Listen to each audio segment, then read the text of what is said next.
Hello everyone. Today I will be reposting the series, Summoned to a Fantasy World. Before we begin, I should mention that the scenes are drawn in an oil painting style, not AI.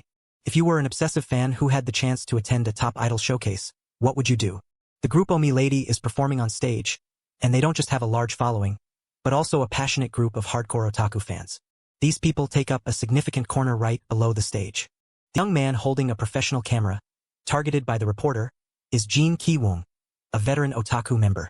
He excitedly shares that he is obsessed with Seo Ryung and only films her, but when asked for the reason, Jin Ki-woong honestly reveals that he is a true lolicon.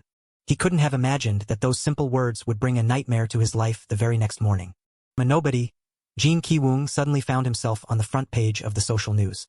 He really wanted to explain that he was just using wordplay and had no negative intentions. However, those keyboard warriors didn't just hurl insults. They also leaked all of Jin Ki-woong's personal information. Cyber violence is still violence, and it caused him to completely break down. But no matter what, a new day must still begin. His mother carefully covers the breakfast on the table, then takes a deep breath and reminds Jin Ki-woong to remember to eat and rest. After giving her instructions, she leaves for work. After the click of the lock, the house sinks back into a deathly silence. It takes a long time for Jin Ki-woong to slowly peek out of his room. He grabs a random dish from the table, browsing the web while he eats. With hair as disheveled as a wandering ghost, Jin Ki-woong's laughter sounds no different from a pervert's. But all he's doing is intently watching anime.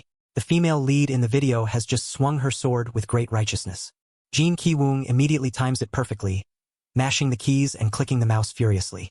He spams a series of angry icons into the chat box. Jin Ki-woong's facial muscles tighten, as if he were participating in World War III. Thanks for watching the video. Looking at his achievements as a keyboard warrior, he instinctively smiles, but that joy is quickly crushed by the influx of criticism. Everyone is frantically attacking Jin Ki-woong because of his meme. Someone even bets their honor that Jin Ki-woong is a fat, ugly guy.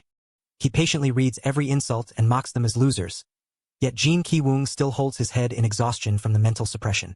He observes the figure in front of him and mutters that he likes the 2D world because it has never betrayed him. Have said that, Jin Ki-woong lets his body slump onto the chair. After that day, he was diagnosed with social anxiety disorder. But honestly, if Jin Ki-woong tried to control the entire flow of mana in this universe, then world domination would no longer be an issue. The only reason Jin Ki-woong is still in this room is because he's too lazy. While drifting with his emotions, an annoying buzzing sound suddenly rings in his ear. It turns out a hateful mosquito has chosen Jin Ki-woong as its target for bloodsucking. He suddenly breaks into a cruel smile, feeling as if the adrenaline in his blood is surging. Jin Ki-woong holds the insecticide spray as a weapon to protect the goddess in his heart. He bluntly declares that only he can protect her. Jin Ki-woong completely enters the role and recites lines like a savior. He shouts directly at the mosquito's face to prove he belongs to the ruling class. Having finished his words, Jin Ki-woong takes a stance and lunges forward extremely fast. When he feels the distance is enough, he reaches out and sprays a stream of toxic gas directly at his opponent. To add more drama, Jin Ki-woong even spins the spray bottle, filling the space with the scent of mosquito repellent. But he doesn't know if it's because he's dizzy from the spray. But Jin Ki-woong suddenly feels the gravity beneath his feet disappear. He doesn't know that from a high-angle view, his house is being covered by a brilliant pillar of energy. After the light fades, both Jin Ki-woong and the room have vanished. From an isolated otaku, he suddenly becomes homeless. But that's not as important as the fact that he's about to be pulverized if he keeps free-falling from this height. As expected, no surprises occur. Jin Ki-woong is plunging toward the ground like a shooting star. Fortunately, thanks to his protagonist aura, he landed safely in a very magical way. Jin Ki-woong stood dazed, examining his still intact body. Before he could understand what was happening, a little girl ran over to celebrate. It turns out Jin Ki-woong is a summoned product from another world by the girl Aihi. As for why Aihi needs him, you'll have to follow the journey ahead. Aihi immediately knelt on the ground and uttered a string of strange words. Summoned beast, thank you for coming here. What should I call you? This caused Jin Ki-woong, who had just experienced an unusual event, to be completely stunned. Am I dreaming? His mouth wasn't very quick because of it. Satin? But the girl didn't notice anything wrong and excitedly cried out. So you are Satin. I can feel a great energy from that name. Aihi even ignored his hesitant words to hurriedly speak her heart. Then, Lord Satin, I have a request. Can you use your power to destroy the monster over there? Seeing the girl's enthusiasm, Jin Ki-woong unintentionally let curiosity take over and turned around to look. He stared in horror at the terrible sight above, his mouth hanging open before he knew it. A giant wasp was flying low in the sky, looking at the two below as if they were performing a comedy act. As soon as he realized what he was seeing, Jin Ki-woong couldn't help but swallow hard. He gestured with his hand to confirm with Aihi several times as if afraid he'd seen wrong, causing his desperate brain to fall into a hopeless panic. Is she joking? Does she intend to hide behind me while I have to kill that thing? Is this really okay? There's no way this is reality. I haven't been frightened by the attack yet, and I'm even talking to her very naturally. And no matter how you look at it, this is exactly like a fantasy world in a game. You will be the only one I protect. The image of Jin Ki-woong turning away with a soft laugh left Aihi stunned. Fortunately, he didn't notice that and even opened his mouth to impress the girl. The benevolent ones who rule this world, those who collect slave souls. For that bloodthirsty monster, I will show it. Jin Ki-woong's hand gently picked up the insecticide spray. Then he leaned back to gain momentum for a surprise attack. Who the real ruler is? From Aihi's perspective, as Jin Ki-woong's arm swung forward, a magical light appeared. It turned out that was just the reflection of light as Jin Ki-woong was repeatedly pressing the spray. The entire silent space was left with only the hissing sound of a certain hero trying to spray a mosquito. After a long while, he seemed to realize the harsh reality and spoke up embarrassedly. Of course, it has no effect. This caused someone full of hope like Aihi to be so shocked that her eyebrows twitched repeatedly. Oh my god. Why do I feel embarrassed? He looks like an idiot. But what they least expected was that a cold wind accidentally blew the insect-killing gas toward that giant wasp. Its belly was quickly hit and flashed with a strange light, before its entire body was split in two by some kind of weird divine force. Giant wasp finally exploded, creating tens of thousands of fine dust particles falling onto the heads of the people below. Both Jin Ki-woong and Aihi were traumatized by seeing that unique sight. The girl's face showed clear confusion. What? Aihi's eyes stared intently at the unappealing figure of the human in front of her. The confusion made it impossible for the girl to breathe normally. He clearly looks like an idiot. Jin Ki-woong, having just escaped the shock, hurriedly turned his head in wonder. Did I kill it? Seeing the strange enthusiasm of the other, Aihi had to sigh to herself. He looks stupid, but he's actually very strong. Girl slowly moved toward the dusty scene to cast her eyes over the surrounding remains. Aihi's brain began to panic. I've never seen magic this powerful before. An apprentice summoner like me shouldn't have been able to summon him. While the girl was busy being amazed, Jin Ki-woong took the time to show off his arrogance. I overdid it again. His ears heard a sincere thank you from Aihi. Thank you, Lord Satin. I am very impressed with your power. Jin Ki-woong nodded in agreement. I am also very impressed with my own power. Alright, according to what I've learned, besides summoning spirits and living creatures, some people can summon heroes from the past. Lord Satin, could you be a mage? The soft question startled Jin Ki-woong. His brain became flustered. How does she know? Before asking back in anxiety. Perhaps you are talking about my right hand? Is that considered being a mage? That caused Aihi to speculate unexpectedly. Right hand? What other power is hidden in that hand?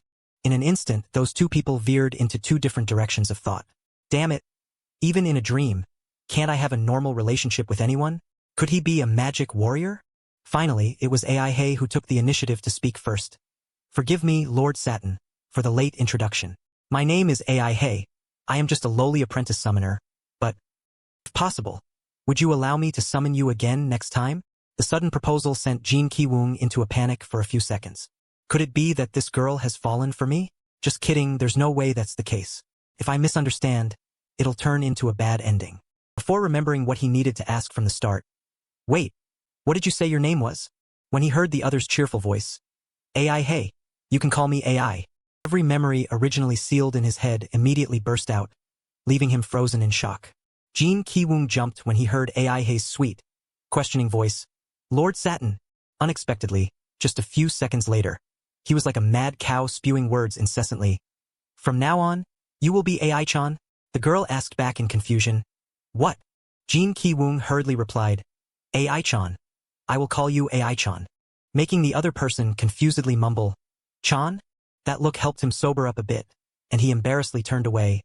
I almost went too far. Anyway, you said you intended to summon me again, right? That probably won't happen because I can't force myself to have the same dream every day. But if next time I have a dream like this again, I really want to see you one more time. Looking at Aihi's pretty face, Jin Ki-woong sighed internally. I gave a very gentle and poetic rejection. An apprentice summoner. For someone with no talent like me, it's truly lucky to be able to be of use to her. You shouldn't rely on lucky summons. Instead, develop your own power. The girl smiled and replied, Thank you. I've had a wonderful dream. Now I will release the spell. Then the girl swung her staff and chanted the spell repeatedly, making Jin Ki-woong completely stunned. Oh, she's actually quite good. Aihi frowned, focusing on casting her spell, until the most important incantation was released into the magically glowing space. It wasn't until that very moment that he suddenly realized something was wrong. Wait, you just said. But it was too late as a pillar of light began to pierce through the clouds, pouring down onto Jin Ki-woong's head. Felt himself dazzled for a long time. After a while, Jin Ki-woong frowned and slowly woke up from his stupor. His tired eyes opened slowly. He took a breath of air in the familiar small room to calm himself down. Jin Ki-woong looked up at the ceiling dejectedly, his mind busy thinking. After I stopped contacting the outside world, I only focused on a few things, like counting the words in a book, 8162, or counting the hours, guessing the exact time, 3 o'clock, reading English words backward, Nafani Edom. The rising dejection made him let out a huge yawn. That dream just now was really great, but a dream is just a dream. A thought flashed through Jin Ki-woong's head. I stopped doing those things when I had enough courage to turn on the computer, but reading English backward has become a habit. He sighed. I didn't expect the fantasy world to use the words, made in Japan. But it's strange. Why do I feel this tired as soon as I wake up? Outside, the sunlight continued to shine on the large buildings, only for the landscape to be submerged in darkness when it turned off.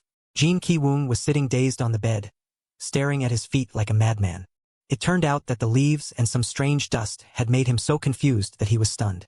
Jin Ki-woong picked up the leaf and muttered, Am I sleepwalking? What is this? My door was locked. No one could have gotten in here. Outside, his room seemed to be emitting a kind of evil aura that made no one dare approach. In the living room, Jin Ki-woong's rigid father was busy watching the news, while his mother was busy cleaning in the kitchen. She turned her back to her husband and fell silent and thought, He didn't even bother to bring the plate out. Does he only eat one meal a day? A surge of anxiety made her approach the tightly closed door to check in. Jin Ki-woong, have you had dinner yet? Are you hungry? Are you sleeping? Those words made the man feel annoyed, and he turned off the TV. He slowly stepped outside but didn't say a word to his wife. The sound of the door slamming hard made her let out a heavy sigh. He dejectedly went down to the smoking area in the park, taking a few puffs to regain his composure. After smoking half a cigarette, the father looked up tiredly. His eyes were fixed on the window of his house, only to utter a short, negative sentence. Useless brat. Meanwhile, Jin Ki-woong was sitting blankly in his room. His dazed eyes hid the thoughts swirling in his head. Social anxiety disorder, prone to panic. I don't avoid my parents because of that syndrome. You could say I'm wary of them, but somehow I'm avoiding them. While thinking, Jin Ki-woong's stomach rumbled. So hungry. I'll wait for the sun to rise and then sneak out to find something to eat. Before he could do anything, the computer in front of him beeped, making him anxiously check. I've left the computer on too long. I probably need to restart. Just as Jin Ki-woong moved the mouse to click the restart button, the computer began closing all open applications, only to return to its owner a pitch-black screen just like before. At that very moment, Jin Ki-woong's entire body vanished into a crack in space and time. In another parallel world, the vast sky was glowing with a brilliant sunset everywhere. If you looked closely, any creature flying high above could see Jin Ki-woong literally plummeting straight to the ground. He screamed in panic, flailing everywhere as he saw himself about to collide with the soft clouds below. But once again, for some miraculous reason, a strange beam of light appeared in the sky. Until late at night, someone was still slowly walking through the forest, until they heard someone at the campfire and rushed over. Who's there? The girl slowly spoke up. Jack, I'm back. The man named Jack nodded and replied, Is that you? Aihi? I just got back too. How are they? How's the town? Mentioning this, Aihi clearly looked sad. It seems like everything has been burned to ashes. Everywhere is full of monsters. He sighed dejectedly. Is that so? Fort Rear, where I went, is the same. The monsters destroyed almost everything. Alara lost her composure and shouted, Jack, what do you mean? What about my uncle? Jack had to reveal the hidden truth. Lady Alara, fortunately, Count Fogreen is sheltering safely in a village. I intend to take you there. Then he turned to Aihi, who was standing silently. But you got back faster than I thought. Because of the giant hornet, I had to take a detour. The unexpected question made her stammer, well, to the point that when remembering what she had been through, the confusion made Aihi unable to say it outright. You know, the thought flashed. They won't believe me if I say I defeated it with summoning magic. So she started making up a story. It disappeared. I only saw traces of a horrific battle there. When hearing Alera's soft, threatening voice, that's fortunate. Where is the dress I told you to bring back? Aihi was stunned and broke into a cold sweat. Well, on the way there were many monsters. The campfire area was immediately stirred by her harsh voice. You must be punished, Aihi. Get down on all fours for me. Riai's also noisily reminded. Alera, Aihi isn't very good at using summoning magic, right? The afternoon event made her shyly turn away when remembering that strange person. Well, that's true. Alera used that as an excuse to lecture. She is always at the bottom of the summoners. Aihi had to smile and agree. Yes, and you are always the best. Internally, she thought, just flatter her to get through this. The conversation quickly ended when a hissing sound echoed everywhere. Jack and the others looked up in confusion. This sound? Could it be? It seems the Death Watcher has started moving. The strange statement made Alera frown. Death Watcher? Jack sighed, sitting down near the fire. The sun has set, so we will rest here. Let me tell you too a story from long ago. In all the mountains, there is a master who always watches our every action. When humans cut trees or gather ripe fruit, the master allows it. They manage everything. And then human greed became a problem. Those people casually pitched tents on the clearing they created by cutting down all the ancient trees. A strange fire occurred to sow pain among them. Those lucky enough to survive the fire had to scream in pain when some kind of magic branded their foreheads. Fire. Because of the heavy content, Jack's voice dropped. The mountain masters will punish those who destroy nature. Those people must die. Death will find them and brand them. Of course, humans can defeat death and run away. But once branded, death will hunt them to the end. Aihi asked curiously, if we hear the Death Watcher, does it mean someone has angered the masters? He nodded dejectedly. That's right. They say this mountain master is very terrifying. Alera suddenly made a strange suggestion. You said you would take me to the dangerous mountain, so go with my servant. Jack had to reassure her. But thanks to this mountain master, monsters don't dare to come near. When she exclaimed sadly, is that so? Aihi quickly caught Jack's satisfied sighing expression. Jack is really good at putting out fires. The sudden comfort made her realize something was wrong. Her heart pounding, she voiced her question. Wait, Jack. What happens if a summoner's spirit destroys part of the mountain? Hearing the answer, Aihi couldn't hide her panic. Throat choked, she whispered. Jack, actually. Just now I used a summoned spirit to defeat the giant monster. And that creature destroyed a whole large mountain area. The tense atmosphere was quickly broken by Alera's laughter. Her joking voice dispelled all anxiety. Quiet now. This is no time for jokes, Aihi. Now, the best way is to wait for death to pass by. But Alera didn't dare say another word when she realized the heavy footsteps of the faceless creature were heading toward them. The Death Watcher just appeared from behind the forest canopy. Everyone's heart seemed to skip a beat. Jack was so scared his mouth trembled. Death Monster! Why is it here? We didn't do anything wrong. Seeing it rush toward the campfire, he hurriedly urged the two girls. You two run quickly. It's aiming for someone. But Alera suddenly got heroic and shouted, Quiet! I'll handle it. Just as the spell ended, a pit of fire suddenly appeared under the monster's feet to burn it. That scene left Aihi amazed. That's Alera for you. She can summon Jean immediately. But a second later, Jack discovered that the nearby branches were also turning into giant torches. It seems we were wrong. It's not aiming for us. But you've burned the whole forest, so explaining is useless. The only response was her annoying laughter.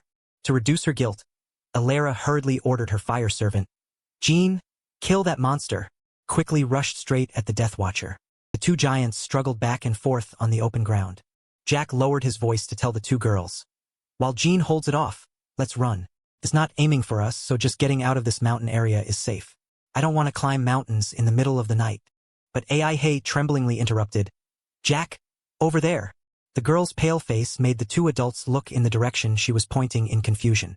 In the forest, a series of Death Watcher shadows were slowly advancing toward them from who knows when. They attacked simultaneously, causing Jean to collapse amidst horrific screams. The flickering fire on Jean's body went out in just a brief moment. Alera panicked and led the group in fleeing the scene. Run quickly! The Death Watchers also immediately chased closely behind. In the whole vast forest, only Benny remained in his high plank position as before. It seemed the events that just happened couldn't scare or surprise him. Meanwhile, Aihi was using all her might to run frantically forward. Unfortunately, the path ahead was full of fallen tree roots, making it impossible for her to avoid them in time. She collided straight into it and was thrown a long distance. Upon hitting the ground, Aihi groaned in pain to the point of almost shedding tears. Thanks to that, she had a moment to sit silently and listen to the eerily quiet sounds. Fear surged, making Aihi scream, "Sister Jack? I've lost them, what should I do now?" Hearing rustling in the forest, she asked instinctively, "Who's there?" Before the large figure of the Death Watcher appeared right in front of her, leaving Aihi stunned for a moment. Before she could hurriedly lift her feet to run away, she hadn't gone far before she bumped into something and fell backward. Aihi covered her painful nose, her eyes looking forward in confusion. She witnessed 3 Death Watchers staring at her like meat on a chopping block. Roaring sounds erupted from that magical area as they began to advance toward the lair. Behind them, they dragged Aihi, who had been branded, lying on the cold ground. The girl's dazed eyes looked up at the sky, her brain beginning to form choked thoughts. "Scene, it's all your fault. So please, help me one more time." Her heavy hand slowly raised as Aihi began to chant. She watched the weak stream of magic drift away from her hand. It gently vanished into nothingness, leaving the natural scenery as it was in Aihi's eyes. The girl cried painfully, "I'm so useless." Before despair overwhelmed her, a powerful stream of energy suddenly shot down from the sky right where she was. Aihi stopped crying and looked up. The Death Watchers also curiously looked at the clearing until the light disappeared. Jin Ki-woong's thin figure suddenly appeared behind the white smoke. Confusion left him stunned. "I'm back, right?" Unfortunately, that sound attracted too many Death Watchers to that place. From Jin Ki-woong's perspective, even the 2 standing next to him didn't bother to pay attention. His mind was chaotic with dozens of questions. What the hell is this? Isn't this the dream from before? I thought I fainted from being too tired. I hope I didn't faint in front of the computer. Before he could think of anything else, Jin Ki-woong heard Aihi's startled voice. Shouted in surprise unconsciously, "Say in." Before Jin Ki-woong realized the Death Watchers were surrounding him, "Mom! Giant monsters again. Do you want me to fight them again? If this isn't a dream, I'm done for." "No, wait. I once took down a monster even bigger than this bunch. I don't know why, but I feel the power in this place is quite terrifying. Maybe this world is where I belong. I'm not afraid of anything." Jin Ki-woong laughed gleefully. "Hey, you bastards! How dare you!" Before he could show off any aura, he was stunned to see them dragging Aihi away. Jin Ki-woong hurriedly chased after her and asked, "Aihi, are you okay?" She looked at him with shy eyes. "I don't know what you're talking about anymore." A moment later he was panting, "I wanted to say, but I had to run. Did I just run a 50-meter endurance race?" She misunderstood again. "It seems I summoned you right when you were training intensely." I'm sorry. Seeing his idol being dragged away, Jin Ki-woong was flustered. "What should I do? I didn't bring the insecticide like last time." Hearing her ask, "Insecticide?" he stammered confusedly. "Ah, it's nasal spray." "No, just consider it my magic wand." Aihi was still bewildered. Magic wand? Being talked to by his idol, he forgot his fatigue and replied, "That's right. The thing you usually spin around when chanting. It even makes me wear a sailor uniform to multiply my power." Those words left her brain dead. "What are you saying?" Jin Ki-woong didn't notice and changed the subject. "Aihi, your forehead is on fire." Aihi whispered back, "I've been branded by them. After being branded, my head is spinning. They will tie me up and drag me away." He couldn't hide his surprise. "Wait, just putting out the fire on your forehead is enough, right? Let me help." The hot breath from his mouth blowing on her forehead made Aihi tired. "I don't think that will work. Sayin, this is magic fire. Normal methods don't." She hadn't finished her sentence before Jin Ki-woong threw a lump of dirt in her face. "Ouch, my eyes!" Not stopping there, he also gently patted Ai-chan's forehead. That made her, even though tired, have to sit up and talk. "Satin, I feel the situation is worse now. I can't open my eyes, and my forehead is both painful and hot." But once again, Jin Ki interrupted Ai-chan by spitting on the mark on her head. Strangely, thanks to that, the mark disappeared miraculously. That left them both stunned. "Oh, it's gone, the binding mark has vanished too." The Death Watchers also realized something was wrong and turned around. Upon realizing the impossible had happened, the monsters roared in anger. Then they rushed at Jin Ki, forcing him to defend passively by spitting in their faces. Slimy liquid corroded the monster's hand, making it scream loudly. That scene left Jinki extremely surprised. What is this? I just spit and these things dissolved? You guys go back and train for another 10 years, you're still not on my level. Chan looked bewildered as the monsters flew away. They've disappeared. At the same time, Jack and Alara were also fighting intensely against those black monsters. While Jack tensely rushed forward, I'll hold these monsters off, you run. Alara casually corrected him. I'm the one who should be holding them off. She quickly summoned Hajin to create a safety barrier, but then saw the monsters vanish. That scene left the warrior stunned. What just happened? Standing blankly in the air, Jack looked into the distance and muttered, they can't just leave like that. Why? The confusion only deepened as the landscape in front of them began to change. Dark clouds suddenly gathered in the dark sky. The ground began to shake incessantly, causing Ai-chan and Jinki to freeze in bewilderment. From Jack and Alara's perspective, a giant creature suddenly sat up in the dark space in the distance. Its towering figure easily blocked out the sun above. The silent space was broken only by Jinki's shocked voice. The boss! Causing Ai-chan, who didn't understand what was happening, to shiver in fear. At the same time, Benny paid no attention to anything and continued his joke as if tireless. Rocks and debris began to fall from the boss's head due to gravity. It let out a loud roar to intimidate them. Then it swung its arm into the air. This strange display of intimidation made Jinki unable to help but snicker. He quickly made a sarcastic remark, but just a second later, a gust of wind from the boss's swing blew them both away. Even sturdy tree roots were uprooted and sent flying. It slowly advanced toward the steep cliff at the end of the forest. Looking at the two humanoid flies painfully trying to get up, Chan fearfully watched Jinki, who was lying with his butt in the air, screaming loudly, Lord Satin, please hang in there. Even though he heard the call, he couldn't calm down yet. This body is still the fragile body from the real world. I went a bit too far.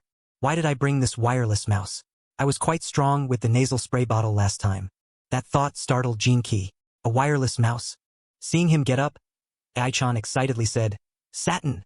But before she could say anything, he cut her off. Ai-chan, if I defeat that monster, will you listen to my request? Jinki's serious expression made her tremble and nod. Yes. And then, seeing him turn away with a final message. Since you promised, I guarantee I'll survive and come back. Ai-chan couldn't hide her awkward expression. He's doing it again, that cheesy act. Conversely, Jinki was excitedly clicking the mouse repeatedly. The one faster than sound, the one hotter than fire. If you are ready to combine your power with mine, then even the coldest ice cannot shake me. Stop all those who want to take our lives. Intense confidence in victory made Jinki giddy. I'll turn my body into a conductor and transmit 10 billion volts through it. If I can do that, blowing away that black monster won't be a problem. He still tried to shine with his absurd lines. We will create a fiery path leading straight to hell. But unfortunately, nothing happened. Jinki even shook his hand repeatedly to try and trigger some kind of miracle. Ai-chan, after enduring his performance, spoke up awkwardly. Lord Satin, it looks like it's about to attack again. Should we run away? To cover his embarrassment, Jinki just laughed it off. I'm such a fool, without noticing his two fingers touching both ends of the battery. I haven't put the battery in the right position, causing his entire body to be knocked backward by a surge of force. That energy source shot through the boss's body, causing it to scream in pain before a bolt of lightning struck its head. The scene left Alara and Jack stunned as they witnessed it. Meanwhile, old man Benny remained in the same position without bothering to check the situation. At the same time, Ai-chan almost held her breath as a halo of light covered her face. Jinki's entire weak body was surrounded by electrical sparks. The sky seemed to use him as a focal point to discharge electricity across the forest. A long while later, the vast space finally returned to its original peace. Jinki remained in his strange pose, making Ai-chan worried. Lord Satin, Lord Satin. That soft sound made him suddenly jump up and shout. My Ai-chan must not have a single scar on her, causing her to startle and step back. Just as Jinki wondered, why are you looking at me like that? Ai-chan excitedly replied, Lord Satin, you're amazing. You took down that giant in just one hit. I heard that even heroes in legends couldn't defeat it. Hearing his casual reply, I just broke the seal of the electronic demon god in the battery. It's no big deal. She continued to praise him. You really are the best, Lord Satin. I didn't expect to be able to summon you again. I bow my head to thank you. Her obedient demeanor made Jinki shy. All right. The two quickly had a small conversation. So Lord Satin, what request do you have for me? Request? I mentioned it earlier. before Jinki froze to dig through his memories from earlier. Seeing that attitude, Ai-chan inadvertently revealed her confusion. Did you forget? Making Jinki angrily shout. I'm not obligated to say what my request is. What kind of attitude is that when someone just helped you? But her bewildered expression made him realize he had misunderstood. Jinki scratched his head and looked away to avoid embarrassment. I'll tell you next time. Next time I come back here, I'll let you know. That statement made Ai-chan's insecure heart feel unexpectedly happy. Next time. That made her voice become unusually cheerful. Yes. Her bright smile made Ai-chan's eyes squint shut. I'm looking forward to it, Lord Satin. The surrounding space gradually appeared with beautiful blue light spots for them to admire. Sometime later, Jinki returned to his reality. He sat blankly, looking at the tiny object in his hand. The bright red Ezra stone made Jinki remember the memories that had just occurred. Ai-chan handed him the object. Lord Satin, please take this. He asked confusedly, what's this? Making her use the simplest words to explain, it's called Ezra. Jinki asked again, Ezra? Making her scratch her head and reply, because I'm still an apprentice summoner. I'm not skilled enough to control summoning magic very well. Ezra has the power to link the summoner with the summoned beast. Can you keep it for me? Returning to reality, Jinki opened his eyes wide and muttered, this isn't a dream, before jumping up in joy. It's all true. I actually killed that giant. So cool. Do I really have the black dragon's power inside me? Damn. Who can I tell this to? Time passed until midnight. Jinki read a message from a friend. 2D. Where are you? Haven't seen you online lately. Did you go to measure the Han River's temperature? He arrogantly gave an unbelievable reply. I'm busy saving the world with a girl. Of course. No one could believe it. Delusional guy. What's the name of that game? Probably playing a dating sim. He was annoyed but sighed and argued. I'm serious. I was summoned to a fantasy world, fought a giant, and then came back, giving the other side more reason to curse. Are you delusional? 2D is the scummiest of the neets. Stop playing dating sims all day, your brain is rotten. He's hallucinating because of too many games. If you're afraid of drowning, try hanging yourself. There's no way a guy who plays dating sims all day understands what real love is. Go find help. Hey 2D, is your brain still normal? Wake up. You guys are just making him more delusional. The rising dissatisfaction made Jinki raise his spray bottle, cursing while spraying out the window. You bastards. I'll make you pay with my power. The hissing sound echoed continuously in the darkness. Jinki put on a pale face and muttered, that's impossible. My power doesn't work in this world. Looking at the bottle in his hand, he was suddenly puzzled when he saw it starting to run out of air. This is a brand new spray bottle, isn't it? A sense of panic rose, making Jinki turn his head to look at the mouse on the table. The blinking light on it made him extremely confused, just like my mouse battery. Wait, is it because I used it to fight the monster? Meanwhile, Ai-chan was stunned when she saw the image in front of her. She asked confusedly, Benny, what are you still doing there? Only to hear a sad reply, Ai-chan. Alara told me I'm not allowed to stand up. That statement made Ai-chan sigh wearily. Stand up? She left a long time ago. Benny, at this point, didn't bother being stubborn anymore. All right, the two quickly walked forward. The Death Watcher is truly terrifying. Is Alara safe? Of course. She runs faster than me. I'm glad she's safe. Your face has a completely different expression again. Suddenly Benny wondered when looking at the landscape in front. Oh, what happened here? I heard the giant from earlier exploded, causing the exhausted Ai-chan to suddenly speak rapidly. So did you see it? The master of this mountain appeared. You could say we were very lucky to defeat it. Benny heard this and hypothesized. Alara must have handled it. Ai-chan wearily corrected him. No, it was me who used summoning magic, but only received a sarcastic laugh. Oh, I see. That made her annoyed. I think I know why Alara often bothers you. Meanwhile, in a less magical place, Jinki was writhing in confusion. Why could I overlook this issue? It must be the effect of using them against monsters in that world. He kept muttering like a madman. Unbelievable. This is the truth. Before switching to an excited state, Season 2 of Idol producer Junto Kozodri that I've been waiting for. Can't believe I forgot the premiere date. Did someone attack my brain to make me forget? My destiny must be a legendary summoned beast. It's starting, the video quality is so good. A thought suddenly crossed Jinki's mind. This show really means a lot to me. When old memories returned. Ms. Soa, this is your first comeback since that terrible accident. The sentimental sentence was quickly answered by the other person. Yes, I was deeply hurt. My real name is Soa. For that reason, some kids made a joke out of my name. Reporter asked further, "What did you say to the kids?" She replied sincerely, making the person sitting next to her look skeptical. "I told them that's not true, so is my surname. The kids said my sister and I were just half-sisters and teased me. That's why I chose Soa as my stage name." Beauty's tears made him sad too. No wonder you're very sad whenever something happens to your name. Even though the other person was still attracting fans with teary eyes. "For that reason, I stopped artistic activities until I graduated high school. Now I'm still afraid to use the name Soa because I don't want that to happen again." The following words were interrupted when the TV was turned off. Jin-ki angrily gritted his teeth. "What the hell? How many times have I been to your fan signing and promotional events? We shook hands and talked. You even thanked me for coming. Aren't we pretty close friends? Surely you know by now I'm not that kind of person. You should explain to them it was just a misunderstanding." Time passed. Jin-ki's thoughts became clearer. She's acting like a victim to get sympathy from everyone. Thanks to that incident, she became famous, while the nasty comments aimed at me just kept increasing. That sweetness is just acting for the camera. No one knows the truth inside a person, but I always thought every idol was like her. Until the character Emery appeared on screen. Producer Emery really wants to make fans happy, but Emery still feels she is lacking something. Jin Ki-woong was so moved that he shed tears. Not only that, he clutched his heart and screamed loudly like a madman deprived of medicine. "No, Emily-chan, you are already too perfect now." Looking at the tears on Emily's face, Jin Ki-woong couldn't help but tell himself, "I'm sure of it. I'm sure she's crying for me."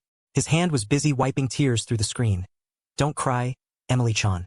But just a second later, he happily went online to look for a new idol figure. How wonderful, an Emily-chan figure. "I have my mom's credit card. Let's buy it." But he had to freeze when he realized a harsh truth. "Sorry, Emily-chan, you fought against discrimination in the Crystal Kingdom.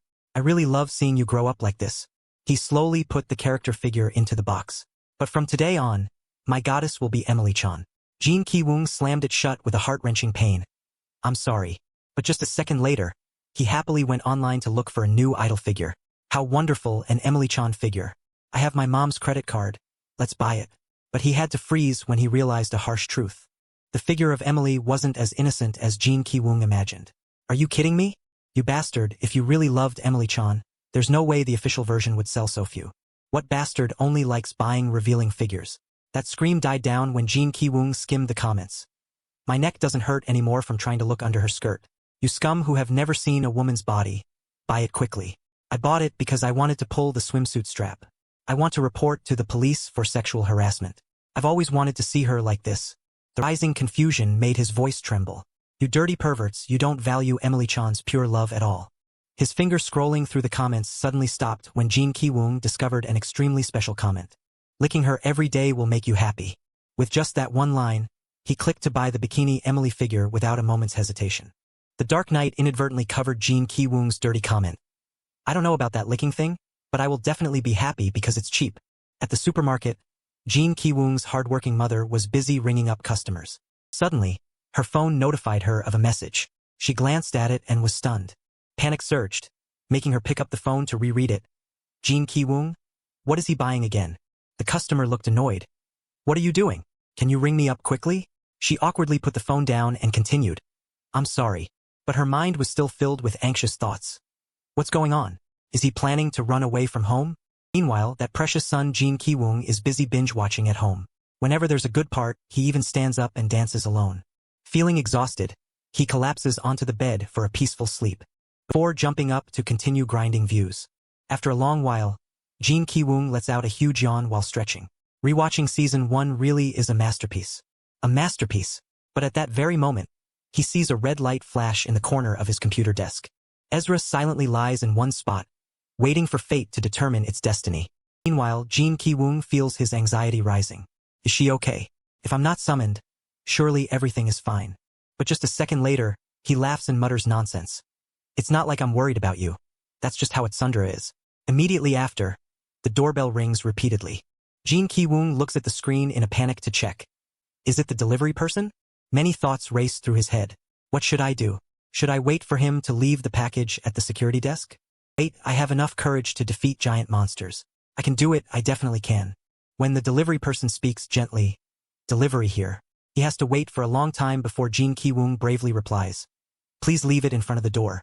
The delivery worker sighs after putting the item down and announces, "All right, I'm leaving it here." That makes Jin Ki-woong excitedly whisper to himself. I did it. I actually did it. I need to time how long it takes for the delivery guy to get into the elevator. Wait 30 seconds. His feet, about to move, are quickly held back by him. No, wait another 10 seconds. Waiting for the clock to strike the right time, Jin Ki-woong happily walks backward. Great. I'll bring it in the blink of an eye. He takes a deep breath, before tensing every muscle in his body. Let's go. His pale body stretches forward. Jin Ki-woong's hand gently presses the doorknob. He intends to pull it open but realizes the door is still locked. Jin Ki-woong, caught in the momentum, falls backward. His footsteps screech on the floor as he tries to regain balance. The harsh truth makes Jin Ki-woong angrily gnash his teeth. Am I being imprisoned? He lets his madness consume him. Activate X-ray vision. Jin Ki-woong's hand just finished typing the password as he screams in his head. The door is open. That helps him happily shout out loud. Awesome. His finger once again presses hard on the lock button on the door. The sound of the door opening echoes in the air. All of Jin Ki-woong's subsequent actions suddenly stop. He gathers a bit of breath to say coolly, I have broken. Jin Ki-woong throws the door open and steps out. The chains of prison. Accidentally caught by the neighbor, the two stare at each other for quite a while. Jin Ki-woong shyly huddles against the wall, slowly drags the package inside, and slams the door shut before her surprised gaze. A while later, Jin Ki-woong lies curled up on the bed, pressing a pillow over his head. He happily mutters for a long time. I did it, I got the package. He keeps that position and laughs like a madman. Just a few seconds later, Jin Ki-woong dejectedly curses. Damn it. Meanwhile, in the parallel world, Illyra's sudden voice rings out. Who is that? Surprise is clearly visible on her face. You did it. This trip shouldn't have taken 3 days. Aihi, though panting, is still stronger than Benny, so she greets. Young mistress. Only now do I know Benny is terrible with directions. Hearing that, Illyra is stunned. Benny was guiding you? You haven't been to my uncle's place before, right? And Benny, where have you been? I was about to give you an order. The unreasonable reprimand makes him say bluntly. Young mistress told me to sit and wait. Then you left. Only then is she stunned. I forgot. So you were there the whole time? Before returning to her old mentality. Benny, who gave you permission to stand up? Making Benny, who just caught his breath, have to plank in the middle of the road, not knowing when he'll get a break. Illyra slowly leads Aihi to a large house. Come here, Aihi. Let's talk to my uncle for a bit. Making the girl panic and step back. Why is an ordinary person like me allowed to? She immediately gives a reason.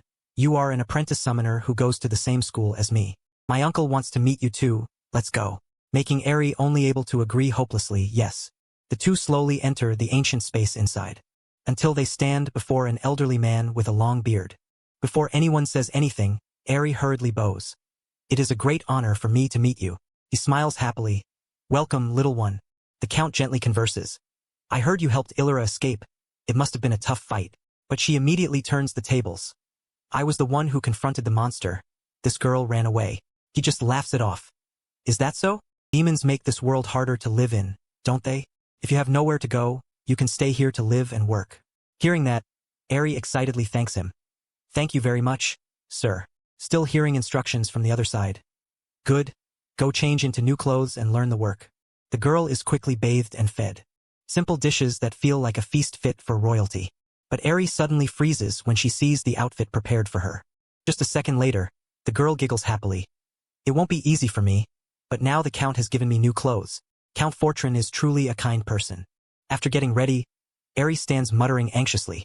Is it okay for me to wear this? Until she hears the questioning voice of another maid. Aihi, are you done getting ready? The girl hurriedly walks away. Yes. Seeing the other person being obedient, her voice is also gentler. Please follow me. A while later, Aihi is so tired she is sweating bullets. The girl strains herself scrubbing the floor, silently complaining. Working in exchange for clothes and food, I should have foreseen this. When she looks up, Aihi has a strange thought. But this scene is really strange. She asks the person next to her. Why is everyone here wearing the same clothes? The other person asks back. This outfit? The Count has a hobby. He thinks dressing the same looks neater. Aihi is still shocked when she hears the explanation. So all of us are wearing maid uniforms. Her mind begins to wander. My parents used to tell me to be careful with nobles because they always exploit others. Her mother's words echo again. You must become a great summoner, otherwise commoners will become slaves in the blink of an eye. Aihi dejectedly sighs, her hands cold from scrubbing the floor. I'm sorry, Parents, I think it's too late. The dark truth is quickly hidden, while the real world is scorched by the sun to the point of fading. Jin Ki-woong's pale face suddenly looks clearly excited. It turns out it's because of the item he just received. So this is Emily Chan from Idol Producer, limited edition Hot Night at the Sea. Jin Ki-woong is so happy he kneels down. It's so beautiful. Damn it, if I were rich, I would have filled this room with Emily Chan figures. Is this my limit? At least I bought what I needed, so I should save for later. Meanwhile, Jin Ki-woong's parents are in the kitchen having dinner. The silence makes her hesitate slightly before speaking. A moment later, the mother shares what she wants to say. Jin Ki-woong has ordered something online himself, making the patriarchal husband pause for a beat, before continuing the meal with harsh words. What kind of person can't even go get their own delivery? The only kind of person who can't do that in this building is a dog or cat. That statement extinguishes all the mother's excitement, making her wash the dishes in endless frustration. The man, after finishing his meal, heads into his study. His stern face suddenly shows a bit of fatigue and boredom, before he puts out his half-smoked cigarette to start typing furiously. In the parallel world, a maid leads Aihi to an empty plot of land. Because you completed your work well, the Count thinks you are suitable for another task. Aihi is bewildered. Really? She adds. Many people have lost their lives because of demons. We lack maids to help the Count, and we also need more farmers. The Count decided to lend you this land as a favor. You can pay off your debt by farming and harvesting the crops. Aihi is stunned the more she hears. Debt? The other person coldly informs her. Food, bed, clothes, and water for bathing you have used. Of course, it doesn't include land rent. This is a special favor. The Count hopes you will pay off the debt soon. That's all. Saying that, she leaves, leaving Aihi with a pile of simple farming tools. The weather suddenly snows, making the girl's heart ache even more. Aihi's eyes look into the distance, still not seeing the end of this piece of land. However, when the snow melts, the sun witnesses a girl in a maid outfit gritting her teeth and hoeing the ground. The girl strains herself working, but the land is no different from before. While later, Aihi stands tiredly with her hands on her hips, breathing, before shouting out loud with a strangely calm expression. It seems my efforts are useless. Yet just a second later, the girl painfully sheds tears, to then collapse right on the land she just cleared. It's over. Aihi desperately mutters Jin Ki-woong's nickname. What should I do, Lord YouTuber? At the same time, when the sun is directly above his house, the doorbell rings again, making Jin Ki-woong startle. Another delivery? Did mom or dad order something? What should I do? Just ignore it like always. Can't help but mutter and calculate. I made a mistake last time, but if I'm careful, everything will be fine. I already received the package before. Please leave it on the floor, in front of the door. Hearing that, the delivery person replies, Okay, I'll leave it here. Not knowing there is someone excitedly smiling behind the door. See, this isn't hard at all. Jin Ki-woong's heart beats strongly. He stares blankly at the front door, not knowing what to do. Just a second later, Jin Ki-woong hurriedly steps forward. His eyes follow the proper procedure, looking through the peephole on the door, mainly to see if anyone from across the hall suddenly appears like last time. When he sees no one, Jin Ki-woong starts breathing heavily in nervousness. Now, the hand on the doorknob also starts trembling. Suddenly, a crisp bell rings in the hallway. The door across the hall is opened by a man. Immediately after, the woman who witnessed Jin Ki-woong's farce is also tying her shoelaces to step out. Thanks to that moment, his tense hand finally relaxes. Jin Ki-woong breathes deeply through his mouth to calm down. That was a close call. They are leaving, that's even better for me. Right at that moment, the guy's voice rings out curiously when he sees his girlfriend staring at the package at his house. What's wrong? Then he hears the unexpected answer. They ordered delivery again. It reminds me of what happened yesterday, making him ask, Yesterday? Seeing the other person starting to get curious, the girl tells the story engagingly. Right? It's strange. I heard a really loud thud. And do you know what he said? Magic shield. Making the guy burst out laughing. Are you serious? She continues. Then he shouted the shield was broken and jumped out. A boy with long hair, dark circles under his eyes, wearing sweatpants. I thought it was a ghost. It was so scary. Hearing her boyfriend joke that he must be a hikikomori type, she sighs dejectedly before the elevator door closes. I don't know, but I don't want to run into him again. All those words reach Jin Ki-woong's ears, making his breath choke. His face turns pale in sudden panic. His brain suddenly recalls the first comments Jin Ki-woong read. Trash, hope he dies. Society is worse because of people like him. Panic surges continuously in his heart. The eyes of passersby are like arrows piercing Jin Ki-woong. Is that him? I think I saw him online. The vicious voices are no different from a form of torture. A stalker, an abuser. He'll become a harasser. Look at him walking around like he didn't do anything wrong. He makes me so uncomfortable. Pervert, a sick person like him needs to die. What was his mother thinking giving birth to a child like that? If I see him outside, I just wish he would die already. His parents gave birth to a useless person. He should be castrated. People like him need to go to a mental hospital immediately to ensure safety for society. The lack of oxygen makes Jin Ki-woong fall into a dreamy and miserable state. He faints right at the entrance of his house without knowing. Not knowing how much time has passed, Jin Ki-woong's father finally returns after a tiring day of work. Looks down at the floor, seeing the delivery box lying neatly in a corner. The man's action of untying his tie suddenly stops halfway. Right at that moment, Jin Ki-woong's mother just steps out of the kitchen. "You're home." He nods in response. She hesitates before sharing the strange news immediately. "I saw Jin Ki-woong fainted on the floor when I just got home." As soon as she finishes, the atmosphere in the room suddenly changes strangely. The woman has to use all her courage to finish. "I intended to take him to the hospital, but he refused to leave his room." He just stands there silently thinking for a moment, then slowly walks toward his room. But before his foot could step inside, he is gently scolded by his wife. "Don't push him too hard. Let him get used to it slowly." That makes the frustration in his heart rise even more. He walks into the room angrily after leaving his final words. "I ordered things because I saw it was necessary. Now I can't even order things in this house." The door slams shut as if to warn everyone in the house. The gloomy atmosphere in the house makes the mother sigh wearily. Her eyes constantly look toward her son's bedroom door. Her Jin Ki-woong is lying inside resting. The mother thoughtfully moves the computer screen away from her son's face while burning mosquito incense. Jin Ki-woong was still suffering from psychological shock, struggling to breathe in small gasps. His dazed eyes stared at the blinding light in front of him. Meanwhile, in Ai-chan's world, the sun was setting. Cool air enveloped the count's mansion. A line of servants stood outside to receive their wages. He laughed happily. "I knew this was a good idea." Ai-chan was quickly scrutinized by him for a long time, to the point where his breath became hot. "You look great. A black dress with a white apron is a perfect combination." Suddenly, the head maid's instructions rang out. "Now, everyone receives special tasks from the count. We look forward to everyone's best efforts." That is all. Ai-chan trudged along, carrying a hoe toward the plot she was assigned. Maids, cleaners, farmers working on the farm by day and doing odd jobs by night. Those working here were both guards and farmers. They farmed the land near the mansion and guarded it when monsters appeared. Maids, cooks, hunters, warriors, everyone had their own job. Then they paid tribute to the count. That information made Ai-chan unable to help but mutter, "But why?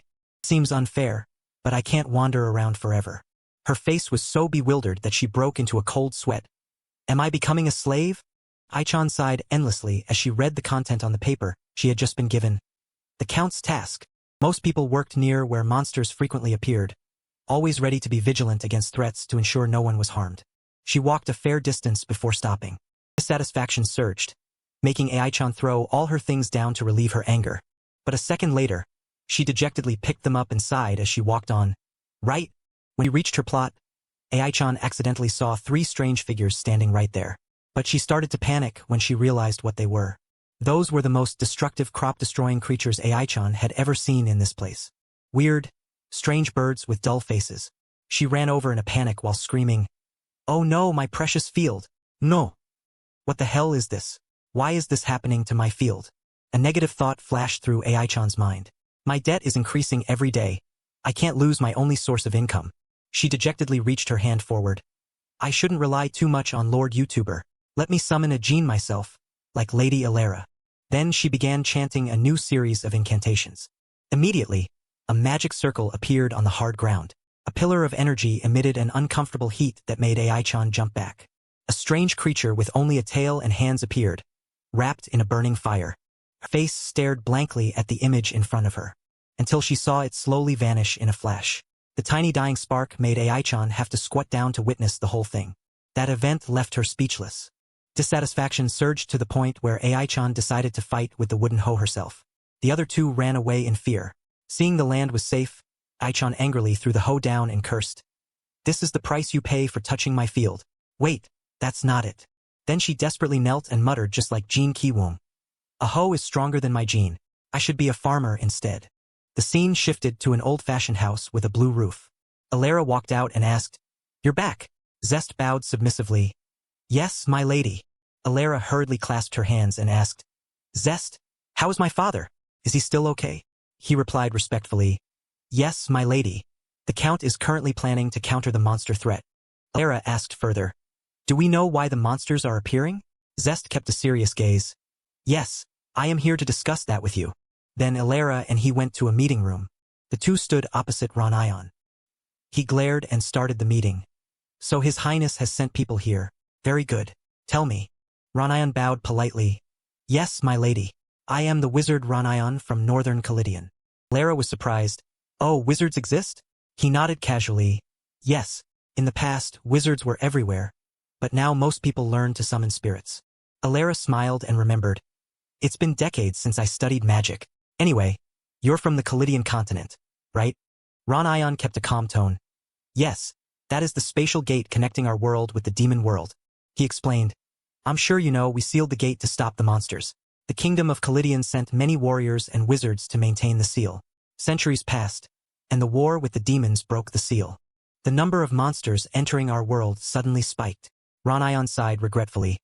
"And finally Northern Kalidian was destroyed. The demons passed through the gate and attacked the south." Hearing this, Alara angrily slammed the table. "Impossible. What happened to the kingdom in Northern Arius?" Seeing that, Ranayan continued, saying demons couldn't pass through Gotha without passing through Arius. Based on what he saw on the way here, his conclusion made him curse. "Arius has become a battlefield. Damn it." Ranayan added that His Highness had sent people to help Arius. Alara quickly expressed curiosity about an expedition. "You say there's someone useful here?" He explained that there was a very skilled summoner. Benny looked surprised. "Is that true?" Hearing that, Alara went blank, not knowing what to say. Benny reminded her immediately, "Show some respect to others. Everyone knows Lady Alara here is the best summoner." Then he was punished by being sent outside to do push-ups. Alara stood up confidently. "I studied at the best summoner training school, so I will try to participate in this." Ranayan nodded coldly. "I understand, my lady." The sky gradually turned to twilight. Aichan sadly hugged her legs. "It's huge. This place is huge. I can just plant anywhere." The seeds sprouted, making her overjoyed.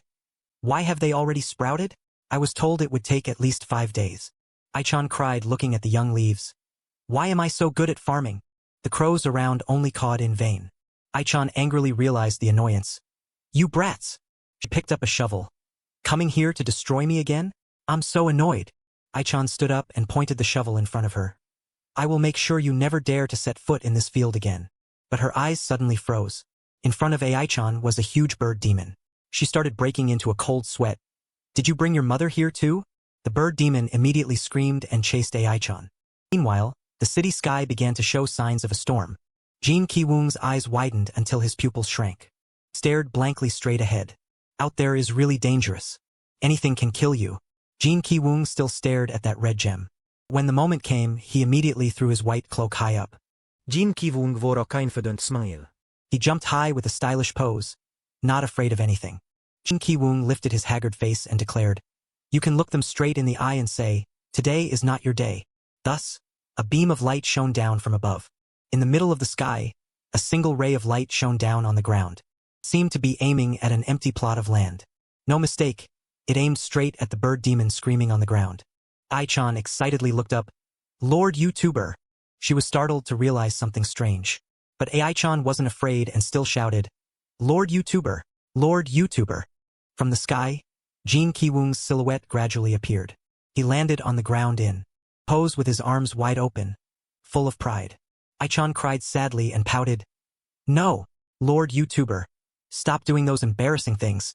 Jin Ki-woong landed and created an effect that made her want to die of embarrassment. "And stop making those weird sounds." Aichan sadly fell to the ground. "I've never been this embarrassed in front of monsters." Jin Ki-woong hurriedly put one foot on the ground. His expression was extremely calm, without a hint of fear. Jin Ki-woong opened his eyes with his arms wide open. "I have arrived." Aichan didn't even dare to turn around to look. Jin Ki-woong chuckled looking at the bird demon. "So it's you, monster. You will die under my terrifying power." He suddenly remembered to turn back to look at his younger sister. "Wait a minute, Aichan. I will." Yin Kyong shouted in surprise, "Aichan, What's wrong? Seeing Ai-chan motionless, he panicked even more. You bitch! What did you do to Ai-chan? I will make you regret touching her. So Jin Ki-woong pointed a weapon at the bird demon. Chanted solemnly, Fire God, God of destruction, show these messengers of darkness. Before he finished, the bird demon lunged with its mouth wide open as if to eat him alive. Jin Ki-woong screamed in fear. You're not allowed to attack when I'm talking. He annoyedly flicked the lighter immediately. Damn it! Jin Ki-woong stepped back into an attack stance. That bird! Jin Ki-woong glared and grimaced. Daisuke chicken! The lighter in his hand was swung across the bird demon's face. The attack sliced its neck horizontally with skill. The bird demon's head fell to the ground indifferently. Jin Kyung confidently raised his weapon high like a god. He looked proud and smug. Ultimate skill. Father's number 1 lighter. Jin Kyung immediately lowered the lighter, destroying the bird demon's body. A spark pierced through the bird demon, splitting it in two. Fireball was quickly created. Then an explosion shook the entire empty lot. Finally, the bird demon was burned to ashes under Jin Kyung's watch. He chuckled. I prefer fried chicken. Jin Kyung breathed a sigh of relief looking around. It's really a relief here, even if it's more dangerous than the world I'm living in. Ai-chan looked up at the feathers in the air. She stared blankly with soulless eyes. Just 1 hit. Ai-chan stood up happily and shouted. He destroyed my whole field with 1 hit. Ai-chan burst into tears of joy. Thank you, YouTuber. Jin Kyung was surprised. Your field. She hung her head sadly. Strictly speaking, the Count's field. He asked rapidly. You're a farmer, not a summoner. Jin Kyung froze. Wait a minute. His brain raced. What the hell? Come to think of it. Made uniform. Jin Kyung looked down at Ai-chan's outfit. It wasn't fake cosplay gear. He complimented it. Thick and high-quality fabric, handmade. This really is a high-quality made uniform in the fantasy world. Jin Kyung was engrossed in his critique. The outfit and tears went really well together. What is this scent? Ai-chan glanced uncomfortably. Lord YouTuber, what are you doing? Jin Kyung woke up and stood up. I'm checking if you're hurt. She smiled. I'm fine, thank you. The birds continued to caw, making them both confused. The birds are still there. Jin Kyung put his hands on his hips and laughed. I roasted your mother. Want to be roasted too? Ai-chan reminded him. You sound like a villain. The bird demon immediately lunged with its mouth wide open. Both Jin Kyung and Ai-chan froze for a few seconds. Immediately after, another bird demon appeared in front of them. Jin Kyung widened his eyes and asked himself, is that the bird father? Definitely the bird father. He shouted. I just roasted your wife. Ai-chan couldn't stop him. You sound like a monster. The bird demon was provoked, so it screamed more violently. Jin Kyung got into a fighting stance. All right, another dish of roasted chicken. Ai-chan worried. Will you avoid the field? The bird demon threw its head back and screamed. Immediately a flock of chicks rushed over.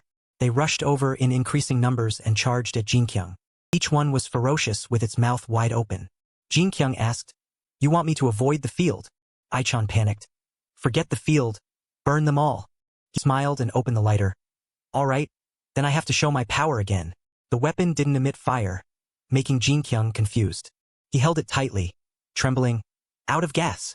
Jin Kyung remembered tearfully. Damn it. Both the insecticide spray and the batteries are dead.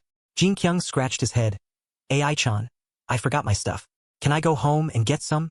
Ai-chan was terrified, but Jin Kyung ignored her. Never mind. I haven't looked enough at this maid outfit. He racked his brain. What should I do? If I rely on Ai-chan's stone, it might be in time, but... He rummaged through his backpack. What else did I bring? Father's lighter and... something I ordered online. A box of mosquito coils fell out. Jin Kyung stared blankly, not understanding why he brought it. Ai-chan fearfully reminded him. Lord YouTuber, they're coming. He blankly held out the mosquito coil. Lord YouTuber? Jin Kyung looked at the lighter and racked his brain. Tried to create a little fire. Any skills or magic I imagine will become real here. He pointed the mosquito coil at the enemy. If I just need to think. This looks familiar. Jin Kyung muttered. The origin of neon. He rolled his eyes until only the whites were visible. He pointed it at the flock of birds. That's right. This will protect Ai-chan's field. As soon as he finished speaking, Jin Kyung was bitten. One clean bite. Ai-chan screamed in fear. Lord YouTuber. The bird swallowed Jin Kyung whole. A flash of light appeared in its mouth. His silhouette gradually appeared in the brilliant red radiance. Jin Ki-woong smiled confidently. Can't believe I forgot this move from anime. He shouted loudly as 1,000 birds rushed forward. Terrifying mosquito territory. The bird that bit Jin Ki-woong shattered into 100 pieces. Activate. He tenaciously faced the remaining birds. In the blink of an eye, they were incinerated without a single feather left. A resounding explosion spread to the birds behind as well. Just like that, they were gradually incinerated without wasting any effort. Successive explosions occurred, shaking the entire sky. The explosion caused tremors spreading out into space. When everything ended, only dust remained floating in the air. Ai-chan looked at everything in a daze, then sighed in relief. Suddenly, Ai-chan saw Jin Ki-woong reach out to catch something. It was the mosquito coil from earlier. Ai-chan ran over. "Are you okay?" He laughed. "It's nothing." She pointed at the mosquito coil. "What is this?" He stammered. "It's the ultimate defense system, creating a spiritual shield within every person." Ai-chan was even more confused. He shook his head. "Just as I thought, ordinary people can't understand." Jin Ki-woong concluded with one sentence. "I suppose so." He wondered, "Why are you farming? I thought you were a summoner." Ai-chan lowered her head. "There's a lot going on. This place is more like a wasteland." She said sadly, "I'm reclaiming this land." Jin Ki-woong was surprised. "Is all of this yours?" He nodded. "Seems quite dangerous." Ai-chan shyly said, "Yes, because of the demons, but they've never entered the swamp." Jin Ki-woong looked around. "You might avoid demons here, but it's not safe, Ai-chan." He went ahead. "Lead the way, I'll take you home." She happily said, "Okay." The sky quickly returned to its inherent tranquility. After walking for a while, Ai-chan praised, "You're really interesting." Jin Ki-woong stopped, confused. "Why?" She explained, "Souls can't stay in this world for too long." He asked, "Really?" Ai-chan nodded. "Yes, because it consumes a lot of summoning power." She worried, "I'm not very strong, so I'm a bit doubtful. Are you okay?" Jin Ki-woong continued walking. "I'm completely fine." He arrogantly tilted his head up. "I'm not an ordinary soul." Ai-chan looked at him silently as if wanting to say something. But she chose to remain silent and bowed her head to continue walking. Jin Ki-woong quickly realized that. He delicately turned to ask, "What's wrong, Ai-chan? Is there something bothering you?" Hearing that, Ai-chan gave a forced smile. "Well," she opened up, "do you think trying to do something you have no talent for is a waste of time?" Jin Ki-woong pondered. Someone as amazing as me probably wouldn't know, but there are too many people worried about that." Ai-chan accepted. "I suppose so." Jin Ki-woong rubbed his chin. "It's hard to do what you're good at, so it's stupid to keep doing what you're bad at." He continued, "Many people keep saying they've tried their best and deserve better, as if they were the main character." He raised his voice. "They just want attention. When I look at those people, I can't." Ai-chan repeated, "Can't." He stopped. "I mean, I can't understand them." Jin Ki-woong put his hands on his hips and laughed loudly. Like, "That guy is really weird." She giggled at his silliness. "That's so absurd." Ai-chan lowered her head to look at the ground. Thinking back, she mused, "Trying to be a summoner or a maid. It's just whether I want to or not. It doesn't mean anything." Jin Ki-woong shouted, "Right, Ai-chan. You promised to grant me one wish." She was startled. "Oh, right?" Quickly handed her a bag. After that, they rested by a rock. Ai-chan asked, "What is this, Lord YouTuber?" Jin Ki-woong covered his eyes. "I protected you. I just want to see you wear it." She looked at the item shyly. "It shouldn't be too difficult." It was a red two-piece bikini. Jin Ki-woong smiled innocently. "A bit skimpy, but it's from an idol anime. It's Emily-chan's outfit." He excitedly said, "I'm covering my eyes. Tell me when you're done changing." The more he spoke, the angrier Ai-chan got. "It feels a bit strange, but showing a lot is actually modest," he said nonchalantly. "You don't have to wear it all the time, but you have to know your place when summoning me. I don't have bad intentions." He drooled. "I like maid uniforms, but this can be called battle armor." He was still covering his eyes, but the scene had changed. "Are you done changing? Should I open my eyes?" He yelled in vain. "Ai-chan." Turned out Ai-chan had kicked the pervert out. "I'm sorry." YouTuber Jin Ki-woong quickly returned to his house. He sat slumped in his chair in a depressed mood. He muttered, "Schrodinger's cat is half dead, half alive. The probability is 50-50. He teared up. "Observation must be performed, meaning the target state has been determined." He looked at the red gem. "As an observer, I must definitely check it." Suddenly Jin Ki-woong screamed, "I miss Ai-chan." "I want to see her wearing a bikini." He stood up frantically. "Bikini or maid outfit, either is fine. I'm not a pervert." His mother was startled and looked toward where the scream came from. She stepped closer to observe. Thought he was sad lately? Turns out he's better now? She suspiciously looked into the room. Feels like something has changed him. He pondered dejectedly. Was I too demanding? Thought swimwear wasn't too embarrassing. But she promised. He looked at the gem. I rarely talk to girls, so I don't understand much. He looked at the computer screen. Is there anyone I can ask about this? So Yin Kyong typed continuously. Question appeared. Do girls like being gifted a bikini? Immediately, he received a series of responses. Everyone swarmed in to comment. Of course not, unless you're a hikikomori like him. Who cares? Stop asking stupid questions. Girls like that don't exist. Jin Ki-woong cursed. A bunch of hopeless people. He leaned back in his chair. Still a chance to salvage the situation. Must find a way to gift this bikini. He unconsciously glanced at the gem. Thinking back. Meanwhile, Ai-chan happily farmed. It's been 3 days. The field looks better. Wonder how he's doing. She gripped the shovel tightly in her hand. She planned. Sowed a lot of seeds today. Should expand the field tomorrow. She looked up at the sky. Need to water them, wish it would rain. She walked home. At least don't have to worry about demons thanks to Lord YouTuber. Must try harder tomorrow. A call made her turn around. Maina! Ai-chan looked at the person waving. Benny? They ran over. Ai-chan asked. What's wrong, Benny? Long time no see. Benny was surprised. What are you saying? It's only been 3 days. She said coldly. Really? Where did you come from? He laughed. I went to get a dress for you. Ai-chan teased. Your sense of direction is terrible. Benny laughed. It took me 3 whole days. They walked home together. How's the farming going, Maina? Ai-chan replied. Still okay. Before, I was busy studying to be a summoner. Now I just follow what they say. Benny looked over suspiciously. Really? She didn't answer but changed the subject, feeling like she had just been liberated. Benny quietly put his hands in his pockets, then said, Are there any wild animals that want to live a life of being livestock? The words that followed made Ai-chan find it ridiculous. Animals living like that don't have to worry about predators or food. Benny quietly mentioned that humans want to dominate everything just like farming. Ai-chan's gaze turned to look at her friend. They don't want to think or worry about anything. They are afraid of having to take responsibility for their own actions. Suddenly he stopped walking. They tell themselves that being used is fine, but the price to pay is freedom. Benny smiled carelessly. If I were free, I could do anything I want. Hearing that, Ai-chan hesitated, then lowered her head. Benny continued to ask, But you are a free citizen, and you know how to summon souls, so surely you'll have many opportunities. Heard summoners can even become nobles. On the contrary, Ai-chan quietly denied. Not at all. She walked away, then said coldly, I doubt that because I don't have any talent at all. Benny optimistically asked, But didn't you say you defeated a titan? Doesn't that mean your summoning ability is good enough? Ai-chan lowered her head and trudged along. I can only summon a single soul. I was just lucky to summon a very strong soul. Benny still asked optimistically, Isn't that great? A strong soul is better than many weak ones. Not necessarily. She explained more carefully, making him stunned. When a soul takes too much damage in battle, it disappears and won't answer the summoning again.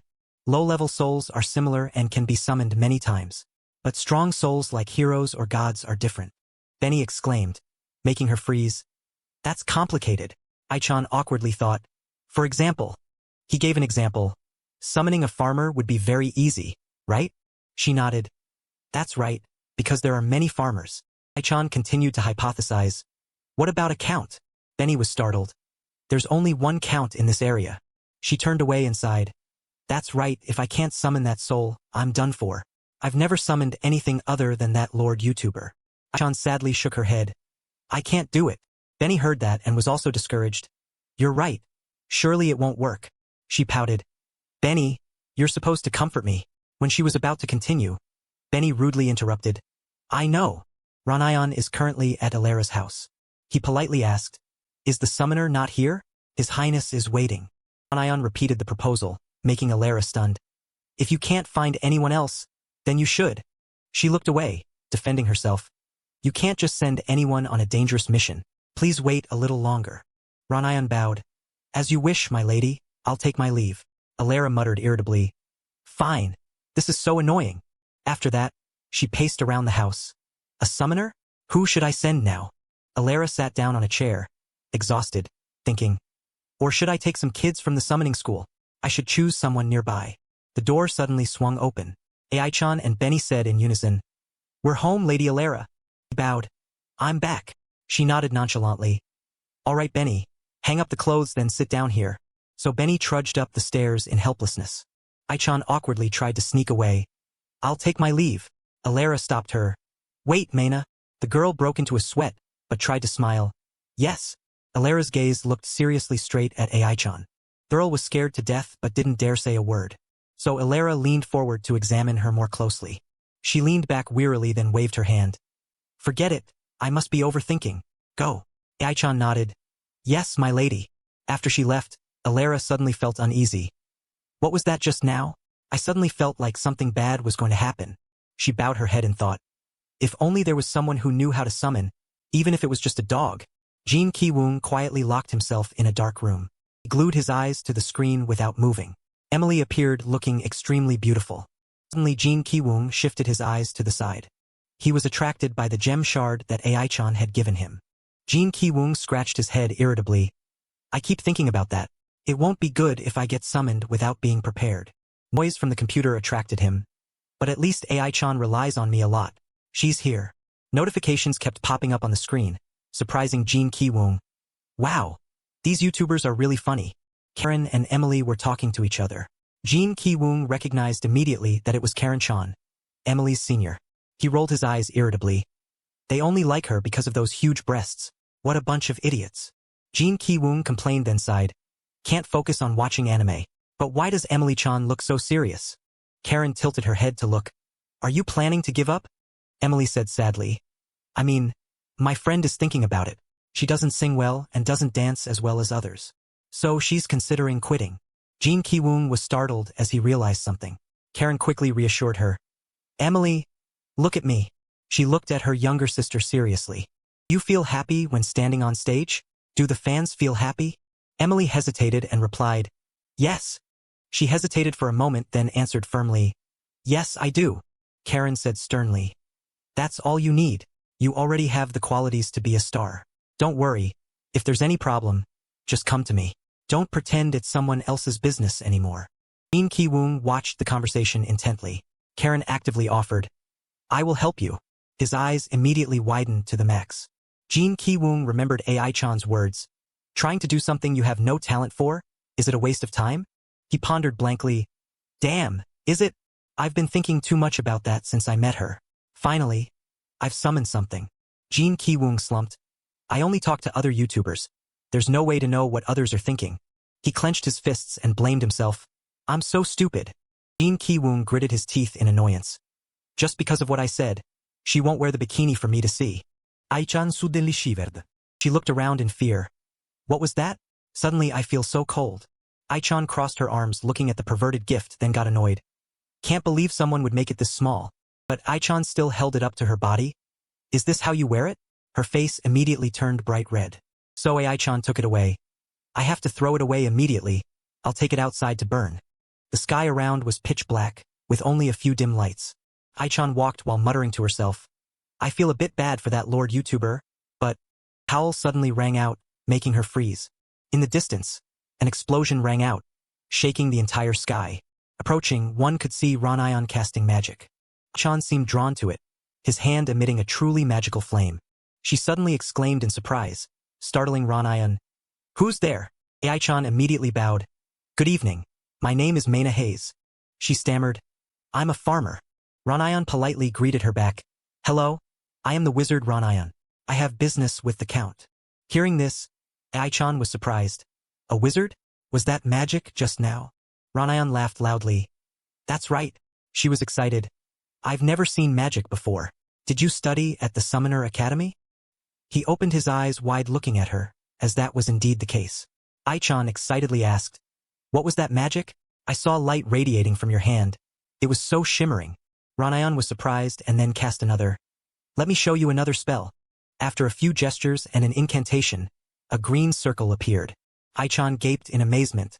Looking up, countless shimmering specks of light immediately appeared in the sky. She excitedly jumped around with extreme joy. Ai-chan rejoiced. "It's like millions of fireflies dancing. I didn't expect it to be this beautiful. What spell is this?" Ranayan said nonchalantly. That is Area of Effect Meteor Strike. A spell with immense destructive power, banned in war. Aichan quickly said, as an apprentice summoner, I know it failed, but if it had succeeded, several mountains around here would have been blown away. She screamed in fear. How can you be so calm? Ranayan shrugged. I was the top student at the academy and am a high-level wizard after all. Then he explained further. Magic is like that.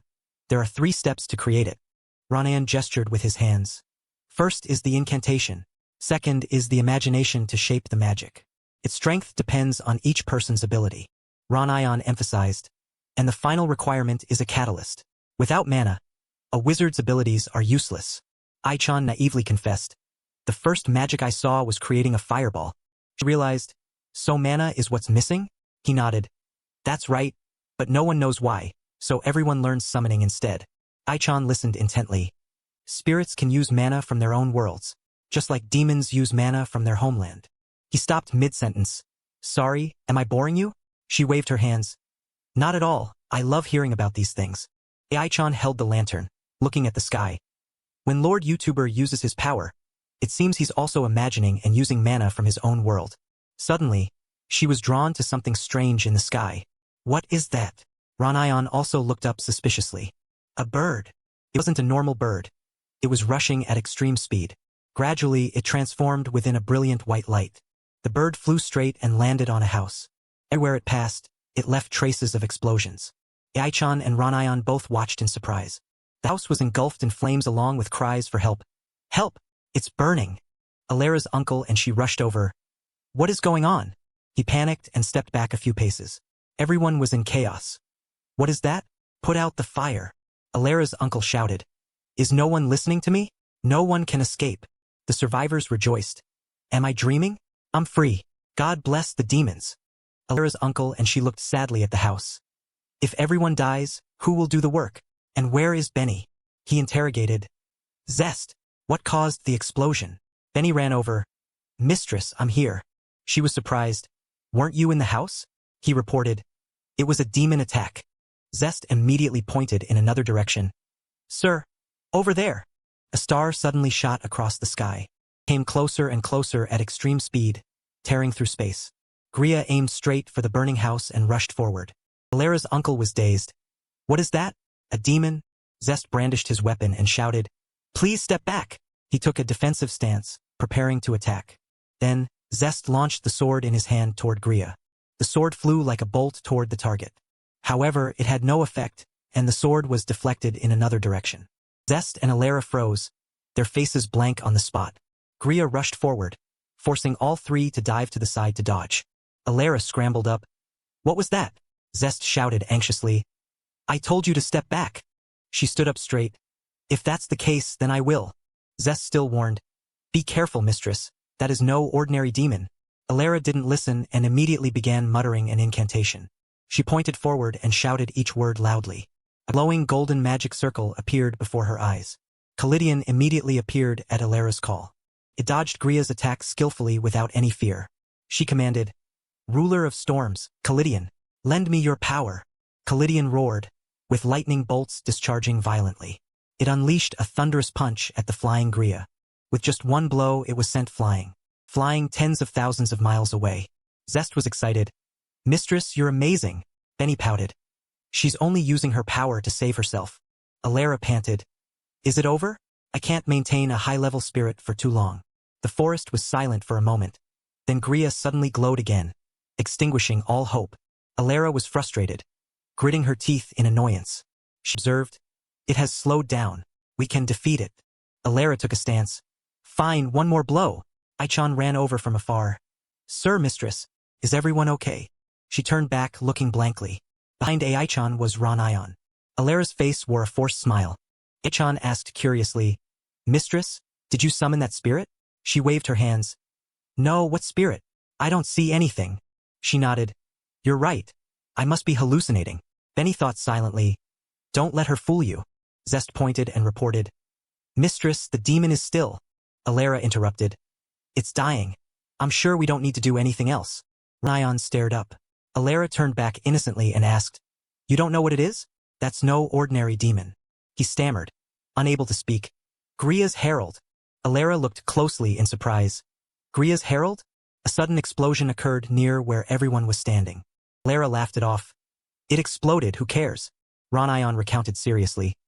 After the north was devastated, some nobles and soldiers sold their souls to join the demons. Gria was one of them, who turned into a giant demon and attacked our main stronghold. Alara commented nonchalantly. It doesn't look that giant. Jack retorted irritably. It's only this big. You're exaggerating. Ranayan looked up and said, that was just the herald. That over there is the real Gria. Everyone froze, staring in shock. Ranayan introduced solemnly. Gria, the wandering demon. From that tiny crack, the true Gria began to reveal its form. It flew past and breathed fire as naturally as if it were at home, accompanied by a roar as if declaring its occupation of the territory. Gria majestically flew high and looked down at the ground. It growled, observing everything below like prey. Gria immediately spread its wings powerfully, emitting streams of fiery red energy.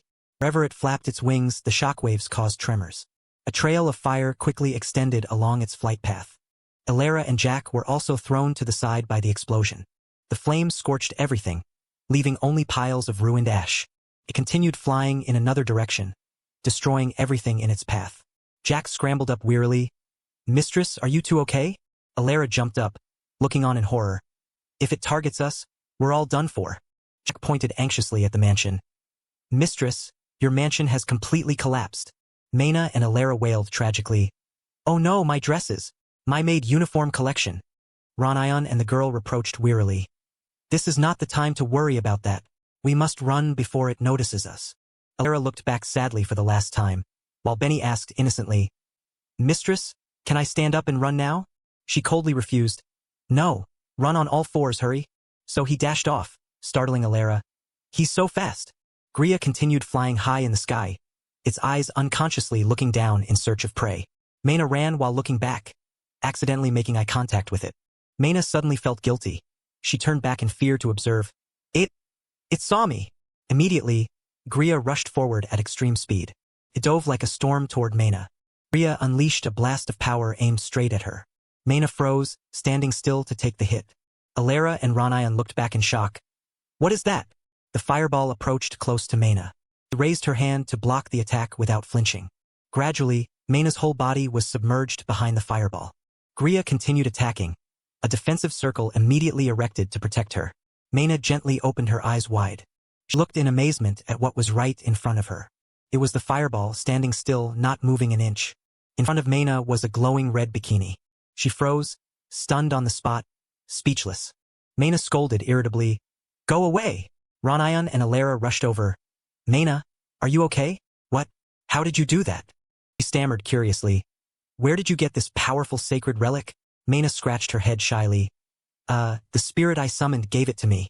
Alara asked back in astonishment. Your spirit?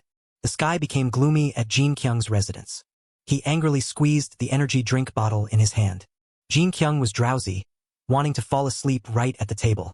He immediately banged his head on the table repeatedly and shouted. Jin Kyung reproached himself uncomfortably. What the hell? I can't sleep because I keep thinking about that. So he laid back on the bed. Whatever, just bringing the energy drink is fine. Jin Kyung closed his eyes tightly, thinking, I don't know how to make her wear a bikini. I chose the wrong way. Before long, Jin Kyung fell into a deep sleep. A beam of light shone straight down from the sky. Alara looked down at the ground in amazement, where the light was shining directly on them. Alara was confused. What is this? It's just a normal person, Maina said shyly. He looks even worse than a normal person, mistress. Jack suggested loudly. We need to decide whether to fight or run. It seems it hasn't discovered us yet. But, he pointed to the sky, where Gria was flying. It's still attacking all over this area. Alara rushed over. Why did such a strong monster come to the south? Ranayan explained. Gria's migration is always unpredictable. Even to demons, it is a threat. It suddenly appeared and attacked everything around it. Alara said wearily with disdain. A threat even to demons? We don't have anything like that. She turned away, caught Jack's eye but said nothing, then shouted irritably. Where are you looking? Alara gritted her teeth uncomfortably. Is it targeting me? If so, running is useless. She immediately commanded. Maina, hurry and tell your spirit to do something. Maina approached wearily. Lord YouTuber. Jin Kyung sat up drowsily. What's wrong? Is it you? When did you summon me? He looked around in surprise, seeing many strange faces. Jin Kyung asked innocently, Are they your friends? He suddenly startled when he saw a strange person. It was Alara with a cold expression. Jin Kyung squinted to look further away. Behind that was a large figure hiding. It was Alara's uncle in a red bikini outfit. Both stared blankly at each other. Jin Kyung was startled, getting goosebumps all over. He immediately turned away in fear. What the hell is that? What kind of hairy sausage is that? Jin Kyung screamed in despair. My eyes are ruined. Mena quickly comforted. You said the more exposed, the higher the defense, so we let the count wear it for safety. Jin Kyung yelled. It's only for women. It doesn't work on men. So Jack helped Alara leave. Mena smiled forcefully through tears. Lord YouTuber, I think you just ruined my life. So Jack helped Alara leave. Mena smiled forcefully through tears. Lord YouTuber, I think you just ruined my life. She intended to say something more, but Jin Kyung lay down exhausted, leaving Mena confused. Lord YouTuber, Mena asked awkwardly. If you kill that monster for us, Lord YouTuber, the count is gone. I have a request. She quickly bowed to plead. I'm sorry, mistress, it seems my ability is still not enough. Mena looked up desperately. I think everyone needs you, the best summoner. Ranayan was startled, staring wide-eyed. You are the best summoner? Hearing that, Alara became even angrier, leaving Mena confused. Mena, I've made another mistake. Ranayan stepped forward angrily to reproach. Why would you say that? Many innocent people have died because of the demon invasion. He continued shouting indignantly. They pray for someone to come and save the North, but you ignore them. Alara closed her eyes uncomfortably. Only then did she admit, That's right, I am the best summoner here. So what? Hearing that, Ranayan also froze. What? Alara continued to retort. Who will govern this land if I leave? What can you people do without noble orders? Those words left Ranayan stunned. That's why I sent you people. If you had protected the North properly, this wouldn't have happened. What am I supposed to do when you are all so useless? Even Mena listened in silence. When studying at the academy, weren't you taught to keep your promises? If you're useless, you should try harder. She shouted irritably. Why are you all so useless? I have to risk my life for fools. Shouldn't you be begging to be sacrificed first? After those words, the atmosphere fell silent. Mena collapsed to the ground, weeping. She immediately bowed her head in apology. I am sorry, mistress. Mena shouted in regret. I am incompetent and lazy, always a burden causing trouble for you with my foolish words. Mena cried even louder. I am truly sorry. Alara irritably reminded her. Is that so? If you're sorry, then do something about it. She continued, gritting her teeth. Don't think just saying sorry is enough. Mena slowly lifted her tear-stained face. What must I do? Someone like me. She stammered each word. Benny listened sadly without saying a word. What should I do? Miss tears continued to fall. Anything. I will do anything. Jin Ki-woong approached from somewhere. What the hell are you doing? Mena stopped crying and looked up. Jin Ki-woong stood before her, emphasizing each word. I asked, what the hell are you doing? Mena widened her eyes in surprise. Lord YouTuber. And Jin Ki-woong downed the energy drink and tossed it aside. Jin Ki-woong wiped his mouth and repeated. You just said you have no talent? He gritted his teeth, reminding her. You summoned me, yet now you say you haven't tried hard enough? Jin Ki-woong irritably repeated. All this I'm sorry. I'm a burden. He cursed uncomfortably. Why must you kneel before a selfish person like her? Alara was confused. What? Jin Ki-woong was furious, veins popping. If you summoned me, then show some self-respect. Those words touched Mena's heart. Never bow your head to anyone. After that, Jin Ki-woong shouted loudly. The atmosphere suddenly became strangely silent. Both Mena and Alara stared blankly at Jin Ki-woong. A stream of blue power immediately erupted from his mouth. Jin Ki-woong spun around continuously, startling everyone.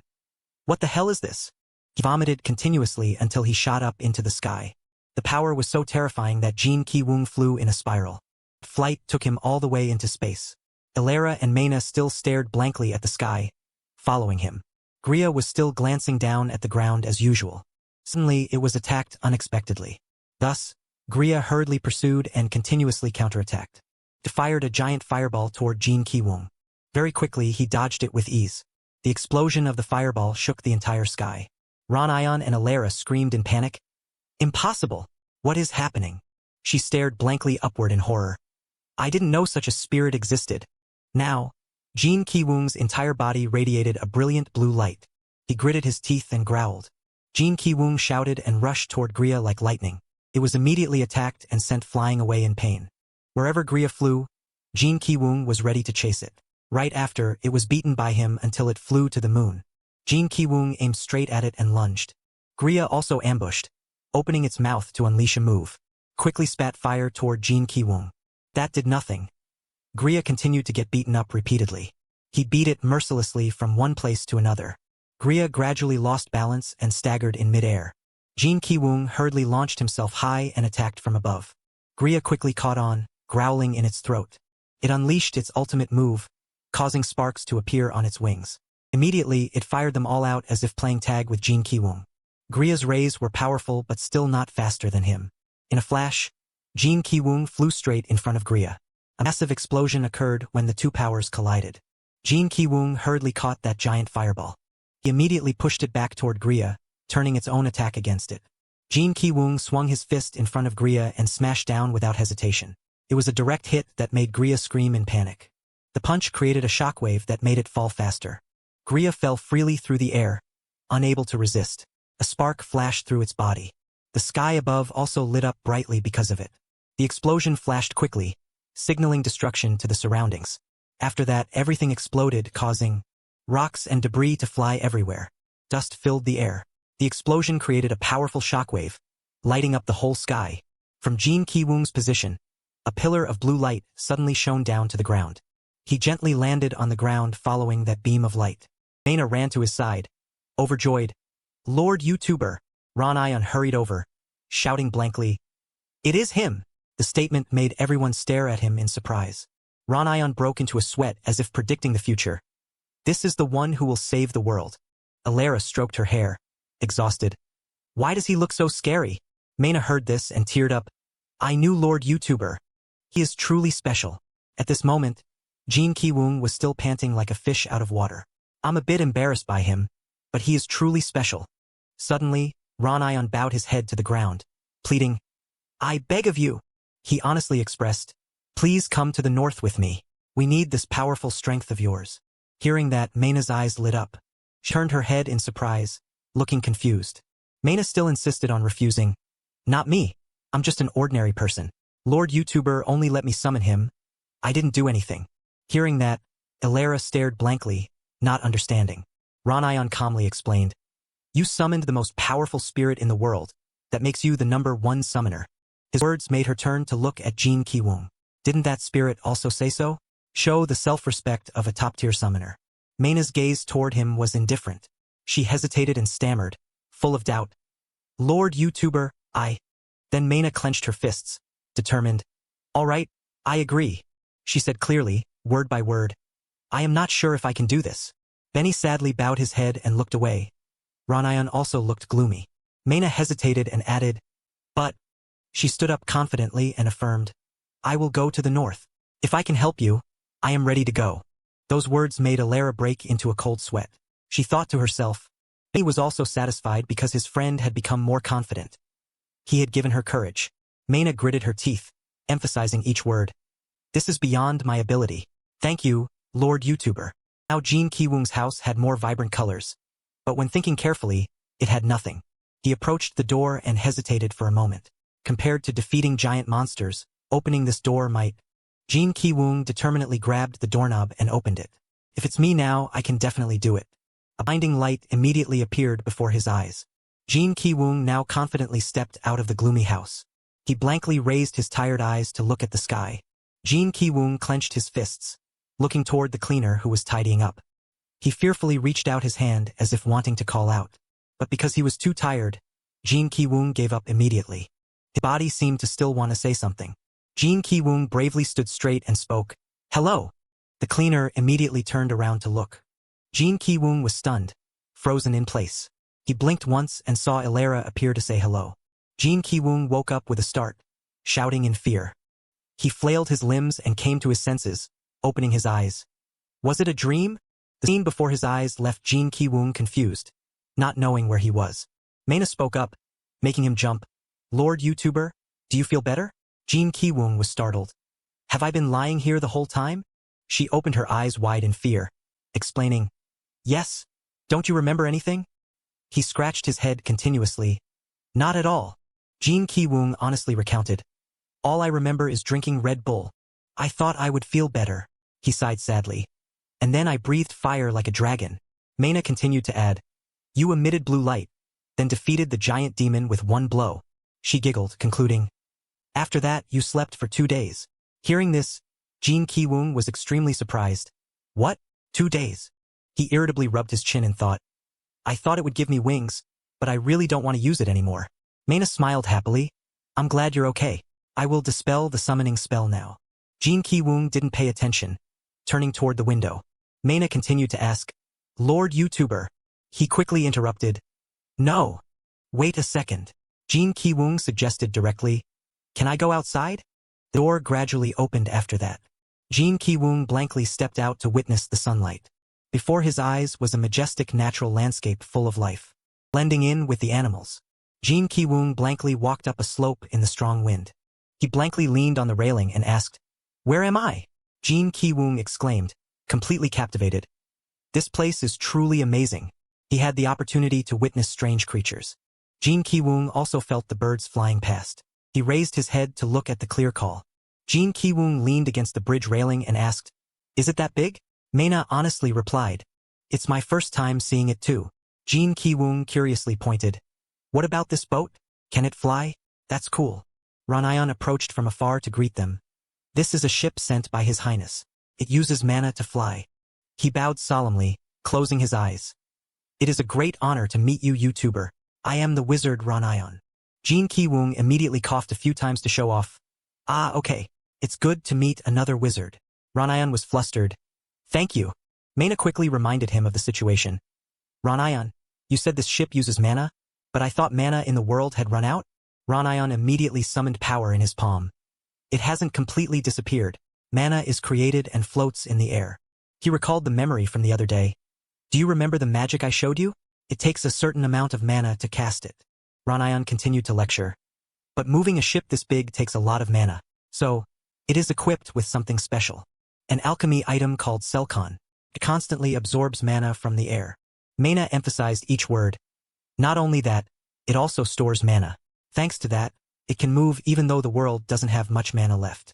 Hearing that, Mana pondered, while Jin Ki-woong was even more excited. This place is quite scientific. Alchemy is cool.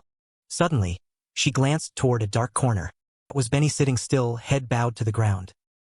He was sad and flustered, not daring to say anything. It was back when Benny was proposed. What? Me? Go to the north. Alara scratched her head, exhausted. They need an attendant to support the summoner. She looked annoyed. Sending a useless person like you is right. Benny refused immediately. No, mistress. I hate the north more than being with you. Hearing that, she froze, staring. Alara immediately set a condition. Really? If you do well, the king will appoint you as a summoner. She crossed her arms, manipulating him. If you follow Mana, you won't have to take my orders anymore. This sentence made Benny feel enlightened. He immediately knelt down. Benny sat up straight, sighing in relief. I guess I have no other choice. Alara's gaze stared blankly at each of his actions. So Alara irritably withdrew her intention. I will send someone else. Benny, I have work for you. He immediately knelt and pleaded. I will go, mistress. Benny reflected blankly. Strange. It feels like I was just tricked. I'm too obsessed with freedom. Now he shouted in panic. What can a useless summoner like Mana do? Mana coughed to remind him. I heard that.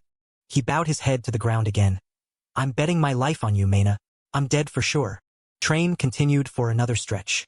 Before the three of them appeared a strange and extremely large architectural structure. Jin Ki-woong's jaw dropped and he was startled. What the hell is that? Ranayan calmly introduced. We have arrived. That is His Highness's castle. The ship quickly entered His Highness's kingdom.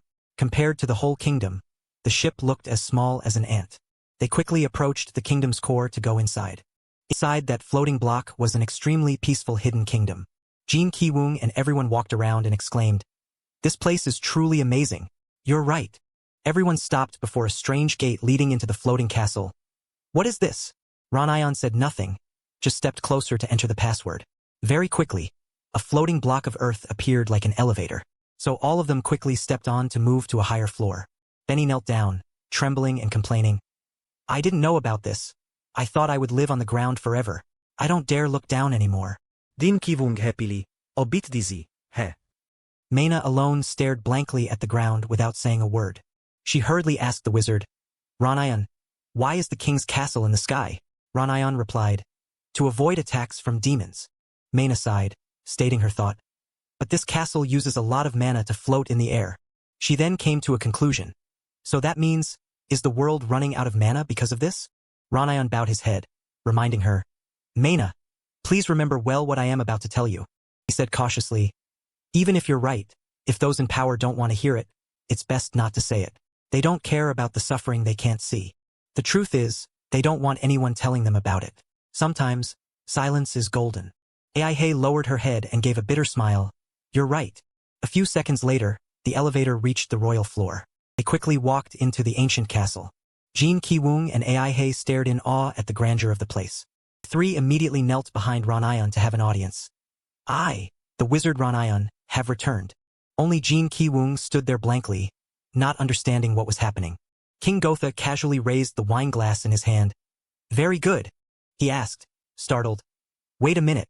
Remind me, where did you return from? Hearing this, Jin Ki-woong rolled his eyes continuously. King Gotha looked irritably at the bewildered person. Who is that?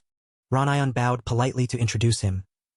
He is not a human, but a summoned spirit, your majesty. Kalunik spoke up from the other side. Your majesty, that is the spirit sent by the summoner my daughter dispatched.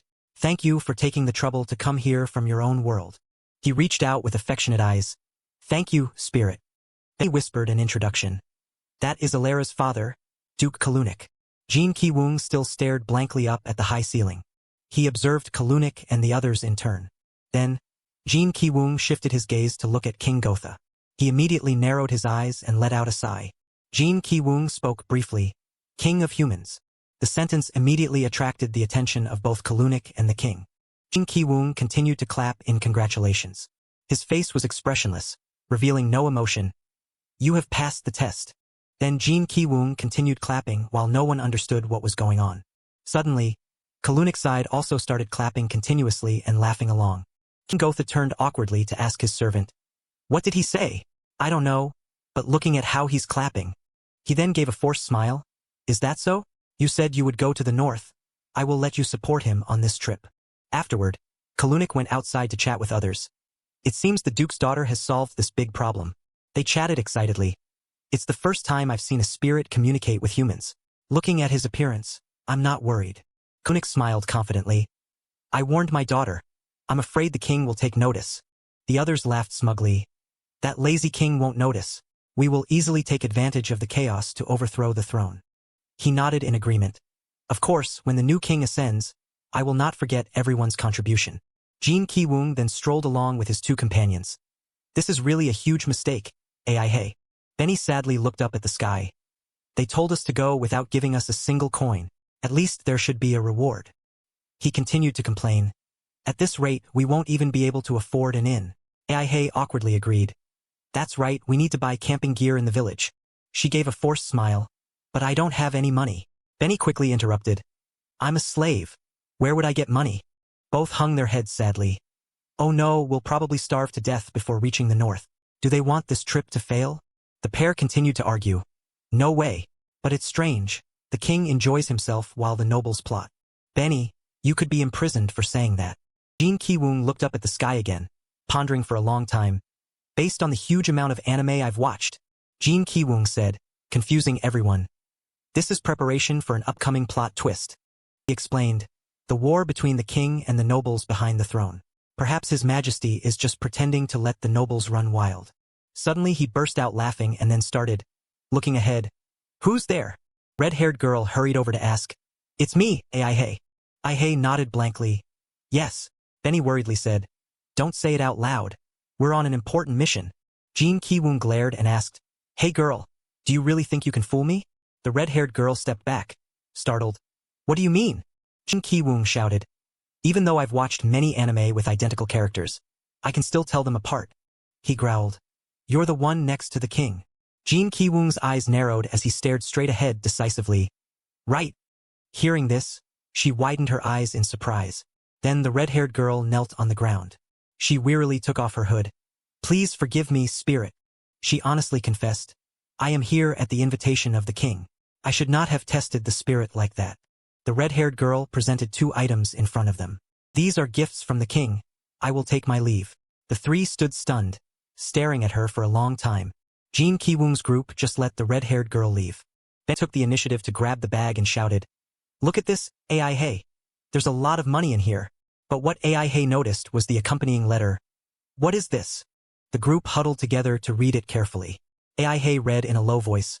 This is a royal decree, ordering all organizations and nobles to support us by any means necessary. They made an unbelievable face. So that means. The 2 subconsciously looked at Jin Ki-woong for help. He looked up at the sky, acting superior.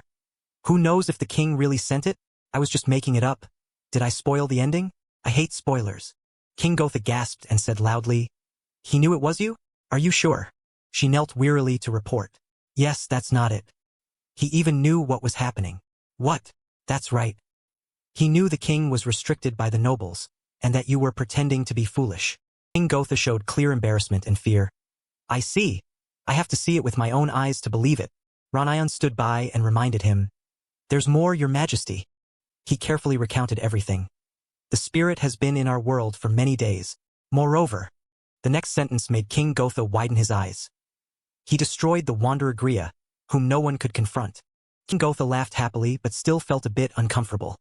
Perfect. Finally. There is someone on our side.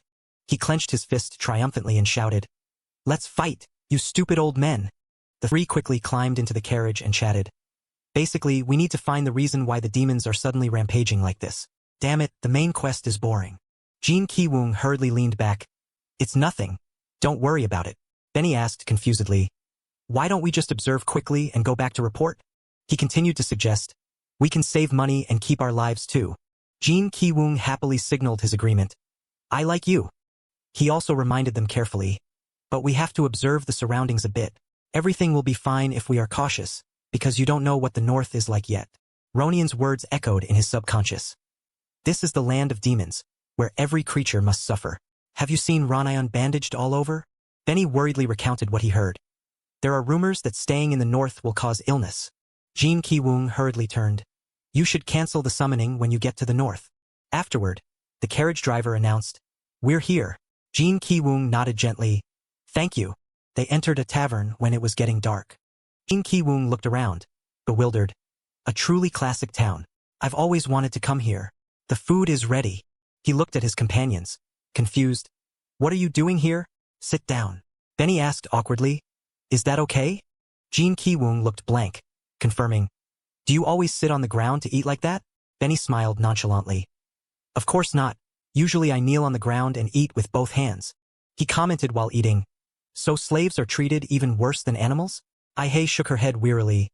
No, only Benny is like that. The girl immediately opened the map. According to the wizard Ranayan. Aihi pointed to each spot on it. The town near Arius was burned down and other towns in the north have also been attacked by demons.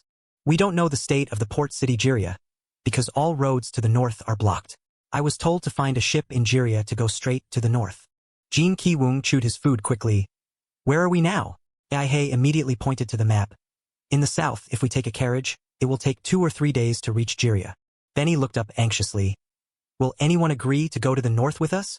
The girl scratched her head awkwardly. Who knows? If they see the king's order, they should listen. Jin Ki-woong looked serious, anticipating the situation. Is the road to the port city safe? I want to go with everyone but... He stammered. I need to rest and prepare some things. Aihi giggled in agreement. Yes, thank you for coming with us this far.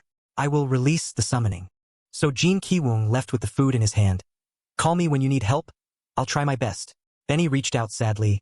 Don't leave me alone with her. After that, a pillar of light shone straight down onto the eatery. Jin Ki-woong quickly disappeared after the blue light appeared. Other villagers stared blankly at their table. Did you see that?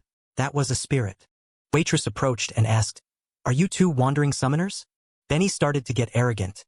Wandering? No, we are on an important mission. Oh, I thought that was a secret. He continued rambling. Do you know any place to stay and buy food? Of course, she answered honestly. If you go straight in that direction. Then they both left, wandering the streets. We're lucky the demons haven't attacked this place yet. I heard the army is blocking them at the border. Benny sighed sadly. Thinking about it, our Gotha army isn't sharp either. Why did they send someone like Mana to the north? Aihi immediately interrupted. Benny, go buy camping gear at that shop. He nodded hurriedly. Ah yes, I'll go to the market to buy food. Then the girl stopped at a crowded shop. People were standing in a long line to buy things. Aihi struggled to push to the front. Excuse me, let me through for a second. The girl smiled awkwardly. I want to buy that and that. All right. Aihi hurriedly put her hands in her pockets. How much is that? The girl stared blankly at her other pocket. Aihi's expression suddenly changed, sweat pouring down continuously. The girl immediately jumped up and screamed, Sorry, let me through. Aihi's scream echoed far away, making two robbers laugh. What a pity. By nightfall they still hadn't bought anything. After that, Aihi hurriedly went far away from the town. Benny hung his head sadly beside his friend who was sobbing. People here are really terrible. Mana, I can't believe they gave this mission to someone as stupid as you. Aihi stared blankly ahead while he kept rambling. If this country is destroyed, it's mostly your fault. Meanwhile, Jin Ki-woong was summoned back to the real world. He immediately leaned back on his beloved chair. Jin Ki-woong raised his head and laughed. I'm back. It still feels better than the last VR game. Jin Ki-woong's father immediately shouted and banged on the door. Open the door right now. The door was knocked on more and more violently. If you don't open the door. Jin Ki-woong stepped toward the doorknob in fear. Immediately, the door was pushed open hard, making him fall backward. Jin Ki-woong hit his head hard on the ground. He looked up blankly with a terrified gaze. Jin Ki-woong's father breathed heavily, scowling at his son. What the hell are you doing in here? He shouted every word. I'm asking you. Jin Ki-woong's father glared at his son. The scene was extremely tense. The sky outside was also gray, no longer bright. Only then did Jin Ki-woong regain his composure and look at his father. His father shouted uncomfortably again. What did I tell you about locking your door from the inside? He roared angrily. The least you can do is come out and eat with the family, so your mother doesn't have to worry anymore. His words left him stunned.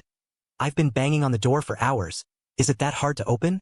He wanted to rush forward, but Jin Ki-woong's mother stopped him. What else do you want us to do? Honey, she advised her husband sadly and guiltily. Calm down, let me talk to him. Jin Ki-woong's father said nothing, just turned and left. He immediately slammed the door and went outside. Jin Ki-woong's father sat sadly smoking on a street corner. He gritted his teeth in anger. What did I do in my life to have a son like that? Meanwhile, his mother gently entered the room. Jin Ki-woong. She looked down sadly. Mom is very worried about you. You haven't eaten anything for 2 days.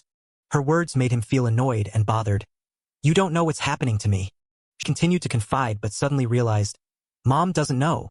But, seeing the bread in the room, Jin Ki-woong's mother looked blank. Bread. She stared with a bewildered attitude. His mother whispered to herself, I don't remember buying bread, do I? Jin Ki-woong stammered a few words. He turned away to avoid eye contact. I'm doing something very important. Jin Ki-woong suggested seriously. Please just leave me alone. His mother looked at her son sadly. She sighed gloomily and nodded. All right. After that, Jin Ki-woong's father smoked continuously, and his mother hugged her face sadly on the sofa. The sky was very gloomy and bleak. Jin Kyung also hung his head dejectedly on his knees, looking at the wound on his foot. Jin Kyung hurriedly bandaged the wound. Why didn't the giant monster hurt me? But the door made me cut my foot in this world. He angrily muttered to himself. I hate this world. In the other world, Benny looked up blankly. We are truly miserable. He complained frantically. For days straight sleeping on the street. Now I'm so hungry I could eat dirt. Benny leaned back to enjoy it. At least the scenery here is nice. We have to stay here for 3 days, right? Aihi cried regretfully. If only we had a carriage. Benny knelt down like a madman. We can run like horses. Why didn't I think of running on all fours? He continued to lament his fate. It's all my fault. If I could run like a horse, we wouldn't be in this situation. Aihi stood up angrily and criticized. Benny, why did you buy a fishing rod? You didn't catch any fish. He scratched his head and sighed. Is it my fault the river has no fish? Benny immediately provoked. How do you know there are no fish? You didn't even look down at the river. So Aihi cast the rod right there. Very quickly she caught a fish. 1-0. Benny excitedly picked it up and praised. You're amazing, Mana. You look more like a skilled fisher than a summoner. Aihi lowered her head to the ground. A fisher? First a farmer. Now a fisher. She screamed in helplessness. Why am I so good at farming and fishing? I happily grilled the fish to enjoy. Benny and Aihi drooled. Should we quit the mission and sell fish? Shut up. I'm a summoner. He approached to observe. It's cooked. She reminded him immediately. Stop it, Benny. We just grilled it. Suddenly the ground shook, scaring both of them. What is that? I'm not sure. The whole area is shaking. It turned out the shaking sound came from a place far from where they were. Benny and Aihi turned their heads to look at the same time. Before their eyes was a huge demon running for its life. Benny and Aihi hurriedly jumped inside to dodge its path. Aihi stood up blankly and followed the figure with her eyes. What the heck is that? She subconsciously looked closely to predict. A demon. Benny quickly realized the abnormality. Grilled fish from earlier had disappeared, and the fire was also extinguished. Benny hurriedly ran out and shouted helplessly, No, don't. Aihi was stunned. Benny! He sat down sadly. No, don't go, please. But then Benny immediately smiled when he saw the fish was still on the other side. He was excited because he was about to eat, but the joy was immediately trampled by a foot stepping on it. Benny's eyes became soulless and blank immediately. Aika seriously assessed the direction of movement. It's running this way. She subconsciously looked toward the two children. Aika stepped up to ask, Which kids are these?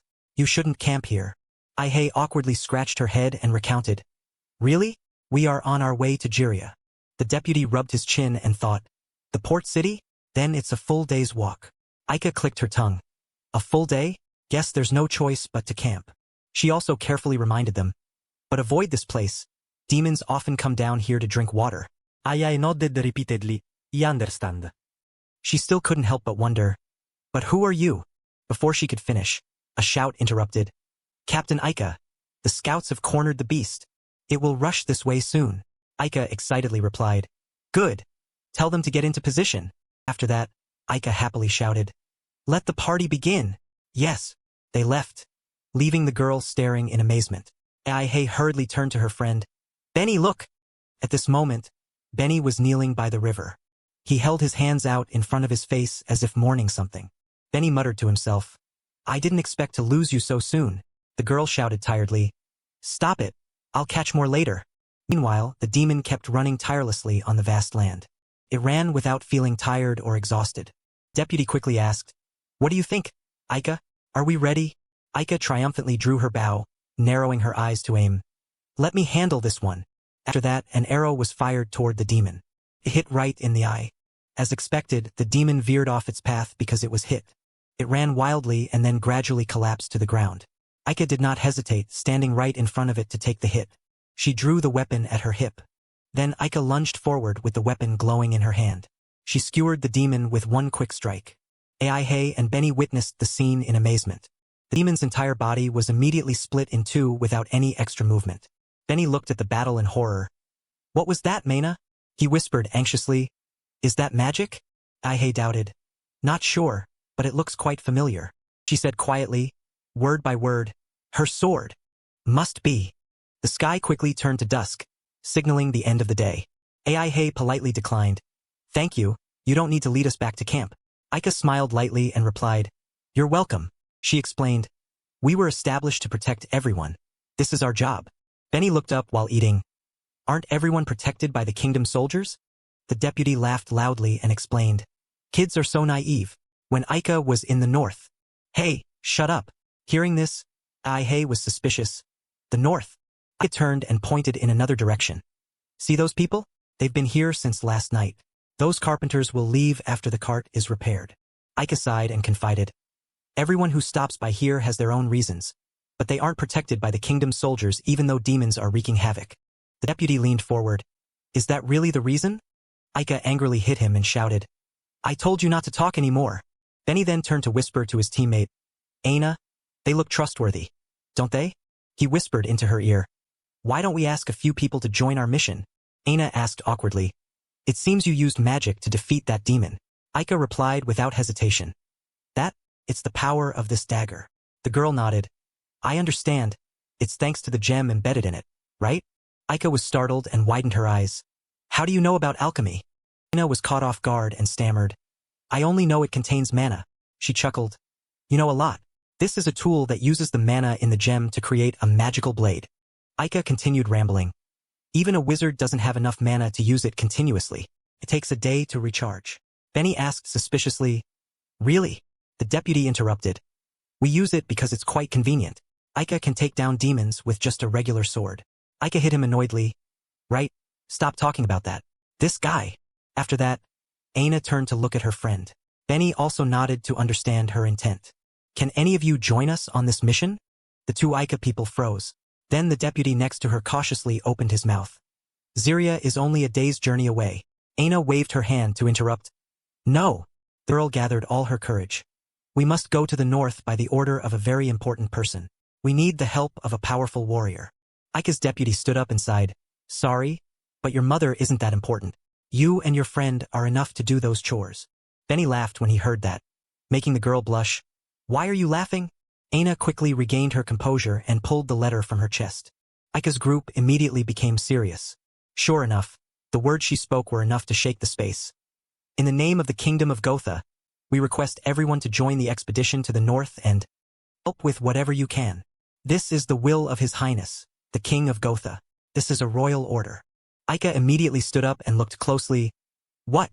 She broke into a sweat, unable to believe her eyes. No way. That really is a royal order. Aika coughed a few times. If so, the sky immediately turned gloomy in the real world. Jin Kyung locked himself in the dark room. Humans like the rooms that he pondered blankly from the beginning. We have no choice but to depend on other rooms to live. But the sad thing is that everyone must open their door one day, accept others and be accepted, even if it causes unnecessary conflicts. Jin Kyung sat stunned. I'm satisfied with this private room. I can live in a space the size of a blanket. Jin Kyung called it Noel Gallagher's oasis. He determinedly looked toward the door. I will start a revolution from my bed. And that is exactly what I did. Jin Kyung's gaze became much more serious. Suddenly he turned to look at the red gem. It was still sitting on the table, motionless. Jin Kyung doubted vaguely. Was that just my imagination? Meanwhile, it was late at night and everyone had fallen asleep. A few drops of blood fell on the ground. Aina was tied up and tortured brutally. The girl regretted and exclaimed, Why? Oh! Aika pulled the girl's hair to interrogate her. She spoke coldly. Now then. Aika stared and asked again. I'll ask you one more time.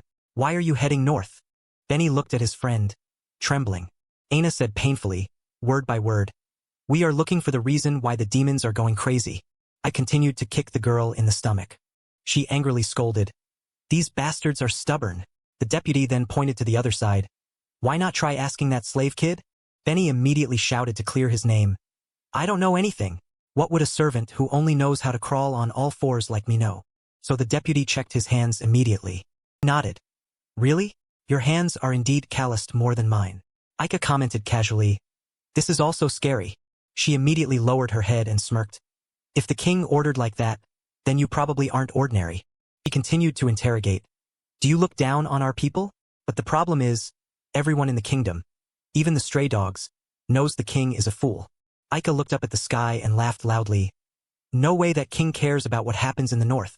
Aina sadly lowered her face. Well, about that. The girl's mind was extremely confused. What should I say? I don't know. Aina thought back emotionally. What kind of person is the king? Who is actually helping us? Ronian's image appeared. If someone else is pretending to be the king to help us, someone who truly cares about this country. Aina's face became blank. I don't know why I keep going north as they said. Without thinking at all, not even sure if doing so is right. After that, without hesitation, Aika drew her weapon. I know these people very well. This will happen when I go north. She pointed her sword at Aina's neck, threatening. All I wanted to do was deliver important documents to the king. Aika laughed sinisterly. But who would have thought the king's people would want to kill us? She sadly remembered old memories. When I woke up, I had lost all my comrades. Aika cried miserably then, blood flowing profusely along with her left eye. I understood everything when I heard that man singing. Drink the blood of farmers, eat the flesh of craftsmen. Kneel before my throne and praise my existence. When the celebration ends, I will take your lives. Aika brought the letter to the fire and whispered. And at that moment I decided. The eye I lost was the price to pay to see what could not be seen. She tilted her head and emphasized. Perhaps that's why my eye hurts more than usual today. The letter quickly became nothing but ashes. The remaining flames were quickly blown away by the wind. It flew toward the starry sky, no different from festival lanterns. Another guy immediately ran over to report, "Captain Aika, it's not good," he panted, unable to speak clearly. "There's a demon I've never seen before heading toward our camp." Aika quickly reassured, "Calm down. I'll handle these two, then we'll prepare." He interrupted, "That's not the problem," he shouted, making both of them stunned. "This demon is something very different." "What?" Gradually, a huge entity appeared in the sky, obscuring the entire sky. Everyone stared up blankly. Its silhouette quickly manifested on the ground. Birds also migrated elsewhere even though it was midnight. Cantavia flashed a red light in its eyes. Around it fluttered moss-green ribbons. The deputy was terrified and speechless. "Aika? What is that?" he asked in amazement. "Have you ever seen a demon that big?" Aika sweated awkwardly. "Unfortunately, I've seen it in the north." Her eyes looked very carefully. The demon was as wide as the whole sky. "Lord of the city wall. That is the master of Gria, the wandering magic sword." Hearing that, Aihi was startled and looked up despite being in pain. Aika stepped back trembling. "I don't know why Cantavia of the Three Darknesses came all the way here." The deputy looked anxiously at Aika. Aihi immediately spoke seriously. "Let me go." Aika turned to look at the girl with a dazed face. She spoke with a suspicious attitude. "What?" Aihi repeated seriously. "Let me go, you guys can't defeat that monster." The girl expressed frankly. "As the one who defeated Gria, the wandering magic sword, I am the only one who can defeat it." Surrounding atmosphere began to heat up and become more tense than ever. Meanwhile, Jin Ki-woong cherished the figure in his hand. "Okay, I've waited a long time for this." He excitedly looked at Emily-chan with joyful eyes. 1 lick a day, or 5 to compensate. Jin Ki-woong stuck his tongue out, determined to move forward. He got close to Emily-chan. Her soulless face looked like she didn't want him much. Suddenly, the red gem glowed brilliantly again. And so, Jin Ki-woong was punished immediately. Aika laughed arrogantly. "You're saying you defeated Gria, the wandering magic sword?" Aihi did not hesitate to agree. "That's right." Benny immediately gave a forced smile. "It doesn't look like it, but she's standing right there." Aika immediately grabbed the girl by the hair. She shoved her harder against the pillar. This caused Aihi pain and blood flowed freely. Aika laughed happily. "Really? Someone that strong is letting themselves be tied up like this?" Seeing this, Benny fell silent. Aika stared, grimacing defiantly. "Do I look like an idiot to you?" Ignoring Aihi's crying, she gritted out. "You think I'll let you go if you say that? You think that monster appearing is your ticket to slip out of here?" The girl coughed violently but still tried to explain. "It's not like that. I mean," the assistant spoke up immediately. "The people living in the village." He lowered his head sadly. "Most of them are our families and friends," the assistant quickly reminded. "If something happens to them, it doesn't matter for these two brats. But for us, they are more important than our own lives." He mumbled for a long time. "I doubt this will make any difference." Aihi continued to cough due to her injuries. He turned and suggested, "Anyway, Aika, this isn't the time for this. We need to deal with that demon." And he smiled happily, but Aika's next sentence made him stop immediately. "Then slit their throats first." But she lifted Aihi's chin and proposed, "Wait." Aika's eyes were extremely cunning. "All right, I'll give you a chance. How about this?" Aihi cried as she heard the deal. "If I take down that monster and come back, you're dead." Aika smirked wickedly. "But if that demon kills me, you live, because there will be no one left here to kill you." She smiled lightly and asked for her opinion. "What do you think? Not bad, right?" Aika still wouldn't let it go and added, "But leaving you here feels a bit bad. I'll give you a small gift." She glared straight at Aihi. "An eye." Aika then drew her weapon. "It will help you see." After that, before Benny could even cry out, it was already done. Aihi was terrified and couldn't react in time. Aika laughed perversely, finishing her sentence. "Things the naked eye cannot see." The girl screamed in pain, echoing across the sky. Benny, beside her, was equally horrified. Aihi! Aihi strugle torstai escape in vain. The girl screamed in pain as blood flowed continuously. Aika walked away coldly with a contemptuous remark.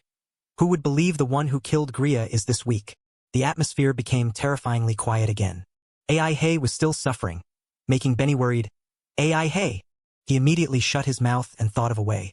So Benny took off his shoes and prepared to act. He took a deep breath and struggled to break free from the ropes. Immediately, Benny braced his feet against the pillar and pushed himself up. He strained, pushing up while screaming. Then the ropes were broken. Benny ran over to support his friend. Hey, are you okay? You're bleeding so much. He asked his comrade sadly, even though Aihi was still crying. Can you walk? Benny, with tears in his eyes, confirmed again. Aihi. He immediately stammered and suggested, let's give up.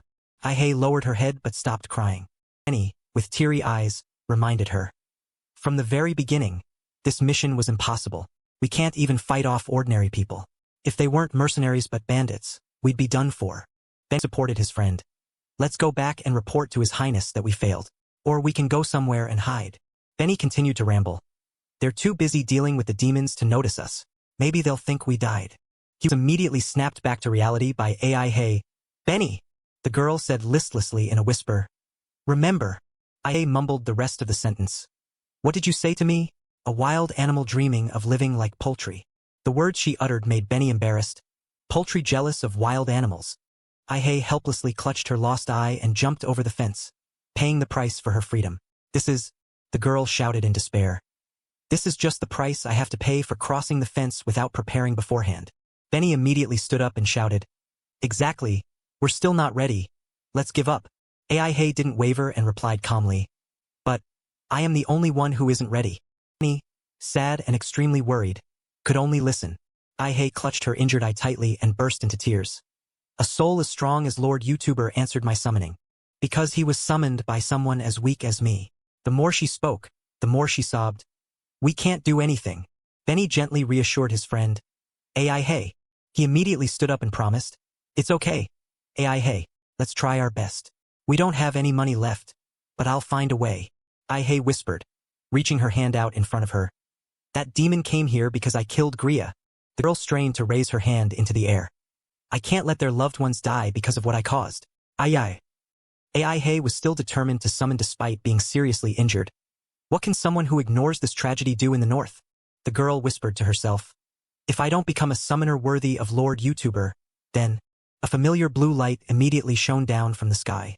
That blue light was incredibly powerful, shaking the entire sky. Both Benny and Aihi raised their hands to shield themselves from the terror of this energy source. He looked up toward that brilliant light. The scene of Jin Ki-woong sticking his tongue out at Emily-chan. After finishing, he managed to lick her. Benny said in astonishment, Lick! He witnessed that perverted act being carried out. Suddenly Benny blushed in embarrassment. How shy. Jin Ki-woong stood there, stunned and rooted to the spot.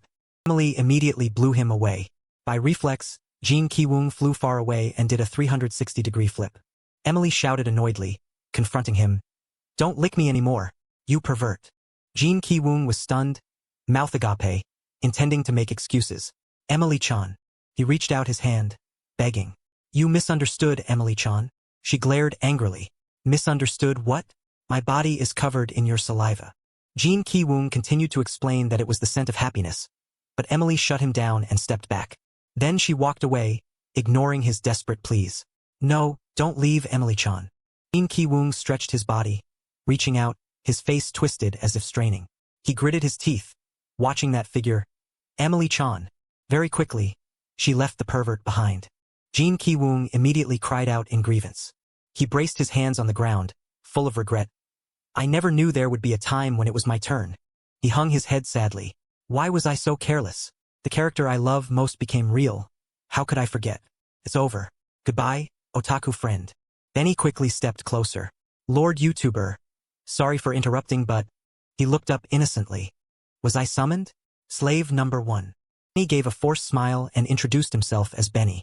He didn't answer but turned to look. Ai-chan? Jin Ki-woong immediately ran over to check on her. What happened to you? Benny sadly supported his friend. Her eye is injured and she's been beaten. Aihi let go of his hand but still tried to explain. I'm fine, but first, that demon. Jin Ki-woong hurriedly grabbed her shoulders. You're clearly not fine. You should have called me when you were in danger. Aihi continued to sob. I'm sorry, YouTuber. I felt anxious meeting you because I'm so useless. The girl said listlessly in helplessness. You're busy with your own life, and I keep bothering you. Jin Ki-woong immediately spoke sternly in opposition. To me, nothing is more important than you right now. Don't say that anymore. He emphasized every word right there. You have never been useless. Hearing this, Aihi sobbed, her emotions ready to burst. So the girl cried even louder as if relieved and acknowledged. Aihi cried and whimpered apologies to YouTuber. Jin Ki-woong asked in surprise what was wrong with her. Benny replied awkwardly, I'm not sure. Maybe because her eye hurts? Hearing that, he immediately remembered. Right, what should we do? Finishing his words, Jin Ki-woong took off the foot patch. He held it up and boasted confidently. This time, I'm the healer. Jin Ki-woong's eyes became cunning. All right. Sit still.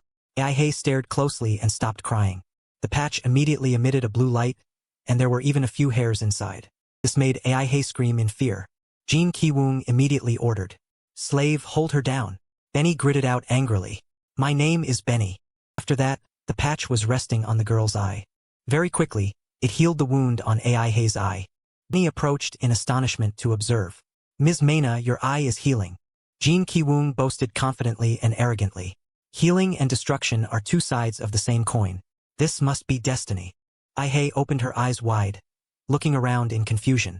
My eye is better, but for some reason, the girl thought angrily to herself. I really hate this. After that, sparks of fire hurriedly appeared in a long line. The closer they got, the more those places were burned to the ground. Everywhere Cantavia went, fire caught on. It stood silently in one place, looking toward that brilliant fire. People nearby stood frozen in terror, as if dead. Every step Cantavia took seemed to be leveling an entire continent. The comrades began to run away in panic. What is that? Its leg. They attacked helplessly and chaotically. Look how terrifying it is. I don't know, just attack. A spear was immediately thrown, but it fell to the ground. It left them bewildered, not understanding what was happening. Where did it go? It's around here, you idiot. Maybe it ran away. The assistant beside him was equally restless. What now? We can't get close to it. Aika laughed triumphantly. That's right. She immediately came up with a plan. Ranged weapons are useless against it. Does my knife have to do the work again? The other side immediately ordered. Listen up. They shouted urgently. You two, take the horses to the nearby village. Everyone, help the villagers evacuate quickly. Aika began to persuade them. Follow my orders. Hurry up and direct everyone to evacuate. The assistant shouted angrily. What? Are you planning to rush into it alone? I gave a contemptuous smile. What? Are you worried about me? I'm the one who survived and returned from the north. She threw her coat away and stepped forward. You guys just take care of yourselves. Aika's decisive and courageous action left the burly man not knowing how to advise her anymore. Aika! Before he could say anything more, Aika shouted loudly behind her. Go quickly. The others knew staying was useless, so they replied in unison, Yes. The man looked after Aika with an indescribable gaze. He looked at her back and wondered. Why? Then he looked down at Aika's hand, which was gripping the knife until it trembled. She always had to shoulder everything. Finally, he turned away because he had the answer. Because she's afraid we'll die first, just like her comrades. The starlight was gradually obscured by Cantavia's massive figure. He prayed silently. We will survive, you must return too. Seeing that everyone had retreated safely, Aika sighed in relief and regained her composure. She smiled slightly, blaming herself. If I had known this would happen, I wouldn't have used it since this morning. Aika held out her weapon, unsure what she could do with the little energy remaining. I don't know how much mana has recovered, but I only need one strike. When the time came, Aika prayed silently in her heart. Please, Selkan. She pointed her weapon straight up, a stream of power shooting straight into the starry sky. Aika screamed with all her might, preparing to unleash the single strike to finish off the giant monster. In a blink of an eye, she swung a sharp blade straight toward Cantavia. The slash was so fast that the naked eye could barely keep up. From afar, only an afterimage could be seen passing by. It easily pierced through Cantavia's massive ankle and then gradually faded into the silent space. However, that one strike was nothing compared to its massive body. Aika gritted her teeth in annoyance. What? Not enough. Cantavia now suddenly shifted its attention to the one who had just attacked it. It slowly glanced down at the tiny human standing on the ground. Aika, now at a disadvantage, was still talking tough. Finally, you're looking this way, Cantavia of the Three Darknesses. Aika didn't care what it wanted to do next. She kept loudly questioning it without any fear of death. You have countless followers. The battle right under the setting sun. You are the final victor. Aika gritted her teeth in frustration, spitting out each word. Why did you come here? The next second, she was seen frantically rushing forward. The weapon, drained of mana earlier, now began to gather energy again. How about that? Aika swung her weapon wildly. Beams of light flew everywhere in the direction she swung. Aika was now exhausted. Sweat was pouring down her forehead. Mana. Watching the monster begin to unleash its counterattack power in front of her. From the top of its head, a strange vortex had appeared out of nowhere.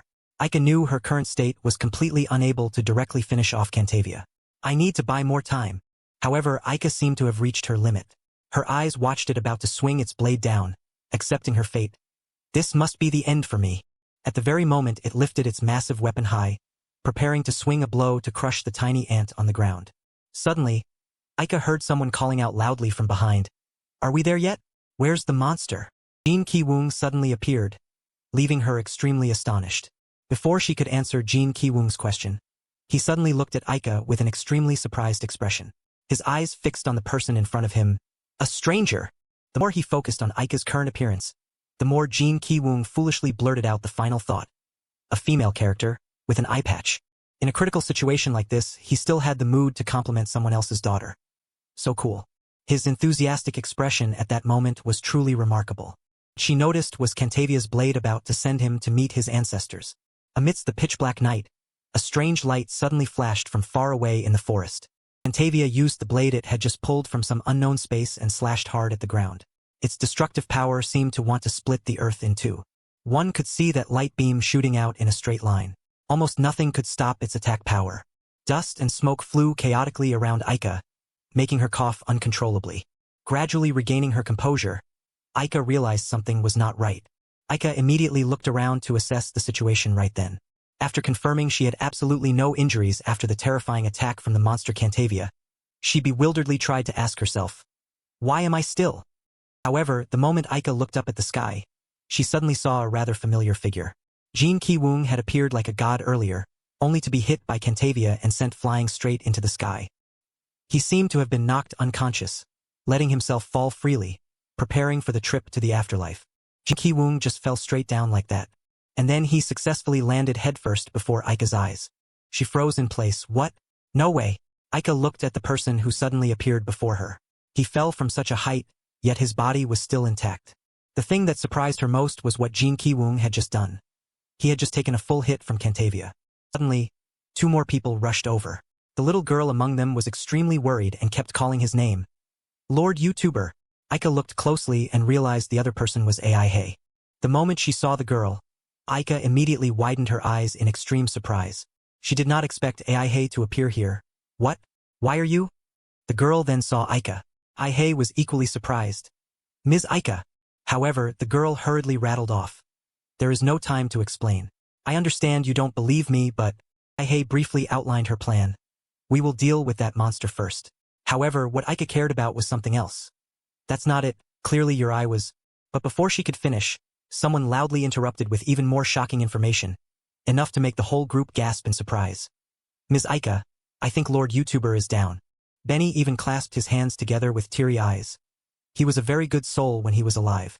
Hearing her benefactor being mourned by him like that, the girl pointed straight at Benny and flared up. No way, stupid Benny. Don't underestimate him like that. Aihi tried to explain to them. Summoned souls that take damage to the limit are returned to their world. Lord YouTuber is fine. Yet, the guy who was lying unconscious on the side suddenly jumped up from the underworld. He even shouted loudly to deny what she just said. I am not fine. Jin Ki-woong kept complaining. It hurts. It hurts even more than when the neighborhood kids bullied me and took my money. Responding to his complaints was Aika's extremely surprised expression. She seemed unable to believe her eyes. No way. How can he still stand up after taking a full hit from Cantavia? Aihi was very confident in her benefactor's strength and praised him endlessly. Lord YouTuber is the strongest summoned soul. He defeated Gria. She completely ignored Jin Ki-woong's complaints earlier. Are you all deaf? I said it hurts a lot. This is not okay at all. Having to process too much unexpected information at once made Aika's CPU burn out and fail to load. Did he really kill Gria? Aihi did not hesitate to confirm firmly. That's right. He will be the one to save this world. Before she could finish, someone reached out and pulled hard on both of her cheeks, making the following sounds blurry and unclear. Jin Ki-woong pinched her cheeks while repeating his dissatisfaction. I said it hurts. Before he could inflict much physical impact, Benny screamed in terror, attracting everyone's attention. Ms. Aihi, Lord YouTuber, the demon is about to do something. Cantavia suddenly swung its blade, preparing for the next attack. Jin Ki-woong stood up to protect everyone again, not noticing that Aihi's group had already run far away. Aika, back away quickly. Alright then, it seems my body is really tougher than I thought. Saying that, Jin Ki-woong suddenly reached into his pocket to fumble for something. Then he pulled out a fairly normal pen, but he seemed very confident in its power. Let's fight? Before he could even activate his weapon, Jin Ki-woong suddenly froze when he saw Cantavia had already pointed its weapon at him. His face stiffened, unable to speak. The speed of Cantavia's blade swing was extremely fast. Ordinary people could hardly dodge it. He gritted his teeth and braced himself at the critical moment, when it seemed everything could not be saved anymore. Jin Ki-woong quickly dodged to the side to avoid that fatal attack. Even so, he was still significantly affected by that massive weapon. Jin Kyung quickly took out his pen.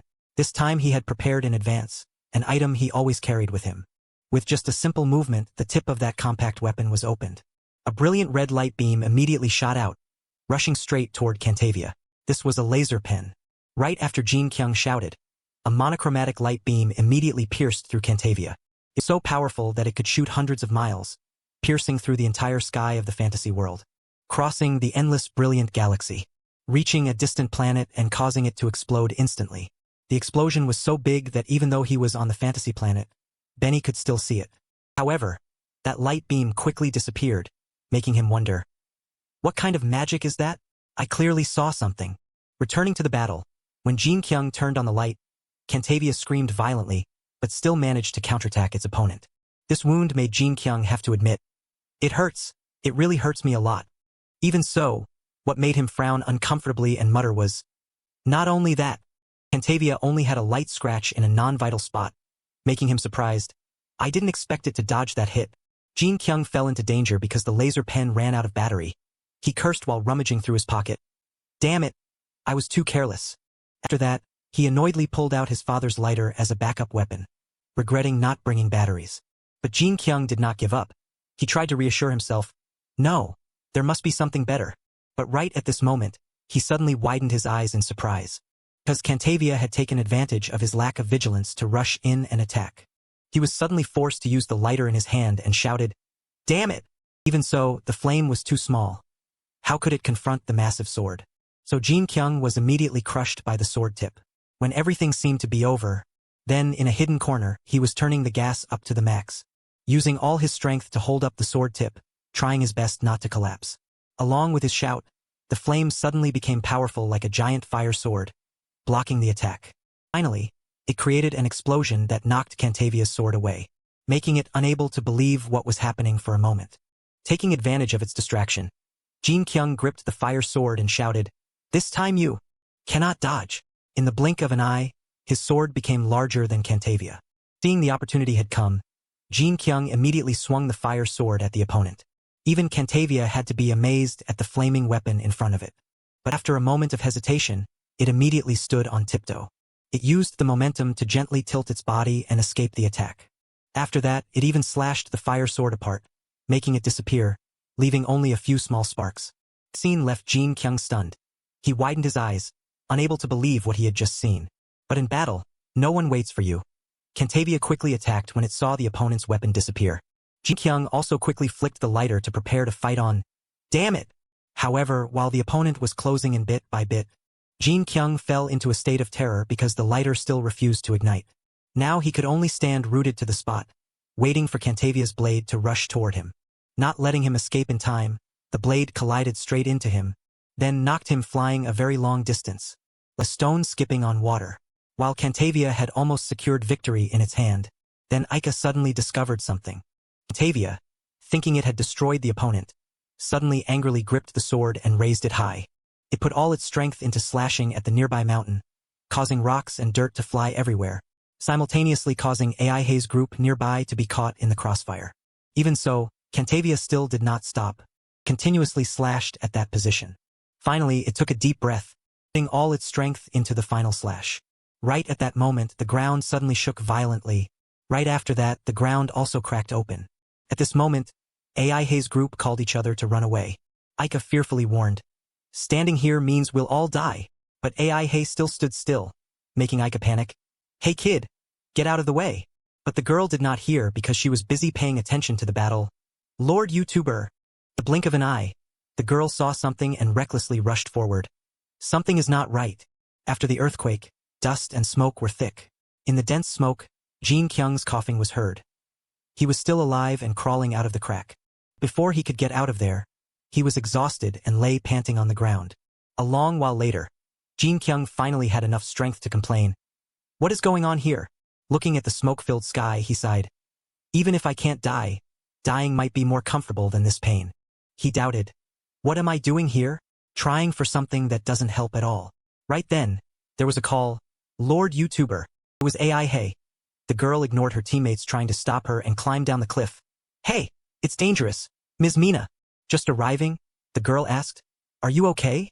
But Jin Kyung had no face to look at her. He turned away. I'm not okay at all. Finally, he shamefully admitted. Ai-chan. I have used up all the items I brought from my world. Seeing Aihi's worried eyes, he said, even though I didn't die from that attack, I kept thinking I had power. He confessed, but I don't know how to use it. The atmosphere suddenly became unusually quiet. Accepting defeat, Jin Kyung gritted his teeth. Sorry Ai-chan. I can't help you this time. Never having seen Jin Kyung so broken, Aihi was stunned and could only call, Mr. YouTuber. While they were talking, the smoke gradually cleared, revealing the beautiful starry night sky of fantasy. But this also made Cantavia discover them. It immediately focused lightning into its palm. Just a moment later, a lightning spear gradually formed in its hand. Aika screamed in panic. Not good, Cantavia's spear. Benny blankly repeated, Cantavia's spear? She pointed to the sky and explained, just one hit, and this whole area will be engulfed in flames. Countless northern soldiers have died because of it. She advised, I don't know how strong that spirit is, but you two run away quickly. To the cliff, Jin Kyung was desperate. I'm not as great as you think. I'm strong, but I don't understand why I have this power. Before Aihi's stunned eyes, he slowly said, my true self is. When Cantavia was controlling the elements, Jin Kyung realized, that's right. I understand why I have to endure this pain. My real life is a wreck. But if I could live again with this special power. He blamed himself. Then this time I just need to succeed, even if I failed before. I don't think I can succeed no matter how many lives I have. Suddenly Aihi shouted, Mr. YouTuber. The call startled him, escaping from his wandering thoughts. The girl bravely declared, you are a very great person. I will prove it. Saying that, Aihi immediately ran away, not letting him understand what was happening in time. Approaching the cliff, the girl called out loudly, Ms. Aika, please lend me Selcon. Aika refused. What? What are you saying? I told you when it fires the spear, this whole place will be engulfed in flames. She annoyedly asserted, I still don't believe you. I never believed the king's puppet. Even so, Aihi still did not give up. The girl shouted loudly, Ms. Aika, making her stunned, stopping to stare at the girl. The girl persuaded, you and the soldiers fight the demon to protect the people, right? Aihi's eyes became determined. I am also trying to protect someone. Aika began to hesitate. She cursed inwardly. What? Looking into the girl's determined eyes, she asked herself, why can't I refuse that look? Finally, she lent Selcon and scolded. Don't waste time bowing right now. Watching the girl's back, she pondered. Is this girl really the king's puppet? Before his bewildered eyes, the girl called, Mr. YouTuber. Then slowly explained, listen to me.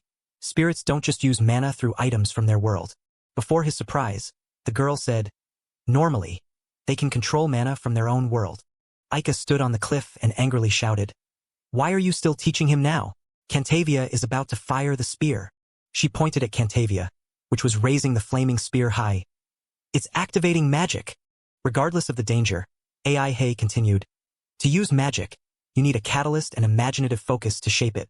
Even in an emergency, her voice was clear. And finally, you need mana. She pointed to the knife. This is Selcon, a blade that absorbs mana. Imagine using mana from your own world. She confidently affirmed, I guarantee you will turn it into your own mana.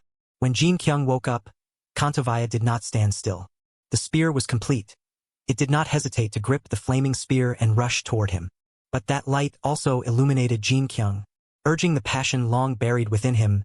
I want to become. These words left even Aihi stunned in surprise. He gripped Selcon and declared, I've always wanted to become a hero, not a copy from the real world. took a running start and shouted, "But a true hero of this fantasy world." At this moment, it seemed nothing could stop Jin Kyung. His passion spread to Selkan, causing the gem on its body to suddenly flash. It stirred the pure, infinite power of the fantasy world, and accidentally became Jin Kyung's own source of power. That power accompanied him in fighting Kantavaya. When its flames touched, Selkan suddenly split the fire to protect him and Aihi. Witnessing that, he became more confident and smiled, calling out, "Magic Blade!" Understanding his intent, it poured force into the wall of fire. At first, it was just a small crack, but then the wall shattered into 100 pieces. Confronted Kantovia's spear directly, causing the spear's body to start showing cracks. The cracks spread until a crack sound rang out in midair, and the spear shattered. The power from Selkan did not stop but pierced straight through Kantovia, causing the body to also start showing cracks just like the spear, and then ended it all with a powerful explosion, causing it to completely vanish in Selkan's light. The power dispelled the clouds, returning the brilliant starry night sky to the fantasy world. Gazing at the sky, Jin Kyung realized, "I know my life in the real world is a mess." He swore to himself, "But I still want to see if I can do something in this world." Morning came, white clouds drifted gently with the chirping of birds. On the ground, it was still a scene of ruin and destruction with dry, withered branches. In the room, morning light shone through the window, waking Jin Kyung up. He sat up. He stretched his bones and complained, "This bed is terrible. How do people here sleep?" Jin Kyung stood up, muttering as he walked to the door, "I wonder if Ai-chan slept well." He went to open the door, and a blinding light shone straight into the room. Seemingly discovering something, Jin Kyung was slightly startled. But then he fell silent, frowning with a pensive look. It turned out what Jin Kyung saw was a scene of chaos with many innocent people injured or dead. On this side, the rescue team was digging graves to bury those who sacrificed themselves after the battle. Elsewhere, a gloomy atmosphere hung over. People stood in lines expressing sorrow around gravestones. Jin Kyung stood behind, silently observing and thinking, "The fantasy world in games and anime I used to think was very fun." But he closed his eyes, his face showing a hint of sympathy.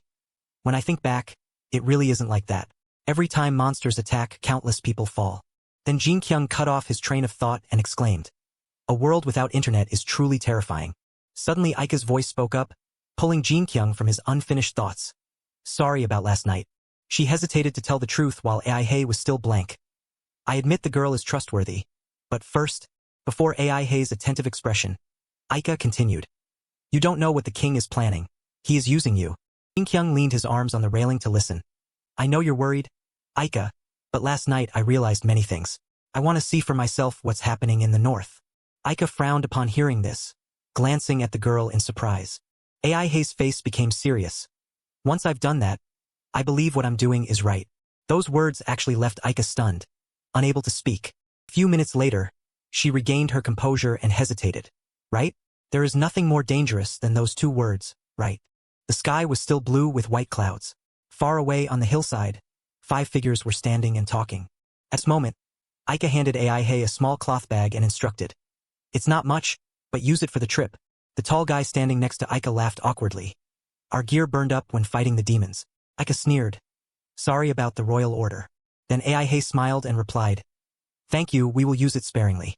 Suddenly Aika scratched her face, stammering, "And one more thing. New news about the king was announced yesterday." All 3 people opposite asked in surprise. "New news?" The tall guy said the wanderers had recounted the event. They travel to many places and hear many things. What's happening in the world and every problem is in their songs. She added, "There is a large hall in Uriaya. There will be a lot of useful information there." They answered in unison, "Is that so?" After giving instructions, Aika took off her bow strap and turned to Jin Kyung, asking, "Hey YouTuber?" He didn't know her name, so he asked back, "And you are One Eye?" Without answering further, Aika threw the bow strap toward Jin Kyung. He was startled, then quickly caught it. Aika instructed with a serious face, "I think it will suit you, take care of the girl." With a fine weapon in hand, he happily put it on and asked, "Suits me?" Benny and Aihi teased him, leaving Aika speechless. Ending the conversation, the 3 of them said goodbye to them and continued their journey. The blue sky and white clouds drifted lazily. The atmosphere seemed very quiet. Suddenly Jin Kyung's shout rang out. "What? She's the one who stabbed your eye." Aihi hurriedly reassured him. "It's not like that, YouTuber." After that, both calmed down. The girl explained, "It was just a misunderstanding." Jin Kyung wondered. Stabbed you because of a misunderstanding? Are you serious? When the three had gone, the girl expressed. Aika has to protect many people, so she is always on guard. Jin Kyung was still puzzled. But even so, Aihi interrupted. I've thought a lot, just like your choice. What is your responsibility? As if understanding something after that sentence, Jin Kyung opened his eyes wide in shock. The girl looked pensive, then muttered. Perhaps it's to become an adult. Finishing her words, Aihi looked far away at the sky. All around you are sorrows. Hearing this, Jin Kyung was truly surprised. His eyes widened, unable to speak. Casting his gaze toward the mountains, Aihi's words still echoed in his mind. Looking around, everything is full of sorrow. Elsewhere, the scene outside the tower appeared completely silent. In the room, Kalunik sat opposite his daughter. She looked at her hand and frowned uncomfortably as if realizing something.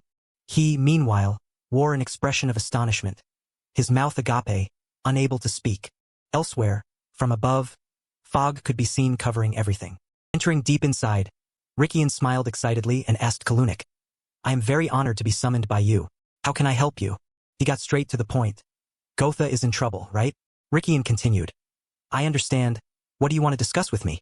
Kalunik said with a melancholy expression. Not exactly a discussion.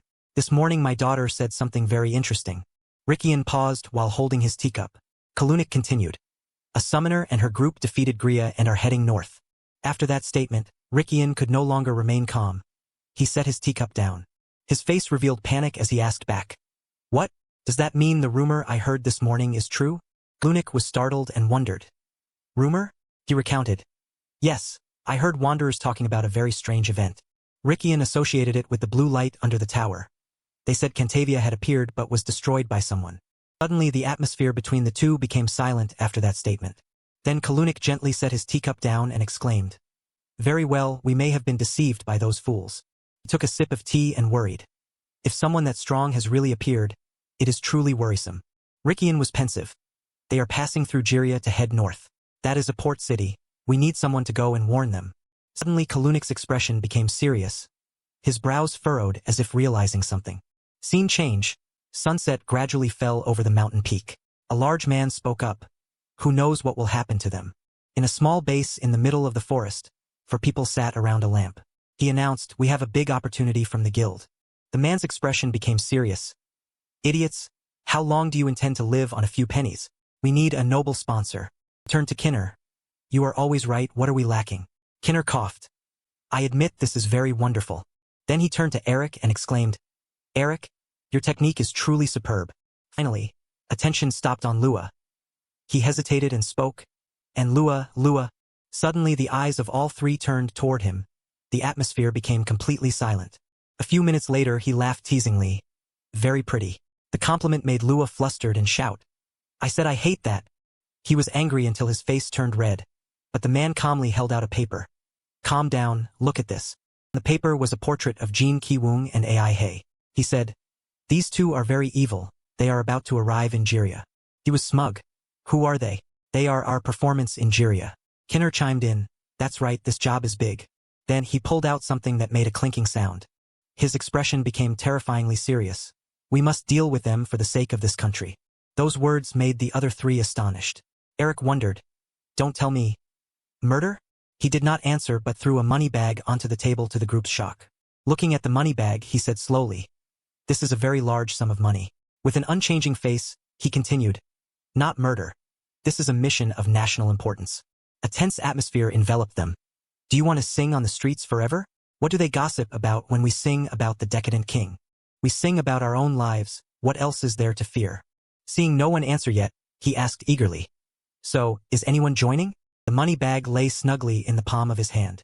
Lua walked through the forest, sighing wearily. He mused. He is right.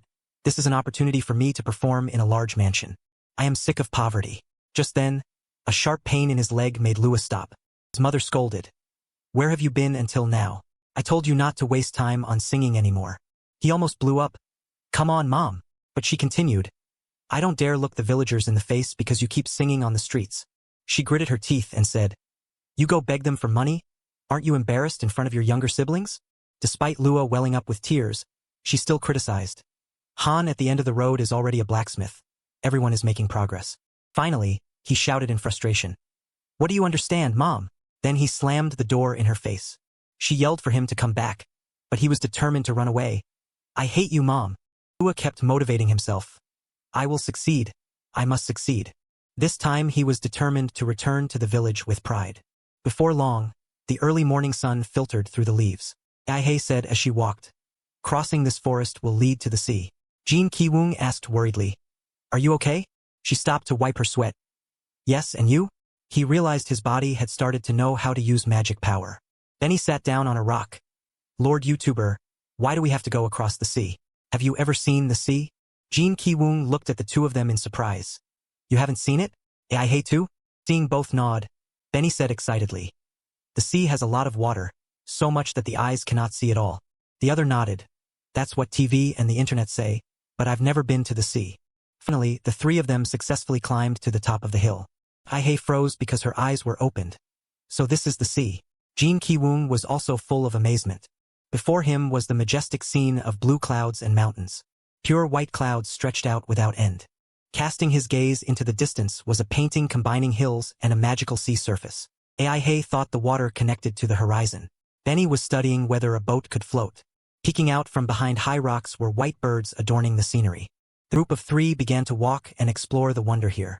Just then, a fierce sound tore through the peaceful atmosphere. Everyone was immediately alert. What is that? Sounds like the voice of a demon. Some wanted to run. Some wanted to stay and watch, creating an awkward silence. Jin Ki-woong spoke up. Whoever wants to stay, stay. Benny was frustrated. You want to run too? Am I wrong? Not far away, a demon was aiming at a small prey. It roared fiercely as if wanting to intimidate the opponent. Lua looked up desperately. What is this? He was still very confused. Why did I agree? Why can't I do anything at all? The demon's claw approached. He instinctively closed his eyes tightly in fear. Just then, the voice of a savior appeared. You bitch! Jin Ki-woong mustered all his courage and actively stepped forward. How dare you attack a weak woman? One-on-one with me. Then he jumped high to gain a positional advantage. A fair fight. Benny didn't understand anything. Fair. He seemed to gather all the energy from his throat to increase his confidence. But suddenly, Jin Ki-woong's momentum plummeted to rock bottom the moment his feet touched the ground. The demon froze in shock for a moment. Lua looked up with eyes full of hope, thinking he had a trump card.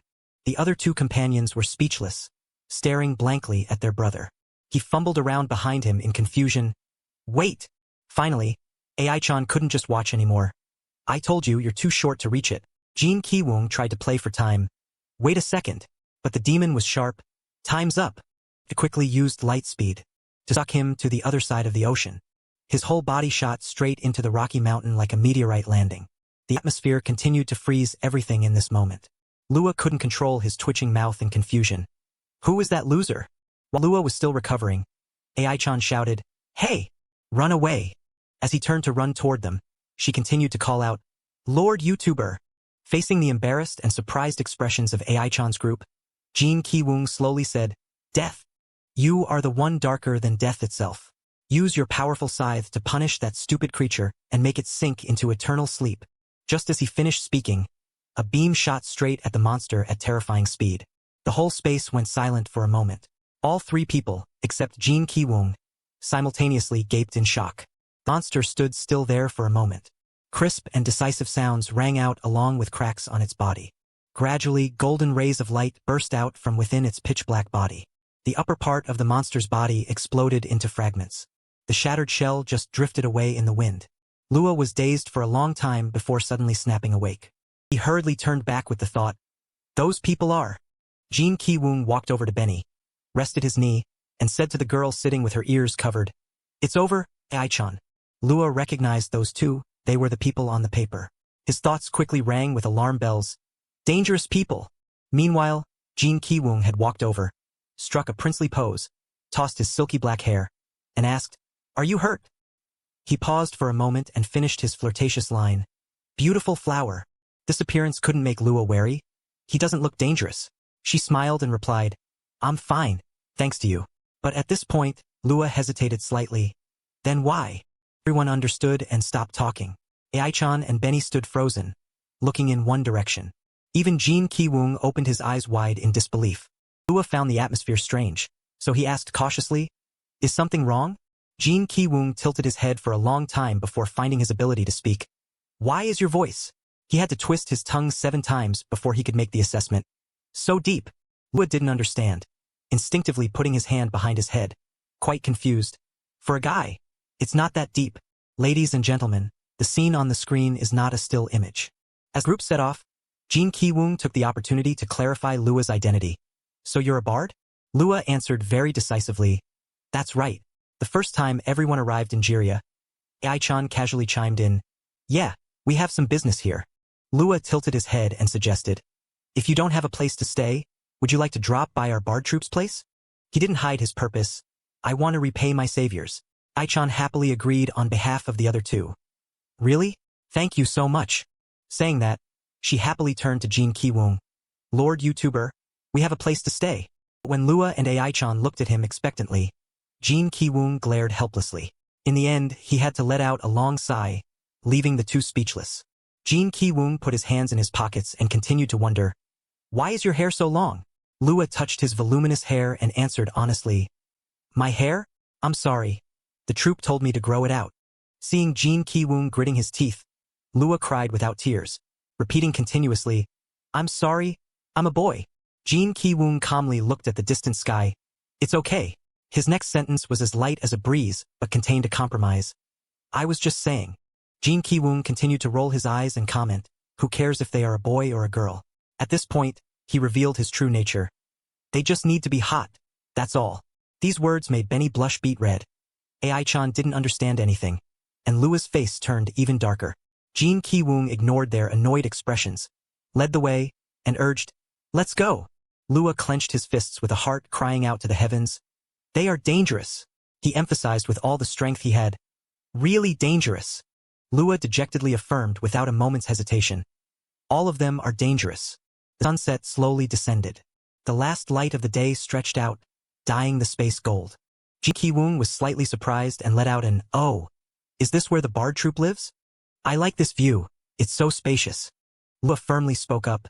Forgive me, I heard it was attacked by demons but didn't think it was this bad. Jin Ki-woong waved his hand sympathetically. I know, then he chirped. We can sleep in the middle of the road but it looks like a house. Ai-chan despaired. Shut up, you two. Lua awkwardly pointed to a basement entrance cluttered with rubble. Right? We use the basement as a dining room. Just need to clean it up and it should be usable. While Jin Ki-woong bluntly refused with his actions, Ai-chan resourcefully rolled up her sleeves. Let me give you a hand. But Lua immediately said, no need. This is the troops' place, so it's our duty to clean it. Benny suggested. It would be better if we look to see if there's a boat here before the sun sets. With the village in this state, there's probably no one left. We might have to travel by land. Hearing that, the girl's face looked a bit uneasy. By land? But we were advised to travel by boat. Jin Ki-woong suggested. I can handle the demons for you, but traveling by land will take longer. Lua reassured them not to worry. Everyone, go ahead and look around. Hearing that, Ai-chan could only scratch her head and agree. Lua stood in place watching them leave. As the figures of the three gradually disappeared into the distance, he let out a sigh of relief. Lua took something out, an object that was gray and looked like a marker tip. Lua recalled the time in the small hut. He also took this out, handed it to him and said, I didn't tell you to kill them alone. It's strong enough to take down a bear. They said a member of the alchemy guild would come and handle everything when they are asleep. This is a chance to make money. They said they would pay us double. He put his hands on his hips and encouraged him. Come on. What's scary about someone from a branch? Lua helplessly muttered. I'm not even from Jiria. I don't even have a voice here. Saying that, he still resignedly pointed to Jin Ki-woong's drawing. Wait a minute. This guy is a spirit, right? If the sleeping drug works on him. Lua noticed his tense gaze if that were to happen. Then he looked at the surrounding rubble. It seems there are still a few houses here. Could the demon that attacked them be Cantavia? It seems it walked across the sea with that gigantic height.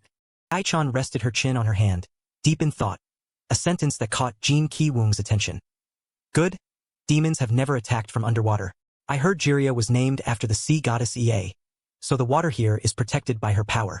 Jin Ki-woong laughed loudly after hearing that, startling both of them. Lord YouTuber, Jin Ki-woong said smugly. You really are stupid. I'll need to explain a few science lessons to you. Have you ever seen a god? Benny shook his head repeatedly, and Ai-chan. though still not understanding anything, replied, "No." Jin Ki-woong continued, "Has anything you wished for come true?" Ai-chan still replied, "No." Jin Ki-woong explained, "But they still make you pay to build temples and churches. Do you contribute money and other valuable items?" "Exactly, an omnipotent god that can't even create money. That's absurd. These are just lies woven by people to scam everyone's money." He concluded, "There are no gods." Benny confusedly whispered in defense, "But there is a god, isn't there?" The three went to a terrifyingly desolate place. An abandoned merchant ship lay in the middle of a space covered in fog. Benny hesitated. "Ai-chan? The ship is here." Ai-chan was also worried. "What should we do?" Suddenly Benny noticed something in the distance. He pointed in that direction and said to them, "Ai-chan, there's a light over there. A faint light in the night." A man sat by a small lamp behind the ship. The sound of a hammer hitting the ship's hull created a resounding noise. After he stood up and wiped his sweat, the three of them ran over. "A boat. It's still usable." Ai-chan gently asked, "Excuse me, is this your boat?" She clasped her hands with sparkling eyes looking at Hudson. He just looked and didn't care. Jin Ki-woong grinned and pointed at Hudson. No reaction. Someone on the stairs stepped out, making Benny turn around sharply. "Who's that?" "That old man can't talk." Benny saw the person arrive and immediately asked, "We're looking for a boat. Can it be used?" He stepped down and said hesitantly, "Well, I think he fixed the broken parts. It should be fine." Benny didn't understand. "Are there any other problems here?" He replied immediately, "The sea is the problem. We need to take the boat out when the tide is low, but that never happens." Jin Ki-woong shook his head but smiled smugly. "How can that be? Sounds like Auntie Ye is angry. Surely our prayers aren't being answered." The man took the lamp and went down to ask Hudson, "Right, old man? The boat can set sail when the tide is low." The old man didn't turn around, just shook his hand. He just said to Benny, "See?" But Benny just looked blank. "How do you know that?" The three were taken to a place in the basement. "Welcome, everyone. Let me introduce warm fire and soft beds." Lua suddenly appeared with a radiant smile, along with a hearty meal. Jin Ki-woong stared stunned for a while at Lua wearing a tight black outfit, barely managing to squeeze out a few words. "Cover yourself up, you bastard." Jin Ki-woong wondered, "What kind of clothes are you wearing?" Lua had put his cloak back on. He bowed his head obediently and said, "I'm sorry. This is the outfit I wear when performing." Benny was only worried about eating, while Ai-chan awkwardly advised, "Lord YouTuber, stop it. Leave him alone." Ai-chan stiffly scooped food and praised, "Looks delicious. Thanks." Lua stood up and said, "Yes. Let me get something to drink." Lua looked like he slunk inside. Benny worriedly asked her, "What should we do, Ai-chan? If it keeps going like this, we'll have to take a detour on land. That would take too much time." Ai-chan continued to discuss, "That's right. Not good at all. Lord YouTuber took down the demons in Gotha for us. But if we take the long way, who knows if they'll appear again." Lua had gone around the back to pour that liquid into the water glass. Then he brought the tray out. "Here you go, sweet water." But because he was too guilty, Lua misspoke, sweat pouring down like rain. Before the confused looks of the three guests, Lua panicked and corrected himself. "I mean tea. Please try it." At this moment, Lua just felt desperate enough to die and cried, "I'm done for." Ai-chan thanked him. Jin Ki-woong chirped, "Sounds delicious." Benny exclaimed, "Smells great." Ai-chan called out, startling Lua, "Lua, do you know anything about the tide?" Lua smiled awkwardly and wondered, "The tide?"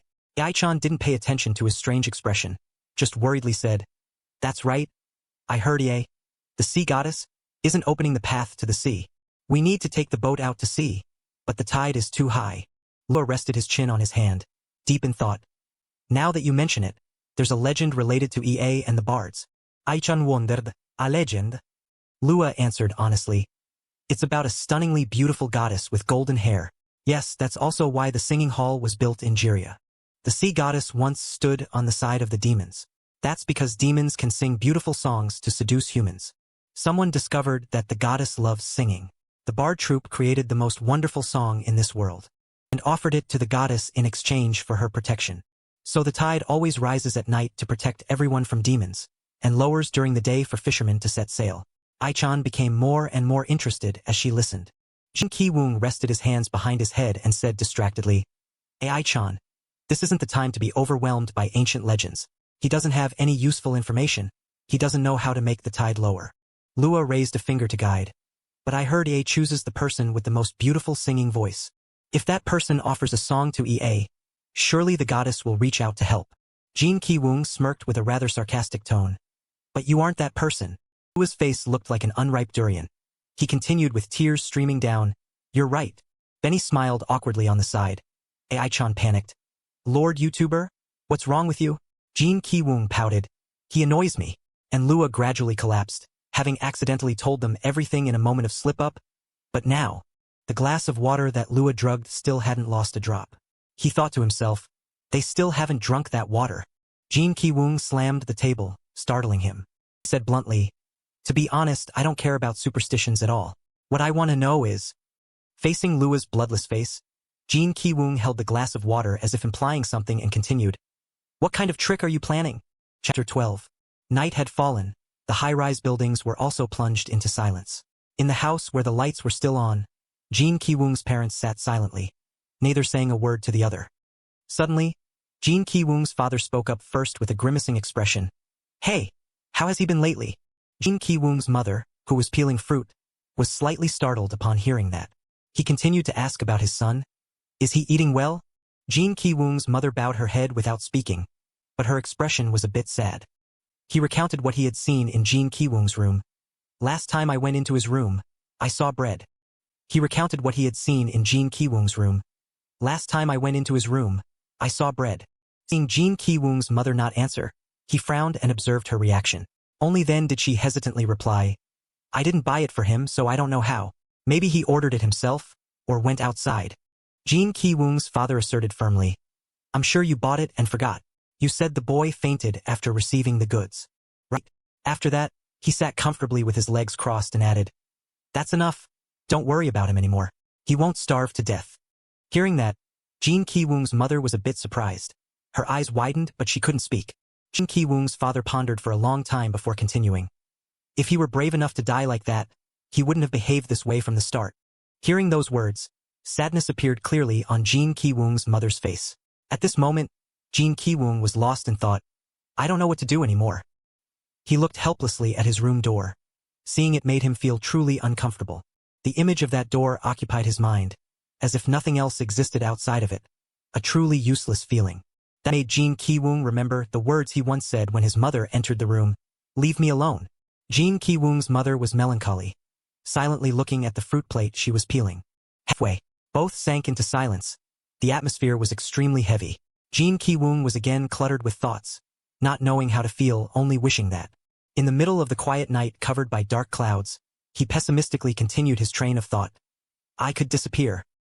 At the small base, the dim light along with Lua's unexpected question. What do I intend to do? His face broke into a sweat. He asked back in panic. What do you mean? Looking at Jin Ki-woong's sinister appearance and evil smile, Lua panicked and thought to himself. No way, he realized. Staring at the cup in Jin Ki-woong's hand, he became even more worried. There is medicine in the tea. However, Jin Ki-woong did not hesitate to drink it all in one gulp. He slammed the cup down on the table, breathed a sigh of relief, while the other three silently watched his every gesture. Not letting them wait long, Jin Ki-woong threatened. You Bard should be careful when intending to deceive someone. Lua sweated, thinking to himself. I just deceived you, idiot. At this moment, Jin Ki-woong repeated. A foolish king is ruling this country. That is what your song mentioned. He told about the ancient castle, but strangely not everyone could enter it. It was like a kingdom in the clouds. Jin Ki-woong sarcastically asked Lua, You guys write songs, but have you ever actually seen that king? The question made him widen his eyes, mouth agape, sweating profusely and unable to speak. A while later, Lua calmed down. I don't understand why you ask that, but we are singing the truth. He gradually became more confident. I am still weak, but other members have risked their lives to do this work. We rely on the accounts of those who were once by the king's side to write music. Hearing that, Jin Ki-woong was startled and stammered. By the king's side? Who is that? Knowing he had slipped up, Lua panicked and covered his mouth. He regained his tone, refusing to answer. That is a secret. Please don't ask. Excitedly listening to the story, Jin Ki-woong suddenly deflated. Really? But as if having caught on to something, Jin Ki-woong triumphantly pressed. It seems not an attendant or a guard, so it's a noble? You guys were hired by a noble to write songs? Jin Ki-woong's words made Lua panic. His face began to lose its composure. Caught in the act, he frantically shouted, "Bribed? We are never bribed. They are just worried about the country's situation." But then Lua paused, speechless when interrupted by Jin Ki-woong. "So I guessed right." He smugly continued, "Maybe you weren't bribed, but that was definitely a noble." Wait. Lua was shocked and thought to himself, "Damn it." Jin Ki-woong looked up and muttered while his long hair covered half his face. "You see, I was turned into trash because of the words of people who had never met me." Before Lua's submissive expression, Jin Ki-woong advised, "I don't know what that king is like, but I want you to see with your own eyes if you want to blame someone." Hearing that, fear rose in Lua. He clenched his trembling hands. Violently, Lua roared in anger. "How can we see everything in the world with our own eyes? That is why we need sources, just need a reliable person to provide information." Jin Ki-woong asked in surprise, "Someone reliable? Who is that?" He panted as if wanting to pour it all out. "A senior in the singing group." He gave a sinister smile, his eyes full of contempt. "So that senior, besides receiving orders, is he qualified to decide whether that noble is reliable or not?" Lua's eyes widened, red with anger and astonishment. "How can you say that?" Suddenly Benny appeared and fell face down, making Jin Ki-woong widen his eyes in panic. He shouted, "You scared me. Are you sleeping?" Jin Ki-woong's face froze, eyes widened in astonishment mixed with irritation, as if his pride had just been touched. His body curled up uncontrollably, his face pale and wrinkled in pain. Jin Ki-woong called out worriedly, "Benny, what's wrong with you?" Seeing him seem sick, Jin Ki-woong hurriedly sought help. "Ai-chan? Benny is..." But he didn't know Ai-chan had fainted long ago. She collapsed on the table as if exhausted. The cup rolled out of her hand, making a dry sound. The hopeless scene left him stunned for a few seconds. Jin Ki-woong went crazy. "No way!" He was dizzy, fear clearly visible on his face. Lua's pupils contracted, his breath seemed to be cut off. Jin Ki-woong struggled to stand up. He turned his head back, his sharp eyes flashing with vigilance like a beast that had just heard a threatening noise behind his back. Seeing the weapon by the bed, Jin Ki-woong understood the problem immediately and lunged forward like an instinct when cornered. "Damn it!" He panicked as everything went down the drain. "So it has no effect on him?" In the middle of the quiet night forest, a disgusting voice rang out from the wooden house. "If the sedative has no effect, then kill that summoner child." Hearing the order, Lua transformed into a beast. He grabbed the knife on the table without hesitation. Jin Ki-woong hurriedly lunged forward. "No, stop!" His face turned pale with fear, lunging forward in despair. Lua lifted Ai-chan up. Jin Ki-woong tried his best to save her. His eyes widened as if the world was collapsing right before his eyes. Suddenly, his body became transparent and then turned into a blue light source, knocking everything around away. Light tore through the darkness, shot straight into the night sky, like a silent scream of inverted fate. A cold shock covered the whole region. The light brought Jin Ki-woong back to the apartment, his room window shining like stage lights. He collapsed onto the floor in pain. Jin Ki-woong helplessly called out, "AI!" His face bowed down, both crazed and paralyzed. His eyes were wide open but had lost focus. The blinding light swallowed the room. Jin Ki-woong helplessly looked out the window, sweat streaming down. "AI? Ai-chan." Her life was hanging by a thread. Thanks for watching the video. The sound of the impact on the cold stone floor was like a cruel cut striking straight at his heart. He panicked, clutching his legs, his whole body trembling because he had done the unthinkable. Ai-chan's body lay motionless, her breath fading. Lua watched the scene, his mind collapsing, unable to believe this cruelty had just happened. He sat huddled in a corner to reflect on himself. Lua's body shook violently. "I have killed someone." He recalled the words of the man who manipulated his mind. "You don't understand. This isn't personal. What you did is the first step to create a new world. Instead of hesitating, be decisive, don't think about anything else. Once you have thought, carefully, returning to the present, his eyes looked soullessly into the void, full of remorse. "Now I am thinking about it, but I still don't understand what I did." But he said this is the first step. Lua stood up abruptly. "I need to see how the world changes. We risk our lives for a common goal. We are brothers." Amidst the dark ruins, the desolate city was silent like a memory faded by time. He quietly reached for the candle lantern. The flame flared up in the glass cage, trembling but determined to illuminate the darkness with the last bit of light remaining. That spark was lit amidst the desolate ruins. In the quiet night, His voice rang out like a ghost. Is this the place? At Uriah Hall, the alchemist replied. It seems they are ready. There is a signal. How pitiful, I wish I didn't have to see this scene. Heard that spirit is very strong. He was curious. Why do you want to see it? The other guy looked down on him. You mercenaries don't know anything about alchemy, do you? He looked bewildered like someone from another world. What did you say? The alchemist acted superior. Times have changed. The future will be recreated in magic. Power. He frowned in confusion, sweat beading on his temples, eyes tense. What are you talking about? The guy explained. Look, the king and nobles don't just use it as a shelter. They also make castles, houses, ships float, and create magic weapons. 2. Everything uses mana, that's why wizards can't use mana anymore. He wondered. We need to study mana from another world, right? The alchemist mocked. Study, you say? A moment later, crisp laughter tore through the silent atmosphere. Sky and rocky mountains shook violently, a rumbling sound as if the earth and sky were waking. From the cliff, water poured down, sea waves rose high, making water droplets splash and then hover as if slowing down in the air, sparkling like a portent for an upcoming upheaval. It rushed down like a star of ice. The echoing water droplet touched the ground. The whole mountain shook. Rocks wobbled as if that water droplet was the signal to awaken the sealed power. In the roaring sound, the cliff cracked amidst the chaos. Nature seemed to be preparing to open the door for something terrifying too. The atmosphere that was peaceful suddenly became heavy around the two people. Buzal-on started and looked up, his face shocked as if he had just felt an ill omen. Finding it strange, he asked, What's wrong?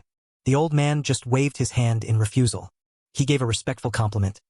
Anyway, you fixed it, even though the sea is rough like that. Buzal-ons looked into the distance, full of nostalgia. How long has it been? It's been 40 years since the water poured down again. Feels like just yesterday. For many years we couldn't fish, we thought we would starve. But then that bard girl appeared and calmed the gods down. In his heart, he hoped to hear that clear voice again one more time. Can you sing us a song? Your voice is just too wonderful for us. He froze when Buzal-on sat resting his chin on his hands, dreaming. So did you hear it? Under the cold night sky, the distant fire still flickered amidst the desolate ruins of the ancient city.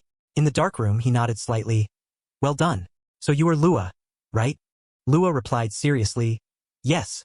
He wondered about Benny lying on the floor. Who is this guy? He replied sneakily. I think he is a servant. He laughed triumphantly.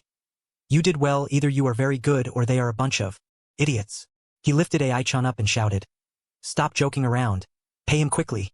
Don't forget the attendant. The other guy replied lazily. All right, go ahead. When he walked up the stairs, the guy badmouthed him behind his back. That guy doesn't know what fun is. The guy mocked. Where were we? Greetings, body check. That's right. I have to pay you. How much did I pay in advance? Lua was confused, his face showing clear fear. About that, 20 gold coins. The guy's eyes widened. His face darkened with surprise mixed with anger, as if he had just heard an unimaginable number. What? 20? Are you sure you're not mistaken? He panicked and backed away. I don't think so. Lua stiffened, his hands frantically opening the money bag. The guy's threatening voice rang out, making him turn pale. Very good. He grinned evilly, drew a shining blade and lunged at him. Take this. He stabbed hard, but Lua quickly dodged, trying to use his body to block the stab. His eyes widened in horror as he felt the blade graze him. Lua was thrown back hard, hit the wall and fell to the floor in pain. His hair was messy after the impact. Blood flowed down his hand painfully. Lua's scream choked and then exploded in panic, making the guy hold his head and grimace. So noisy!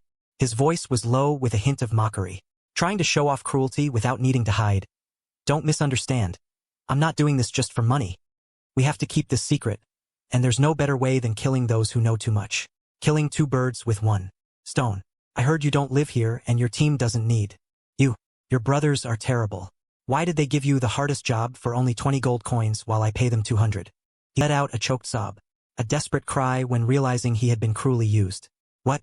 He continued to corner Lua to the end. I didn't expect anything. You probably want to talk to your brothers. You will meet them soon. I sent them down there first. Under the cold rainy night, he rode a horse in the dark. He coldly took the girl off the horse's back. His face showed no mercy. Aihi's body was thrown to the ground roughly, rolling on the cold ground in the desolate place. He stood in judgment. So, this girl is the one who summoned that terrifying spirit? She just looks like an ordinary child. Strange. The Summoner Guild of Duke Kalunic, the Black Dragon Guild of Eurykian, and the Alchemy Guild of Upalo. 3 counts acting together for a common purpose. But the Summoner of the Royal House? This girl is exactly like those Black Dragon people. That doesn't matter as long as it doesn't affect me. It's fine. He coldly drew his sword, deciding to deal with the girl in a more brutal way. I intended to drop you into the water, but this way is definitely better. In the dim darkness, the blade stabbed down mercilessly, echoing with a chilling sound, pouring rain under the desolate night sky. His shadow repeatedly stabbed down into Aihi's body like a mad beast in the darkness. The quiet night fell, causing the high-rise buildings to sink into a terrifying silence with faint lights casting from a few window frames. Jin Ki-woong's face was dazed and anxious, silently muttering in his mouth with a broken voice. AI? No. His eyes widened, thick dark circles clearly showing his fatigue and mental exhaustion. Jin Ki-woong could not control his agitation and immediately jumped to the table right in front of him with a very panicked look. No!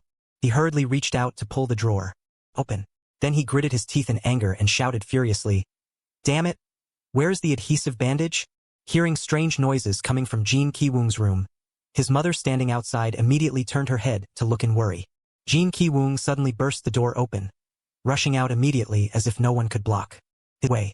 Seeing this, his mother became full of confusion with her mouth slightly open. Seeing Jin Ki-woong frantically searching every cabinet in the house, both his father and mother exclaimed in surprise, "Jin Ki-woong! It's not here." Jin Ki-woong held an empty box in his hand, his voice exuding a gloomy and disappointed tone. "Is it all gone?" "It's all gone." He just panicked and rushed in the opposite direction. His mind at this moment seemed to have become completely empty. What should I do? No way. His father hurriedly stood up with a tense and worried expression. What's wrong with him? Jin Ki-woong quietly returned to his room. The cabinets had all been ransacked, leaving things in a chaotic mess scattered everywhere. He knelt on the floor, head slightly bowed with a pensive look. What am I looking for, anyway? He clenched his teeth as if blaming himself, then slightly opened his eyes with a dazed, soulless look. Even if I find something to use. His soul at this moment had become completely desperate, the surrounding space also becoming dark and gloomy. She won't summon me. I'm also useless. Jin Ki-woong bowed his head as if enduring a heavy and weak pain. He suddenly gritted his teeth in anger and quickly grabbed Ezra from the drawer in front of him. He pushed the door open again and rushed straight out with a hurried look. Jin Ki-woong's father suddenly reached out and grabbed his shoulder, making him freeze with eyes containing surprise and shock. His father glared, his eyebrows furrowed, exuding extreme anger. What do you think you are doing? Right now? Jin Ki-woong's eyes suddenly widened, revealing extreme anxiety and shock. He instinctively stepped back with a stunned look as if enduring the chaotic pain tormenting his mind. Jin Ki-woong suddenly looked down and couldn't help but be startled and shout in surprise. His mother was staring at him with extreme confusion. Jin Ki-woong's eyes suddenly widened, making the atmosphere even more suffocating and haunting. The words Aihi had said before suddenly flooded back into Jin Ki-woong's mind, perhaps becoming an adult. At that time, they had stood together under the clear blue sky and Aihi had sincerely poured out her heart. They will start to. These words struck his soul, causing Jin Ki-woong to escape his own panic. Looking around him, the atmosphere of the house was still sinking into a chilling silence. Jin Ki-woong stood facing his parents but couldn't say a word. His mouth slowly opened as if trying to express something. His voice suddenly rang out in a hesitant and confused manner. I. Words from the bottom of Jin Ki-woong's heart shattered the weak atmosphere enveloping the whole house. I'm sorry. His mother widened her eyes, unable to hide the astonishment clearly visible on her face. Even his father couldn't help but become surprised and bewildered. What? Jin Ki-woong immediately shouted loudly. I'm sorry for making you two war. His mother covered her mouth, moved as if she thought she was dreaming. Mom, I'm sorry for last time. Jin Ki-woong's expression suddenly became extremely determined and steadfast. But I have to go. Seeing him finish speaking and rush away quickly, both his father and mother anxiously asked, Where to? Yin Kyung. Jin Ki-woong immediately ran straight to the door. He swung his hand to open the door with a very decisive motion. Jin Ki-woong's hurried action made his father and mother's expressions become extremely confused and tense. Jin Ki-woong's eyes were sharp and cold, his face hardened, exuding a look of determination. His father and mother stood still, their moods full of anxiety as they witnessed their child step straight toward the railing. Jin Ki-woong widened his eyes with sweat pouring down. His gaze exuded both fierce determination and fear lurking deep inside. The door slowly closed, the air becoming suffocating and heavy to the point of breathlessness. Jin Ki-woong hurriedly gritted his teeth, gathering all his courage and bravery to face the fear surrounding his heart. The door immediately closed completely, leaving a chilling silence and a cold breeze brushing past. Jin Ki-woong's father and mother stood frozen, their eyes still bewildered as if they hadn't yet understood what was happening. Just as they regained their composure, both immediately ran out in a panic. They stood on the railing and leaned forward, straining their eyes to look down with extreme shock. Jin Ki-woong had recklessly thrown himself down from the high building and rushed away in a great hurry. He ran headlong while gritting his teeth, telling himself, whether it works or not, it doesn't matter. His footsteps powerfully rushed forward with speed constantly increasing. Am I panicking right now? Jin Ki-woong kept telling himself. It also doesn't matter.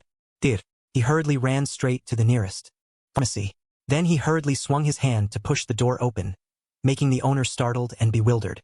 Jin Ki-woong placed his credit card on the counter, determined not to miss a single second. He slammed his hand on the table and shouted with a grumpy, grimacing expression. Let me buy medicine. I need medicine. The pharmacist's expression was stunned and bewildered as he asked, Excuse me? Jin Ki-woong immediately slammed the table and shouted, Medicine. But the pharmacist still appeared confused, not understanding what was happening. What? Jin Ki-woong quickly listed the things he wanted to buy. She was stabbed with a knife. I need antiseptic, bandages, medicine, anything. After holding those things in his hand, he stepped out of the door with a tense, determined look. He widened his eyes, sweat constantly pouring out due to fear. Now Jin Ki-woong stood dazed in the gloomy night and asked himself, What should I do? He slightly bowed his head, his appearance exuding extreme helplessness. I need to know what to do next. Jin Ki-woong suddenly widened his eyes as if he had just discovered something. In front of him was a crowd of people passing by busily and chatting lively. Jin Ki-woong's eyes were wide, looking extremely panicked and uneasy when hearing the conversations of those around him. So he said that, Oh really? And then where are we going? The image of the crowd in front suddenly became distorted, gradually blurring, showing that Jin Ki-woong's mind was extremely dizzy and confused, losing direction. His eyes widened, pupils contracting as if feeling fear and extreme shock. Jin Ki-woong could no longer stand firmly and immediately knelt down to the ground, intense coughing fits coming one after another. He collapsed, coughing incessantly with sharp pains in his heart. Jin Ki-woong hurriedly reached out to clench his chest, his weak voice ringing out, Summon? His face contorted. A cry burst out with extreme desperation. Summon me. I don't know what to do next. He couldn't control his agitation and shouted through gritted teeth. Summon me. Those around seeing this immediately buzzed with gossip. What's wrong with him? Drunk? Should we call an ambulance? A young man immediately approached and asked worriedly, Are you okay? But Jin Ki-woong angrily shouted, Back off. He continued to scream with a dazed and reckless look. Don't worry, Those around felt uncomfortable and said, What the hell, obviously drunk.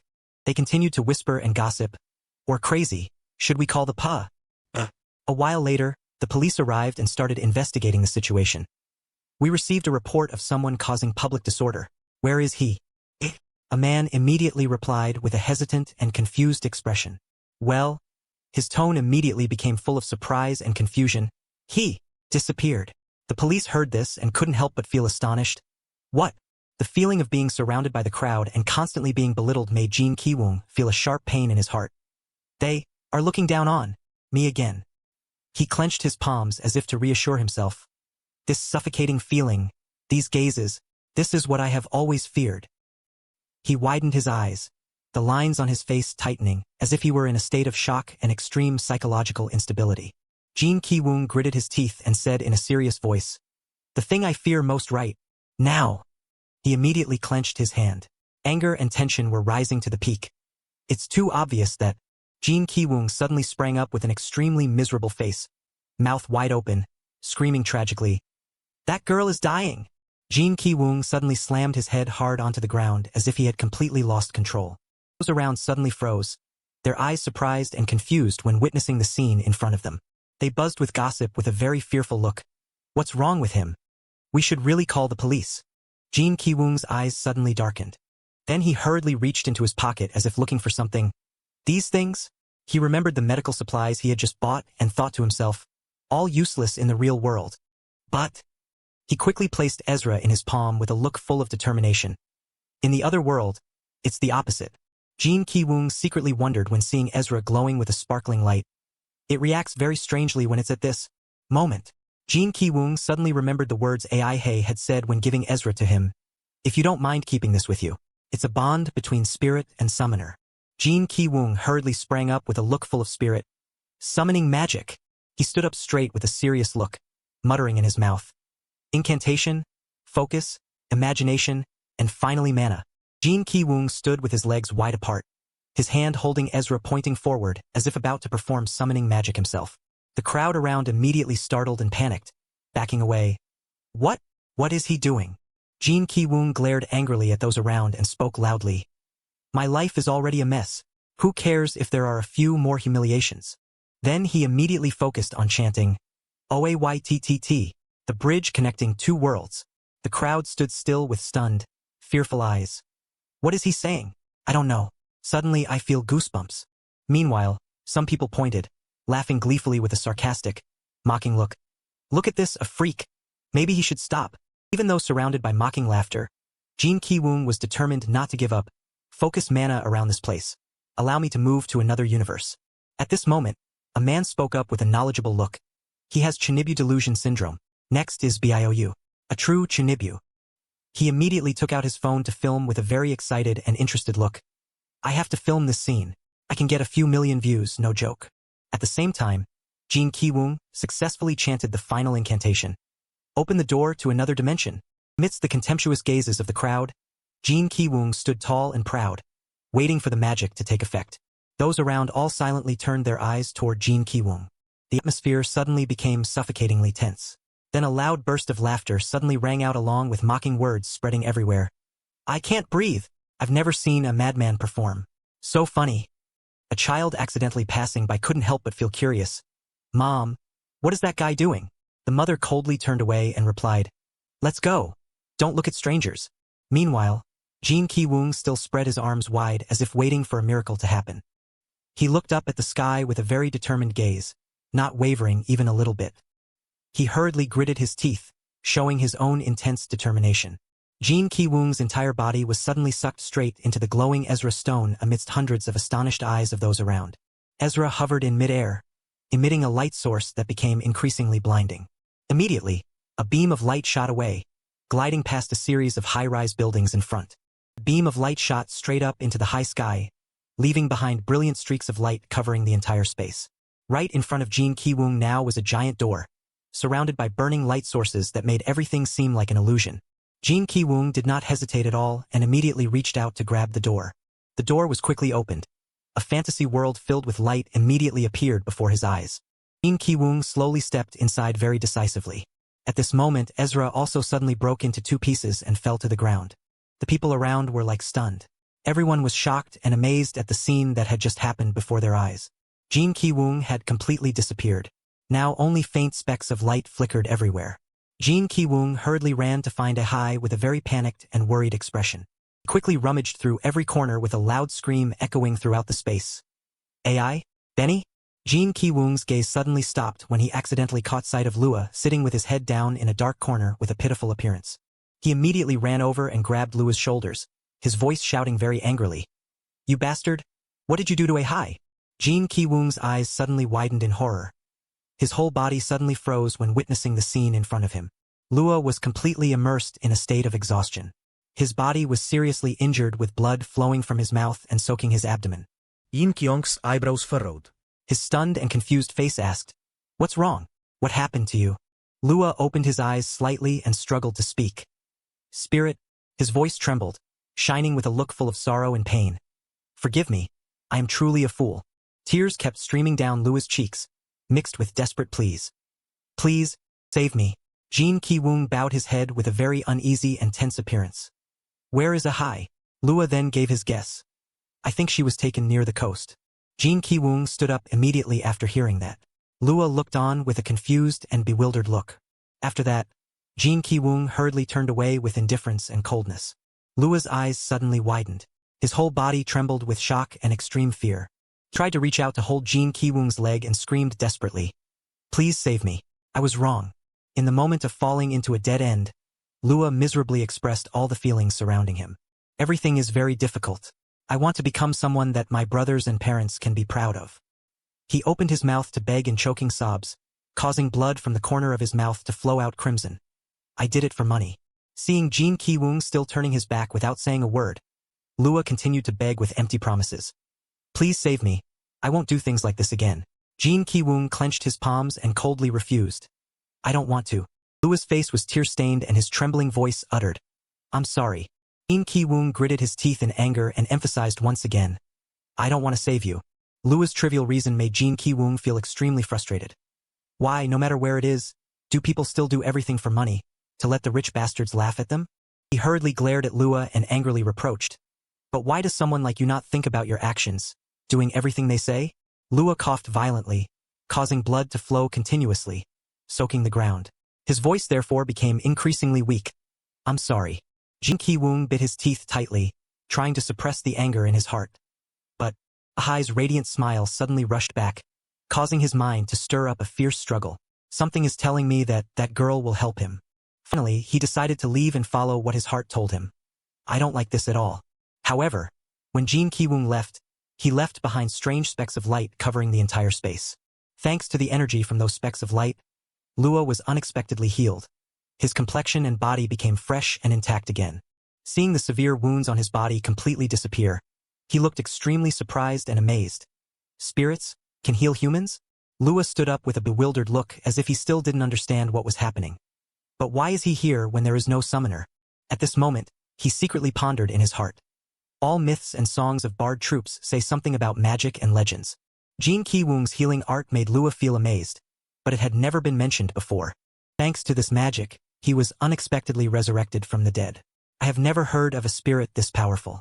Meanwhile, Jin Ki-woong was rushing towards the dark valley near the coast to quickly rescue Aihi. Benny vaguely opened his eyes in a dreamy state, his mind still confused between reality and illusion. What happened? Everyone was eating, and I fainted. Sounds like I'm out on the coast. What caught his eye was a whole pile of gold coins and the chatter of mercenaries ringing out. We can slowly split the money after dealing with the bodies. What's the rush? One of them replied in a serious tone. This isn't the first time we've worked together. Pay first, then work. That's my way of working. I'm not surprised at all. Benny gradually regained consciousness and realized he was in a risky situation. It seems Lord YouTuber is gone. Based on what they said, I'm in danger. I'm not sure when I should run away. He couldn't help but ponder in his heart while trying to find a way to save himself. This is the final farewell. They say that if you miss the opportunity, you will regret it forever. Ready. This is the moment. After that, Benny immediately opened his eyes. His dull gaze and dark circles clearly marked on his face looked extremely haggard and exhausted. Benny was stunned and shocked when he saw a girl lying next to him with her body covered in blood. His eyes widened in amazement. His heart tightened when he realized it was Aihi. Benny's complexion turned pale. Sweat kept pouring out in extreme terror. Benny couldn't control his panic and immediately sat up, then opened his mouth to scream loudly, forgetting his own imprisoned situation. His face suddenly went quiet for a few seconds, then his eyes startled, remembering Lua, then suddenly glanced down at the mercenaries. Alchemist and the mercenary were also glaring at him. Benny immediately gave a bright smile and waved his hand very naturally. Hello. After that, he hurriedly ran away to find a way to escape. The mercenary also immediately chased and followed right behind him. The alchemist sighed and complained with a grimacing, uncomfortable expression. I told you to split the money after. Haven't you checked yet? The mercenary, even though he was chasing Benny, still turned his face and shouted angrily. Shut up. Whatever you do, money comes first, money. As soon as he finished speaking, he accelerated, chasing Benny along the path deep into the dark forest. Benny also ran for his life, his eyes tearing up, looking extremely tense and terrified. He sobbed and pleaded earnestly. Why are you chasing me? I'm not worth killing. The mercenary coaxed him. I understand. Just stand still. I just need to check one thing. Benny, still clear-headed, retorted firmly. Check what with that sword in your hand? Check my guts. The mercenary was furious, launching his sword at Benny. This guy is so troublesome. Let me stab you once. The sword flew from afar, causing Benny's face to change color, his eyes widening in shock. He quickly lowered his body, hands on the ground to dodge the sword's attack. After using his agility to successfully avoid the sword, Benny declared loudly, "Humans only fear doing something the first time." He left the mercenary far behind with speed that made the ground shake violently. If you let yourself try once, then the second, third, and fourth times will be easier. The mercenary was stunned. "Why are you running so fast? Are you an animal? Running on 2 legs?" Benny retorted decisively, "Sorry, I can't run like that anymore." The mercenary became increasingly irritable and furious. "Don't talk back to everything I say." Benny was running headlong when he suddenly saw a shadow appear in front of him. Realizing it was Jin Ki-woong, Benny joyfully shouted, "Lord YouTuber!" Jin Ki-woong's expression was extremely serious and full of determination as he ran toward Benny. "Benny!" Benny hurriedly called for help while informing Jin Ki-woong of the situation. "Save me, that money-loving bastard is trying to kill me." The mercenary cursed internally. "Bastard." He suddenly widened his eyes in surprise as if he had just discovered something. Jin Ki-woong's appearance made him feel confused. Wait. He remembered the wanted poster and the mission he had solved. That guy! The mercenary gritted his teeth, hurriedly drawing his sword with an indignant expression. "What the hell? I thought I dealt with that spirit." He immediately stood with his legs wide apart, pointing his sword tip straight at Jin Ki-woong. "Damn it!" The tip of his sword suddenly flared with a very strange light. The surrounding mana suddenly gathered around his body. Immediately, a blinding light emitted from the sword tip.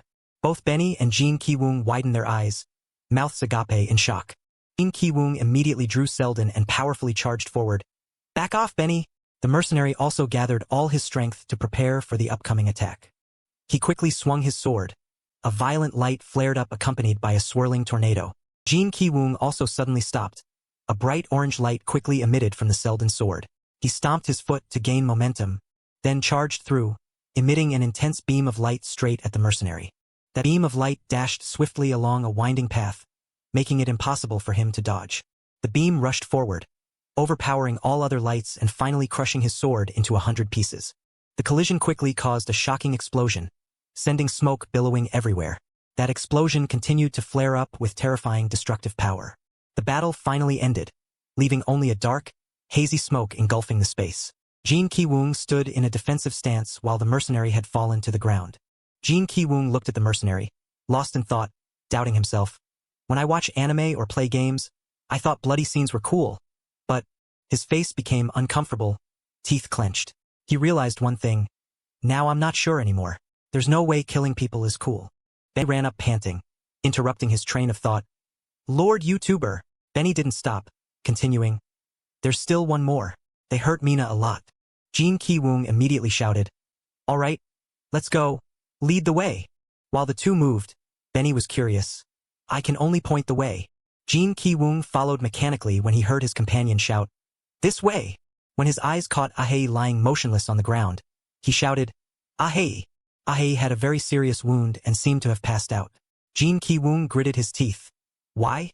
Why did they have to?" Ben frowned, wondering. "It's strange. There should be one more." Jin Ki-woong sat next to Aihi.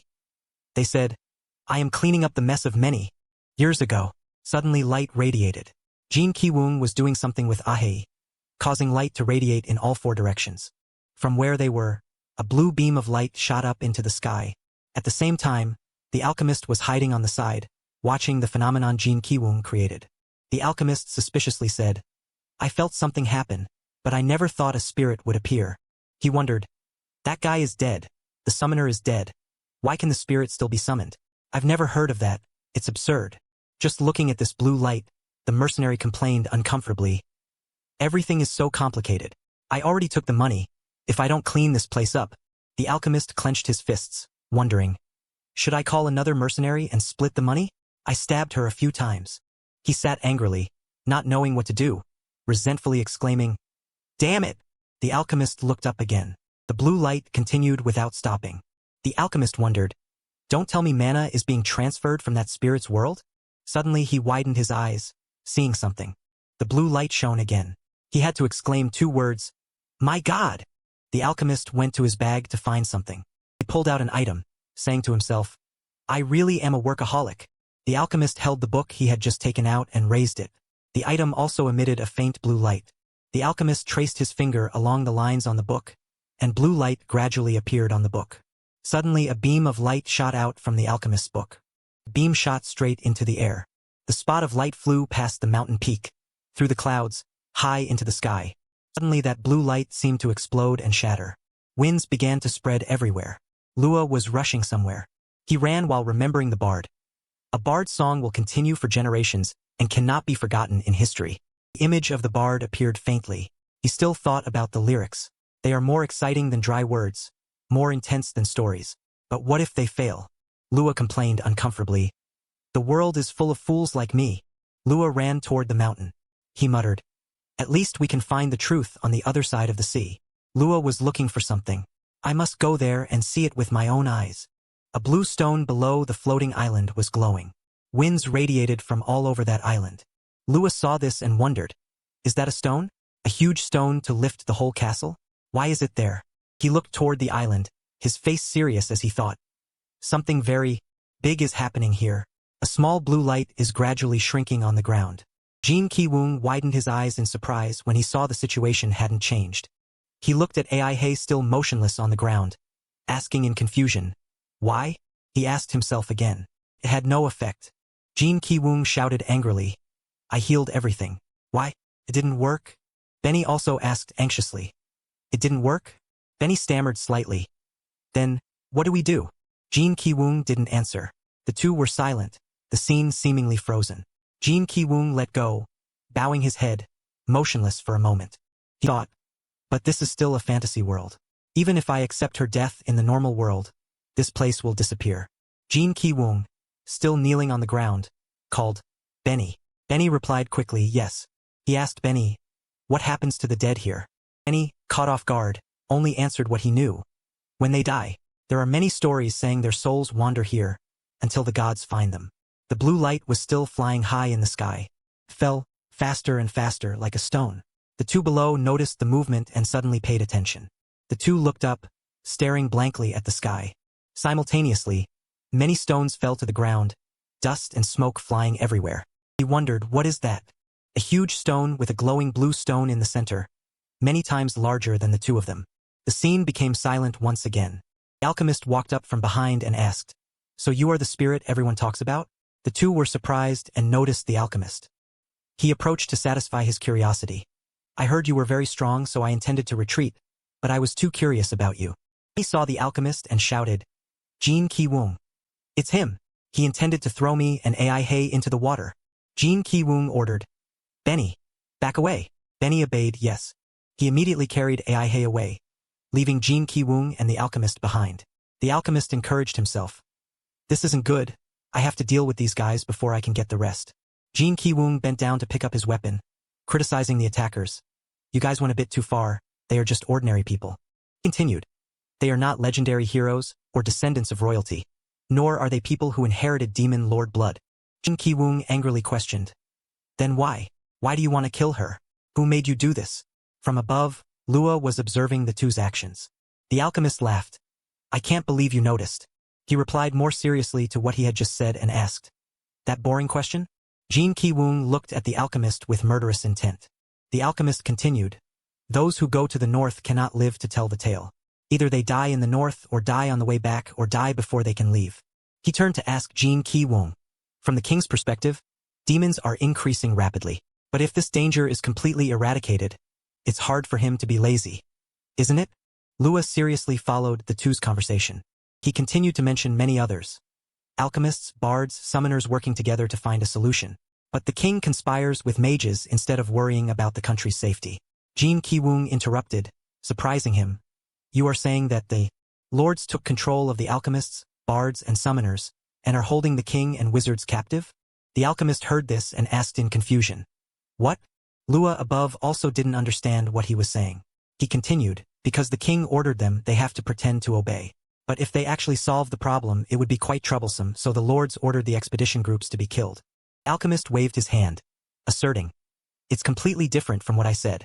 Jin Ki-woong replied, who would believe you? Suit yourself. The alchemist was bewildered by Jin Ki-woong's actions and words.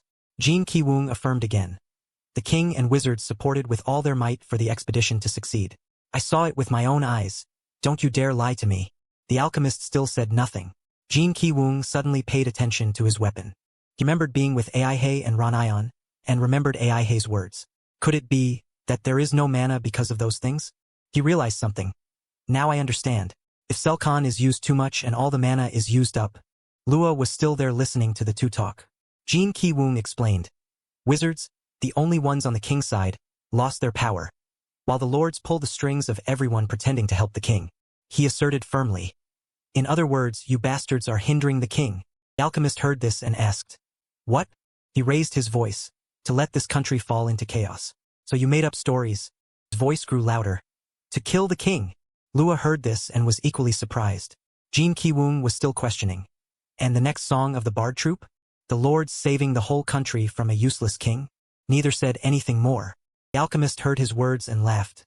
Good grief. He grabbed his sword and said frankly. It seems we can't reach an agreement. The alchemist's face became manic. He agreed with what he had just said. To be honest, I'm quite surprised. Everything you said is not wrong at all. A golden light radiated from the alchemist's sword hilt. He swung his sword toward Jin Ki-woong. He saw this and smiled. Are you sure? Jin Ki-woong erupted with anger. Who is like that? I am extremely angry right now. His weapon also radiated a red light. The alchemist was prepared. I spent a lot of time preparing, so I hope it works. Golden rays of light ran along the ground, rushing forward. The attack was rushing toward Jin Ki-woong. He immediately swung to block it. Suddenly, the large stones containing the blue stones glowed. Jin Ki-woong slashed and shattered the alchemist's attack. Suddenly something caught his attention. There was something on his weapon. It exploded right in front of him, surprising Jin Ki-woong. The yellow explosion engulfed him. The burning logs illuminated the night. Aihi was covered by a white cloth, placed next to the fire, her current condition unclear. Benny had taken temporary shelter at Bussen's place. He said to him, I'm sorry, I have nowhere else to go. Bussen pointed toward the sea. Benny slightly understood his meaning and explained. The sea? That's right, we have to go north on an important mission. He continued to tell him about the process. But we were attacked by assassins. Everyone tried to stop us in many ways. Bussen heard him tell the story and waved his hand, signaling no. Benny wondered what he was implying. He pointed again but up high. He wondered and looked up.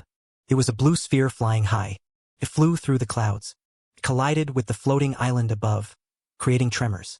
The island, after being hit by the blue sphere, began to crack, with blue lights appearing everywhere. Meanwhile, elsewhere, Jin Ki-woong was lying on the ground.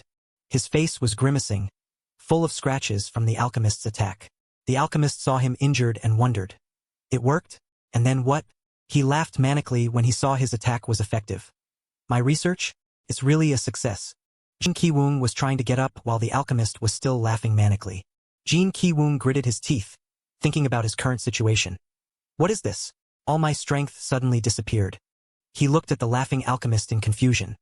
That guy's attack was very painful. Jin Ki-woong pondered the attack just now. It looked even weaker than the giant from before. He gritted his teeth and uttered, damn it. He stood up and shouted, even though I don't know why, there's no choice but to let him attack me, until I understand you. He rushed forward to attack. The alchemist saw this and also entered a defensive stance. The stone with the blue lights glowed again. Suddenly, the two seemed to stop. The alchemist's eyes were fearful as he exclaimed, God! He swung the same attack again at Jin Ki-woong. You scared me. Jin Ki-woong lost his balance, dropping his weapon. Lua watched from above, wondering about the situation. Something is strange. That guy is ridiculously strong. He grimaced, thinking about the alchemist's power. There must be a reason. A blue light appeared in the sky again. It flew up and struck the island above, creating an explosion. Lua saw this and it popped into his head. Selcon. Lua remembered his conversation. Just take them down. They said someone from the alchemy guild would come to handle the rest. He clarified his confusion. That guy must be an alchemist. He is using alchemy. Lua stood up, looking around, intending to intervene. I can't sit still. I must. Suddenly Lua saw the alchemist's horse. The alchemist's sword hilt was radiating golden light. He looked at the sword in confusion. What? I'm out of mana? He ignored it and continued toward Jin Ki-woong. Oh well, I don't need it anymore anyway. Jin Ki-woong saw this and gritted his teeth, trying to stand up. The alchemist approached and kicked him, making him fall again. He stomped on Jin Ki-woong, ignoring his struggling. The alchemist laughed gleefully, mocking him. What's wrong, Mr. Spirit? What happened to your power? He saw he had no strength to resist and pressed on. If it ends here, it won't be fun at all. Hurry up and use magic. Jin Ki-woong was still groaning on the ground. The alchemist stabbed his hand, causing him pain. Jin Ki-woong widened his eyes, unable to do anything. He drove the attack deep into his hand. He could only scream in agony. The alchemist intended to explain to Jin Ki-woong what he was about to do. It seems you don't know what to do. Let me tell you. He swung his sword up and described what he would do. First, I will cut off your hand and take it to the laboratory. Jin Ki-woong could only glance in fear. The alchemist recounted slowly. After that, suddenly there was a shout from somewhere that caught the two's attention. Spirit! All eyes turned toward Lua. The alchemist looked at the shadow above and was astonished. What? He's not dead? Even Jin Ki-woong widened his eyes in disbelief. He opened his mouth and raised his voice while standing on the rock. The glowing stones around you, they are stealing your mana. Lua pointed unexpectedly at a blue like a star in the sky. The spot of light in the sky is a special thing that can store mana from another world. He could only lie motionless on the ground, directing his eyes to the black sky according to Lua's words. On the contrary, he was 100 times noisier than Jin Ki-woong. How do you? Lua then uttered a sentence that made the alchemist fall silent. No one knows about my research yet. He flipped through a few pages of the book to find the page he wanted. My research journal. Lua directly threatened him, making the alchemist back away. Do you desire death? Put it down right now. Behind him, he was also standing up after escaping death. Hey! The call made the alchemist's eyes glance backward. Jin Ki-woong raised a gloomy face to question. How much can that thing hold? He was completely surprised to see he still had the strength to open his mouth. Just as he finished speaking, a terrifying stream of power spread around Jin Ki-woong. The stone on the iron sword was also affected and glowed accordingly. He, in the center of this radiating epicenter, spoke slowly. The planet has over 7.5 billion people and only I can use them. Now, the alchemist could only silently back away, listening to Jin Ki-woong's confession. In other words, all the mana in this world is mine. By now, he had completely regained his strength to lift his head powerfully. Are you sure you can handle it all? He could only gape, swallowing the words he intended to utter. The stone on the sword was silently merging into one with the blinding blue-white color. Immediately after, it emitted a burst of power that made everything shake. Jin Ki-woong's whole body was also shining brightly with an aura of light surrounding him. Not stopping there, the stream of power converged at 3 points, creating a precise perpendicular angle. In the sky, a ray of power directed downward also split into 3 different paths. They seemed to be creating an invisible barrier. As for the alchemist, he was blown away instantly. Lua also couldn't stand it and had to cover his face with his hand. He was still in his old form, attracting all the light. Jin Ki-woong's eyes also suddenly flashed with a ray of light. Immediately after, the alchemist's face distorted and deformed. A large stream of power directly swallowed everything. At the intersection of the 4 paths of power, friction suddenly appeared, leading to the formation of a new stream of power. It was like a giant floating sphere. At a small corner of the sphere's surface, a tree root was sprouting out. Then it rooted deeply into each layer of power, and immediately after, a loud explosion appeared. After a confrontation with the light, all that remained was a streak of blue. The alchemist had been lying motionless for some time. Jin Ki-woong still maintained his original posture while absorbing mana. He didn't stop panting after a terrifying ordeal. But very quickly Jin Ki-woong had to face the next problem from Lua, the Spirit Lord, on his person. He was also a bit surprised. Give it to me. Come on. Lua's expression became more panicked than ever. This alchemy research, it doesn't just store mana from another world. Jin Kyung hadn't reacted in time, so he remained kneeling, silently listening to him. He was trying to create a new form that could use that pile of mana. Now he looked up with curious eyes. Something new, a living entity. Very quickly, Jin Kyung's pupils contracted violently. Each shattered stone fragment floated, unaffected by gravity. From afar, a barrier layer was enveloping an object. The test subject bore a very terrifying black color. The black object in the sky engulfed the tiny speck of light, and immediately after, its roots grew out very quickly. Jin Kyung followed it with his eyes, unable to stop panicking. I knew it. All those who do research or experiments are the same. He lost control of his words a bit when evaluating that black object. They always do disgusting things like this. As soon as he finished speaking, it dove straight toward Jin Kyung, creating a tremor. From within the smoke, 2 green dots like the black object's eyes faintly appeared. Watching it move slowly, he couldn't help but evaluate. This thing isn't as big as the one I fought before. It must have something special compared to the others. Jin Kyung's teeth involuntarily clenched. It doesn't just drain my mana. It can also create alchemy materials. The black object in front of him suddenly turned into a pitch-black experimental body. Godin returned with a sarcastic intent. Twilight Kantavaya, my old friend, have you forgotten me? He opened his eyes wide, looking at it with some confusion. Godin intentionally displayed a terrifying, grotesque face. This world lacks God's blessing. There is nothing I can do. However, Jin Kyung directly interrupted it. What are you talking about? I've never met the person you're talking about. Kantovia. Sounds familiar. Only Lua's face changed color when hearing this. Kantavaya, Lord of the Ramparts. Not many people can call him a friend. So he turned his back, driven by his mind. I should leave this place to the Soul Lord and read a bit more of his research diary. Hearing the footsteps leaving, he reminded it a bit. Fine. It's probably something good that you can understand me. You see, I'm busy right now. Godin didn't answer but just let out a shocking roar. A green dot like its heart exposed inside the dry skeleton. Godin screamed and then crawled frantically toward Jin Kyung. He gritted his teeth, unwilling. I should end the conversation, right? Meanwhile, its hand reached Jin Kyung's head. That is improper treatment.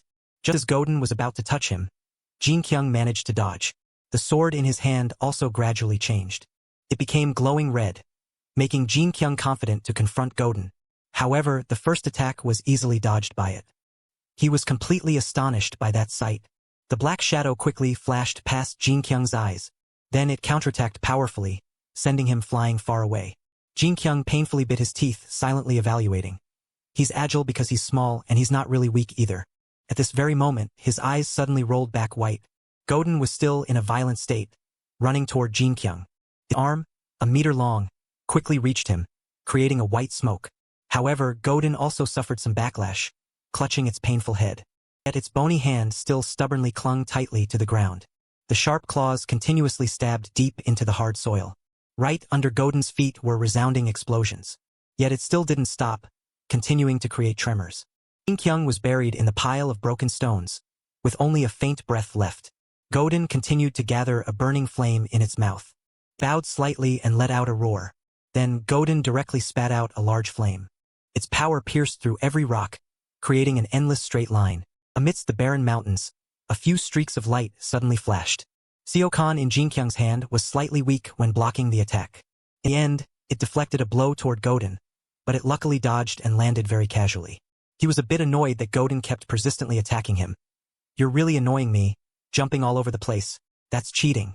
At this moment, the green gem on its chest suddenly glowed. Jin Kyung's hands clenched tightly in silence. But there's definitely something different about this thing. His small body faced the giant-like test subject. It seemed to be getting stronger than before. Now I'm being robbed of mana. I think I understand what they mean. That spirits use mana from their world. Jin Kyung had to close his eyes tight because his mind was distracted. Get serious. He began to draw all the wind currents toward himself. Instead of standing like an idiot and mimicking attacks like an anime, I'll use the magical power of my entire body. Godin also noticed something unusual and turned its head back. It took the opportunity while Jin Kyung was silent to rush forward. But he had defended beforehand, so he swung his sword straight out. It was sent flying, only able to cling to the ground.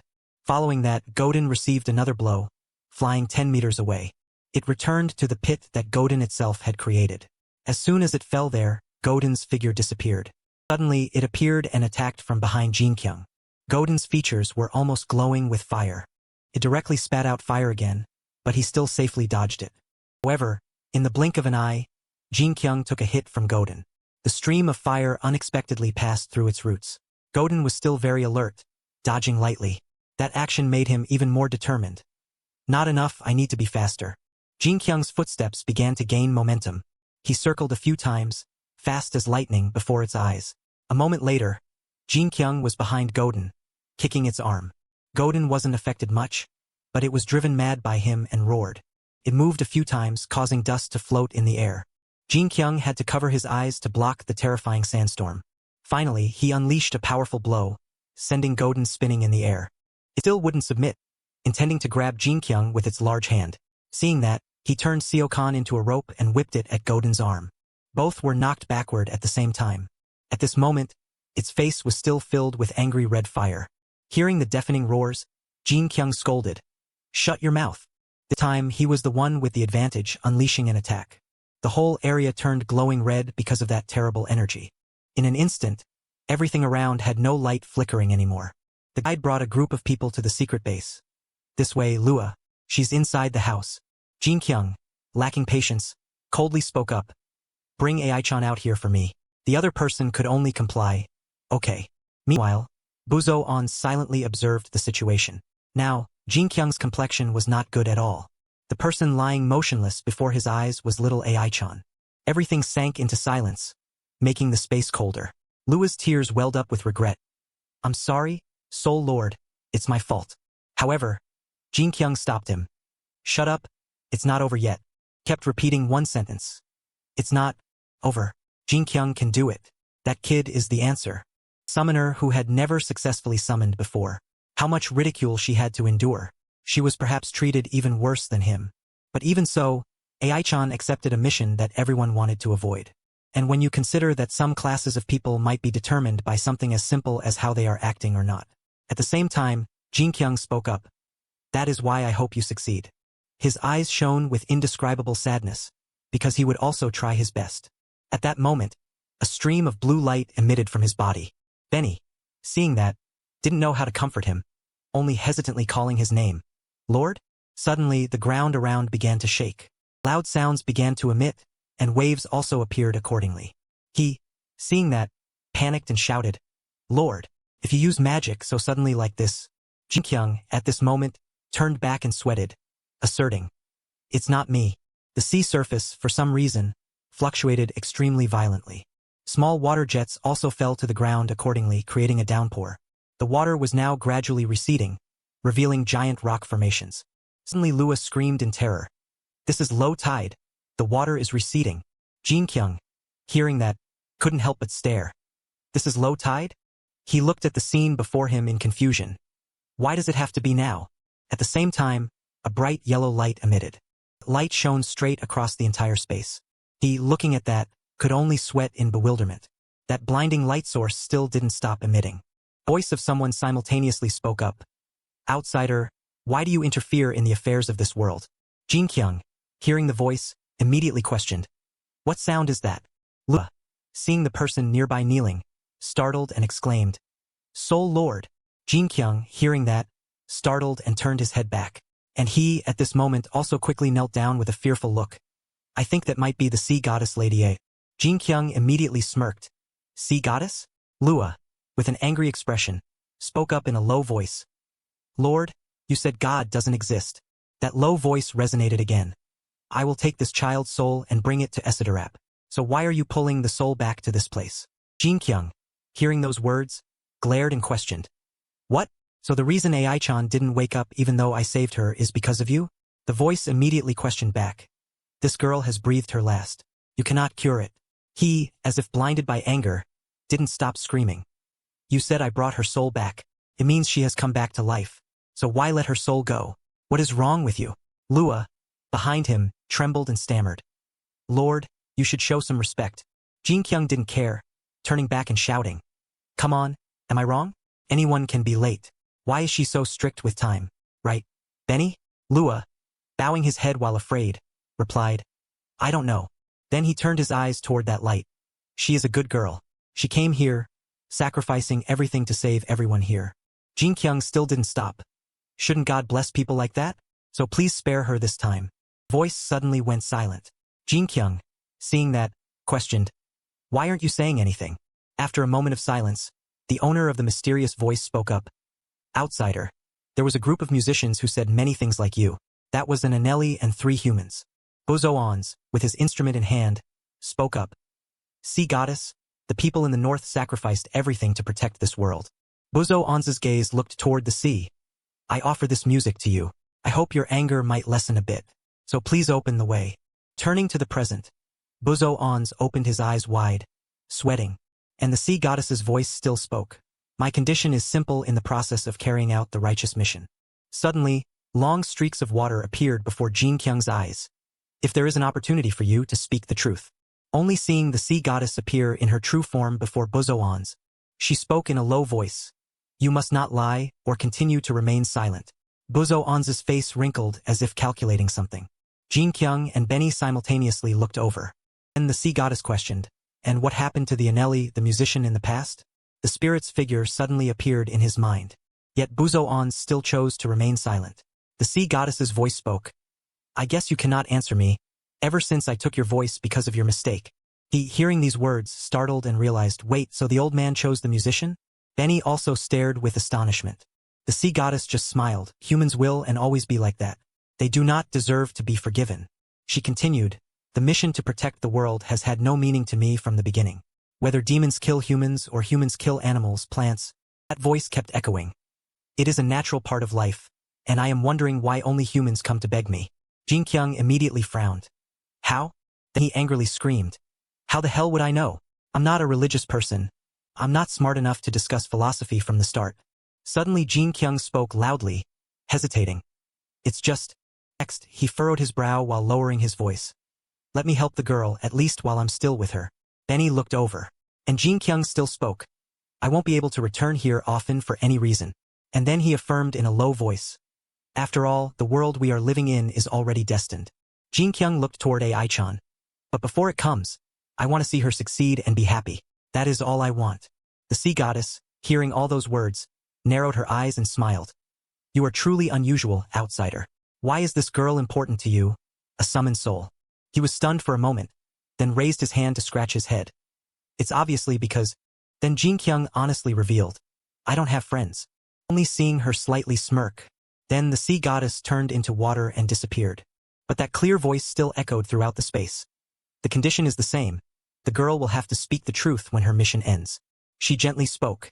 And will she lie or continue to remain silent? Then the sea will take back her soul. At the same time, a brilliant yellow light source appeared. Everything around became gloomy just like at the beginning. Suddenly Ai-chan sat up, simultaneously rubbing her eyes. Then she startled, muttering to herself. Did I fall asleep? Jin Ki-woong sees the other person wake up and excitedly rushes over. Ai-chan. Ai sees this scene and immediately dodges, causing him to hug empty air. And then, as expected, Jin Ki-woong falls flat on the ground. He rolls down the cliff just like that. At the same time, Benny runs over. Ai turns to Benny in surprise. Benny asks worriedly, Are you okay? Are you hurt anywhere? The girl asks blankly. I'm fine, but what's wrong with Lord YouTuber? Suddenly, Jin Ki-woong stands up and shouts. What are you doing, Ai? We should be hugging and crying hand in hand right now. Hearing that, Ai can't help but be confused. Why? He yells angrily, You don't know what we went through while you were gone. And then Jin Ki-woong raises his voice to command. Stop. At the very least, you must say this. I realized I couldn't live without you. Ready? Say it. The girl exclaims in confusion. Why? That sounds scary. Ai shows a look of astonishment. Is it real? Benny immediately confirms. You almost died. You know? The girl asks in confusion. I can't believe the nobles are giving us such a hard time. So I was killed by an assassin from the Alchemy Guild? Jin Ki-woong glances over, startled. Before him is Lua's slightly fearful expression. Next, he points his thumb at Bussen behind him. Pink hair will tell you. I need to help the old man move the boat. See? Then, Jin Ki-woong drags Benny away. Let's go. Benny. Benny yells in confusion. But I want to know too. At the same time, Lua speaks up. Miss Ai? He is seen gritting his teeth and hesitating. Seeing this, the girl opens her eyes wide in confusion. Suddenly, Lua kneels hard on the floor. I'm sorry, Ai. Ai immediately frowns. And he hesitates to confess. I was the one who killed you. The bard troupe was paid to do it. Lua trembles and clenches his fists. I sang about things that endangered the kingdom because of that foolish king. But I thought to myself, perhaps it wasn't really like that. Tears begin to fall on that face. Whenever I had those thoughts, I didn't want to find out the truth myself, that what I had believed turned out to be a lie. Lua bows his head and confides. That was how I earned money and survived. I ignored the feeling of guilt, so I no longer felt remorse. Cries while hesitating. After I stabbed you in the heart, I realized how terrible I had become. And then Lua sincerely bows his head. I am truly sorry, Miss Ai. Ai, after hearing the whole truth, breaks into a sweat with a confused look. But then the girl speaks up. Mr. Lua, when I started this mission, someone told me that Ai gently confides. People don't care about the suffering they can't see. They also don't want to know or think about it. Then the girl says, I agree with that, but as time passed, I also realized other things, that the truth is very important. Perhaps those are the things we are avoiding. The power struggles between nobles to achieve the throne. The girl guesses it might be real. But she isn't sure if she can denounce the king and his subordinates. Doing so would mean facing so many dangers, and so many things she doesn't want to know will be revealed when she goes to the north. She is truly very afraid. But AI, with a determined expression, asserts, I'm not sure if anyone can make smart decisions when they don't know the things they don't want to know. The girl continues, I think you are ready to become a smart person. Next, AI offers a suggestion. Create a wonderful song for everyone. 2 lines of tears still do not stop falling on Lua's face. Okay, I will do it. In a barren land, nearby is the scene of a ship docked near the shore. Jin Ki-woong's voice rings out. The demon's heart turned out to be just a tool made by alchemy. Then he frowns in confusion. That thing can create demons? Lua hesitates and answers. Not exactly. It is. Next, he lowers his voice. Something used on humans. Lua continues. After that, they turn humans into demons. He recounts seriously. We bards also have songs about the king's army. Cantavia, Lord of the Wall, and Rhea, his sword. Stories about them being tempted by demons in the north and joining them are very famous. Lua hesitates. Their allies and companions, Great Mage Godin. They thought he disappeared in the north. Jin Ki-woong hears this and makes a guess. Don't tell me they turned into demons because he also confirms in a serious tone. That's right, the Alchemy Guild was probably behind this. The demon you fought last night. Next, Lua speaks. He said Great Mage Godin was used to create it. Only the image of Godin appears. Cantavia, Sunset, my old friend. Have you forgotten me? A person bound in a pose speaks. There is nothing I can do in a world lacking the creation of nature. He is drenched in sweat, frowning as he looks ahead. He couldn't do anything in a world with too little mana. He could only wait for Cantavia's help. Next, Jin Ki-woong speaks. It's unclear if the expedition team fought demons for a decade, then suddenly both sides. AI adds. At least the disappearance of Mage Godin was caused by the Alchemy Guild. Next, the girl breaks into a sweat and guesses.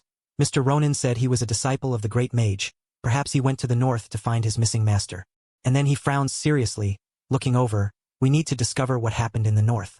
As long as we understand exactly what happened or find evidence, the nobles won't be able to do anything. Thanks for this information, Lua. Lua hears these words and breaks into a sweaty smile. The ship is seen setting sail, while Lua stands alone on the shore watching it. There are countless people listening to you, and countless sounds will be beside you before it disappears once again. The life of a bard is short meetings like a song, enough for you to feel it. A single night, can you live another crazy night like this? Suddenly Lua shouts loudly, Lord of Souls. Jin Ki-woong on the ship hears the call and is startled, turning to look. I promise I will become a great bard. And then, Lua firmly asserts, I will sing a song about you, so everyone can remember you forever. Next, he sits down on the ground. So please have a safe journey. He can hear is the sound of the sea. He seems to be able to feel that he is waiting for his new song. At the same time, Jin Ki-woong waves his hand while shouting. Sorry, but I don't enjoy songs sung by sycophants. AI walks over while looking back. It seems Benny has gone to sleep. I guess he stayed up all night. Hears this and can't help but be startled. All night. Suddenly, a blinding beam of light is emitted. Jin Ki-woong also appears from it. He mutters excitedly. That's lucky. I guess I returned when there weren't many people around. I should go home. A man is seen drenched in sweat watching. The coffee cup in his hand falls straight to the ground. Jin Ki-woong is running while showing excitement. The recovery speed is truly amazing. My body is completely fine. Suddenly, a familiar figure is before his eyes. He sees the other person and stammers in a cold sweat. Well, Jin Ki-woong's father frowns and questions. What do you think you're doing? What the hell were you doing outside so late? Then he sighs to regain his composure. Next, Jin Ki-woong's father suggests, get inside right now. He also obediently replies, yes. Jin Ki-woong inside the elevator mutters to himself. Why did I come back just when Dad was going to work? At least he's not going crazy on me. The elevator arrives. Jin Ki-woong's mother steps out in a cold sweat. Jin Ki-woong. He sees the other person and is slightly surprised. Mom. Next, she speaks up worriedly. Where have you been all night? Do you know how worried I was? Jin Ki-woong only knows how to scratch his head awkwardly. Yes, suddenly he reveals. But Mom, there are a few things I really want to do. Jin Ki-woong's mother hears this and wonders. Things you want to do? Jin Ki-woong hurriedly waves his hand to explain. Nothing serious, it's just really important to me. Her face shows curiosity, and he is drenched in sweat. Looking away, it's just, I will eat enough meals and other things, so don't worry too much when I'm not in my room. She stares for a moment then answers gently. All right, I understand. After that, Jin Ki-woong's mother smiles. I don't know what you're planning to do, but I hope it goes well. Jin Ki-woong sees himself being accepted and cannot hide his joy. Suddenly she speaks. I should call your father. Your father didn't sleep all night before going to work. He hears this and replies, I met Dad outside. Saying that, Jin Ki-woong goes into his room and closes the door. At the same time, Jin Ki-woong's mother's face shows confusion. But your father went to work an hour ago. He inside the room smiles. Alright, I guess this is the time I get summoned. Up until now, he hasn't been too bad. No, he's still not strong enough right now. But at least, from now on, the image of Jin Ki-woong and AI standing opposite each other appears. He will not let her be in danger ever again. They stand together on the ship out at sea. Bright sunlight in the distance makes the sea surface seem to emit light. The sea surface is seen constantly rippling. Dolphins are currently constantly jumping out of the water. Benny stands on the ship looking ahead. Lucky we left before the waves rose. The old man said that is EAS's territory. Everything on that side. AI beside him looks up. I didn't know the ocean was this vast. I thought we would reach the north quickly when we got on the boat. He also agrees. Me too, this is my first time too. Suddenly Benny walks towards Bussin. How long does it take for you to get to the north? Is it far? Next he wonders. Are there waves as high as this in the north, and are there many demons too, right? Bussin takes out paper and pen to write the answer. He receives it with a cheerful face then reads it aloud. I'm tired of writing like this, so stop asking. Below the ship is the image of a campfire flickering. A slender hand is gently pouring hot soup into a bowl. At the same time Benny walks down. What smells so good? AI sees the other person and is slightly startled. Benny, this is for you and the captain. He receives it while wondering. What about Lord YouTuber? The girl answers. He told me to summon him when it's time to eat. Suddenly in the sky appears a blue energy source shining straight down onto the ship. Jin Ki-woong also appears from that beam of light. Benny sees him and shows curiosity. Lord YouTuber, what's with those warm clothes? Jin Ki-woong smiles while taking off his coat. The north will be cold soon. After all, you guys need to be better prepared. And he gently drapes it over AI. Next, Jin Ki-woong reminds her in a serious tone. Take care of yourself, you idiot. The girl also breaks into a sweat and looks up. Yes, thank you. Benny is silent for a moment then wonders. Where's mine? He doesn't care and immediately interrupts. Benny, didn't the old man tell you something? Jin Ki-woong continues. I told you to ask about what happened when he went to the north. Benny sulks and coldly leaves. He told me to stop asking him because it's really annoying. I also catch colds easily. Above is the scene of Benny saying something to Bussin. Below is the image of Jin Ki-woong and AI enjoying their meal together. Suddenly he looks up at the other person. AI, do you remember the red stone you gave me before? The girl hears this and immediately answers. The attack. He confirms then suggests. That's it. Can you get another one? The girl looks over. I'm not sure, it takes quite a long time to make. Jin Ki-woong shows curiosity. You make it? AI also honestly answers. Yes, attack is made throughout the summoning ritual. The girl continues recounting. We have to collect scattered soul fragments together wherever we go. If we bring those fragments to the sanctuary space and perform the ritual for about a day, the attack necklace will take its final shape. He hears this and makes a guess. It means you have to wait for the soul fragments to take shape. Each attack necklace will take a lot of time to make. AI laughs and replies. Yes, and the process to make it is quite complicated, so we rarely make it unless it's a special occasion. Although we say the attack necklace connects the summoner and the summoned, no one really knows if that's true. After that AI speaks up. There is one thing we are taught as a custom. Give it to the strongest soul you can summon. He thinks for a moment then hesitates. It seemed very important when I used it, but if it's really hard to make. Suddenly a sound rings out. Jin Ki-woong sees this and is startled. The ship has stopped. Next, he goes up while questioning. What happened, Benny? Benny explains. The old man said we'll stop and rest here for a night then set off tomorrow morning. He continues. Apparently this island is known as the Silent Sea. Jin Ki-woong seems quite curious. What is it? This place is too messy. Benny guesses. Maybe demons also attacked this place. Suddenly Jin Ki-woong is startled. Can the tide rise that high? Benny answers. Yes, that's the road to the north. We'll go that way when the tide goes out. Jin Ki-woong hears this and realizes. So it's simply a place to stop when the tide is low. Scene change, an old man looked up. Is that Busan? The person sitting opposite him looked surprised. How long has it been? We were just wondering if you had been shipwrecked somewhere. And now you are here. Busan only used body language to communicate. The two were shocked in unison. What? The Jiria coast has closed? He muttered to himself. I guess EA is truly angry. Jin Ki-woong watched the scene, confused, and wondered. Is that sign language? At the same time he turned and asked, "Where should I sit?" His companions replied, "The tide won't go down until tomorrow morning." Buzin just sat in front of the fire, strumming his instrument. Jin Ki-woong, sitting nearby, spoke up. It seems he really is a musician. Aihi, sitting beside him, exclaimed, "What a beautiful song." He looked ahead and confided, "Right now, I can't stop thinking about how beautiful this place is, but perhaps someone, somewhere, has lost their life to demons." At this moment, she recounted, "The villages near northern Gotha that I passed through were completely destroyed, and there were no giant demons like the ones we faced before." Next, Aihi turned with curiosity. "Do these things happen in your world?" Jin Ki-woong hesitated and replied, "I'm not sure." Then he spoke up, "There are no demons, but I think it's quite similar to this place." At the same time, Buzin's acquaintance approached with cups of hot milk in his hands. "I heard you are heading north. Are you sure? It's quite dangerous there." Aihi took them and smiled lightly. "Yes, we have important work to do there." He heard this and smirked. "I never thought Buzin would bring anyone else to the north. You are not ordinary people either." Jin Ki-woong stood up and questioned, "You seem to know a lot about that captain." Buzin's acquaintance immediately laughed. "Captain? Of course I do, although he wasn't a sailor at first." And then he recounted what happened about 40 years ago, when Buzin was still a musician. Went to the north with a small group. I was the one who took them there. I broke into a sweat, hesitating. "So what happened to the people who went with him back then?" Buzin's acquaintance replied, "Famous people like Kantavaya, Godin, and Anerli, who was known as Lillard." Jin Ki-woong immediately questioned, "Do you know what happened to them while they were in the north?" He honestly replied, "I don't know that either, but I saw Godin and someone named Gria go to Gotha together. Buzin went with them too, but he seemed mentally unstable. I'm sure something terrible happened in the north, but when I met Buzin once in Jiria, he was mute."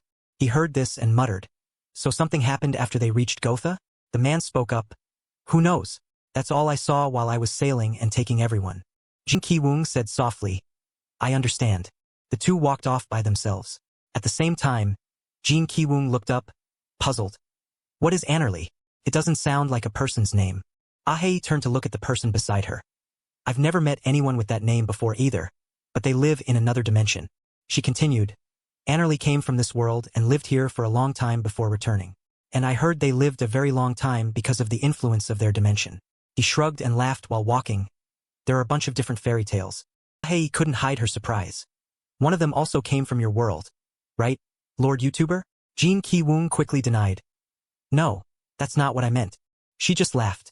"Your actions are a bit strange, Lord YouTuber." He heard this and was curious. "Am I?" I honestly listed them. "You used to stutter when you spoke and were always hesitant. Sometimes you used very confusing words." Jin Ki-woong asked again, "Am I?" She just smiled. "Yes, so I thought that was how people in your world spoke. But now you don't do that much anymore." Then Jin Ki-woong made a series of expressions. "Do you mean when I'm like this, or something else?" She honestly pointed out, "That's it. I don't know why I feel embarrassed when I hear those words." He heard this and shouted, "Eikan Hazukashi," and she cried out, "Stop it, Lord YouTuber." At bedtime, while Benny was sweating from seasickness, Jin Ki-woong lay there thinking. So, next he began to analyze. Kantavaya, Godin, Lillard, Buzin, the four of them went to the north and they held out against the monsters for a decade. Jin Ki-woong continued. Then Kantovia's sword, Gria, returned with Godin and Buzin. And Godin went missing. Perhaps he was kidnapped by the Alchemy Guild. Buzin was muted as punishment by EA for breaking a promise and was found in Jiria. He curiously wondered to himself, it seems Gria was also kidnapped by the Alchemy Guild and turned into a demon. But why does he call himself the Wandering Magic Sword? Jin Ki-woong, scratching his head, roared. Why do I have to learn the history of this place? Like this, all I did at school was sleep. But then he calmed down. Back then, I always remembered the stories of my favorite anime. This is too easy. Suddenly Jin Ki-woong sat up, his eyes wide with confusion. Where did Lillard go? A question suddenly appeared in his mind. What happened to Anerli, a musician in the past? Next, Jin Ki-woong looked down. Is that why EA took away Buzin's voice? Related to the person named Lillard? And then he told himself, I must ask. This is truly more important than I thought. Finally, it was morning. The boat was still drifting on the sea. The bright sunlight was shining down onto the blue water. The boat had now stopped at the shore. The arid desert landscape and sand dunes appeared. Jin Ki-woong's group had also arrived. Aihi, wearing a fur coat, stood under the sunlight. Sweat poured down her face. Then she returned the coat to its owner. Jin Ki-woong hesitantly took it. I think I should take this coat back. You can give it to me. The sky was still clear blue. A beam of light also emitted from there. Aihi said gently, Thank you for bringing us here. Travel safely. Suddenly Jin Ki-woong called out, Wait a second. Old man. Then he spoke up. I know you don't want to remember what happened, but you can't ignore that your story has nothing to do with our mission. Right? Buzan tilted his head slightly. He frowned and questioned. I'm sorry, but we need you to speak. Enerly, where is that person? Where is Lillard? Aihi broke into a sweat, looking worried. Lord YouTuber. Jin Ki-woong frowned and lowered his voice. This mission is hard to complete without knowing what happened. Please tell us what happened to Enerly. Buzan remained silent with no intention of saying anything more. Suddenly Buzan handed him a letter and a key. Jin Ki-woong reached out and took them, looking confused. After giving them to him, Buzan turned and left. Scene changed to a magnificent, splendid castle. Yahello looked at the person in front of him and spoke. Very well, the possibility of failure is always there. I understand. Although I have heard reports about a summoned spirit with unimaginable power. The alchemist stood there, sweating and trembling as he listened. He tilted his head and questioned. And I am the one who allowed you to use Godin as a test subject. So I cannot blame this on you. But returning empty-handed is the best thing you can do. Hearing this, he immediately shouted. We handled the summoner girl, my lord. The person beside him immediately agreed. That's right, I saw it too. Yahello revealed in a low voice. No, she is still alive. There is information that they saw her at the Silent Sea. The alchemist looked confused, impossible. He calmly muttered to himself. I let Buzan live because he could no longer sing. But I never thought he would be this troublesome. How subjective. Then Pello spoke. Finally, we will need to tie up loose ends, right? The alchemist was startled. Sir. Next, he ordered, go to the north. He immediately frowned with a confused look. Deliver? That? The alchemist fumbled through his pockets. I will return the money. I'm afraid I'm not capable of carrying out this task. At the same time, Pello snapped his fingers to signal the burly man beside him. He was dragged away by two people. He shouted. My lord, I will go. I will go to the north. Immediately, the alchemist kept screaming. My lord, he calmly replied. You can replace the things you used with your own body. The other person was still looking awkward. Suddenly Pello turned his eyes toward him. And you? He immediately affirmed. I will go, my lord. He smiled and suggested. Relax, you're just a mercenary, right? You just need to carry this out in a different way. What do you mean? The person looked confused. At the same time, Pello asked, Do you know any thief gangs? There is a thief I want you to find. He heard this and scratched the back of his head. I know a few lowlifes. He said, Good, that's what should be done. Find them and tell them. And then Pello lowered his voice. We are looking for a thief who stole Cantovia's heart. The person looked scared and hesitated. What? What if none of them know? He calmly reassured. Don't worry, you don't need to go find them personally. But this matter will spread everywhere. He will find you himself. The scene outside the castle appeared once again. At the same time, the sun was still shining brightly in the clear blue sky. Jin Ki-woong's group was resting on a large rock in the middle of the desert. Aihi's voice rang out. I know you are all curious, but Aihi said I must not interfere with this mission. She continued reading the content written in the letter. However, I will give you the key to Godin's tower, and if you meet her, give this letter to her. Aihi, breathing hard, spoke up. That is what is written in here. He was drenched in sweat from the hot weather and looked up. But Lord Ranayan told us to go to the north of the Alliance to get help. Is it okay if we change our route? Benny smirked beside her.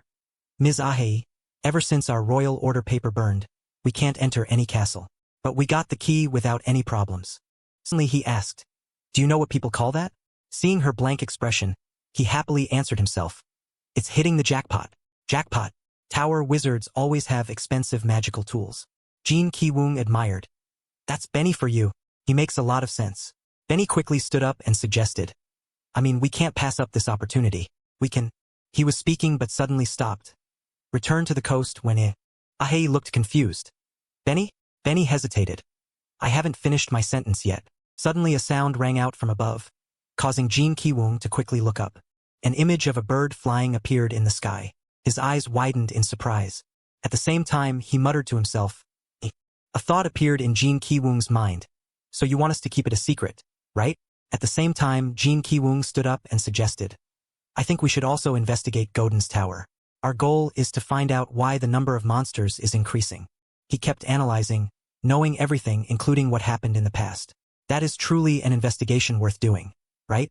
And not just that, we don't even know if the people in the Alliance are on our side. Aihi heard this and excitedly raised her hand. Okay, so let's do that? Benny remarked beside her. Too easy to convince. The sky had now turned the yellow of sunset. Jin Ki-woong's group was still wandering in the desert. The stars had appeared, and the footprints of the three were printed on the sand. Jin Ki-woong's group sat down to rest after a long journey. They ate their fill. The food boxes were neatly put in one place. Then an image appeared of the three sitting under the shade of two umbrellas, like they were on vacation. Suddenly a large explosion erupted from the ground, sending them flying. In front of the three appeared a giant serpent with sharp fangs. But it was not a real threat to Jin Ki-woong's group. Jin Ki-woong, with a few basic slashes, was able to neatly handle that giant snake. In an extremely cool way. At the same time, at another location in the desolate desert, someone was looking at a map and muttering, "It must be around here." Beatrice frowned and muttered to herself, "But no matter how hard I try, I can't find it." The expression on her face gradually revealed annoyance. "I spent a lot of money to buy this map. If it's fake, I will find the person who sold it to me and the person who sold it to him." And then Beatrice angrily shouted, "And the ones before that, their whole family, I will beat them all to death." She still hadn't calmed the burning fire. "I hate this. Where the hell is Godin's tower?" Suddenly Beatrice was startled as if she realized something. At this very moment, the three of them were also walking closer step by step. Benny, looking dejected, kept complaining, "I'm dying, wasting away. I'm thirsty, hungry, my feet hurt, and it's hot." Jin Ki-woong, behind him, reminded, "I bet you'd be less tired if you stopped talking nonsense." Aihi looked surprised. "We're here. Benny, it's right in front of us," she said, looking confused. "It should be right there." At the same time, Beatrice hid behind, wondering to herself, "Who are these people? They don't look like people from the north." Benny took this opportunity to tease. "Has anyone told you you're bad at giving directions?" Aihi confusedly asserted. "You're wrong. This is clearly the place according to the instructions." Ji-kyung beside them chimed in. "Don't tease her too much, Benny. She only meant well." The girl heard this and shouted, "Lord YouTuber." Then he thought for a moment and analyzed. "There's no path at all, that old man tricked us. Maybe there's something special because it's a wizard's tower." Aihi showed suspicion. "Something else." Jin Kyung spoke up. "For example." Suddenly he was speaking and then stopped. Just seeing Jin Kyung bring his eyes closer to the thing in his hand. An image of a tower appeared before them. He then took steps forward. The girl hurriedly followed. "Lord YouTuber." At the same time, a door appeared. Aihi saw this and couldn't help but admire. Benny beside them also showed surprise. "That's a door." Beatrice saw this and sweated, thinking, "Gadant's tower." Jin Kyung just reached out to open the door and spoke. "This is a type of illusion magic. I guess it will react when this key is near." Benny once again showed surprise. "How do you know so much, Lord YouTuber?" He replied nonchalantly. "These things are just basics. You have to observe the things you pick up more carefully." Finally, the three of them entered. Aihi was surprised. "So this is Gadant's tower?" Benny beside her said. "I feel like this place is full of expensive things." Only Beatrice was moving gently above. Jin Kyung immediately reminded, "Benny, we are here to investigate." He heard this and scratched his head shyly. "But if it's an abandoned tower, we should at least cover the incidental costs." Benny seemed to sense something and looked up. But there was nothing strange there. He had quickly moved elsewhere. Aihi saw this and wondered, "Is there something?" Benny quickly smiled. "Nothing." Beatrice on the bookshelf breathed a sigh of relief. But then she worried, thinking, "They are here to investigate. Who are these people? They don't look like stingy thieves." Suddenly Jin Kyung spoke up. "Listen, things of historical importance will always be recorded in a travel diary. No matter what, we will know everything if we find that diary." The two heard this and immediately went to search. Benny muttered as he went, "Really? A travel diary?" Suddenly Aihi spoke. "Lord YouTuber, this is a map of the north. With this, we can find our way around without the help of the Alliance." At the same time, Jin Kyung excitedly announced. Aihi heard this and startled, turning, "See what? A travel diary?" Jin Kyung immediately replied, "A pair of buttocks. Delicious. Boom." The girl heard these words and looked confused. "What?" Beatrice was discovered and turned her head to look. And Jin Kyung's face at this moment had also turned red. Gadan. In the ancient language, it means the blessing of great power. God create it? or the ancient lineage, or perhaps a great wizard. No one knows. But one thing is certain, it is not like the machines used by the alchemy guild. They operate based on the user's skill or have a mana source nearby. The legendary dagger contains Gadant's dark power. Those who hold it will not be seen by others in the darkness. How? How could he? Aihi sweated, wondering, is there something there, Lord YouTuber? And Jin Kyung at this moment was approaching Beatrice's spot. She saw this and gave him a kick to the chin. Don't come any closer. Ben heard the noise and startled. A girl's voice. At the same time, Beatrice jumped down and put the blade to Benny's neck. She sweated and threatened. Don't move, or you'll say goodbye to this kid forever. Aihi was scared. Jin Kyung spoke nonchalantly. Fine. Beatrice heard this and showed a very confused expression. What? And he moved his hand and suggested. You can have him, then you should give us something back, right? Beatrice and Benny heard this and were speechless. Next, she didn't hesitate to kick Jin Kyung again. Get lost. And then Beatrice reached out toward Aihi. What about this girl? Suddenly Jin Kyung lunged and grabbed her wrist tightly. Eyes cold as ice, he stared at the opponent. Hey, don't go too far. Only Beatrice was tied with both hands behind her back. She sweated and smiled. Hey friend, it seems we have a misunderstanding here. We are all here because we need something in the tower. We shouldn't harm each other, right? Jin Kyung sat opposite, turning to look at the person next to him. I want to tie her tighter. Benny, I don't think you know how to tie people. There's a triangle or hexagon tie, or something in between with branches on the outside. Benny heard this and looked confused. What is that? Beatrice saw the two chatting and questioned uncomfortably. Hey, are you listening to me? And Jin Kyung didn't pay attention to the opponent. Those places they will use red rope to, what is it called? At the same time, Aihi stepped down to report.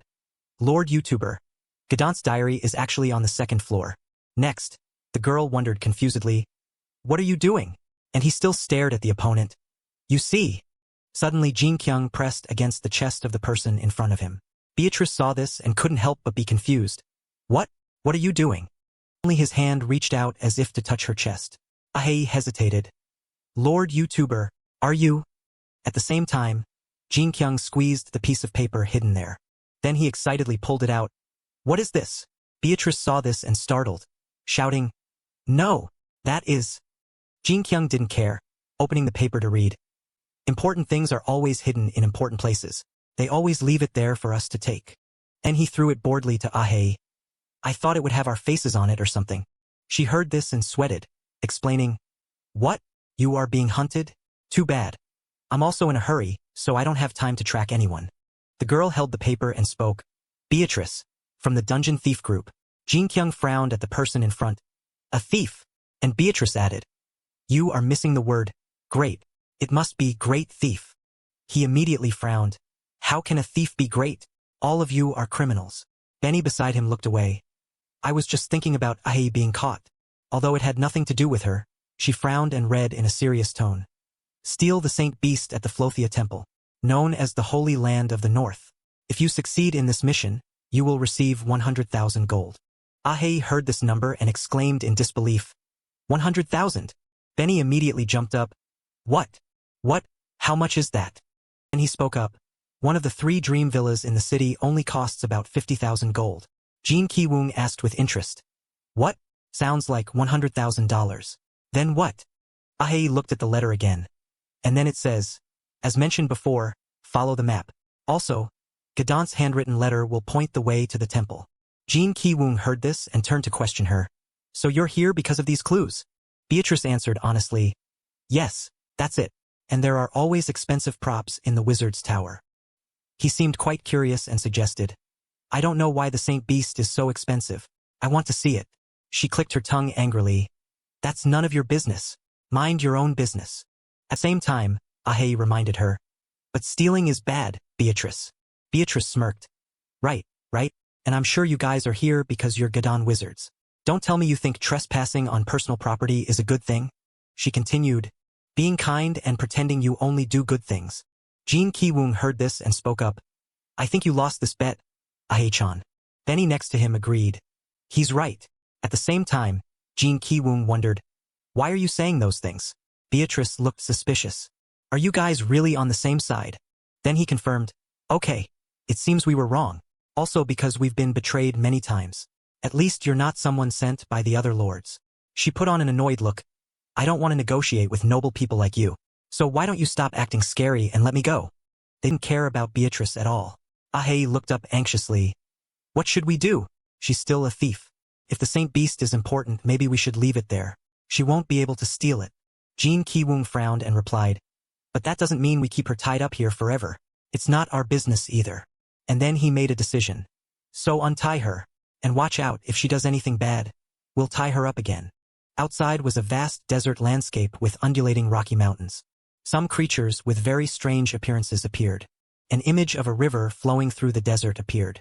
At the same time, something with a shy appearance tried to crawl outside. And that creature was momentarily surprised to see two figures in front of it. Lao's eyes also noticed the thing on the other side of the river. The two of them just faced each other.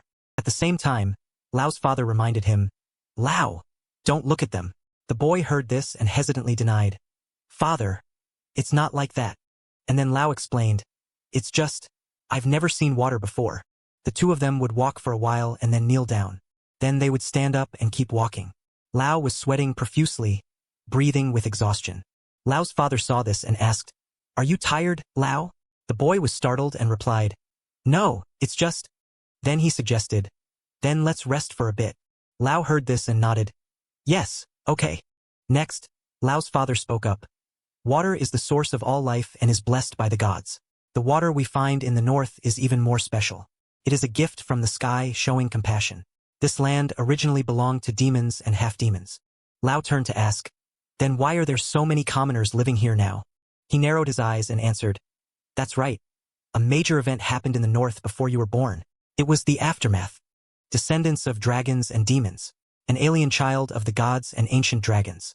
That curse was hidden in the north and no one took responsibility for it. The northern people hid in basements or migrated to the south. The number of monsters began to gradually increase. The ones who saved that disastrous land were the lords of the wall, Kantovaya of the sunset. The same time, Lao's father recounted. Kantovaya along with his comrades drove that curse out of the north. That made the land worse and worse. We prayed to the gods to protect the north, and this land was blessed with the source of life. The boy was still curious. Why don't I see the source of life anymore? He lowered his voice and explained. That's because there is no one left to protect the north. Kantovaya became a demon, and all his comrades also disappeared. Then Lao's father affirmed, What we can do is go to the Flothia temple there and pray. Then Lao's father suggested, Look over there. Only to see that creature, after drinking water from the river, clutching its neck and screaming in pain. Lao saw this scene and broke into a cold sweat, startled. His father said sternly, The water source running straight to the north is now a deadly water source. You must not drink any water in the north until the gods return the source of life to us. The creature was now lying still on the ground. Life was gone. Next, Lao's father looked over. Now do you understand the reason for this procession, Lao? The boy immediately replied, I understand. Father. Scene changed to the tower where Jin Ki-woong's group and Beatrice are currently staying. Suddenly Jin Ki-woong hesitated with curiosity. Does that Kantovaya have anything amazing? I just thought he must be tall. Beatrice was reaching out to search for something, frowning and questioning. There were rumors that he betrayed us and became a demon, but we, the northern people, don't believe that. Are you saying you're from Gotha? Don't you know about this? Aihi scratched her head awkwardly. I'm from a remote countryside. Benny next to her answered honestly, I'm a slave. And he spoke up, I'm from Korea. She heard this and looked suspicious. Where is Korea? Then the girl spoke up. Many things have happened on this journey since they came to the north. Jin Ki-woong also turned his head to look. You can skip the past. The important part is what happened to Lillard. She heard this name and was stunned. Lillard. Jin Ki-woong saw this and wondered. What? Beatrice hurriedly brushed it off. Nothing. It's this. He was also curious and approached. What is that? Only to see on the paper was a drawing of a mysterious creature. Jin Ki-woong suspiciously asked himself, Is that the Saint Beast? Scene changed to a gloomy mountain. The foot of the mountain is an image of small fires burning. At the same time, many people appear kneeling with their hands clasped in prayer. Lao directed his gaze forward. So this is the Flothia temple. Lao's father next to him spoke up. Lao, this is your first time here, right? Also your first procession. He continued, We live near here, so it only takes about a month. But many people have to take months or a year to get here. The boy showed a surprised expression. Really? Lao's father said. Yes, how desperate they were. And they could only pray. There are many people who believe in the temple. They place the saint beast above their own lives. Everyone follows the saint beast's words to be able to hear the gods. Only to see Lao with wide eyes looking up in awe. Outside the city wall, 2 men are on guard. In another position appears an image of 2 people carrying something. At the same time is a scene of 2 women looking towards the mountain. White mist along with clouds constantly surround this place. On the mountain appears something protruding that looks like a stone balcony. Image of a girl with white hair flying in the wind looking at the sunset sky appears. In front appears a small figure of a young girl. At the same time, the low voice of the jailer rang out. From today you will stay here and pray to the gods. He continued, never forget, those who pray to the gods must always have a body and mind free from worldly things. The innocent eyes of the girl were still looking up, while the other person said sternly, you must not touch the ground or talk to anyone. Only the purest soul can answer the call of the gods. Back to the present, the girl stands alone watching the sunset before her. Expressions on the girl's face show countless thoughts. Suddenly a strange noise made the girl startled and turn her head back. Her face showed fear. At the same time, the girl fell and lay trembling on the ground. Behind the door is an image of a black-haired girl bringing a food tray in. Front appears the scene of the Anelli girl clasping her hands in prayer. The girl with delicate features closed her 2 eyes. The black-haired girl at this time put the food tray down and touched lightly the thing in front of her. After receiving energy, flew forward. And that thing moved in front of the Anelli girl. The other girl, after completing the task, bowed and left. The girl, after seeing the other person leave, slowly opened her eyes. The Anelli girl looked at the food tray in front of her for a moment and then turned her face away, and her eyes turned towards the window. The round eyes kept watching without leaving. The sky outside had turned golden orange. The Anelli girl was still kneeling there and looking outside. Back to the location of the tower where the 4 Jin Ki-woong group members are stopping. Suddenly Jin Ki-woong turned to look at the person next to him, wondering, did you find anything? Aihi? Aihi heard this and was momentarily startled, looking at the YouTuber. He at this time had fallen asleep, and the girl spoke up. I'm reading it. Kantovia's group held back the demons in the north for many decades. Aihi continued. There was something unusual when the number of demons skyrocketed, so they decided to go to the wall to investigate. He heard, and tilted his head curiously. And what did they find? The girl flipped the book and answered. It doesn't write anything, but here it says they had to report directly to the king in Gotharia, and Buson decided to go together. Jin Ki-woong put his hand to his chin thoughtfully. Meaning they were ambushed by alchemists on the way to Gotha? Aihi tinted. Next, the girl looked up. We should return to Lillard, it says so. Only to see him bewildered when hearing these words. Next, Jin Ki-woong confided.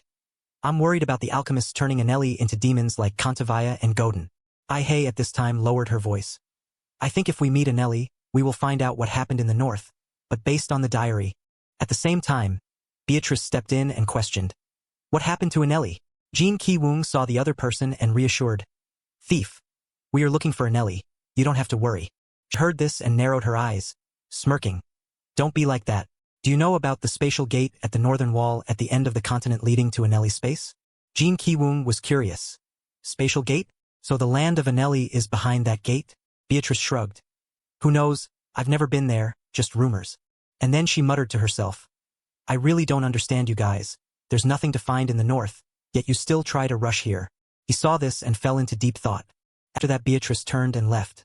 If you want to find Anelli, then you should go north or go through the wall. The demons there are quite troublesome. He immediately turned to question. Are you planning to steal the Saint Beast? Beatrice raised her hand to her mouth and smiled lightly. It's a secret. Next, she waved and reminded. Have fun. Don't forget your stuff. Jin Ki-woong heard this and panicked, shouting. Aihi, did she take anything? Aihi also shouted back. Let me check. Night had also fallen. Lao with 3 coins in his palm, sweated and swallowed hard. Lao's father's voice rang in his head. I will stay here and pray for 5 days. Because this is your first time here, find some inn to rest. This much money is enough. At the same time, a woman spoke up. I'm very sorry, kid. This much is still not enough. I'm afraid your father calculated wrong. The boy heard this and looked up anxiously. Is that right? But then she spoke gently. Okay, I can't let a kid go on the street. I will clear some space for you to sleep. Lao heard this and nodded happily. Thank you. Only to see the woman arrange a place for the boy that looked like a warehouse. Lao hugged himself and muttered. This place doesn't even have a heater. It's scary. After that, the boy slowly inched towards the window and looked up. At the same time, Lao wondered, I wonder if the source of life exists. The Saint Beast has been praying for a long time, so why hasn't anything happened yet? While the boy was sitting in thought, the figure of Beatrice ran past, only to see Lao wide-eyed and sweating. And she muttered, I need to find the water source leading to the temple, so this is it. Beatrice sweated and curled her lips into a smile. It's like the map's instructions. Looks like it won't be easy to climb it. Then she took off her shoe sole and muttered to herself. That's for others, but for me, I have this. Next, Beatrice agilely moved forward. Lao outside watched with surprise. An image of a stone tower reaching the sky appeared. Strange noises kept ringing out. Suddenly a loud sound rang out like something had just been destroyed. At the same time, Beatrice shouted, You crazy bastards! Why did you build it vertically like that? Next, she sweated and smiled. I thought I would die. I'm still tired. I'll probably steal it tomorrow. Beatrice immediately lay on the floor. No way. Climbing this thing again will probably drive me crazy. I'll just lie down and rest for a bit then start acting. She panted and looked back. Suddenly, a blurry black shadow appeared before Beatrice's eyes. Seeing this, she immediately reached out and pulled something from her shoes. Beatrice didn't hesitate, swinging small blades forward, and nimbly moved behind. Seeing that, she couldn't hide her surprise. A masked youth turned his head to look at Beatrice. Long time no see, Betty. I'm truly surprised. I thought I was the only one looking for this. Seeing the person who just appeared, she broke into a sweat. Why are you here? Don't tell me you're also looking for the Saint Beast. He explained in a low voice. So that's why you're here? Don't worry, I don't care about that thing. Whenever I go north, I always stop by here. You see, there's a nice picture here. The mysterious person started mocking. Your skills haven't improved at all. You're the only one climbing up here via the water pipe. That's all you can do. Beatrice gritted her teeth in anger. What? At the same time, images of red blood drops falling to the ground appeared. Seeing that, she also looked down in surprise. He casually stepped forward and spoke. Sorry. It's just a habit, I didn't mean to. But thinking you passed Gadon's test, I still can't believe it. The mysterious person continued to mock. If I were you, I wouldn't even talk about it. And then he warned in a low voice. Don't let us meet again. If there's a next time, I'll slash your throat. Finishing his words, he quickly disappeared. Beatrice, sweating, gritted her teeth and cursed. Damn it! Red blood kept falling onto the cold ground. It formed a long line on the ground. The night scene here looked extremely gloomy and cold. Beatrice, clutching her wound, gritted her teeth and muttered. This is paralytic poison. I guess he didn't use anything lethal, not like him at all. Then she squinted and smiled lightly. Or maybe this suits him better. Beatrice spoke. There's a rumor, he said. He can't. Like the Saint Beast. Her face twisted. He is not a thief. Going back a while, an image of a ruined castle and the silhouette of a giant appeared. Inside was a scene of countless corpses pierced by sharp spears. Beatrice at that time displayed a very confident look.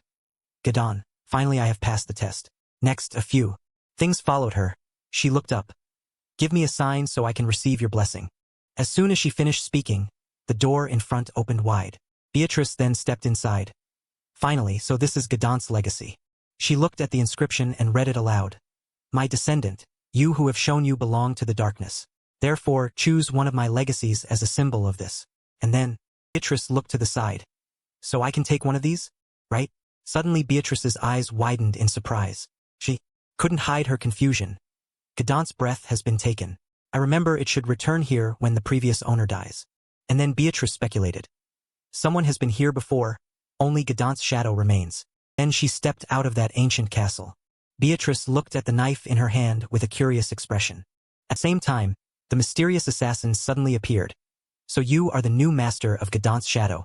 Seeing the opponent's weapon, Beatrice frowned in vigilance. Gadon's breath. You're not just a thief existing through many eras. Why do you have the original form? He looked over with cold red pupils. Gadon is not the Lord of Ghosts. He is the Lord of Darkness. Gadon would like it when his relic falls into the hands of someone capable of using it, instead of falling into the hands of a worthless girl. Don't you think so? She startled and cried out. What? The assassin revealed in a low voice. I came after you, but I finished the test before you. He showed disappointment. I heard you were the best rookie in the Abyss Thief group, but I was wrong to rate you highly. Hearing that, she broke into a sweat while smirking. I'm not called that just because of my skills. An assassin like you wouldn't understand. The mysterious assassin spoke casually. I'm not interested. The point is I saw you when you were in the shadow, and you can come kill me if you want. Then he narrowed his eyes, accompanied by the affirmation, "I will watch you." Back to the present, Beatrice lay in pain on the cold ground and spoke, "Damn it. Do whatever you want." Next morning, the sunlight began to shine down on the tower. The Eleni girl, seeing that on the ground there was a tunnel, appeared extremely confused. The little girl started glancing around, but then her eyes looked down at the tunnel. At the same time, the Eleni girl noticed a bird perched nearby. Suddenly the bird spread its wings and flew away. The little girl watched this scene and clenched her fists. Next, the Eleni girl pulled the hovering device back and sat on it. The little girl didn't see any movement, so she looked down. Immediately, her whole body along with that thing fell straight into the tunnel. The Eleni girl was scared and didn't dare to open her eyes, but finally reached the exit. Seeing the little girl and that thing fly outside, the Eleni girl kept looking at the desolate scenery around. Lao was sleeping soundly when suddenly he opened his eyes wide. At the same time, the Eleni girl with that device was flying past. Suddenly the device ran out of energy, causing her small feet to touch the ground lightly. The jailer's voice suddenly echoed in her head. "You are not allowed to step on the ground or talk to outsiders." The Eleni girl was sweating with a worried expression. Suddenly, behind her, the voices of two men rang out. "I followed her because she was so beautiful and she became a nun of Frotia. So that's why you became a guard here?" The Eleni girl hurriedly pushed the device into a hidden spot nearby, while they were still chatting. "Yes, I will stay here and wait for her until she returns." Then the little girl quickly jumped inside a nearby window. At the same time, the image of a foot appeared, making the Eleni girl startle and look up. The two looked at each other in confusion. At the same time, Lao screamed in fear and then threw the bag in his hand straight at the head, causing the other person to fall flat on the ground. Jin Kyung's group continued their journey. At the same time, Benny spoke. "Finally, we have to pass the temple." Aihi turned to ask, "Can we not go that way?" Jin Kyung also looked back. "You said that was the place Kantavaya discovered." He continued, "Is that the place marked on the map and the temple is underneath it?" The little girl analyzed while reading the map. "But there is a wall in the middle. The wall was built this big to stop demons. It says even Kantavaya had to pass through the gate of Collision Castle to get through." Jin Kyung heard that and confidently declared, all right, so we have to pass through it. I'm sure somehow it will work. And this Lord YouTuber will wipe out the monsters. So don't worry too much." She looked at the person next to her curiously. "Benny, why do you keep staring at that thing?" Benny's eyes still didn't leave the thing in his hand. "This thing," words Beatrice once said rang out. "This is very expensive. I'll have a lot of money with these things." At the same time, Benny spoke. "So I took a few. I still have a few in my bag." Jin Kyung immediately laughed. "That suits you." Aihi next to him frowned slightly. "Benny." Benny broke into a sweat and spoke. "There are some words written on the seal, but I can't read them." Jin Kyung laughed mockingly. "You can't read? Are you trying to act ignorant?" Benny quickly retorted. "It's not like that, I'm quite smart. I taught myself how to read." Aihi now appeared suspicious. "These scripts were used by ancient wizards. I wonder if it's used for summoning? I'm not sure." Jin Kyung spoke casually. "You'll know what's inside. Who cares what's written on that seal?" The little girl hesitated. "I was told not to play with wizards' things, but I'm curious about it." Suddenly, the thing wrapped around the paper broke. The three of them were startled simultaneously. Right at this moment, a powerful source of energy shot out from inside. That power rushed straight forward in their confusion and then a loud explosion rang out. Aihi saw that and stammered. "That's a magic scroll." Jin Kyung asked confusedly. "Magic scroll?" Aihi explained. "Yes, they store magic and mana inside, and can use magic when opening it." Loud sounds kept ringing out. Jin Kyung, although scared, still spoke eloquently. "Let's go. Surely nothing bad will happen." The other two heard that and agreed, right? At the same time, countless screams rang out. "Someone save us. What is that?" Before their eyes appeared the image of a strange creature, along with terrifying sounds emitted. The three saw this scene and couldn't help but sweat. At the same time, a giant monster was rising in the black smoke. The giant creature appeared from nowhere. The people there saw it and screamed in terror. "It's a demon. Why did it suddenly appear?" At the same time, Benny screamed in panic. "It's a demon. Why don't we say the demon caused the explosion?" Jin Kyung frowned and glanced over. "No, it's you. People died because of you. You killed them with your own hands." Then he gritted his teeth. "You killed them. Murderer." Next, Jin Kyung rushed forward while smiling lightly, to the astonishment of the two people behind. "Just kidding." The monster let out a loud cry, simultaneously swinging its hand high. After that, it mercilessly slammed down onto the innocent people on the ground. Sounds and noises continued to echo. Suddenly, a beam of light flashed in the monster's hand. Jin-kyung calmly reminded a girl. Why are you still sitting there? Run away quickly. Next, he turned his head back and smiled. I'll handle this. While the girl was still confused, the man behind blushed shyly. Okay. Jin-kyung saw this and immediately appeared annoyed. And then he angrily shouted. Why is the male lead shy? At the same time, the monster was pushed back by Jin-kyung's attack. Another loud explosion rang out. The monster cried out in pain. And he, after launching the attack, landed powerfully on the ground. Suddenly, Jin-kyung froze and looked behind. His leg was now wrapped by that creature. Tentacles. Jin-kyung used his knife to cut it off, simultaneously shouting. Tentacles! Gross! It didn't stop but continued to reach out. He saw this scene and couldn't help but be startled. More tentacles! Jin-kyung frantically slashed hard at those hideous tentacles. Tentacles? Get lost! He shouted with an extremely annoyed expression. Can't believe you used tentacles on a man. Do you have no shame? Benny heard that and appeared confused. Why is he angry? Aihi next to him blushed and spoke. I don't know, but it must be for some embarrassing reason. Jin-kyung on this side gritted his teeth and growled. Unforgivable! The weapon in his hand simultaneously emitted light. The clouds covering the sky disappeared, letting the sunlight shine down. Jin-kyung still angrily shouted. A shameless thing like you needs to be punished. A beam of light flashed. The monster now also let out a cry echoing throughout the space. And then it fell hard to the ground. Everyone, seeing the scene before their eyes, simultaneously gasped in amazement. Without exception, the giant monster stood still for a moment, then suddenly emitted explosions. After a while, it was completely destroyed. He looked at this scene and sweated. It's been a while since he unleashed his full power. The little girl next to him agreed. At the same time, an image of Jin-kyung appeared, soaked all over, angrily shouting. Vet. Thanks for watching the video. All over. But then he sweated, smirking. Did I go overboard? A sky-high rocky mountain covered by white mist appeared. The mysterious assassin muttered in a low voice. An unusual explosion. Has he come all the way here? He looked at the scribbles on the paper and spoke. Summon spirit. Interesting, he must be stronger than Cantavia. Moving to a dark place covered by rocks. Only seeing a group of people gathering and bowing before a statue. On the table was the knife that had shattered after the battle earlier. Then he wondered. It's completely broken. What do we do now? Jin-kyung thought for a moment and replied. I don't think that's really the problem anymore. Then he spoke. Before, I needed the knife because I didn't know how to use magic. But now I can use it. Next, Jin-kyung started revealing his power. I can feel the mana of this planet. I don't know about other things, but I guess I can use magic quite easily. However, it's still a bit little. At the same time, Hylet walked over to ask. Are you a wizard? Jin-kyung was surprised. Aihi wondered back. Benny, no, not really. But who are you? Then he introduced himself.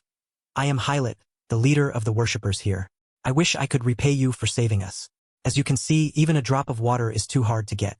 Hylet spoke regretfully. I am very sorry. He also smiled dismissively. It's nothing worth mentioning. Jin-kyung smirked. And you don't need to thank us. Benny covered his face in embarrassment. That's your fault. And then Jin-kyung wondered. But why do you pray here? Can't you pray at the temple? Hylet replied. That's right, normally people would go to the temple to pray. During the prayer festival, we do this to harmonize our prayers so the Saint Beast can hear them. He stated, the reason. But the northern lands have been barren and desolate for many years. That is why we decided to live near the temple. That way we can pray at any time, and many people have been doing so. Hylet continued. If the Saint Beast does not receive a response from the gods and give us the spring of life, the north will just be a dead land where not even a blade of grass can grow. Suddenly Aihi whispered, sweating. Lord YouTuber, didn't Beatrice say she would steal the Saint Beast? Then, Jin-kyung cleared his throat and questioned. Has anyone tried to steal the Saint Beast? He bowed his head and replied. Of course there has. The Saint Beast is a saint. They say that anyone who eats its flesh will receive a healthy body and longevity. Even so, the entire north is here. And then Hylet pleaded. Those blinded by greed, if you meet anyone like that, please help us punish them. I beg you. The sky was covered by clouds. Aihi turned angrily. I knew we shouldn't have let her go. Jin-kyung frowned and said firmly. Right, there's no way something with such a high value wouldn't be important. Benny beside him looked excited. Lord YouTuber, are we hunting thieves now? Hearing that, he replied. If we see her on the way, we can catch her. Right, No, I mean catching thieves. Benny smirked. So? He continued, but is that really okay? They could farm during the time they pray. How can they live just by praying all day? Next, Jin Kyung started lecturing the two. I really have nothing to say. Since we know gods actually exist, stay away from me if you intend to offend them. They say not a blade of grass grows here. They are probably doing their best. Right? Everything is still quite peaceful right now. At the same time, the sound of someone blowing a horn echoed through the space. Someone shouted an order. There's an intruder. Chase her. Beatrice gritted her teeth while running. Why are there so many guards? The information I received didn't mention these things. When the others saw her running, they shouted. There she is. But Beatrice was able to easily jump over two of them. Suddenly another one appeared in front, startling Beatrice. That guy swung his staff forward decisively, but she jumped up to avoid it. Next, Beatrice vaulted over and disappeared to the other's amazement. Seeing that, the guy couldn't help but be confused. Where did she run to? She must have run up there. What? There was nothing there at all. The others turned to discuss with each other. Where did she hide? Wait, do you really think she did it? She's just running around. Suddenly someone announced. The Saint Beast is missing. Hearing that, she was startled. What? One of them asserted. Isn't it obvious? She's a thief. Did she hide the Saint Beast somewhere? She took it. Beatrice broke into a sweat with confusion. Saint Beast? She continued to mutter to herself. Missing. Scene changed to a place that looked like a warehouse. Only Lao was seen with a flushed face looking at the person lying on the ground. The Eleni girl with a beautiful appearance was still fast asleep. Lao suspiciously wondered. I thought it was a ghost. Is this a human? The more he looked at that beautiful face, the more the boy blushed. Suddenly, a voice outside startled Lao. So tired. One guy leaned against the house. Sit and rest a bit. The other shouted. Hey, we don't have much time to rest. The bishop wants us to find her as soon as possible. Hearing that, the guy looked up and wondered. But don't you find it strange? It's just a missing nun. Aren't nuns who run away from the temple without permission forbidden from returning? The other thought for a moment then recounted. I heard she's not a nun. Apparently a thief kidnapped her or something. The guy was surprised. What? A thief climbed to the highest floor just to kidnap a nun? But she's just a scrawny kid with silver hair. Hearing that, Lao immediately turned to look at the person lying on the ground. Sick. Silver hair. The boy muttered, sweating profusely. No way. The two outside walked away while chatting. I don't know. I think she has something special. We are risking our lives to get her back from the thief. What a headache. When will I see the thief? One of them asserted. I bet he will be punished very severely. He probably knows that too. Suddenly, an image of Lao's father appearing at the door flashed. Lao, I'm home. The prayer festival is over. So Lao was tied up in front of everyone. An angry voice rang out. How dare you kidnap the nun? I hope you're prepared to pay the price. No, I didn't do it. Those people, of course, didn't believe him. Criminals often say that. After imagining that scene, the boy couldn't help but sweat. Suddenly, the Eleni girl bit Lao's leg hard. The boy was in pain, so he pushed the other away, causing her to roll away. On Lao's leg, the bite mark caused by the Eleni girl was clearly visible. Right at this moment, the girl suddenly raised her head, startling Lao. Girl with a serious expression kept punching forward, and Lao sweated and hesitated. Hey. Next, the boy explained. I'm sorry about before. I was too scared when I was alone. I swear, it was just a misunderstanding. The two fell into silence once again. Scene changed to a mountain. The bishop's angry voice rang out. What are you all doing? Is catching a mouse really that hard? Someone said fearfully. Bishop, she seems to disappear whenever she goes into the shadows. At the same time, a girl spoke. Bishop, I'm sure this is a minion of the Abyss Thief Guild. The bishop was curious. Abyss? She bowed her head and explained. Yes, sir. They serve the Dark Lord Gadon and use his relics as weapons. We shouldn't underestimate them. Ordered. All right, now I will send the rest to the higher floors to catch her. The others replied in unison. Yes, sir. Suddenly the girl went over. Bishop. The bishop reminded her in a deep voice. Listen clearly, we don't have much time until the prayer festival begins. And then he affirmed sternly, we must not let news of the Saint Beast being missing spread outside. If we have to handle this before the ceremony, I need 2 people to act. On this side, the group was still hunting Beatrice. Find anything? Nothing. Then let's go somewhere else. One of them shouted an order. Tell them to bring more torches. She could be hiding anywhere with shadows. She saw this and muttered, Damn. There are more guards now. Suddenly Beatrice looked surprised. Wait a minute. That means... Finishing her sentence, she ran quickly toward the light. Beatrice jumped down decisively. Then she challenged them with contempt. You think a thief doesn't know how to enter through the main gate? Idiots. If you leave this place unguarded, it's fine by me. She walked while worrying to herself. Wait. I'm still in trouble. There are only a few days left until the exchange day. They will increase security more than now if I don't find the Saint Beast right now. Suddenly, Beaches was startled as if she saw something unexpected. An image of the twin summoner sisters appeared. And then she remarked, After all, you aren't completely stupid. The one beside her spoke. Beaches from the Abyss Thief Guild. Then continued, Where did you hide the Saint Beast? Beaches sweated and smirked. Who knows, you are the knowledgeable ones living in the temple. Why don't you go find it yourselves? One of the two retorted. How rude. I know your group needs money to recover. That is the price you have to pay for betraying the Lord of the Wall. But to think you went into the northern tombs just to... She immediately shouted, We didn't do that. She covered her mouth with her hand. If King of the Continent didn't believe that Cantavia had completely fallen, the dirty tongues of thieves like you wouldn't be moving right now. That person lowered her voice. The Northerners already know that you did it. Beaches immediately questioned. Aren't you the losers? She frowned looking at the two in front. You shoot down Saint Beasts every few years, lock them in a tower and force them to pray. Beatrice began exposing the bad things. If praying doesn't work, you take their flesh and sell it to nobles and the king. No beast is like the one that went with Cantavia. It's the one that can summon the spring of life. Immediately reached out to attack, but luckily she jumped to the side in time to dodge the blow. Beatrice hurriedly jumped back. She smirked. Selling innocent people, isn't that what you're doing? This argument is pointless to add to. Beatrice, seeing her muttering, became alert, a summoning skill. After that, she powerfully threw those sharp blades forward. I have to deal with them before they finish summoning. Only countless loud explosions were heard. Beatrice saw this and smirked. I almost fell asleep listening to you chant, boringly slow. Suddenly a voice came from inside the smoke. Using a prop like this, you're smarter than you look. She was startled and asked herself. She's still summoning. How is that possible? And then she raised her hand and launched an attack forward. If you're that bored, I'll entertain you for a while. In front of Beatrice appeared an image of something made of stone. It immediately reached out to attack, but luckily she jumped to the side in time to dodge the blow. Beatrice hurriedly jumped back, behind while holding a knife in her mouth. One person was summoning a high-level spirit and the other was quickly summoning low-level ones to hold her back. Next, she pulled out a few more knives. This wasn't easy, but in Beatrice's head, she had made her next plan. I have to bet on attacking the summoner. Rushing forward is the only way. She took momentum and powerfully sprang forward. The opponent continued to launch attacks at Beatrice. Suddenly she bent down and threw those things at the monsters. Loud sounds rang out, accompanied by flames appearing. Right at this moment, Beatrice's blurry figure appeared in the smoke. She raised her knife and said firmly, Checkmate. At the same time, an image of another knife appeared from nowhere and stuck firmly into the ground. In front of her now was a tall figure. While Beatrice stared in amazement, she smirked.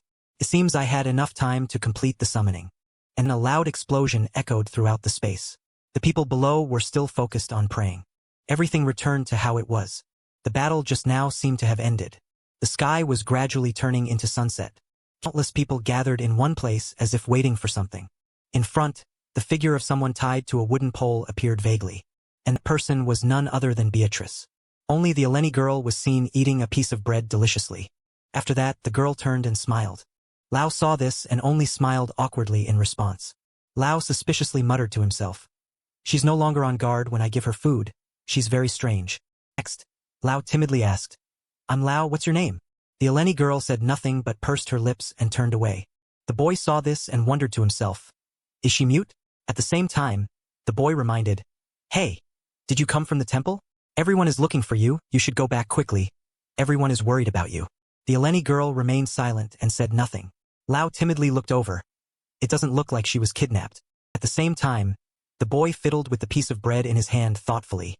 Something happened. But I can't leave her here. They will think I'm the one who kidnapped her. Countless thoughts appeared in his head. There isn't enough food for both either. Thinking back, the room and board costs aren't stable.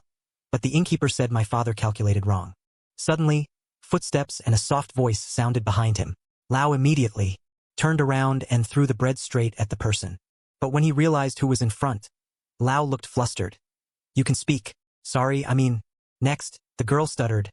Bishop said, don't speak to. First time, the boy heard this and stared blankly.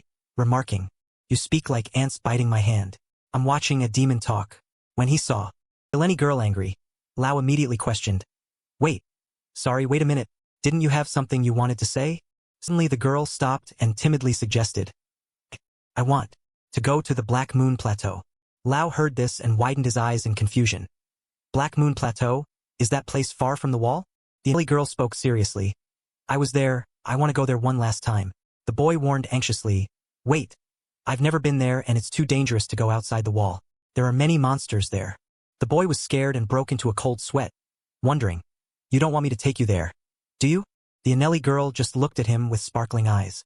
The boy was scared and immediately refused. "No way. I'm not that kind of person. I'm just a kid waiting for my father." Lao continued shouting, "Do you know there are many soldiers looking for you everywhere? They think a thief kidnapped you. If they see me with you, they'll think I kidnapped you." Scene changed to a desolate area with few people passing by. Lao and the Anelli girl were hiding behind a rock. The boy's face showed helplessness. "Why am I here?" Then Lao turned to look at the person beside him. "As I said, I need to return before the prayer ceremony ends. You might have to go alone for the rest of the way. And if we get caught, you must tell them I'm not a thief, you ran away after being kidnapped. Then you met me, understand?" And then the boy questioned, "So now, what will you say when the guards ask what we're doing?" The girl hesitated and replied, "Lao, take me to the Black Moon Plateau."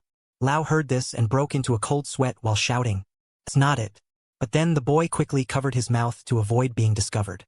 Next, the boy quickly dashed off. "Let's go to the villages outside first.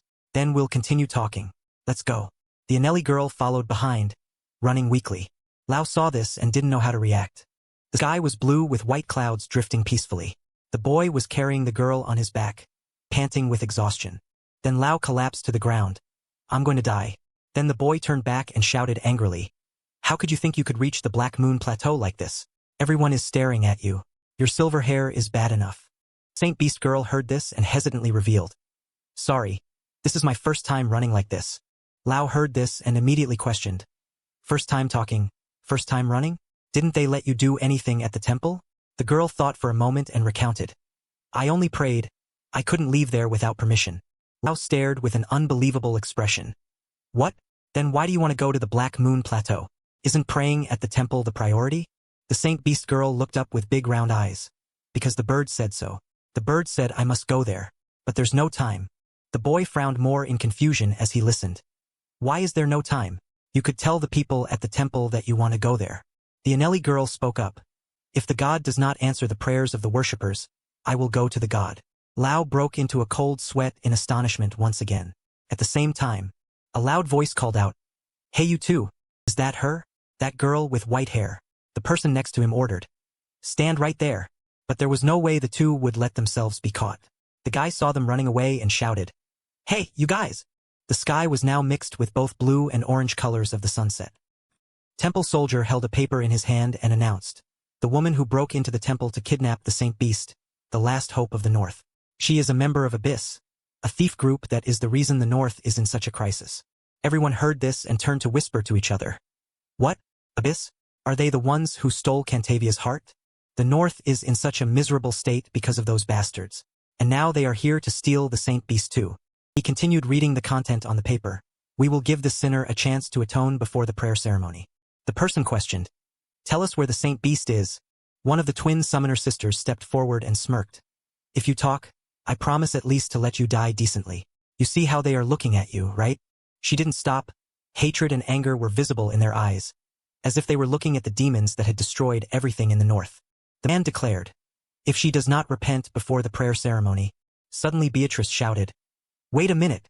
Then she questioned loudly, "Abyss has nothing to do with Cantavia's death. Do you know who the real culprit is?" And then Beatrice gritted out, "Do you know you are just sheep? People who don't know how to do anything but pray all day long." They heard these words and appeared suspicious. And she continued to expose the truth. "The reason is that the bastards in the temple and the nobles of this continent want the North to be harmed by demons." At the same time, the temple soldier approached the bishop and reported, "Bishop, they have found the person who kidnapped the Saint Beast and they are on their way to pursue them." Beatrice kept screaming, "And you don't realize that what you call the Saint Beast is actually—" Suddenly a loud noise rang out. Everyone there, including her, looked back in surprise.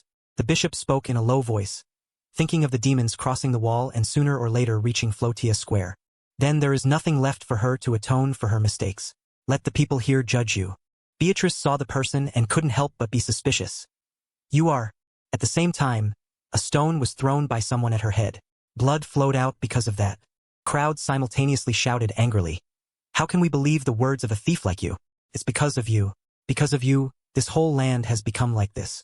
Those blinded people threw stones while insulting Beatrice. And now you dare to deceive us? You call yourself a human being? Countless stones flew towards her position. What is she thinking? She is a thief. A person who deceives others and then robs them. How could she think they would believe her? Well, she never believed them. The crowd, after venting their anger, turned and left. But she wished someone would. At the same time, a familiar voice rang out. Didn't you say you were a great thief? That indistinct figure appeared before Beatrice. I didn't think you'd already been caught. She looked up with a blood-covered face. You are. And Jin Ki-woong commented in a low voice. I guess you're just a pretty thief. Beatrice whispered weakly. Please. He heard this and approached in confusion. What? And then she pleaded, help me. Please. Thanks for watching the video. The three people looked at Beatrice's condition before them and remained silent. While everyone felt pity for her, Benny frowned. At the same time, Jin Ki-woong wondered. Save you? So I just need to let you go, right? Beatrice looked up with a blood-covered face. And he smirked. After that, do I get the 100,000 gold bars you were supposed to receive? She heard this and hesitated. Sir, she narrowed her eyes and remained silent. Jin Ki-woong curled his lips into a smile. You still thought we didn't know? If that saint beast doesn't pray to the gods to get the spring of life, I heard them say the north will wither. Continued, you wanted to hide an important detail from us and take what you needed from us. You don't think about how much I regretted letting you go. Beatrice bowed her head again. That is, then Jin Ki-woong stood up and spoke. Leaving them to torture you like this is a bit brutal. But that doesn't mean I have to side with someone trying to sell the future of the people here, right? Unfortunately, we have to go. You don't have a problem with that, right? Beatrice tried to reveal. There is no such thing as gods. Then she collapsed onto the cold ground. He saw this and wondered in confusion. How can you lie until the end like that? Telling someone who has met a god that they don't exist, I don't think we should help thieves. At the same time, a group of people were whispering to each other. There's no doubt, that's the saint beast thief. To think the person who kidnapped the saintess is just a kid. The early man spoke up. That kid isn't very fast but hides quite well. He hasn't gone far yet. The other person touched the footprints on the ground while ordering. From now on I will act alone. Tell the bishop that. The man next to him heard this and replied, yes, understood. Then the two left. The burly man turned and wondered. Hey, do you know that person? The person next to him immediately replied. I do, he lives at the top of the temple. I heard he came down here to handle important cases. The guy looked surprised. Really? He doesn't look like a northerner. The person looked over. I think he's from Gotha. The twin summoners are also from Gotha, remember? The guy also looked over with curiosity. Not really. So the saintess must be very important for him to get involved. Person shrugged. Who knows? Everything has been hidden. I mean, how can we know what people up there are thinking, right? I can't believe this is happening before the prayer ceremony. The two were seen resting by a large rock, wiping away tears and telling themselves, this isn't good. What am I thinking? Running away when meeting guards. Right now they will definitely think I'm a thief. And then the boy looked at the Anelli girl who was panting beside him. Next, Lao gently lifted those bare feet. You're lucky I still have these spare sandals. You have the same foot size as me. Nice. And then the boy wondered, what should I call you? What is your name? The girl heard this and looked up. Name? I don't remember. Lao couldn't hide his surprise and exclaimed. What do you mean? You don't remember your name? The Anelli girl honestly recounted. I've been in the temple since I was little. No one called my name. The boy broke into a sweat looking at the person before him. What world do you come from? Do you have a family or parents? How did you get to the temple? The girl bowed her head slightly and said in a low voice. I don't know. I can't remember. Lao pulled the Saint Beast girl up and asked curiously. Really? So what's at the Black Moon Plateau? The place you mentioned before. The girl walked and replied. I only remember a little. I must have played there alone. The boy heard this and wondered in surprise. But you don't even remember? Then how do you know it's the Black Moon Plateau? The Anelli girl spoke up. There really is a black moon there. That's all I remember. And the girl laughed. You ask too many questions, Lao. Why are you so curious? In Lao's mind, the thought appeared. The question I really want to ask is, the girl's words rang in his mind. If the gods do not respond, I will go to meet the gods. Lao broke into a sweat and showed anxiety. What does that mean? Don't tell me that going to meet the gods means she's about to die. Suddenly, from afar, someone shot an arrow at the two's position. Then the boy painfully clutched his arm. A wound appeared on that arm. Blood began to flow down. The man above was muttering while drawing his bow. Let's see, almost. Lao saw this and immediately pulled Nelly girl to run behind a nearby rock. The man saw this and clicked his tongue. Suddenly the shadow disappeared, and then that girl. Jin Ki-woong heard this and wondered. What? You don't feel comfortable leaving her like that? Then he spoke up. Didn't you say we shouldn't let her go? The girl hesitated. That's true. But a punishment like this is only for murderers even in Gotha. Jin Ki-woong calmly spoke. It shows how important the Saint Beast is, and this place also has its rules. Then he confided, Ayin, I might be going with you. With what I've witnessed here, I feel annoyed by a few things. Jin Ki-woong continued. Like the alchemists or musicians, even the noble bastards, those people make me want to crush them all at once. He scratched his cheek. There's no certainty the king is a good person either, just because he's opposing them. I'm your summoned spirit, right? If I overdo it, I don't know what will happen to you. And then Jin Ki-woong gently offered his opinion. I believe the best thing we can do is follow the rules of this place. Ain heard this and smiled. You're right. However, it seems bleak here. I know there are many gods in this world, but I haven't heard of any god harming humans. Jin Ki-woong agreed. I haven't seen any culture that trusts a god completely like this either. Then he muttered to himself in a low voice. This place is really strange, just like this world. At the same time, Benny ran over happily. Lord YouTuber, Ayin, I found a place. Then he pointed towards an old woman. A place to sleep and eat tonight. Benny then turned towards an old man nearby. And a cart that can take us everywhere. As long as it's not a cliff. He put his hands on his hips with a very confident expression. It would be great if we stayed tonight and used this cart. Then there was a scene of wooden wheels running on a rough road. Benny grumbled with dissatisfaction. You two are so comfortable not carrying anything, while this servant is too tired because of the pile of stuff he's carrying. Jin Ki-woong wondered in confusion. We're on the cart. Why not put it down? Ain reminded him. But Benny, we didn't come here to play. Suddenly he turned back to look at them. You want me to take you to the wall as soon as possible, right? The girl nodded. Yes. Suddenly he suggested. Can we take a detour? There are rumors of a thief group hiding around here. Ain heard this and looked suspicious. A thief group? Carriage driver questioned. Right. You saw the thief caught today, didn't you? Ain hesitated. Saw her at the square. The carriage driver explained. Exactly. She came from the Abyss thief group. Some say their base is on the cliff. And Jin Ki-woong heard this and turned to look at each other. And then the girl made a request. Please take us there. He was startled and asked back. What, you want to meet those thieves? Ain gently reassured. It's okay. Just take us, there is enough. The carriage driver spoke up. I will take you there. Suddenly behind Jin Ki-woong appeared a black shadow with eyes full of murderous intent. At the same time appeared the image of two people running while panting continuously. The Eleni girl stopped tiredly. Lao urged continuously. Get up quickly. We have to keep running. They are chasing behind us. The boy, seeing the appearance of the person beside him, worriedly thought to himself. What should I do? Even if we run away or hide, they will continue to chase us. Whoever they are, they look dangerous. In Lao's head suddenly appeared a thought. Should I leave her here? The boy continued his train of thought. They won't chase me as long as she goes back. In the quiet night echoed footsteps. He reached out to wipe the bloodstain on the ground. Suddenly the man glanced over as if discovering something. Next, the person slowly bent down, only to see he had approached the cliff. At the same time, the man's hand reached back to draw an arrow. The eyes at this moment had become sharper. He had seen Lao's figure from afar. And then the man raised his bow to shoot an arrow at the two people walking in front. Lao was hit again. Seeing that, he decisively jumped down and rushed forward. On the ground still remained a little red blood. The eyes at this time also became sharper, only to see bloodstains falling on the ground in a long line.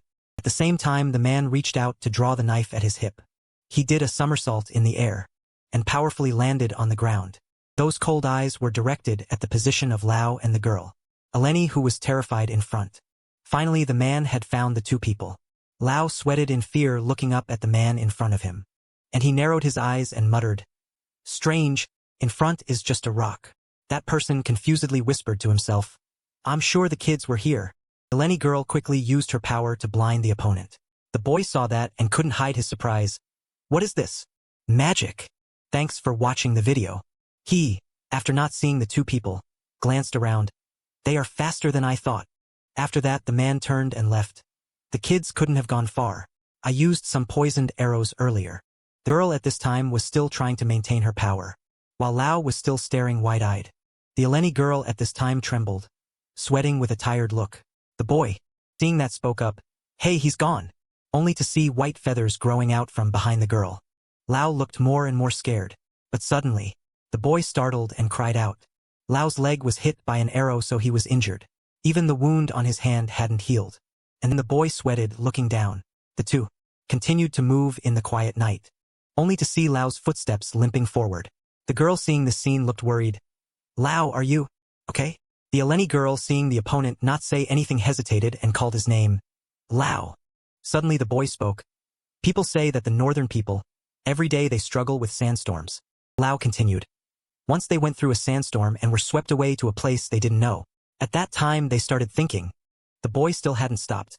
"If I get lost because of a sandstorm, even though I've walked this path countless times, is it really true that I'm lost?"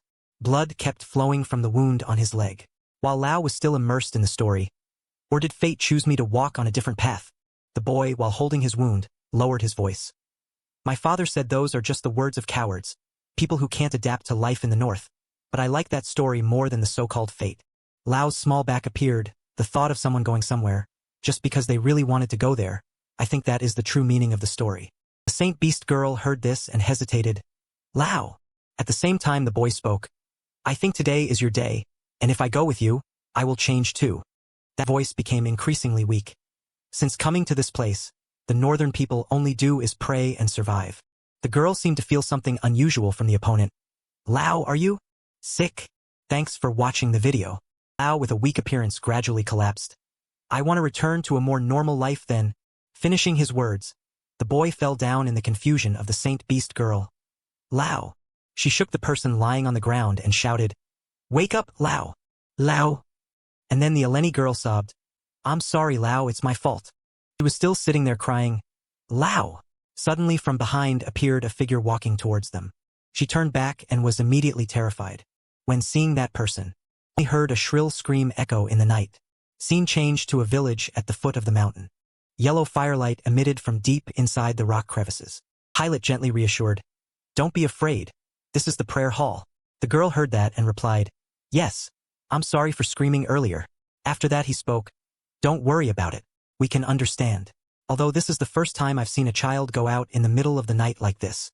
The Saint Beast girl, with 2 lines of tears, asked about the situation. "How is it? Is Lao okay?"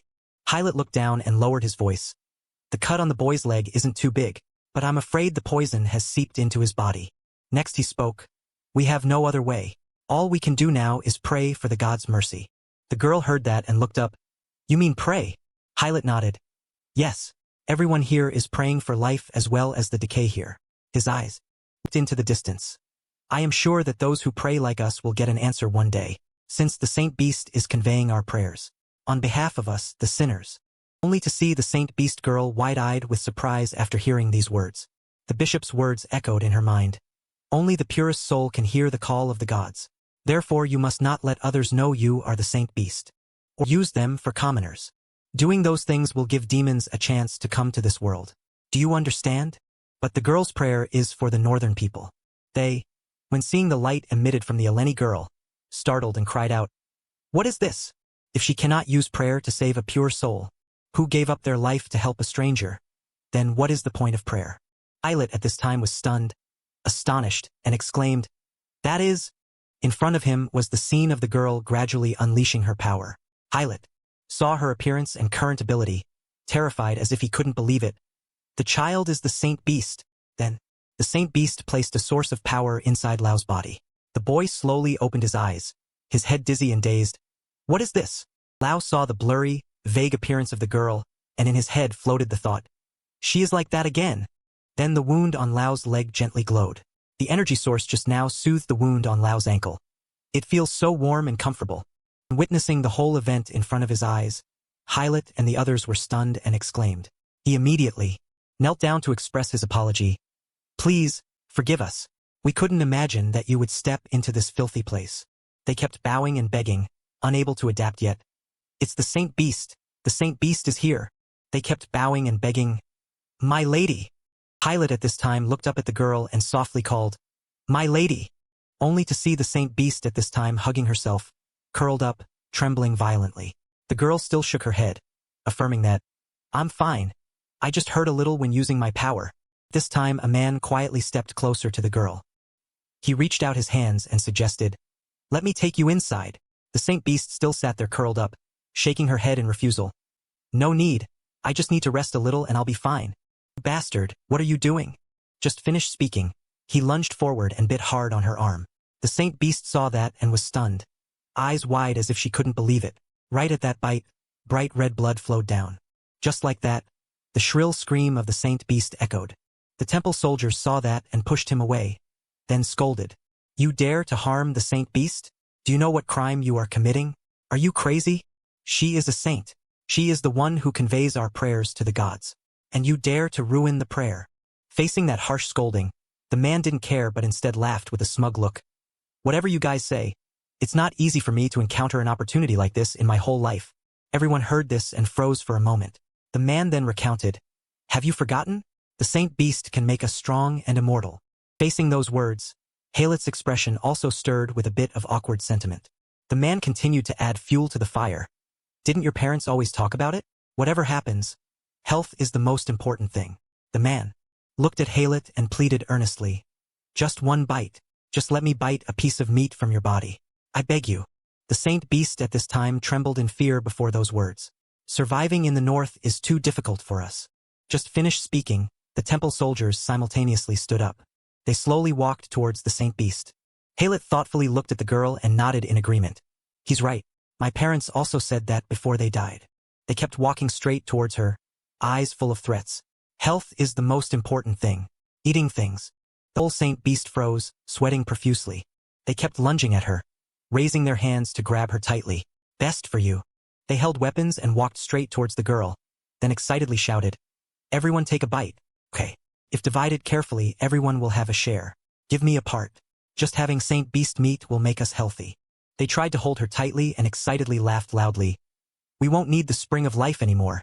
Right at the moment of life and death, Lao woke up, holding a large rock and lunging straight at the Saint Beast. He slammed the rock into the faces of the two people in front, causing them to fly away. Lao also enthusiastically threw a few more moves to drive them away. Then, Boy glanced at the Saint Beast and shouted, "What are you waiting for? Run quickly, girl." At this time she was also slightly surprised, frozen for a few seconds. In another aspect, Jin Ki-woong still didn't know there was a black shadow secretly attacking behind him. He held a moon-shaped weapon and attacked the back of his head. Right at that moment Jin Ki-woong startled and felt something strange. In an instant his eyes widened unusually. The carriage continued to go clatteringly on the road. Jin Ki-woong at this time rubbed the back of his head and unconsciously looked back. Seeing nothing strange, he turned to look at Benny. Jin Ki-woong frowned and asked bluntly, "It was you, right?" Next he leaned towards Benny and teased, "You seem to like causing trouble everywhere since you're no longer a slave. Now you even dare to hit me." Benny heard the nonsensical words from Jin Ki-woong and was extremely confused. "What did I do?" Jin Ki-woong still insisted on asking, "Confess what you did?" Seeing that, everyone on the carriage questioned, "What did you do to him, Benny?" On this side, the assassin was observing the carriage from high above. He crossed his arms, holding the moon-shaped knife with an angry attitude. Gadant's breath, the thing that plucked Cantavia's heart, couldn't do anything to him. His eyes stirred with a sad, regretful look. The only way is to kill the summoner. Pondering for a moment, the assassin alone wondered, "But why? I want to pluck his heart." Benny at this time fearfully pointed in one direction and shouted loudly, "Lord YouTuber, I saw a light spot, then it disappeared." Hearing that, Jin Ki-woong and Aihi both looked in that direction. Immediately after, both realized it was Benny's lie, so they angrily scolded, "Right, you must be happy, right? I didn't lie." Isviar, Miss Mina. "Why are you siding with him?" At this time the old man sitting in front spoke up, "I have to interrupt the fun. I also saw a light spot." Jin Ki-woong and everyone saw that and wondered, "Thieves?" On this side, a group of men sat down to plot with each other. "Hey, should we do this? We're just going out to guard until Bishi's returns." A blonde guy laughed with an arrogant expression. "Who cares? A promise from a thief? We're only helping because she said she'd help Abyss. But shouldn't we make some extra money? The money bag is heading our way. How can we ignore that, right?" Hearing this, His accomplices gathered their courage and decided, "Fine. I'm in. If you're scared, you can just sit there." The one-eyed guy trembled and stuttered. "Who said I was scared?" After discussing for a while, they decisively shouted, "Let's do it." This side, Jin Ki-woong casually raised his hand. Their screams rang out. That's it. All of them must die. In no time, he had taken down one of the three. Just like that, several shrill screams echoed throughout the forest. At a dim hideout at the foot of the mountain, the person inside, hearing the screams, stood up in a panic. "Did you hear that?" "I didn't hear anything. Is Beatrice back?" A man asked. "The deadline has passed. It's a bit annoying if she arrives now." Hearing that, the one-eyed guy replied indifferently, "It's just a few days late. Stealing the Saint Beast isn't an easy job." Hearing that, he lowered his head and said softly, "Then she should have said that from the beginning. Shouldn't she? I really don't understand her." Facing the man's attitude, the one-eyed guy got furious. "That's why I hate these people." Seeing his heated state, the girl beside him reminded, "Calm down, you idiot, you're always overreacting. That's why we've been thrown in jail twice already." Suddenly, they saw a shadow on the dark path and walked over in surprise. "Is she really back?" Outside, a muscular man stepped forward gently. "We hide together in the darkness." He pressed his hand against the door to probe the situation inside. Seeing there was no sound, the man wondered. "We hide together in the darkness." Before he could hear anything else, he was kicked away by someone. "And then go to jail together, right?" Right then, Jin Ki-woong appeared with an extremely angry expression. "Who did this stupid thing? How could there be such a weird trick?" Saying that, he took a step and lunged forward. Seeing that, the people in front were startled and fell backward. "What's this? We're being raided. How dare you break into this place? Do you know where this is? Break in? A thief talking like that?" Seeing the critical situation, the bandits joined forces to attack Jin Ki-woong. "Die." However, he focused and waved his hands as if summoning power. Beam of light appeared. Jin Ki-woong smiled triumphantly. "Light of justice. Burn these bastards." Before he could finish his sentence, they rushed him 3-on-1, giving Jin Ki-woong some initial trouble. Seeing his flexible body, they laughed triumphantly. "What kind of joke is this? He's the weakest one." Next second, Jin Ki-woong used all his strength to strike them. "You bastards. Eat this." Benny, from afar, wondered. "What are you doing, Lord YouTuber?" Jin Ki-woong stood there screaming to the sky. "Damn it. I just wanted to create a cool finishing move. It's so boring fighting without a weapon." At that moment, someone rushed out, holding several darts in their hand. The girl decisively threw them toward Jin Ki-woong. He quickly realized this trick. Immediately after, Jin Ki-woong summoned a flame that burned all the darts. Benny, behind him, screamed in fear, "Lord YouTuber." The girl laughed coldly. "Those darts weren't cheap, and I used them all." Right after that, something came flying fast. Jin Ki-woong's feet worked hard on the ground. He ran in front of the girl. Jin Ki-woong couldn't help but laugh triumphantly. That hit hurt quite a bit. The girl couldn't help but scream in fear. Jin Ki-woong gripped the girl's arm tightly. He stared fixedly at the opponent's face. Jin Ki-woong suddenly lowered his voice warmly. "A thief's life doesn't suit you. A beautiful flower like you doesn't belong in this place." Faced with those sweet words, the girl blushed, stunned and unable to say a word. Jin Ki-woong still gripped her arm tightly, not saying anything, just staring. The next second, he suddenly let go and shouted excitedly. "That was good, right?" He glanced angrily and cursed. "These guys are really..." Right then, someone walked up and asked directly, "Who are you people? Why are you doing this?" Jin Ki-woong was stunned and replied nonchalantly, "What? Do you need a reason to catch thieves?" Then he looked at the opponent with a provocative, stubborn expression. "So, are you Abyss? The bastards wanting to sell the Saint Beast? Saint Beast meat is worth a gold bar per bite." Hearing the taunts from Jin Ki-woong, the opponent got angry and shouted, "What did you say?" He slowly took off his cloak hood and growled the 3 words, "Saint Beast meat." At that moment, Jin Ki-woong was stunned for a few seconds by the opponent's appearance. Before him was none other than an enel. From the side of his ears, strange tufts of feathers began to appear. Jin Ki-woong was stunned and panicked. "Bird person." The opponent shook his head and denied, "I am not a bird person." On this side, the girl couldn't help but laugh. "He's really funny. Do you know he hates anyone calling him that?" The girl looked up and asked sweetly, "You're not from this world, are you? You must have heard those stories from the fanatics in the north. But we aren't doing things like selling the Saint Beast or anything like that." The man remained silent, not saying a word, while rumors swirled around. "A person worth 250 gold bars. That's an enel." Jin Ki-woong heard this and was curious. Rao? Enel? Aihi nodded affirmatively. That's right. I've heard Enel are often harassed and called bird people. The man sighed, his face showing awkwardness. I didn't know things would turn out like this, and what the intention is. The girl in front stood up and kept asking. You must have heard this too, right? Enel cannot lie. Then he walked over and explained gently. I've heard that lying stuff is from outsiders, but they don't deceive anyone, they're actually easily deceive themselves. The man shook his head wearily. Stop talking about my race. He tried to explain further. I don't know where you heard it, but it's true that I hired them to steal the Saint Beast. Jin Ki-woong replied confidently. See, admitting it is better, right? Aihi stood behind and reminded. Lord YouTuber, could you please be quiet? Then the girl asked sternly. Why did you hire them to rob the Saint Beast? Even if you don't trade Saint Beast meat like the rumors say, everyone here lives thanks to the Saint Beast. Aihi hesitated, finding it hard to believe the truth. How could you take away the last hope of the people here? The man looked straight at the girl and said frankly, What do you mean take? I didn't take anything. Aihi was momentarily stunned in disbelief. What? He continued explaining calmly and gently. You misunderstood, he only wanted to save his own race. Hearing this harsh truth, Aihi's expression turned extremely grim. The other person continued explaining. The girl locked atop the temple is not a Saint Beast or anything. That girl is a young Anelli. Jin Ki-woong was shocked and astonished upon hearing this. What? That is an Anelli? If she is not a Saint Beast, what are people here praying for? Are they wasting their time? He continued recounting. Initially, the north was a place overflowing with mana, a wealthy land. The mysterious events occurred because of the mana source in this land. The demon race or my race both wanted to occupy this land. But for some reason, the mana source in this place slowly vanished and the northern land became withered. This place became a habitat for demons. But one day, someone appeared, he proposed to us, the Anelli, a way to purify the north. Facing the situation at that time, a thought arose in the man's mind. I will help you reclaim the ruins destroyed by demons. In exchange, you help us purify the north. Hearing this, Aihi hesitated and asked tentatively. Could it be that person was? The man fell silent, his gaze dropping, filled with sadness.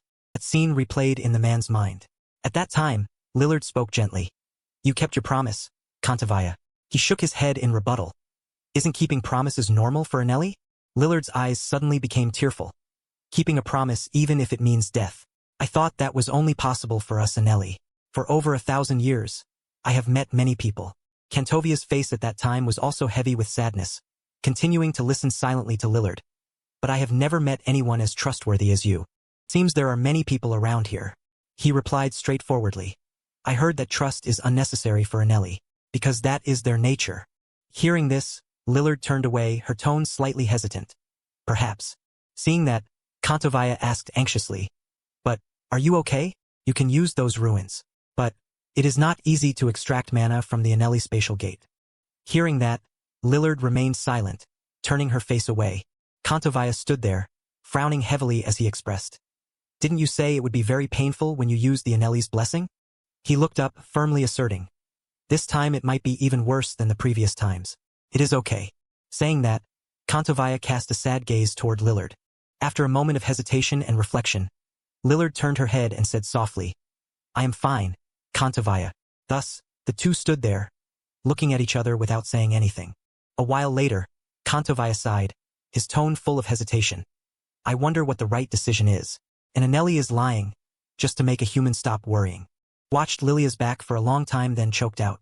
It is heartbreaking to watch you from afar like this, Lilia.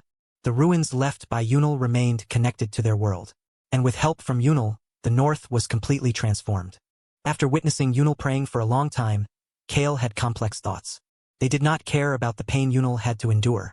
When humans knew Yunel could purify the north, they began hunting Yunel. Kale had no other choice, so he fabricated the story about the Saintess to deceive humans. Whenever the north had trouble, he would ask us for help. There was no reason to refuse that request. As Kale was fighting for the north, he always said, the north will return to how it was before and break this cycle of suffering. After hearing the whole story, Kale could not help but wonder and hesitate. I thought he was a monster, but I did not expect him to be such a great person. I feel terrible. Aihi trembled at this moment, her face showing fear. People do not know the truth because they have not met Yunel. So the people in the temple, do they know the Saintess is Yunel? Hearing this, the blonde girl asserted firmly, I am quite sure they know that. They are the ones who kidnapped Yunel and locked her atop the tower. Kale was stunned upon hearing this. What? Aihi also gasped in exclamation. They did it? How could they? Seeing everyone's astonishment, the girl continued explaining further. What do you think Kale fears most? The offerings contributed by believers are very valuable to those in the temple. We, who do not encounter trouble while living in the north. Do you understand now? You all misunderstood everything. We only want those tragedies not to happen to the people anymore. And the only way is to capture the saintess inside the temple. The people in the temple are the ones selling saintess flesh to the nobles. Do you understand? After hearing this, Kale was flustered, his tone stuttering. What now? The blonde girl suggested an important piece of information. The girl named Beatrice is being locked in the square. Scene changed to a desolate place. An anxious voice rang out. Me? It was Beatrice standing there, loudly reproaching. I am just a worthless thief. How could Abyss? Seeing her lose her composure, the red-haired girl in front reassured her. Wait a minute, Beatrice. Beatrice sighed, regaining her composure, then lamented. No one will listen to words from a thief. The red-haired girl tried to explain to Beatrice. I understand why you are so worried. Everyone knows thieves are always free and do what they want. Information in the underworld is too dangerous. We need someone to lead the thieves so they do not abuse the information they have. The red-haired woman turned and left. Before leaving, she did not forget to remind. At least you are smart enough to distinguish right from wrong, unlike those idiots. I need you to do this until I return. Please. In other aspect, Beatrice was struggling between life and death. Above her head came the sound of crows flapping their wings continuously. That crow flew down and landed on a wooden plank. Beatrice, covered in blood, tried to pull herself up. No, cannot die right now. She sat there, continuously asserting, cannot die. Before her eyes was a distant castle still twinkling with a few small torches. The twin summoner sisters sat up sleepily. Is she not dead yet? Who cares? I am dying of sleep deprivation here. Why do we have to watch her? They sat up, continuously chatting sarcastically. Are you kidding? Thieves will never return to save one of their own, right? The funny thing is that the ones who will deal with them are us. Who do they think we are? Even Iruaben, the best summoner in Gotha, cannot do anything against my high-level summon spirit and your quick summoning. Why are we doing this? So tired. I just hope she eats more stones. Okay. At this moment in another clearing, the wind blew in cold gusts. The Saintess desperately ran away from the pursuers. They ran while shouting. Saintess, thanks for watching the video. The girl fearfully dashed straight ahead. However, her stamina could not match theirs. One pursuer caught up from behind and shouted loudly. Saintess. Before long, she was grabbed by them. He looked at the Saintess, then wore a bizarre smile. Saintess, why are you in such a hurry? Shouldn't you also pray for us? We want your blessing. The accomplices also just caught up. Look, she almost escaped. Hey, hurry up so we can take a bite. Immediately after, they took out a huge knife and placed it in front of the Saintess. Seeing the decisive action of his teammate, he reminded straightforwardly, Don't scare me. The Saintess screamed in fear. They grabbed the Saintess's limbs tightly. Hold her tight. Wait a bit. They used their hands and feet to exert all their strength to hold the Saintess's two hands tightly. Just when they saw the plan was about to succeed, they wore a smug smile. Just at the critical moment, a voice came from behind. Catch her! Rayon rushed forward, using his thin body to push the knife wielder forward hard. Seeing that, the people behind continuously shouted reproachfully. What is this? You haven't caught the brat yet? Careful, this brat is not simple. Immediately after, Rayon quickly grabbed the knife lying on the ground. The boy gathered all his courage and rushed straight at the opponent. Rayon attacked the opponent to buy time for the Saintess to escape. Seeing the Saintess hesitate, Rayon ordered loudly. Get up quickly, then run, hide somewhere. You did it at that cliff. Are you guys crazy? How can you do that to someone praying for the Saintess? How can you think you can eat her?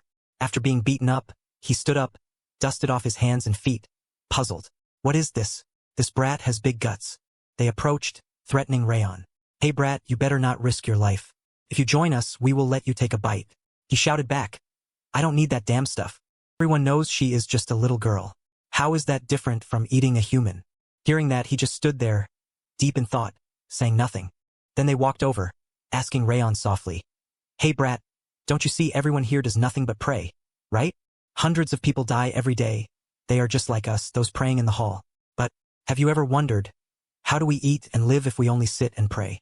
Rayon asked, stunned. What? They hinted. Why don't you think about this whole place? You don't see their bodies. Hearing this reason, Rayon was shocked and speechless. They continued recounting. We don't care how to find food. except for things that are still alive. That is our rule. But if we lose the Saintess, I'm sure today will be an exception. Hearing these sick, morbid words, Rayon gritted his teeth in fear. You guys are truly insane. Thus they slowly approached the boy. In the dark night at a gloomy, remote shelter, Rayon, unconscious, was brought here by them. A while later, the boy slowly sat up, his whole body aching. Immediately after, Rayon widened his eyes in astonishment at the scene before him. The boy saw the man from before sharpening a knife very sharply. He also just happened to look up, staring at Rayon. Immediately after, he took the knife he had just sharpened and walked step by step toward Rayon. He boldly used his foot to kick hard and press the boy's head down. He pressed while loudly cursing. The person who let the girl escape. The brat who ruined our comfortable and immortal life. You owe us a comfortable day. And I see your body can make us comfortable. You understand, right? Just as he finished speaking, another person walked over from behind, holding a sharp knife. He loudly ordered his teammate. Hurry up, cut him into pieces. Just as he finished speaking, a stream of fresh blood flowed out. Rayon's eyes widened, stunned, turning pale. Knife wielder from before had been shot by someone, dying on the spot. Seeing the scene before him, the man was stunned, continuously retreating backward. What? Who is that? Right in front, someone was hastily taking hurried steps. A middle-aged man appeared with a bow in his hand, aiming straight at the man in front. He aimed the bow, then quickly ended the life of the remaining one. Just when hearing the noise, the people behind could not help but shout loudly. Who is that guy? Yahello loudly ordered his accomplices. Everyone catch him, right now. Immediately after, they held weapons and rushed to attack the opponent. Facing this small mob, the middle-aged man did not flinch, aiming straight. Thus, one by one, they were defeated by him. One reckless person rushed over, holding a long wooden stick, stabbing straight at the middle-aged man. But he quickly grabbed the wooden stick, then mockingly teased. Thanks. Thus he handled two of them at once. Not stopping there, soldiers continued to rush over to challenge him one-on-one. But just one blow from him was enough to make the opponent leave. This moment, one person secretly followed the man with the intention of taking advantage. But he quickly realized it, immediately turning his feet backward. Then he kicked the opponent away, conveniently throwing the wooden stick forward. The wooden stick flew straight to Yahello's spot. The wooden stick, like an arrow without eyes, aimed straight at the middle of his face. As Yahello fell, the air suddenly becoming strangely gloomy. Just when seeing Yahello had left the world, the remaining people were flustered, only knowing how to look at each other. Just when hearing the noise, the temple soldiers curiously poked their heads out. Before their eyes was a shocking, barbaric scene. Realizing the danger coming from the middle-aged man, everyone fled in panic. He just walked over, handling each one in just a few short seconds. Wherever he passed, not a single one survived. Inside the temple, the soldiers hurriedly abandoned their belongings to run for their lives. He is coming. Everyone, hide. Where are the weapons? Someone go get weapons. Rayon used his remaining strength to try to stand up. The boy saw the middle-aged man just walk straight toward the temple, the shelter of the soldiers. The scene inside afterward was extremely chaotic. Everyone hurriedly abandoned their belongings to run for their lives. Catch him! Thus their desperate screams echoed across the entire hill. Rayon, witnessing that scene, could not help but feel afraid. The boy tried his best to run as far as possible. Rayon's feet kept picking up speed. He panted as he ran. After a while, Rayon finally felt quite exhausted. He could not bear it and stopped, kneeling on the ground. Rayon knelt, panting heavily. His face flashed with fear. Why is he here? I thought I had escaped. I didn't expect him to be this dangerous. Then Rayon trembled, trying to stand up. No, now is not the time to think about that. She must be hiding somewhere, panicked. He looked into the distance, silently resolving. I must go find her. Right after that, the middle-aged man's figure appeared, making Rayon break out in a cold sweat. The man held a knife, repeatedly wiping it to make the surface shine. Rayon fearfully retreated unconsciously. His face showed terror. The man lowered his voice to talk to Rayon. I know you are not a thief, and you also know. His voice hesitated for a moment before adding, that child is a saintess. Immediately after hearing that, Rayon gritted his teeth. I don't care if she is a saintess or not. The boy knelt on the ground with a fleeting curiosity in his heart. I only know she is an ordinary girl. Why are you people handing the survival of the North to her? Hearing this question, the middle-aged man's face looked tired and weary. Rayon still knelt on the ground, shouting out his suppressed feelings. She doesn't want to return to the temple. She only wants to return to where she lived when she was young. Can't you people let her decide her own life? The middle-aged man just calmly spoke. Isn't it obvious? That sentence left Rayon feeling indescribably surprised. He silently listened attentively to the words he spoke. You also see how people here react when meeting the Saintess. There is no safe place for the Saintess anywhere. After explaining, he stared at Rayon. Do you understand now? If you care about that child, you should make her return to the temple. After a few pieces of advice, Rayon could only hang his head. That night sky was strangely quiet and still. At this moment, Kale walked over and ordered the old carriage driver. Sir, turn the carriage around. We must return to Frotia. He heard this and felt curious and surprised. What? Return?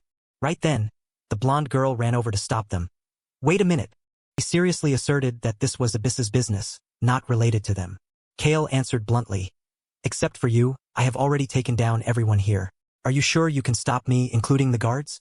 I feel guilty for what I said to her. The situation seems serious, so I must go in. Just as he finished speaking, Jin Ki-woong felt a dark power rushing toward him. He keenly glanced over to see who that was. In a flash, Jin Ki-woong jumped up, simultaneously blocking the opponent's attack. At this moment, his face showed slight, bewildered surprise. The opponent was the assassin holding the moon-shaped knife, rushing to attack Jin Ki-woong. The next second, he dropped several time bombs where he was. As soon as they were dropped, the bombs activated their preset functions. The next second, a terrifying explosion occurred. Benny and Aihi, sitting on the carriage, saw this and screamed, calling for Lord YouTuber. The assassin took the opportunity to slip away immediately. The assassin's eyes stared fixedly at Jin Ki-woong. Immediately after, a sandstorm occurred. Jin Ki-woong was extremely stunned. What is this? Where did he come from? The blonde girl seemed to recognize it and shouted a warning. That is the breath of Gadon. He is that assassin, the one who plucked out Cantavia's heart. Hearing this, Jin Ki-woong was extremely stunned. What? He looked at the assassin with an incredulous tone. Is it him? After thinking for a while, Jin Ki-woong stepped forward. Aihi, you go first. Intuition tells me I must take this guy down.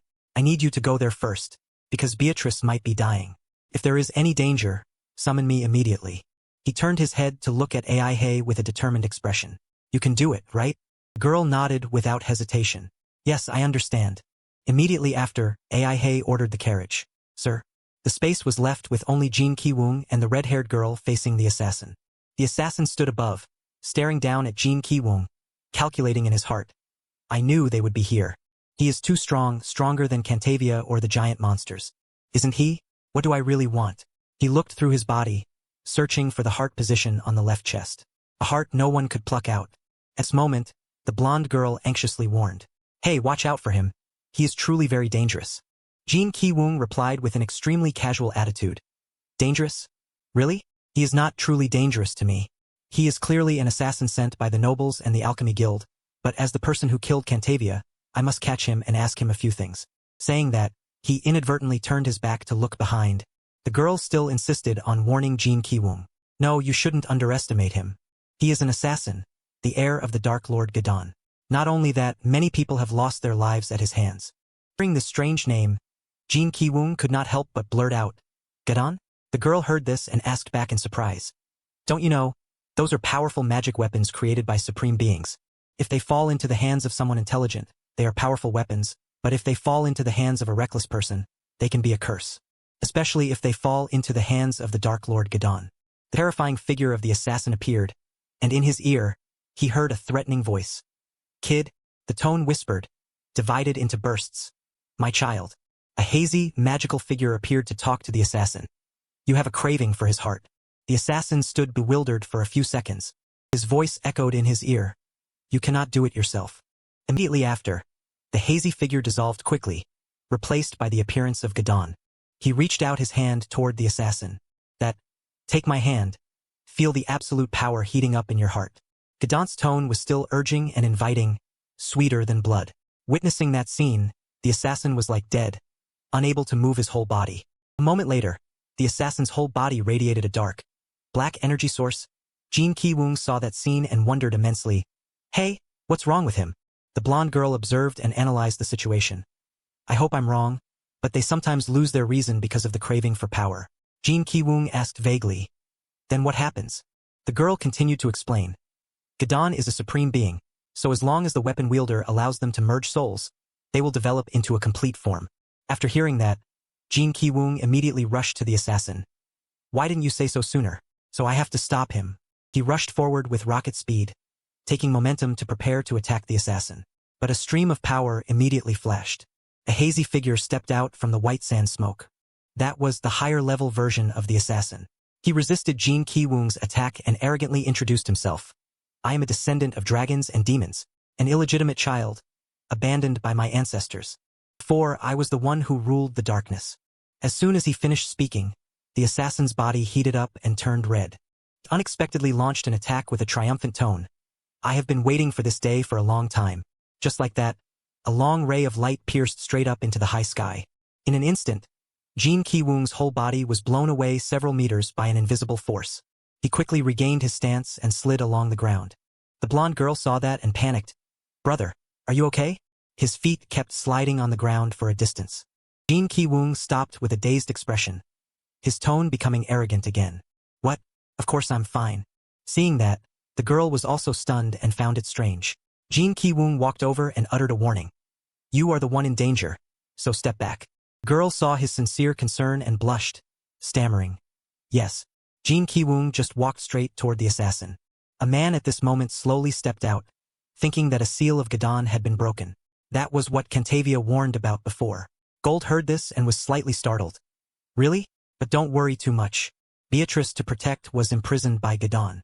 Suddenly the man narrowed his eyes, staring at the girl. He asked bluntly, why is your face so red?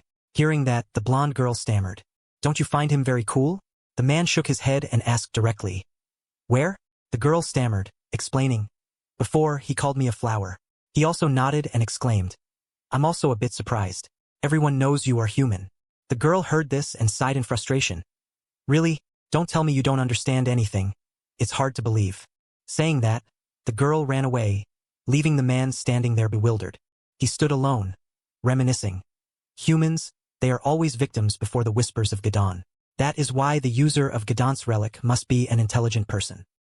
He gently pulled out the spear at his hip and looked at it with satisfaction. Gadon's third relic. He raised the spear high and exclaimed with satisfaction. Gadon's, truly very important. Cantavia, Gadon's spear has been protected by the Anelli, as you wished. But where can we find someone who can use this spear?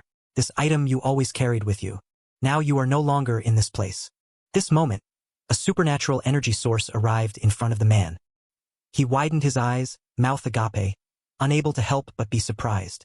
The assassin had disappeared, replaced by the terrifying figure of Gadon. It is meaningless to fight you like this. I don't care if you are Gadon or Gamma or whatever. Gadon looked straight at him and whispered a few sounds. Foreigner, I am truly craving your heart. If you surrender and give your heart to me, I guarantee I will not kill your summoner. Facing his words, Jin Ki-woong replied bluntly, organ trafficking? You don't look like someone who keeps promises. He immediately gathered all his strength to rush straight at Gadon. All right, if a heart is what you want. Jin Ki-woong gritted his teeth firmly.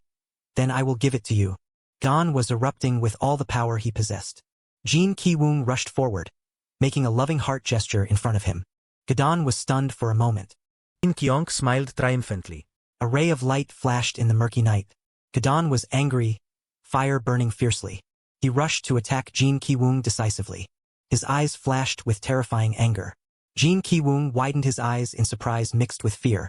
After that, he was the one receiving the terrifying attack from Gadon. A shocking explosion occurred immediately after. Jin Ki-woong fought to the end. He used all his strength and pushed Gadon's attack away. From far away, a beam of light still flashed along with a powerful wind. The blonde man on this side struggled to face this terrible wind. He was stunned, wondering, what is this? At this moment, Gadon and Jin Ki-woong just floated in midair. Jin Ki-woong looked up at him with an arrogant expression. How can you be so weak? He immediately attacked Gadon and shook his head wearily. How disappointing. The blonde man was stunned, unable to speak. In the sky, there was only a hazy shadow. At this moment, several magical circles opened in the sky. The energy source from there radiated and pierced straight in one direction toward the sky. Scene changed to another mountain. Annie and Aihi stepped down from the carriage, rushing forward in a panic. They rushed to Beatrice with extremely panicked expressions. Beatrice, are you okay? Seeing the scene before her, Aihi sat on the ground in fear. What should we do? Benny, you immediately find a way to untie Beatrice. Miss Mana, the chains here are too hard to untie. At this moment, a man holding a torch walked over. Hey, what are you doing? No one is allowed near her. Aihi looked at him, hesitating. But if this continues, she will die. Hearing that, the temple soldier took out his sword to threaten. Of course, because she is being punished here until death. You two stay away from her. Seeing the situation was not good, Benny whispered a few things into the girl's ear. Miss Mana, should we use that? Suddenly Aihi had an idea. Wait. Before the girl could say anything, the temple soldier spoke. Is that Benny? Right then, the twin summoner sisters stepped in front of him. What are you doing here? Seeing the opponent ask directly like that, Aihi asked. Do you know him? Hearing that, she exclaimed and recounted. You know, he is Alera's pet. Hearing that, the older sister nodded and said with a sarcastic tone. Ah, the 4 slaves who always wagged their tails at her, right? He just hung his head. It's been a while. Then the 2 sisters continued to ask. Didn't Alera go to the north? The temple soldier standing by also wondered. Is it? Aihi smiled awkwardly, stepping 1 step at a time in front of the 2 sisters. Mana, the girl politely bowed her head and asked. You 2 are friends of Lady Alera, right? The older sister thought for a moment and replied. Friends? What are you 2 doing here? Did Alera send you here? Aihi scratched her head awkwardly. That's not it. The older sister wondered. She's also Alera's slave, right? The younger sister shook her head firmly. No, she's just a commoner and also joined the summoning class. The older sister was still vague.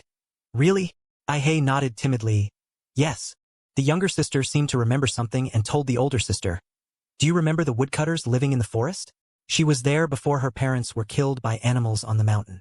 The older sister nodded as if understanding. And then, the younger sister continued. Her family often delivered wood to Alera's family, so Alera's family felt guilty toward her. They paid her tuition to go to school. If I remember correctly, that is. Saying that, she looked at Aihi and asked arrogantly, Is that right? Girl had no choice but to nod and admit. Yes, they did that. Receiving the nod from Aihi, she triumphantly thought, See, I wasn't wrong. Not stopping there, the younger sister continued to interrogate. Why do you have to live in the forest? There's no shortage of houses for you in the village, is there? The older sister added. Come to think of it, she studies summoning, but she has never successfully summoned anything. I feel sorry for you, girl. Aihi had no choice but to nod and admit. Yes. The older sister continued to interrogate seriously. What brought you here? At this moment, the temple soldier stammered. Reverend, these 2 are loitering around this criminal. Aihi glared seriously. What? Before he could utter another word, Aihi gathered her courage and spoke up. I have a request. The 2 sisters glared at the girl. Aihi seriously suggested. You 2, can you let her go?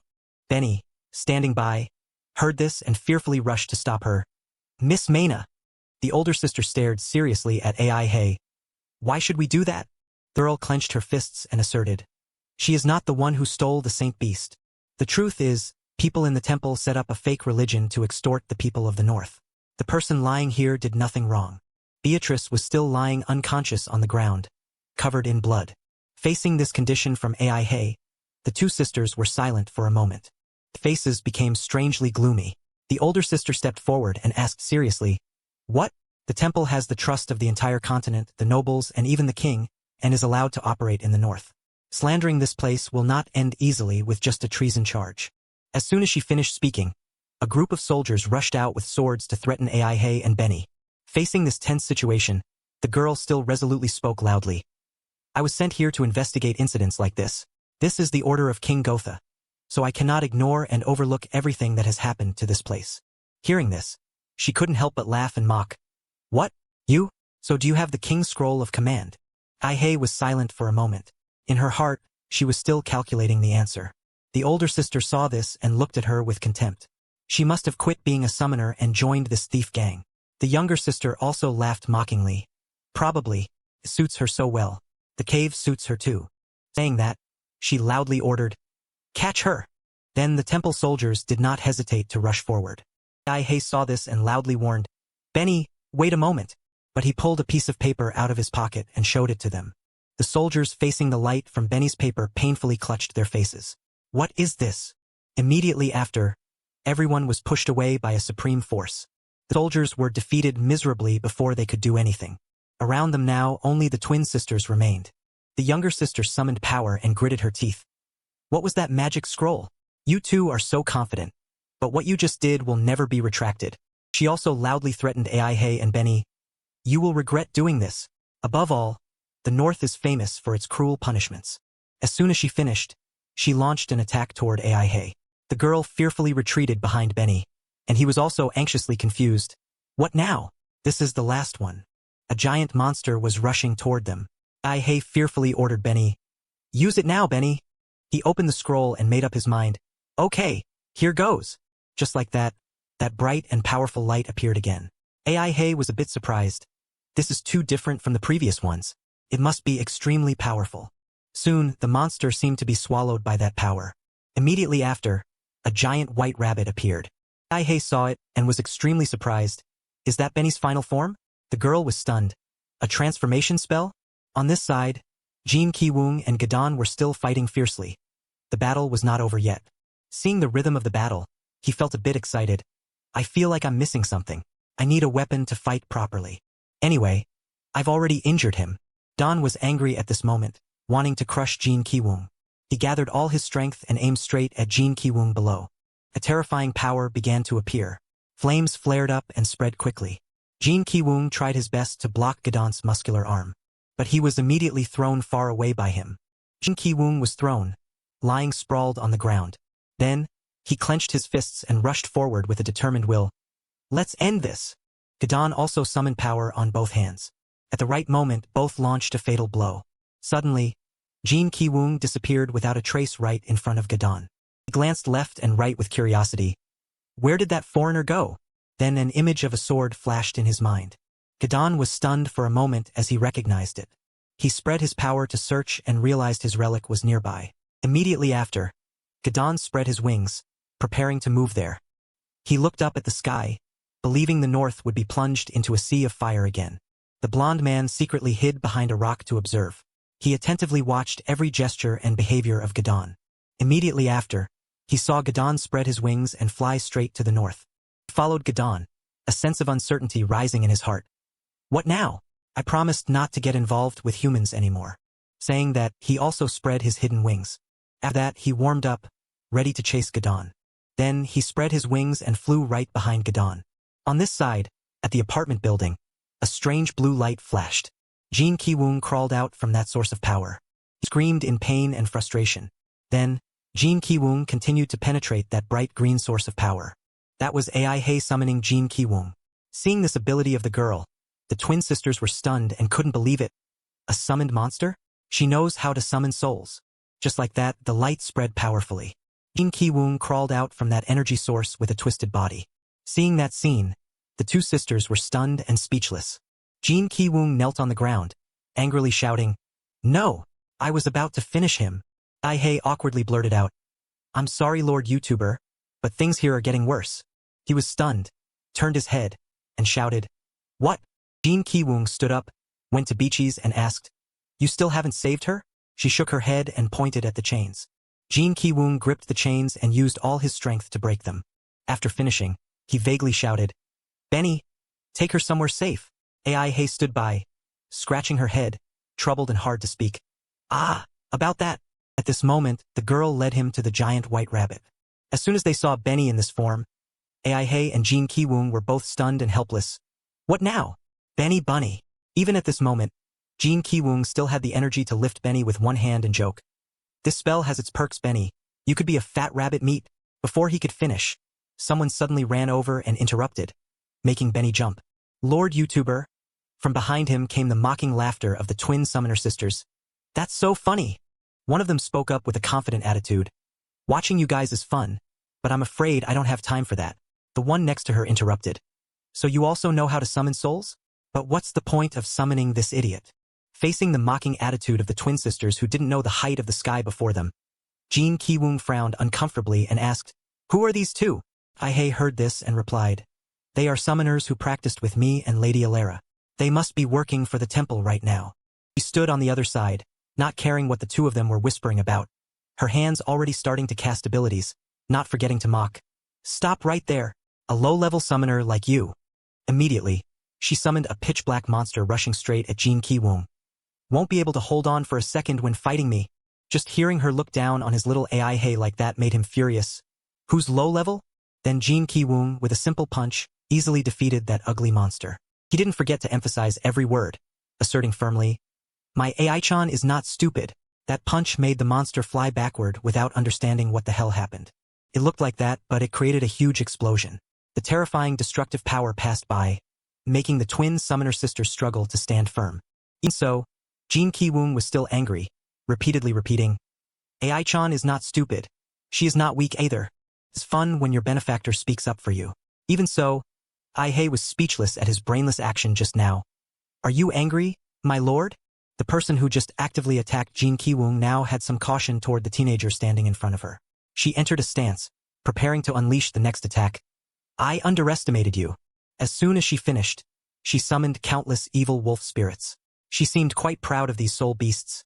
"How about this attack?" They obeyed their master's command and immediately rushed toward Jin Ki-woong. Yet he looked at these weak chickens with obvious contempt. "You think these dogs?"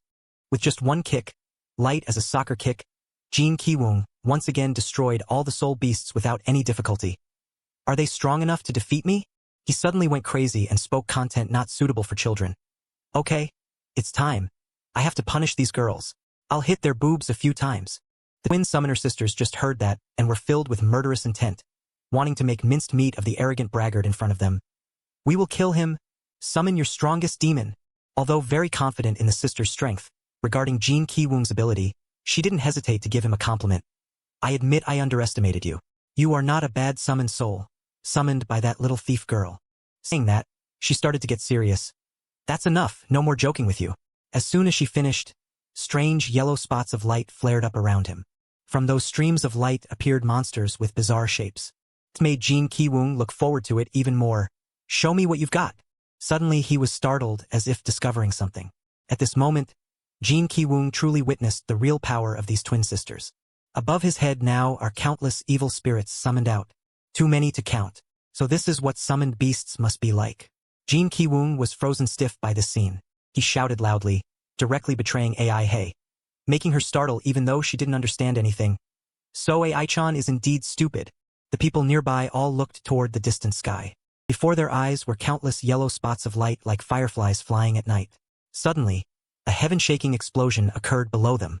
Initially, from their position, they could only see a normal explosion. Not long after, the terrifying power spread, making the whole crowd startle and scream in horror. Returning to the situation on Jin Ki-woong's side, it turned out the explosion just now was caused by him. Jin Ki-woong boasted triumphantly, "You can only summon toads, right? That's why Ai-chan is a better summoner than you." She was now starting to get tired. Hearing him so arrogant made her even more annoyed. "Damn it!" But the girl next to her suddenly glowed strangely. Jin Ki-woong completely did not expect everything to happen in this direction. That green light even covered the mountain range, lighting up the whole sky. This sudden appearance of light made him a bit dazzled. Suddenly, a female voice spoke up. "You look as pathetic as your summoner. Allow me to shut your dirty mouth." Jin Ki-woong frowned, looking at the place where the voice came from. A stone statue slowly rose from the ground, and gradually it stood in front of Jin Ki-woong with an extremely huge shape. At first glance, its power was far superior to the small fries he had been destroying since earlier. Two guards standing nearby didn't understand what was happening. "What's happening out there? I've never seen this thing here before. Is this the end for the temple?" One of the two planned for his future. "Damn it, I have no other choice. When things end here, I will run away from here with the nun." Just as they were about to chat more, Gadon suddenly appeared next to them. He also crawled up from the ground, making the nearby guard terrified and stepped back a few steps. He quickly grabbed the weak human in front of him. Gadon stood up straight, directly sending that guy to the afterlife. He pondered, then spoke with determination. "My shadow, it is time for us to return." He looked at the giant stone statue and spoke as if victory was certain. "The day the north is ruled by us."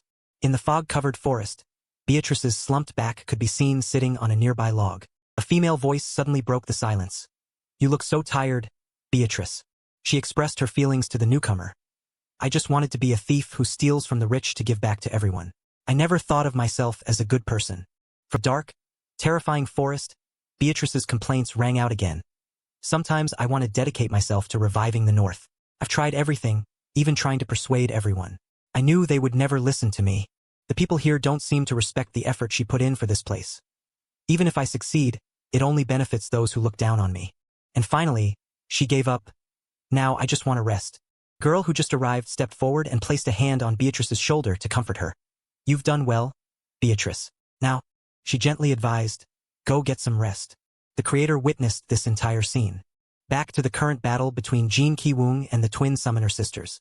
The giant stone statue they summoned began gathering energy at its fingertips. He felt a bit nervous standing before the terrifying pressure it created.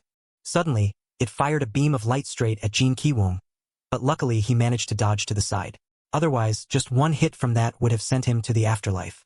However, it didn't stop there. It attacked other positions continuously. Jin Ki-woong was now forced to fight the giant stone statue in front of him with all his might.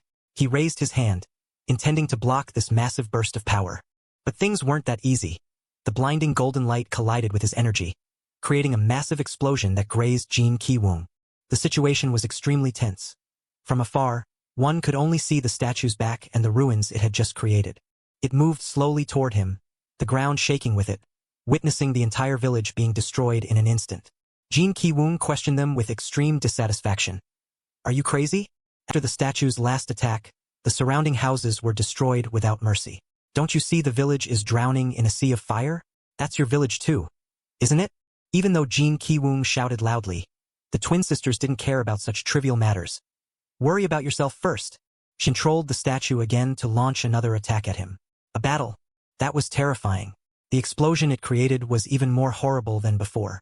Jin Ki-woong couldn't defend in time and took the full force of the stone statue's blow. It raised the long sword in its hand high.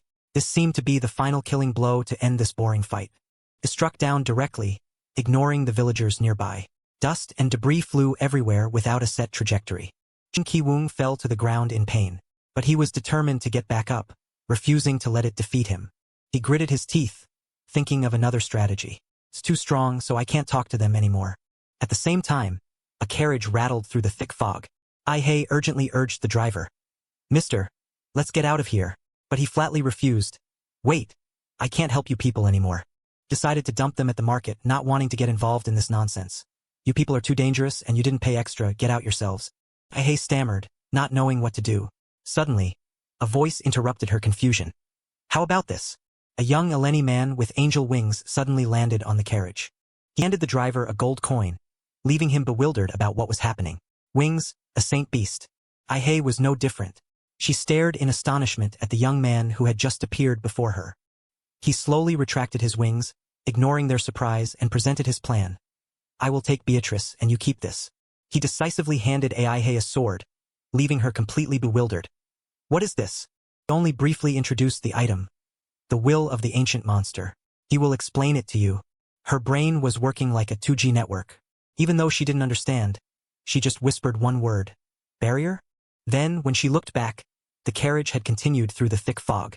Jin Ki-woong on the side was trying his best to counterattack the giant stone statue in front of him, even though he used all his strength to launch a lightning-fast attack straight at it.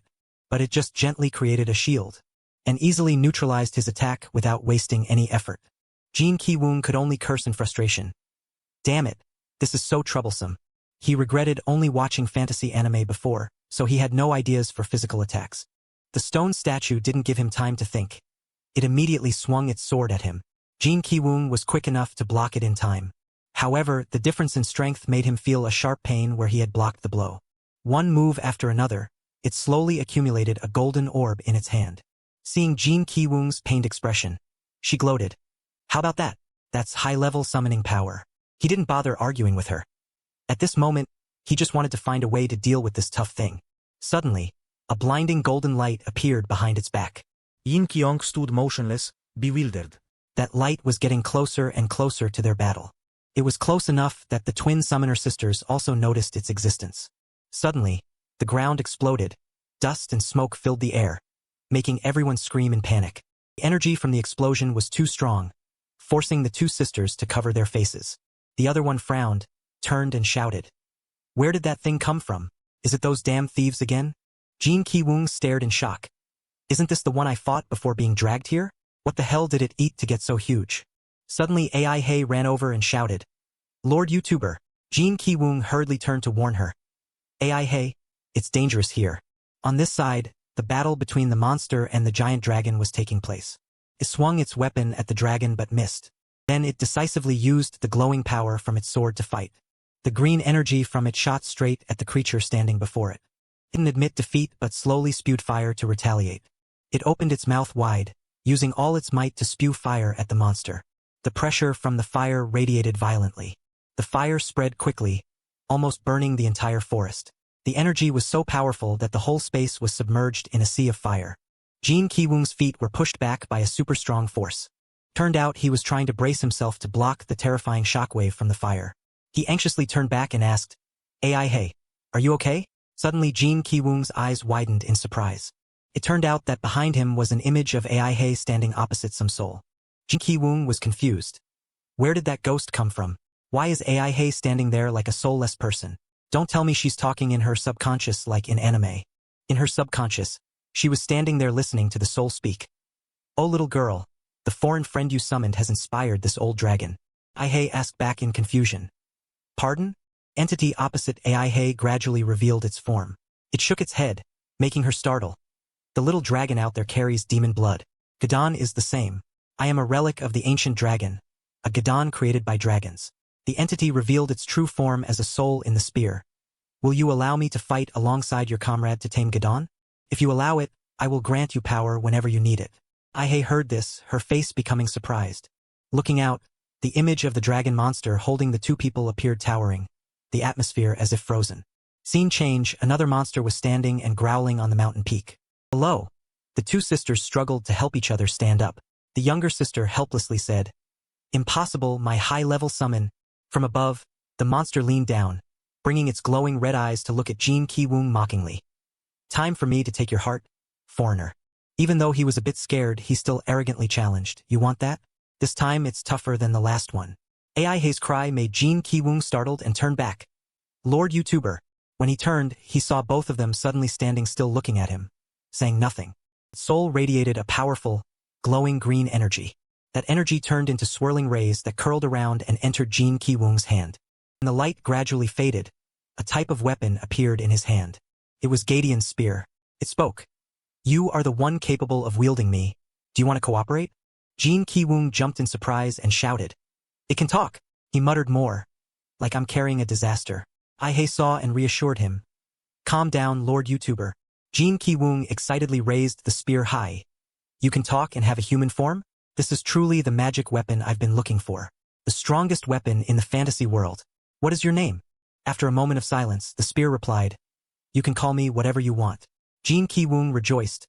Understood. I'll think of a name later. Now what form can you take? The spear replied briefly, whatever you want. Jin Ki-woong just smirked mysteriously. A few minutes later, the space was filled with smoke. Green energy radiated violently. Jin Ki-woong stood towering, raising a great sword high into the sky. Having obtained a magic weapon, he smiled triumphantly. Got good gear. Fighting is finally done right. The smoke around the sword gradually dissipated. It didn't help but wonder. Why did you choose such an ordinary form, foreigner? Jin Ki-woong shamelessly replied. Didn't you say I could do whatever I wanted? I want to let those guys know I also have a rare weapon. High above, the dragon monster was still hovering. Jin Ki-woong seriously instructed, Aihi. Find a place to hide. I don't want you to be wiped out by my power. Aihi replied wearily. Stop overdoing it, Lord YouTuber. The scene was now extremely desolate. The sky pitch black. All around were scattered corpses. A gloomy atmosphere covered everything. On the mountain peak, the monster rampaged proudly. The people below ran everywhere in panic, screaming. There's a monster. The guardians held on to their intense faith. No, stop and pray. The gods will protect us. However, everyone was still helpless. Damn it. At this moment, a guardian ran to report bad news. We just received bad news. The village at the west gate has been destroyed, and the twin summoner sisters have also been defeated. The head guardian looked into the distance anxiously. That's really bad news. We should probably forget about the upcoming prayer ceremony. Looking down from the mountain peak on this side, two silhouettes were quietly observing the event. The burly man wondered, is something going on there? The boy behind him said nothing. Suddenly, a sound echoed in his ear, making him startle. That sound probably came from the rock nearby. Magic characters curled across the mountain range. It turned out to be the whisper of the Eleni. The girl was clasping her hands, her face reverently praying. Lua immediately understood those words, so he quickly muttered a response. Suddenly, the man stepped toward him. Who was the kid talking to? The boy startled, his face panicked, not saying another word. He violently grabbed Lua's neck and lifted him up. With a terrifying face, he growled. It's the Saint Beast, right? I'm not surprised the girl has that sacred power. Meanwhile, he still squeezed Lua's neck tightly, making his face turn pale. He continued, I know that girl is nearby because she left traces. Finishing that sentence, he coldly threw the boy away. Being treated to the point of almost losing his life, Lua gasped for air and coughed. He coldly threatened, I'll let you live if you lead me to the girl. You'd better not lie to me. Where is she? The boy's face changed color. His eyes welled up. His lips bit tight, saying nothing. Calming down, Lua hesitated and asked, If this prayer ceremony fails, will she die? His eyes flashed with surprise. Then he spoke.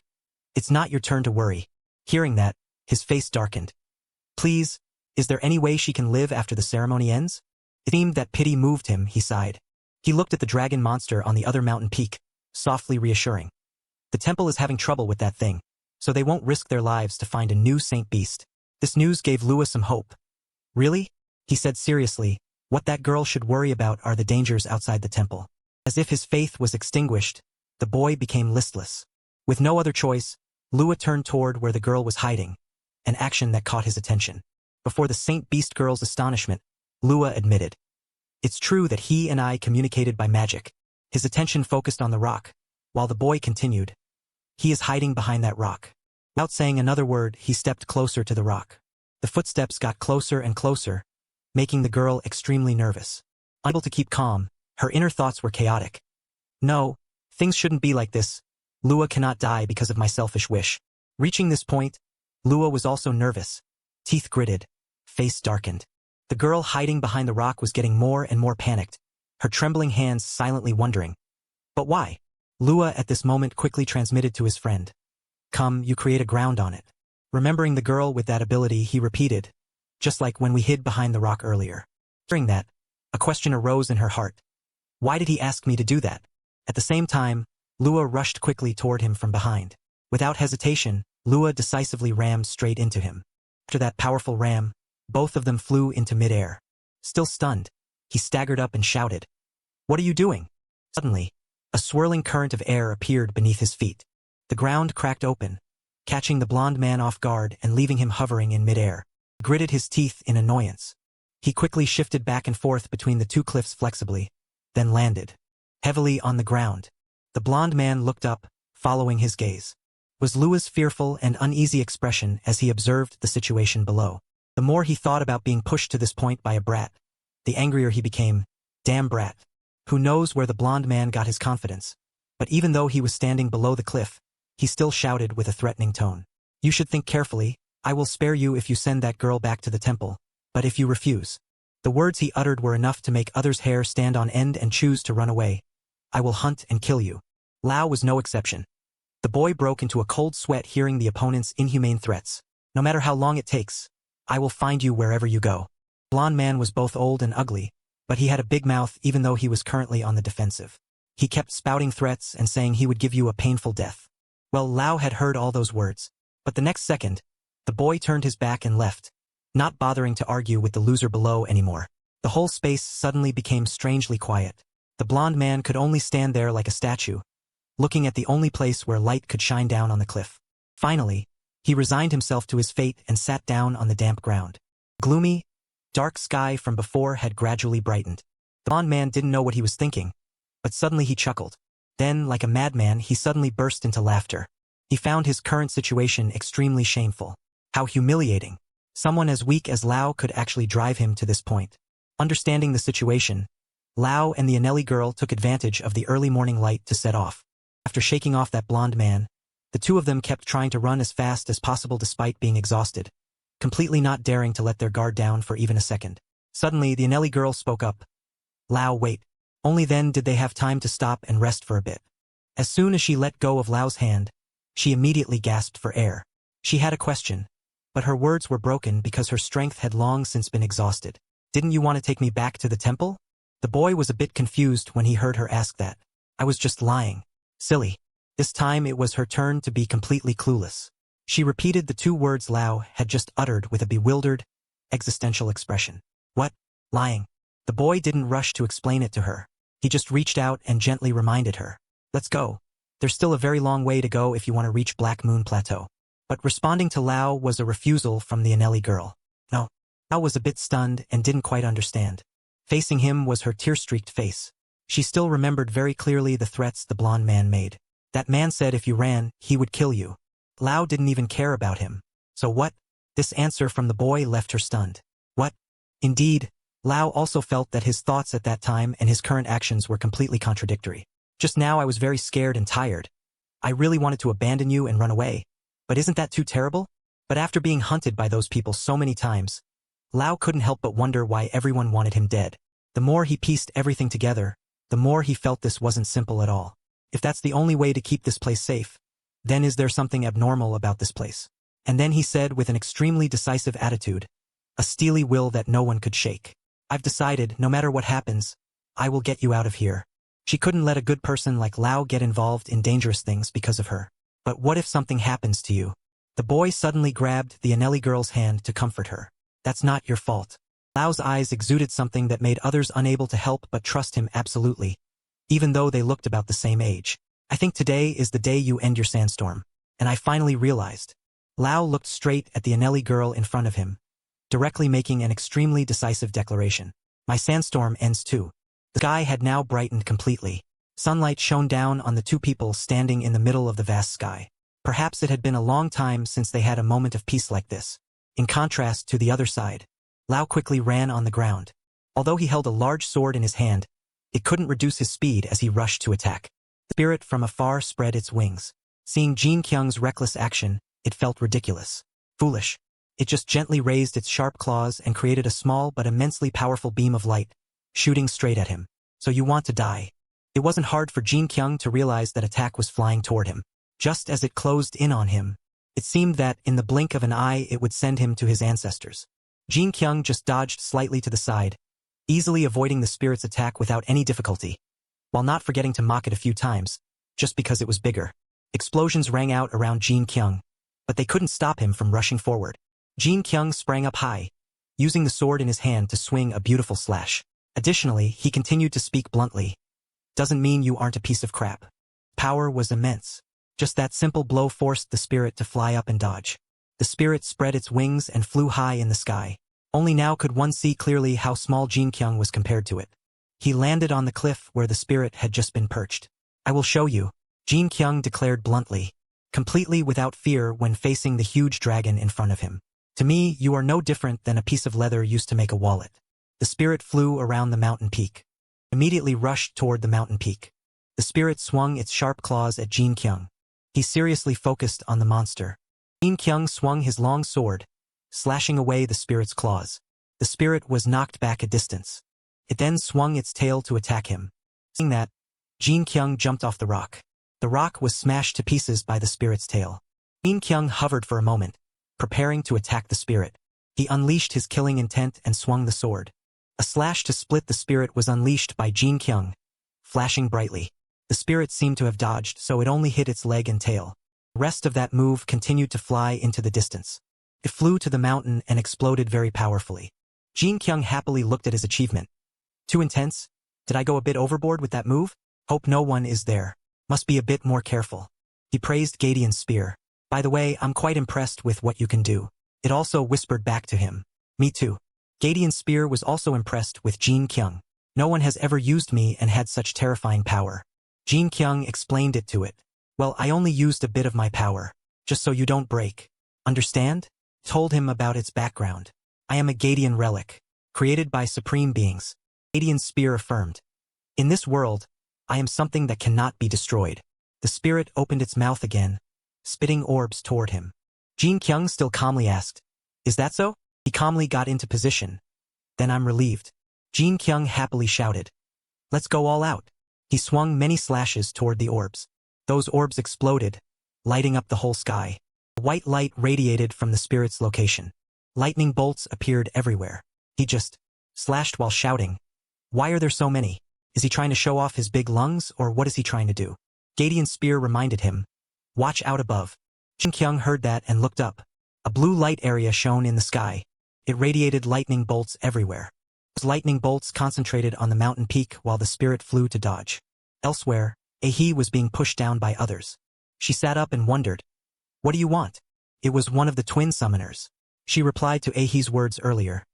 "Isn't it obvious you not only insulted the temple, but also brought the dragon to this land with the thieves? Yet you dared to lie that you were sent by the king." She irritably announced, "You will be punished to death." He fearlessly retorted, "Are you sure? You need to let me live, otherwise you won't be able to stop that dragon." She shouted in argument. "What, you think your summoned spirit is stronger than ours? Unbelievable." She confidently asserted. "I bet your summoned spirit has already been torn to pieces by the dragon." "Know your place." The bishop standing behind slammed his cane down and shouted. "Enough." The two people arguing also stopped to pay attention to what the bishop said. He leaned on his cane and said seriously, "I ask, is it her, right? Is she the one who spread bad rumors about the temple?" She explained to the bishop. "Bishop, yes, it's her. She also brought that monster here. Not to mention, she is also the one who let the thief go." He sat still, looking at the bishop, not daring to make a move. The bishop continued to interrogate. "Did you just say only you can stop that monster, right?" He heard that and hurriedly replied, "Ah, yes." The bishop explained. "Unfortunately, this place also has its laws. You have committed a great crime. We have no choice but to lock you up." He offered a condition to Aihi. "However, if you can drive that monster out of this land, we will release you and grant you the title of savior of the temple." He heard that and paused for a moment. She was confused. "Bishop, sir." Others were hiding by the wall looking at Aihi. Suddenly she shouted, "Watch a bit more." The bishop's group looked on in surprise. He wondered.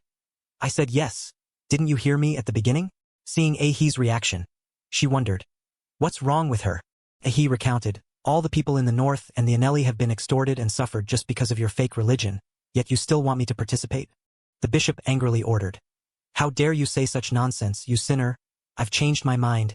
Capture her for me." He calmly argued. "No, you are the ones who should watch out. Do you want to fight with my summoned spirit?" He angrily ordered her subordinate. "What are you still doing? Capture her. Don't be afraid of her. She's just a failure in the summoning class." The servant hesitated. "Just me?" He was full of spirit, making the servant afraid. The servant closed his eyes and recklessly rushed in with his weapon to attack. Suddenly, a lightning bolt struck down from the sky. Kyung used his sword to stab into the ground to keep himself from sliding on the ground. He told himself, "He is stronger than me." Kyung turned around and saw the bishop's group and Aihi, wondering, "What is happening here?" He immediately shouted to chase them away. "Get lost, you geckos. Do you want to taste my blade?" Kyung watched the group run away and exclaimed, "Look at them. But why does that old man run so fast when he still needs a cane?" The spirit glided overhead, catching their attention. It jumped down, causing everything to be thrown away. Kyung's expression changed as he recounted. "That monster is really very strong, not like the ones I killed before." Gadian's spear whispered to him, "Hey foreigner, I know you are very strong. However, Gadian is the Dark Lord, someone close to reaching the power of the gods. He is immortal in this world." Kyung wondered, "That's not fair. Didn't Cantavia defeat him?" Gadian's spear then explained the reason. "That is because Gadian relics were created by ancient lineages and the gods to restrain him by collecting 3 symbols named Tha." He heard that and angrily shouted, "Stop it. Don't tell me those things anymore. Do you want to make me sleepy with that boring nonsense?" He approached and reminded, "Something is not right with you." White streaks shone in the sky again. Lightning bolts radiated everywhere around the spirit. Suddenly, golden lights appeared above the spirit's head. The spirit flew up, its body radiating golden light, intending to attack. Gadian's spear saw that and reminded him. "It seems he is about to deliver an ultimate blow. Hey foreigner. No living creature can block Gadian's breath." Kyung asked back, "What did you say? I can't block or stop it. How can you know when I haven't tried yet?" It continued to explain. "He is a dragon with demon blood, a hybrid god. I am the law, the thing that never changes in the world, and he was created by the gods." He asked about what to do. "So what should I do now? You said you are supreme, powerful, yet you can't block his attack?" Gadian's spear offered a solution. "Running is best right now. He will stop attacking when you go to the domain of another god." It continued to instruct him. "Running now is best. He will stop attacking when you reach the domain of another god." Aihi looked at the current situation, watching him anxiously. The sky suddenly fell silent. The people hiding in the ruined houses kept watching the situation. Aihi turned to look at that crowd. Jin Ki-woong suddenly called out, "Ai hey." The girl replied, "Yes." He began to explain to her, "The people at the temple are the cause of everything. They don't know how to do anything but pray. And then they threw stones at Beatrice until she died. Honestly, these people are all crazy." Jin Ki-woong seemed to want to ignore those people. "Let them die. Maybe this place will be better off." He asked for her opinion. "What do you think?" Aya está merd, y. She worried about those people. "I still think there is nothing more important than protecting living beings." Jin Ki-woong heard this and quickly replied, "I understand." He had guessed her meaning early on. "I also knew you would say that." The spirit gathered a massive orb, preparing to attack. Gideon's spear, seeing him unafraid, wondered, "Do you really not understand, you foreigner?" Jin Ki-woong calmly replied, "No, I understand what you mean. I couldn't do anything when the sea goddess took Ai-chan's soul. I have witnessed the power of a god." It wondered about his actions. "Then why?" Jin Ki-woong explained, "Because that is what Ai-chan considers right." He moved toward that place. He wasn't afraid of him, nor did he expect him to be a sickly-looking child. The carriage stopped. The driver suddenly clasped his hands together. He knelt down as if revering someone. Lao saw the girl standing still and wondered, "What are you doing? Let's go quickly." The girl found the other person's actions confusing. "Lao, what are these people doing?" Lao explained to her. "They are on their way to attend the prayer ceremony." The boy recounted, "They pray while walking until they reach the temple. Those people must be from far away to arrive this late." The girl asked about Lao's actions. "Are you doing the same as them since you came here?" The boy didn't deny it, "But I think it's a waste of time to do that." Lao continued to urge, "Anyway, let's go. It's still a long way." Suddenly, something caught the girl's attention. The other person's blood-stained knees, wrapped in bandages, caught her eye.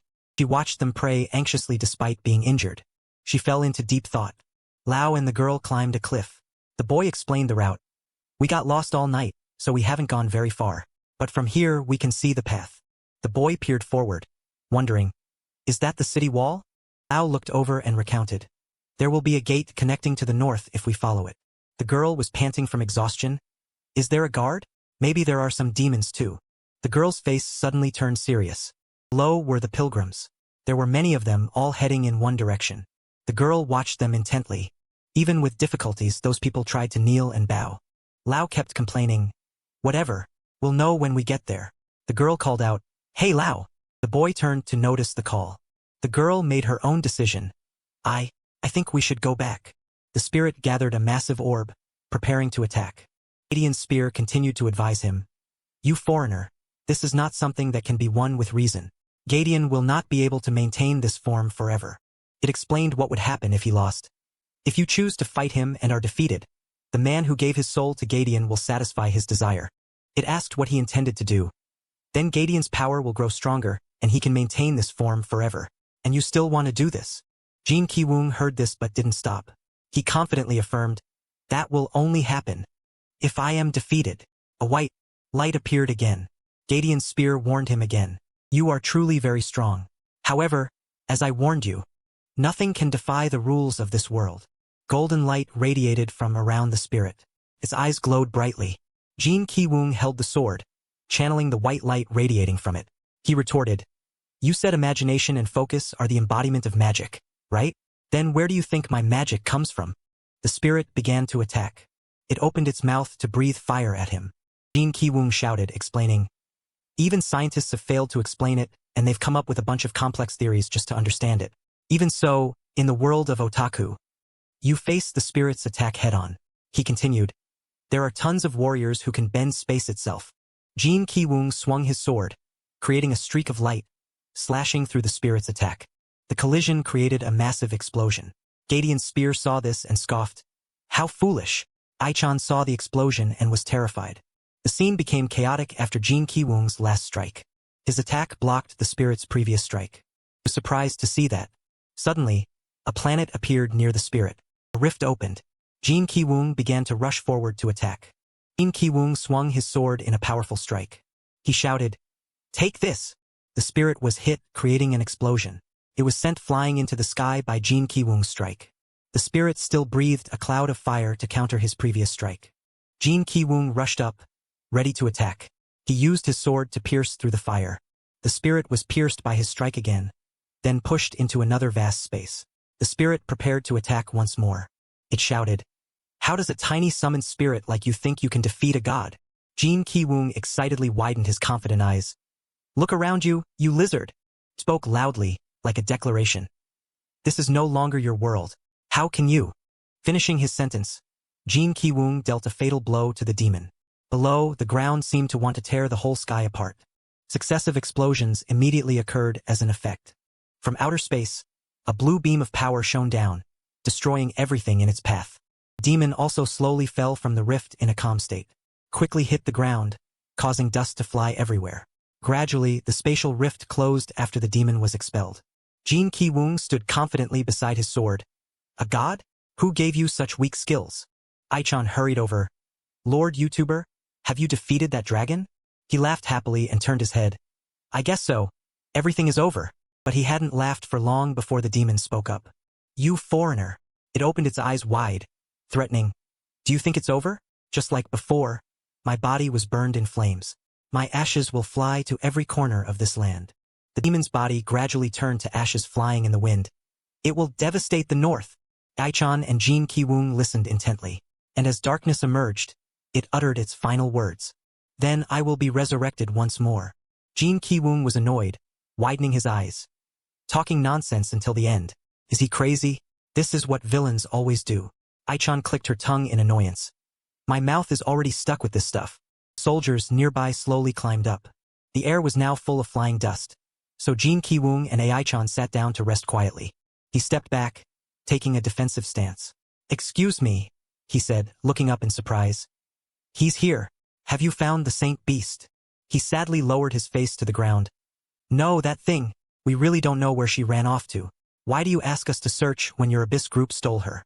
Jin Ki-woong angrily raised his sword, wanting to attack. "What are you talking about? Didn't you tie up the thief? Go feed her to the beasts. How the hell could we have kidnapped that girl?" The female summoner hurried over. "Hey, spirit," she seriously suggested. "I came here to relay a message from the bishop. That man is telling the truth. The Saint Beast disappeared when Beatrice broke into the temple, and it seems she is running away with a child." The female summoner continued to explain the situation. "We sent someone, but now we've lost contact." She hesitated for a long time. "So either give up and leave this land." Jin Ki-woong didn't hold back and cursed immediately. "Is your brain full of crap? Have you forgotten who saved the temple and the people here? At the very least, you should go find the Saint Beast and show a better attitude." The female summoner bowed her head, swallowing her anger. "Look at the way you talk." Jin Ki-woong wasn't afraid and lifted his chin. "So what?" She angrily reminded him of everything. "You guys are the ones who angered Gadian and caused this disaster for this land, and then brought a rain of ash like this. Now the north is no different from a dead land, even worse than before." The summoner coldly emphasized every word. "And yet now you want to take the Saint Beast, which is no different from telling everyone here to die. Who is the angry one here?" Jin Ki-woong gritted his teeth in annoyance. "Nonsense!" Aichan quickly turned her head. As the dust in the air gradually dissipated, other people appeared. Their eyes turned red. "I admit you are very strong." Everyone glared at the two of them. "And we can't do anything." The female summoner widened her eyes, stating firmly, "But I can say, you guys are demons." She kept declaring in front of Jin Ki-woong. "Worse than Gadian or the demons on the other side of the wall." Finishing her sentence, the female summoner collapsed to the ground. "Please leave here," she said sadly. "I beg you." After that, the people continued to gossip noisily. "Those are from the Abyss Thief Group. Are they the ones who made the North end up like this?" Although they were struggling with ruined houses, they didn't forget to criticize. "A life like hell. This place will wither even more without the sun. The disaster is spreading faster." The people were furious. "Those demons will kill us all. Anyway, it's better than the monsters killing us. The monsters won't reach the square for a long time." Jin Ki-woong heard everything but couldn't do anything. "Those bastards!" He turned to look at his summoner. Jin Ki-woong anxiously widened his eyes, observing the girl. Aichan still stood still, motionless. He suddenly remembered the moment in the dark room with the computer screen. So Jin Ki-woong immediately held her hand. "Aichan?" he said loudly, suggesting. "Let's go. You don't need to be here and listen to that nonsense. They are just fools who don't know how to overcome difficulties on their own. Only losers criticize others." Jin Ki-woong continued to urge. "No need to listen to what they say. Just ignore them. Let's go." Aichan turned to look coldly and said, Lord YouTuber. She widened her innocent eyes.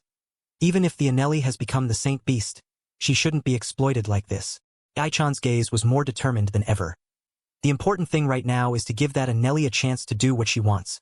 Jin Ki-woong was stunned, not knowing what to say. He stood silently watching the girl. She used to be a crybaby, but now, everyone's attention was quickly drawn in another direction. Hey, look, that is... The female summoner stood up immediately. No way, that is... A brilliant golden light appeared before everyone's eyes. Aichan and Jin Ki-woong looked too. The white-haired girl quickly landed with beautiful long wings. Everyone immediately bowed in reverence. Great Lord, Honorable Lord. Lao approached the white-haired girl. The boy hesitated as if wanting to say something. The white-haired girl then dissolved her wings and approached Jin Ki-woong. He was surprised and asked, Are you sure you are the saint beast, Anelli? Jin Ki-woong looked at the girl blankly. Should I call you Anelli? The white-haired girl stammered without words. Who are you? He explained calmly. The one who can set you free. Jin Ki-woong confidently affirmed. Another Anelli asked me to find you. They requested that I stop the people in the temple from exploiting you. You won't be locked up here anymore. Hearing this, both the white-haired girl and Lao were surprised and understood. She clenched her fists and stammered. Thank you. The white-haired girl lifted her head straight. But, I have work to do here. The girl then left, leaving behind confusion. Goodbye. Jin Ki-woong scratched his head naively. So fast. Aichan sighed. She's too stubborn. I don't think we can stop her. After that, Lao and the white-haired girl faced each other. The girl shyly expressed her feelings. Lao, thank you for everything, and I'm sorry. It was fun that the first person I met was you, since I escaped from the temple. Boy stood silently, lowering his face without saying anything. The white-haired girl could only smile awkwardly. So, goodbye. The girl quickly turned away decisively. Lao quietly remembered everything. I tried to persuade her many times on the way, but it was no use. She said she would go with me if we met again. But she understood that she didn't know when she could leave the temple. And above all, everyone here would be in danger if the prayers were not answered. Lao lowered his head as if still resentful. But why did she choose like this? Sky began to storm, so dust flew everywhere. Benny, sitting next to him, spoke up. Anelli's final farewell. He said in surprise, That's it. I was very curious about it. People often use that phrase when they miss something. Since I haven't met an Anelli before, I don't understand what that means. The blond man crossed his arms and scoffed. Perhaps it's because we live in a different dimension, he stated bluntly. We Anelli thought that if we went there, we would meet them sooner, but in reality we all vanished before we could meet them. Benny looked confused. Do you mean died? The blond man continued. I and Anelli will not say goodbye unless I think I will never see them again, he insisted. Isn't that a bit of an unusual way to express it? Hearing this, he went blank, not knowing what to say, making Benny flustered. No, I was just rambling. If that's the case, then... Suddenly Jin Ki-woong walked in. Oh, Benny, are you not transforming into a rabbit anymore? Hearing the voice, he turned around immediately. Lord YouTuber, Aichan? The blond man stood up immediately and asked, Han, so you have defeated Gadon? The ancient will has also chosen you. Nothing can describe a wise person like you. Jin Ki-woong angrily raised his sword. Not exactly. This cheap thing dares to look down on me. Aichan could only smile awkwardly. You mean this magic sword? Watch your attitude. You foreigner. The blond man ignored him and asked, So what about the Saint Beast? Now Lao sat dazed, leaning against the wall. The boy hung his head and said nothing. The archer appeared from somewhere and repeated, I said I would let you enjoy the most painful death. He raised his knife high and decisively attacked straight down from above without hesitation. The archer turned out to have just stabbed straight into the wall. Now your eyes are quite sharp, kid. Lao did not flinch, glaring at him with fear. The archer stood up and smiled lightly. I am sparing you because the Saint Beast has returned. He immediately made an offer, but you can come and return the knife to me at any time. Lao continued to glare at him. The archer then left. I will wait for you at the top of the temple. Lao's father immediately ran out. Lao, where have you been all night? Do you know I've been looking for you everywhere? The boy looked up in surprise. Father, he anxiously approached to observe. Are you hurt anywhere? Lao's father quickly helped his child. Let's go home. Too many things happened at the prayer ceremony. I don't feel safe being here. Now the blond man sat up straighter. I understand. About what she needs to do. If she has chosen to stay, there is nothing else we can do. But I'm just afraid she made the decision without knowing what is happening in the north. Beatrice quickly interrupted, making both of them turn around. You don't need to worry. She slowly stepped forward. We will keep an eye on the temple. The red-haired woman quickly reminded her. Beatrice, you shouldn't be moving right now. Beatrice still strongly suggested. One day I will steal the Saint Beast, so you better keep your gold safe. Jin Kyung became more amused. Once a thief, always a thief. The blonde man also stood up and agreed. Fine, you had better keep your promise. Beatrice did not hesitate to add. Don't you Anelli know how to speak? Anyway, while we're at it, those people are looking for an Anelli named Leal. Do you know anyone by that name? I remember hearing you mention it a few times. Suddenly, the blonde man went blank and said nothing. Jin Kyung glanced over. Ah, right, I completely forgot. We are investigating what is happening in the Northern Territory along with Kantavaya. He tiredly raised his hand helplessly. But we don't know what happened to the Anelli named Leal. Arin quickly picked it up. Ah, and this is... A musician named Bussin asked us to deliver this letter to Leal. She waved the paper in the wind. So Leal is really alive? The blonde man was visibly flustered, not knowing what to say. He immediately and urgently suggested, follow me. While walking, the blonde man gave directions. There is a path leading to the other side of the wall. Usually only we Anelli use that route. Let's go. While we walk, I will tell you the details about it. Jin Kyung quickly turned to ask, Are you okay, Arin? Are you too tired? The girl anxiously exclaimed, Lord YouTuber. Arin sadly turned her face away. Put that aside. Do you think I made the right choice? She continued, defeating Gadon was something that had to be done. But it made the North become like this. Arin's eyes welled up, wanting to cry. There must have been a better way than this. A beam of light shone down from the sky. Jin Kyung looked up in confusion. What light is that? The blonde man standing behind explained. That is the prayer of the Anelli. He looked back at T in surprise. While observing, he explained. The people of the North also call it by the name Spring of Life. Jin Kyung nodded in understanding. So that Anelli girl decided to restore the North, even knowing she herself would suffer a lot of pain. The beam of light appeared more and more intensely. Areas that were arid deserts seemed to evaporate. Suddenly, water immediately appeared, gifted from that source of light. Then, a series of blue particles appeared everywhere. This made Lao and his father also look up in surprise. The boy subconsciously realized but said nothing. This is the water that will save the North. These spots of light are truly beautiful. Lao thought sadly. I know that is. The white-haired one is sitting wearily, praying. The pain she has to endure. Lao gripped the knife in his hand. Wait for me. The boy stood up straight, full of confidence. I swear, I will come to meet you one day not far from now. That source of light accumulated into an energy orb. Quickly fell onto an arid land. Immediately, a plant sprout sprouted on the spot. At that time, Jin Kyung and the blonde man were trying hard to reach their destination. Carrying her, he complained. If you're tired, just rest. Why do you have to try so hard? You really are a fool. Arin had fallen asleep on his back, unaware. Benny hurriedly carried the sword behind him and complained. Lord YouTuber, I am the one who is trying here. The spear grumbled inwardly. Don't drag me on the ground, you slave. Jin Kyung immediately stared in challenge. If you don't want to be dragged like that, why don't you walk yourself? He continued to argue to protect his friend. You can transform into human form. If you stay in sword form, getting dragged is right. Hearing this, Benny sat down, panting. What the hell is this? It can talk? This sword can transform into a human? The spear continued in a superior tone. Watch how you insult others, you foreigner. It grumbled angrily. Fine, I will walk myself. Immediately, it transformed into T. T looked down at his whole body in confusion. Benny was astonished, his face turning red upon witnessing it. He panicked and stepped back a few paces. Very quickly, T transformed back into the sword. Jin Kyung and Benny stared at each other blankly, while the spear shouted angrily. Why do I have a shape like that? You foreigner. He chuckled, teasing, sorry. Magic swords in my world always have that shape. I thought of it when I turned you into that sword. Benny blushed, stuttering. Is that really so? Lord YouTuber, do people in your world all wear that two-strap outfit? Jin Kyung confidently looked up at the sky. It seems my imagination is quite vivid, clear to the millimeter. He immediately recounted at length. Gadon, the sword inheriting ancient will, any man would show respect to me, and I also transform into a form suitable for it.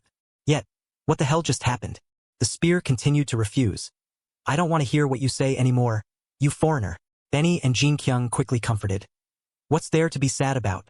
Don't be so petty. That's right, you look quite beautiful too. He pondered for a moment and then made a decision. All right, from now on I will call him T. The blonde man sighed and turned back. How long do they plan to keep talking? He urged in a gentle tone.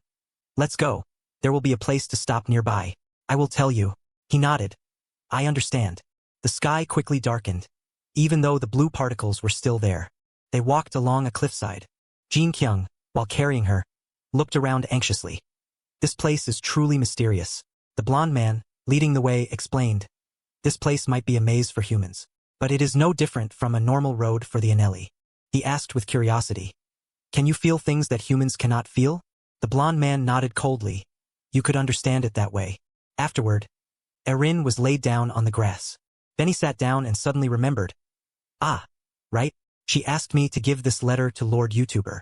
He looked over, startled. A letter? Benny reminded him. From that short-haired girl. Jin Kyung naively confessed. I don't know how to read the writing here. You read it for me. Knowing this, Benny coughed a few times to clear his throat. Then let me read it for you. Gently embodying the letter. I am someone who only steals, and I have never lost anything. I will never forgive you if you don't return my heart to me. You are a mean thief. Suddenly, Jin Kyung's face turned bright red with embarrassment. Benny chuckled loudly. When did you steal her heart, Lord YouTuber? He stood up angrily and shouted. Shut up. Conversely, Benny and the blonde man continued to tease. You are a mean thief. I can't understand why you would steal such unclear things. He immediately ran to catch the letter. What do you know? Get out of the way. Erin groggily crawled up. I fell asleep. Where are we, Lord YouTuber? Jin Kyung stopped and looked at her. You're awake? This is a road the Anelli often use. We let you rest because it's quite safe here. She nodded dreamily. Ah, yes. The blonde man immediately brought up the main point. Well, it's time to talk about important matters, right? I am an Anelli, and humans often call us responders. He continued to explain. Many unpleasant things happened when we came to the human world, and I am on a journey to solve those problems. Jin Kyung quickly understood the issue. That's why you made a deal with those thieves. The blonde man nodded in agreement. Yes, because it was the best way with the highest chance of success.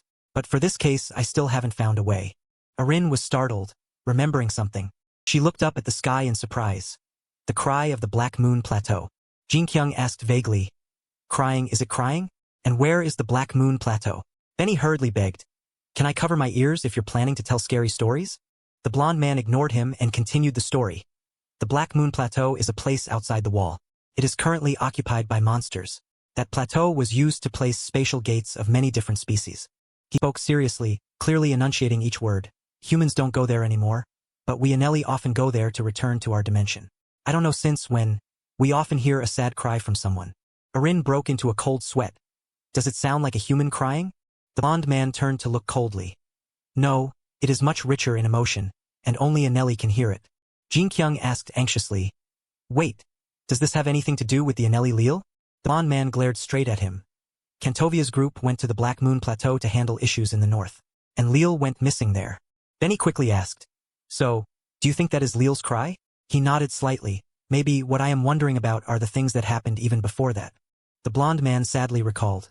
After Cantovia returned to the castle in the north, he told Godin, Gria, and Bussin to go to Gotha. His gaze dropped to the ground. They started to split up.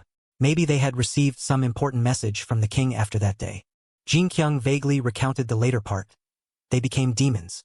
Bussin became mute and is staying at the port of the city of Uriaya. The blonde man, filled with confusion, looked up. You know all of that? Jin Kyung did not answer but continued the story. Cantovia and his people were attacked by the Alchemy Guild. They were taken as experimental subjects and transformed into undead monsters. Only Cantovia remained in the north. He was probably attacked by them too. Rin interrupted again. No one can help Leal anymore. If that really is Leal's cry, then someone must help her. The blonde man said sadly, unable to finish the sentence. Well, there were a few people who came to help. Most. The next sentence made Rin sad, not knowing what to say. They all died or went missing. I remember a few of them told me that the demons outside the wall are coming here. The blonde man added vaguely. Those demons will devour this kingdom. Jin Kyung asked in confusion. What does that mean? He explained thoughtfully. At first I thought they were talking about Gadon, but I was wrong. Then later, Cantovia and Gria returned in demonic forms. He worriedly rubbed his chin in thought. There is something fishy. Gadon is the mage beside the king. Could it be that he made it up to slander Cantovia and his comrades? They quickly added details. Thinking back, the people of the north also said similar things. They said that the demons would cross the wall and reach Brothia Square. Hearing this, Jin Kyung suddenly remembered. Ah, remembering those people there just makes my blood boil. He leaned back and asked, "Hey, T, do you know anything about this? Aren't you Kantovia's spear?" It shouted angrily, "I cannot talk about this. Above all, I don't know what it means. And don't call me by that name." Jin Kyung immediately raised his voice, teasing, "You are always whining about ancient will and such, yet you act so selfishly." It could only growl a few words. "Shut up, you foreigner." Arin, on the side, quietly observed. It seems everyone is becoming more and more like Lord YouTuber. So he quickly made a decision, whatever. The Black Moon Plateau is this way. Once we get there, we can find out. The blonde man nodded happily. "I am very grateful to you all. I cannot do this alone." The sky at Jin Kyung's house turned clear. He lay vaguely still on the bed, looking at the ceiling. An important message for the king? Jin Kyung worriedly thought aimlessly. If I lie or continue to stay silent. He recalled memories from the past. Will I be able to retrieve that girl's soul? Jin Ki-woong sighed wearily. It seems Busan met the king before he was captured. A dozen questions arise. Did he lie? Or did he choose to stay silent? Why did he lose his voice? Suddenly, Jin Ki-woong was drawn to something on the table. He immediately walked over to the computer. Jin Ki-woong turned on the machine and sat down to work. Nothing is scarier to me than losing the internet. But now I don't really care much. He rested his chin in his hand, dazed. Let's see if there's any hot news. The interface has changed too. All the anime channels are gone too. Jin Ki-woong sighed dejectedly. Why don't I feel bothered at all? His gaze slid up to something. Jin Ki-woong then had an old idea. Thinking back, there's one thing I have to do. He quickly typed a few words. They say there's no point in worrying about an idol. Let's see how she is doing now. Jin Ki-woong's hand trembled immediately. I am stopping myself from finding what I want, because I'm afraid to face it. He decided to press enter decisively. But now I can search for it. The computer screen quickly loaded the page data. Jin Ki-woong looked at the information in surprise. What is this? Kit comeback solo is extremely prominent. Jin Ki-woong was suddenly confused, eyes glued to the screen. She left the group? Why? He immediately tried to investigate. Was it because of that? I searched but found no connection. My incident was just an incident like any other. They used it to mock me everywhere I went. Jin Ki-woong continued, resting his chin in his hand dejectedly. The strange thing is, I don't feel anything at all. He frustratedly scrolled through social media. I'm still very angry at the people who want to compete to see who writes the best about me. But she didn't do anything wrong. Jin Ki-woong gave a naive smile. Thinking back, I was quite pathetic. I only met her a few times at fan meetings, yet I wanted her to recognize me and be by my side. She meets thousands of fans. How could she remember me? He sadly looked up with lifeless eyes. I said bad things about her. Jin Ki-woong suddenly made a decision. The thing I should do is apologize to her. He typed on the keyboard continuously. She must be very disappointed in me. She might have blocked me already. But I sent an apology to her via social media account. Jin Ki-woong closed his eyes and whispered to himself. I feel that this place has taught me how to accept reality, realize mistakes, apologize, and not let my ego control me. After that, Jin Ki-woong was summoned by Aihi. Stretched and yawned loudly. I feel healthier after resting for a day. She nodded in acknowledgement. You look very well. The blonde one immediately led the way. Let's set off. Jin Ki-woong followed excitedly. Let's go. He shouted happily and excitedly. To the Black Moon Plateau. We need to complete the main mission. Don't you think so? Meanwhile, in the distance, the sky had a strange gray color. It was the sun completely obscured by the moon in the middle of the day. It created a pitch-black entity moving majestically across the ground. Jin Ki-woong explained while walking. A statue? No, it's like a toy. The origin of those letters is written on the box. He was certain of everything he had read. While picking his nose, he was suddenly summoned here. The pronunciation was Nap-ani Edom. Hearing that, Aihi stopped. Ah, that part is used in the summoning spell. She looked up with sparkling eyes. Summoning a spirit is the intersection between their life and someone in another dimension. Even the actions, thoughts, and attitudes of the two individuals must match. It's like something that connects the two together. Jin Ki-woong replied quite foolishly. Isn't summoning someone just a matter of luck? She was stunned on the spot. How could I have such perverted actions like Lord YouTuber? While walking, he thought, only a miracle could make two individuals exactly the same at the exact same time. Besides, we still haven't gone to all the trees with dikes. Suddenly, Benny shouted, cutting off his thoughts. Lord YouTuber, there's an exit here. Maybe we've reached the Black Moon Plateau. Before them was a vast grassland of green trees, and outside beautiful mountain ranges stood tall. Jin Ki-woong stepped out and looked up at the sky. It really was a black moon. Above their heads was an incredibly huge black moon. The blonde one looked up and explained further. That moon is like a mirror reflecting the state of this world. The more demons there are, the more the black area occupies. The moon used to be very bright, but now it will never shine again just because there are more and more humans. Hearing that, Jin Ki-woong casually crossed his arms. Humans are terrible. They are the root of all terrible things. Earth also has many losses. Benny quickly looked in another direction. Look over there, it's too abnormal. He sighed heavily, tired. Don't tell me the place we are going to is there. The blonde one did not disappoint and nodded immediately. Exactly, that is where we are going. I can still hear the crying there. Jin Ki-woong teased. I knew it, you coward. He stepped forward and put his arm around his shoulder to comfort him. Don't worry, just stay close to me and you'll be fine. Come on, let's go. He quickly turned away. I'm going first. Jin Ki-woong did not hesitate to say goodbye. See you another time. They each went in a different direction. Jin Ki-woong quickly woke up, no longer jerking back and forth. What the hell is this? Everything went so smoothly, and I answered so naturally. What are you doing? Are you planning not to go with us? Benny immediately criticized uncomfortably. Do you see, sir? He is the coward. The blonde one hurriedly shook his head. No. The crying has too many emotions. It makes the Anelli body tired when listening to it. I cannot handle the sorrows in that crying. Aihi nodded blankly. So that's why you couldn't find a solution. Benny immediately acted innocent. You are a very bad person. Lord YouTuber, don't you see he is in pain? Why don't you let him go? Jin Ki-woong frustratedly reminded. What did you just say? He scratched his head awkwardly. So where should we go now? The blonde one did not hesitate to point in another direction. He added coldly. That is the entrance to the Anelli dimension. Jin Ki-woong looked at the road blankly. But the bridge is broken. Isn't it? The blonde one explained seriously. That bridge was built by humans. We Anelli destroyed it, not letting them complete it. Anelli can fly when using prayer, but in return we must endure pain. He turned around to look at everyone. Destroying the bridge was to protect the young Anelli, because they cannot fly. He asked openly. Then why was the Saint Beast girl at the temple captured? The blonde one lowered his eyes slightly and then shared hesitantly. I heard that humans have a way to move through the air. Aihi was startled and blurted out. Selkins? Do you mean humans infiltrated your dimension and kidnapped a young Anelli? He corrected the information. The Anelli didn't think that had happened. She immediately looked suspicious. Why not? The blonde one stood up straight and confessed. Because humans told us they didn't do that. Only I know they are lying. Because I have met many people. But that is a lie that is too obvious. Even Benny couldn't help but frown. If the bridge is reconnected, even more terrible things might happen. He looked into the distance and threw out the words directly. Anyway, I'm counting on you. Perhaps the fate of that kid who has lived less than 200 years is in your hands. Benny was startled and panicked. So how old is that kid exactly? Yin Kyong awkwardly compromised. All right.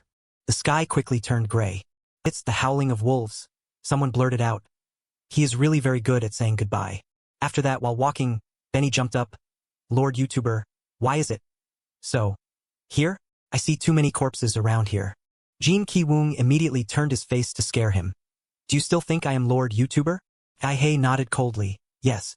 Benny ran away in fear, screaming loudly. Both of them silently watched him retreat. Suddenly, Benny blushed and looked up. He immediately found an excuse to justify. Lord YouTuber, I found something here. Jin Ki-woong and Aihi quickly pouted and criticized. Just admit you're embarrassed, you coward. Benny seriously approached. Actually, I found this on the skeleton's hand. Aihi, do you think it looks like the royal order given to us? She quickly observed carefully. You're right, it's very similar to the king's order to investigate the north. Jin Ki-woong suddenly rolled his eyes around. That skeleton was killed by someone with a bow and arrow. This proves someone had the intention to murder. He looked anxiously from one side to the other. Suddenly, something in the tree caught Jin Ki-woong's attention. What is that? He immediately jumped straight up to that place. Jin Ki-woong calmly observed the body. I think this corpse is the person who shot those arrows. This corpse is carrying a bow and arrow. The sky gradually appeared brighter. Jin Ki-woong and Aihi continued their journey. It says here to kill the envoys sent by the king. Hearing that, he turned his face to ask. Is that so? She explained slowly.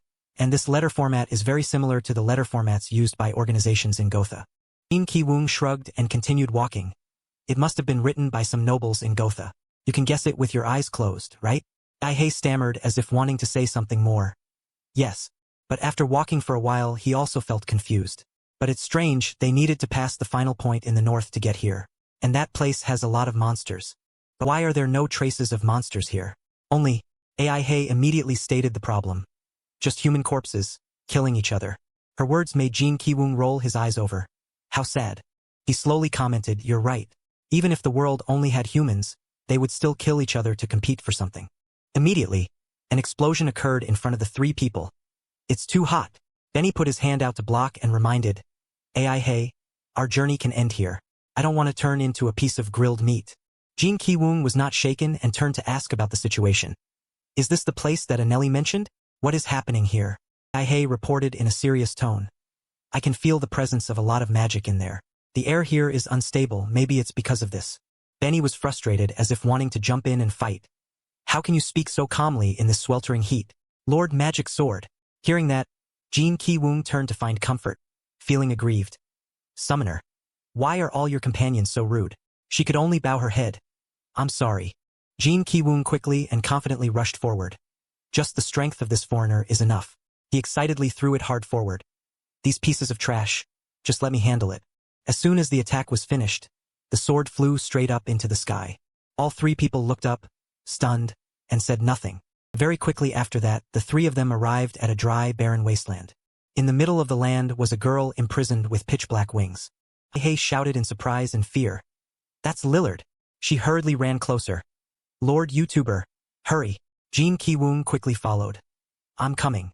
Above that girl's head, black liquids were dripping down one after another.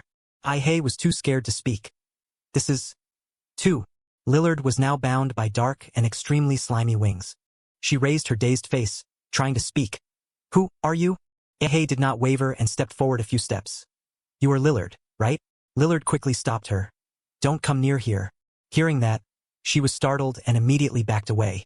She continued to whisper in a faint voice. Continuing with difficulty, you people there. Speak now.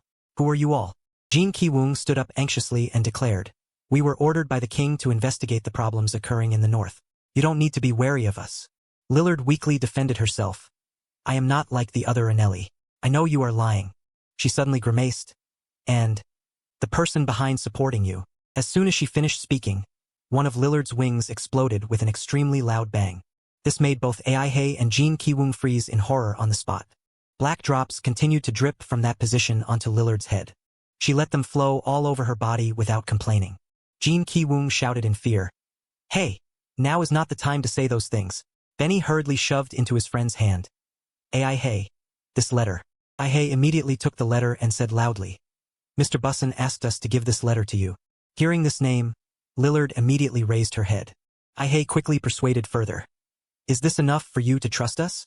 Now you should tell us what happened to the north, what you are doing here, and how to handle the problems. She gently made a request. Just tell us everything you know.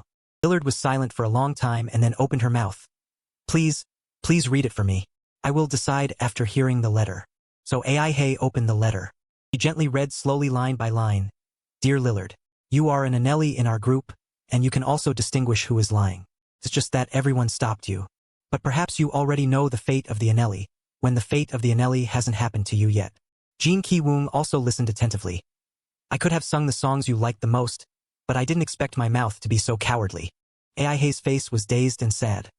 You are sacrificing yourself just to stop the demon's dimension. Yet I didn't have enough courage to tell the king that the only way to restore mana is to destroy the kingdom. Hearing this, Jin Ki-woong was startled and realized. Destroying the kingdom is considered treasonous, demonic. Aihi continued reading the last lines. I was afraid that if I spoke out, death would also happen to me. I will wait at the river of the sea goddess, waiting for the day I get your forgiveness. Your friend, Busson. The Duke betrayed your trust. Ending the letter, the atmosphere was terrifyingly silent. Lillard kept her face bowed to the ground, saying nothing more. Aihi stammered awkwardly, unable to form a sentence. This is... Lillard quickly cut her off. You have already come here with the answer in your hands. She asked sternly on the spot. Tell me, do you have the courage to speak the truth? Afterward, the three of them sat silently on a rock. Jin Ki-woong sat dejectedly, not lifting his head. They recalled Lillard's words from back then. This place is also known as the Demon's Life, a path connecting the monster world to the earth. She explained sternly. Those demonic energy currents escaped from here, so mana is necessary to suppress that evil energy. From the moment humans locked the mana source, the flow was stopped. That was when the gods guarding this place lost their power. Lillard sighed helplessly. It is only a matter of time. Before my body stops drawing mana from the Anelli dimension, the best way to handle this situation is, she said sadly, as if reluctant, destroy Gotha Palace. There is a massive amount of mana stored inside it. Benny disagreed and argued. Why would the king kill people who just followed his orders, right? That is completely absurd. We are not destroying the kingdom or anything. Our job is simply to convey and explain things in a suitable way. Aihi straightened her back and explained. The palace can be considered the symbol of a kingdom. So even if the king pardons us, the counts or nobles will still see us as demons, as traitors. Benny clicked his tongue in frustration. Then what should we do now? Jin Ki-woong turned to suggest. I can secretly go there and destroy it. She leaned forward and asked. Then what about the people living in the palace? He immediately shook his head. You forgot about those people. He beside him spoke up to remind. Destroying a Selcon is not that simple, foreigner. Mana is a vast energy blessed by the creators. And if that mana is condensing in such a large Selcon, it will be very difficult to destroy it, no matter how strong you are. Jin Ki-woong turned to curse annoyedly. Are you looking down on me again? Don't you remember how I beat that lizard? T sighed and turned away. Since you mentioned it, I will say this. Continue to explain whether anyone was listening or not. You dragged Gadian to another dimension and defeated him, because in that space, Gadian was not the supreme being. Hearing that, Jin Ki-woong was stunned. That also applies to you. In this world, if a summoned soul is damaged beyond repair, it will be sent back to its world. He gave an example. If an unexpected accident happens when the soul returns to its world, it could lead to an irreversible outcome. Alara stood awkwardly, not knowing what to say. She stood up and walked toward Lord YouTuber. Alara's tone became more serious. Let's go. How can we know what the king will think at that moment? Everyone will always have a way to solve problems the way they want. She suggested bluntly.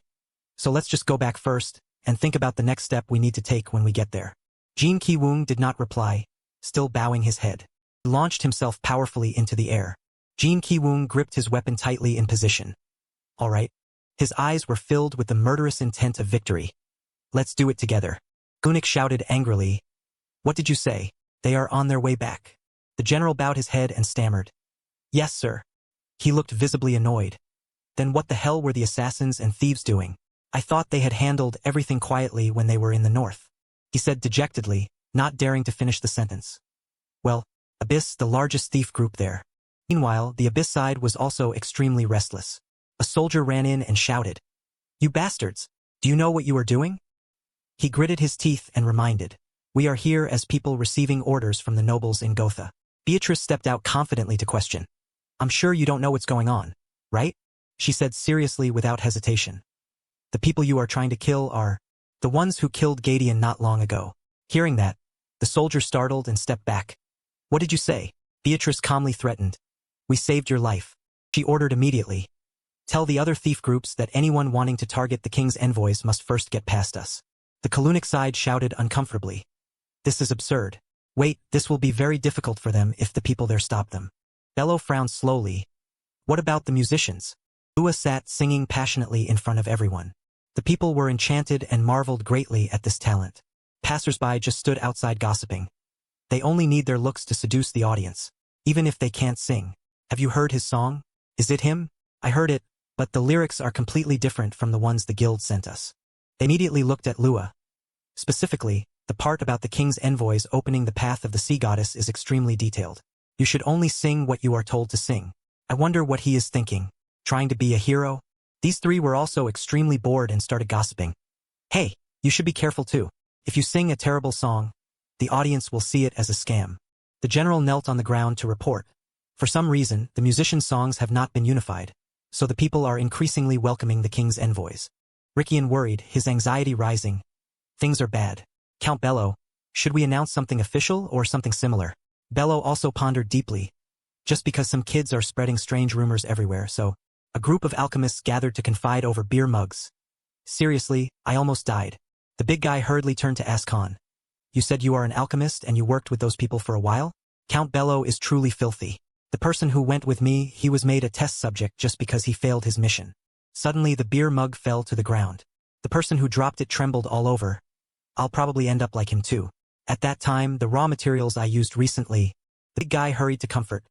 Calm down, you'll be fine. Go find another job that suits you. Bello frowned and bowed his head. More and more alchemists are quitting. That is delaying our research. Rickian hurriedly turned to shout loudly.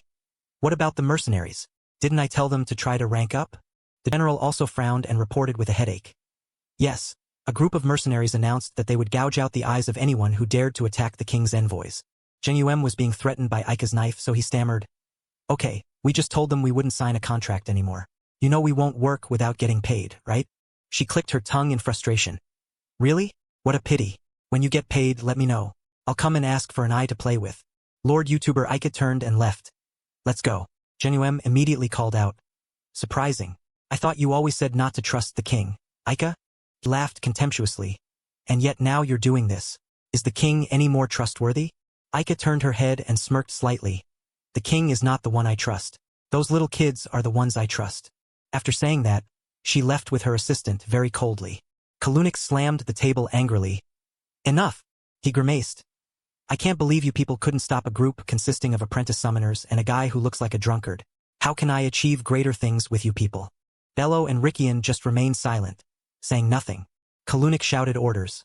Quickly gather all the summoners for me, including all those sent to be soldiers. He sneered. I will show them what summoning really is. Jin Ki-woong stood up to observe. They said most of the king's envoys died or went missing. So why haven't we encountered anything since arriving here? He vaguely pointed ahead. But, what are those things? Lara looked around confused. Didn't they want to kill us discreetly? This is no different from them wanting to advertise to the world that they want to kill the king's envoys. She looked visibly scared. All these things were summoned down. I can be sure Count Kalunic did this. Benny added, those counts are really angry. Alara's two allies mocked. Isn't that Mana? Isn't that the person who can't summon anything? How can an apprentice like her be an envoy for the king? Alara quickly looked at the opponent. She remembered the hatred for the summoned soul at that time. Alara chanted and waved her hands. Very quickly, a spirit was summoned. Jin Ki-woong did not hesitate to swing his weapon. A summoning spell? He rushed forward happily. Anyone summon a 5-star soul?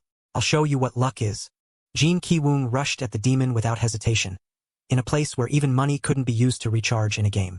He manipulated his hands, swinging his sword through all the monsters. Wherever Jin Ki-woong went, they were destroyed. The demons' heads fell like rain. Jin Ki-woong powerfully cut every part as he passed. Even the arms were handled neatly by Jin Ki-woong. He even swung his spear to finish them off gloriously. Alara gritted her teeth in annoyance.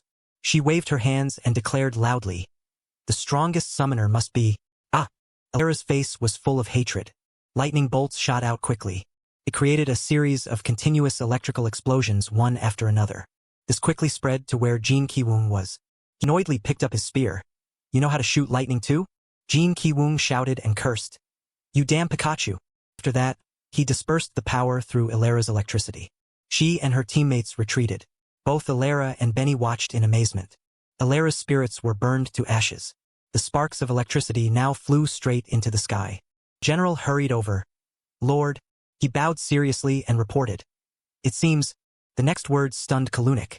The king's envoys have arrived. Now the three of them stood in front of the elevator to the royal floor.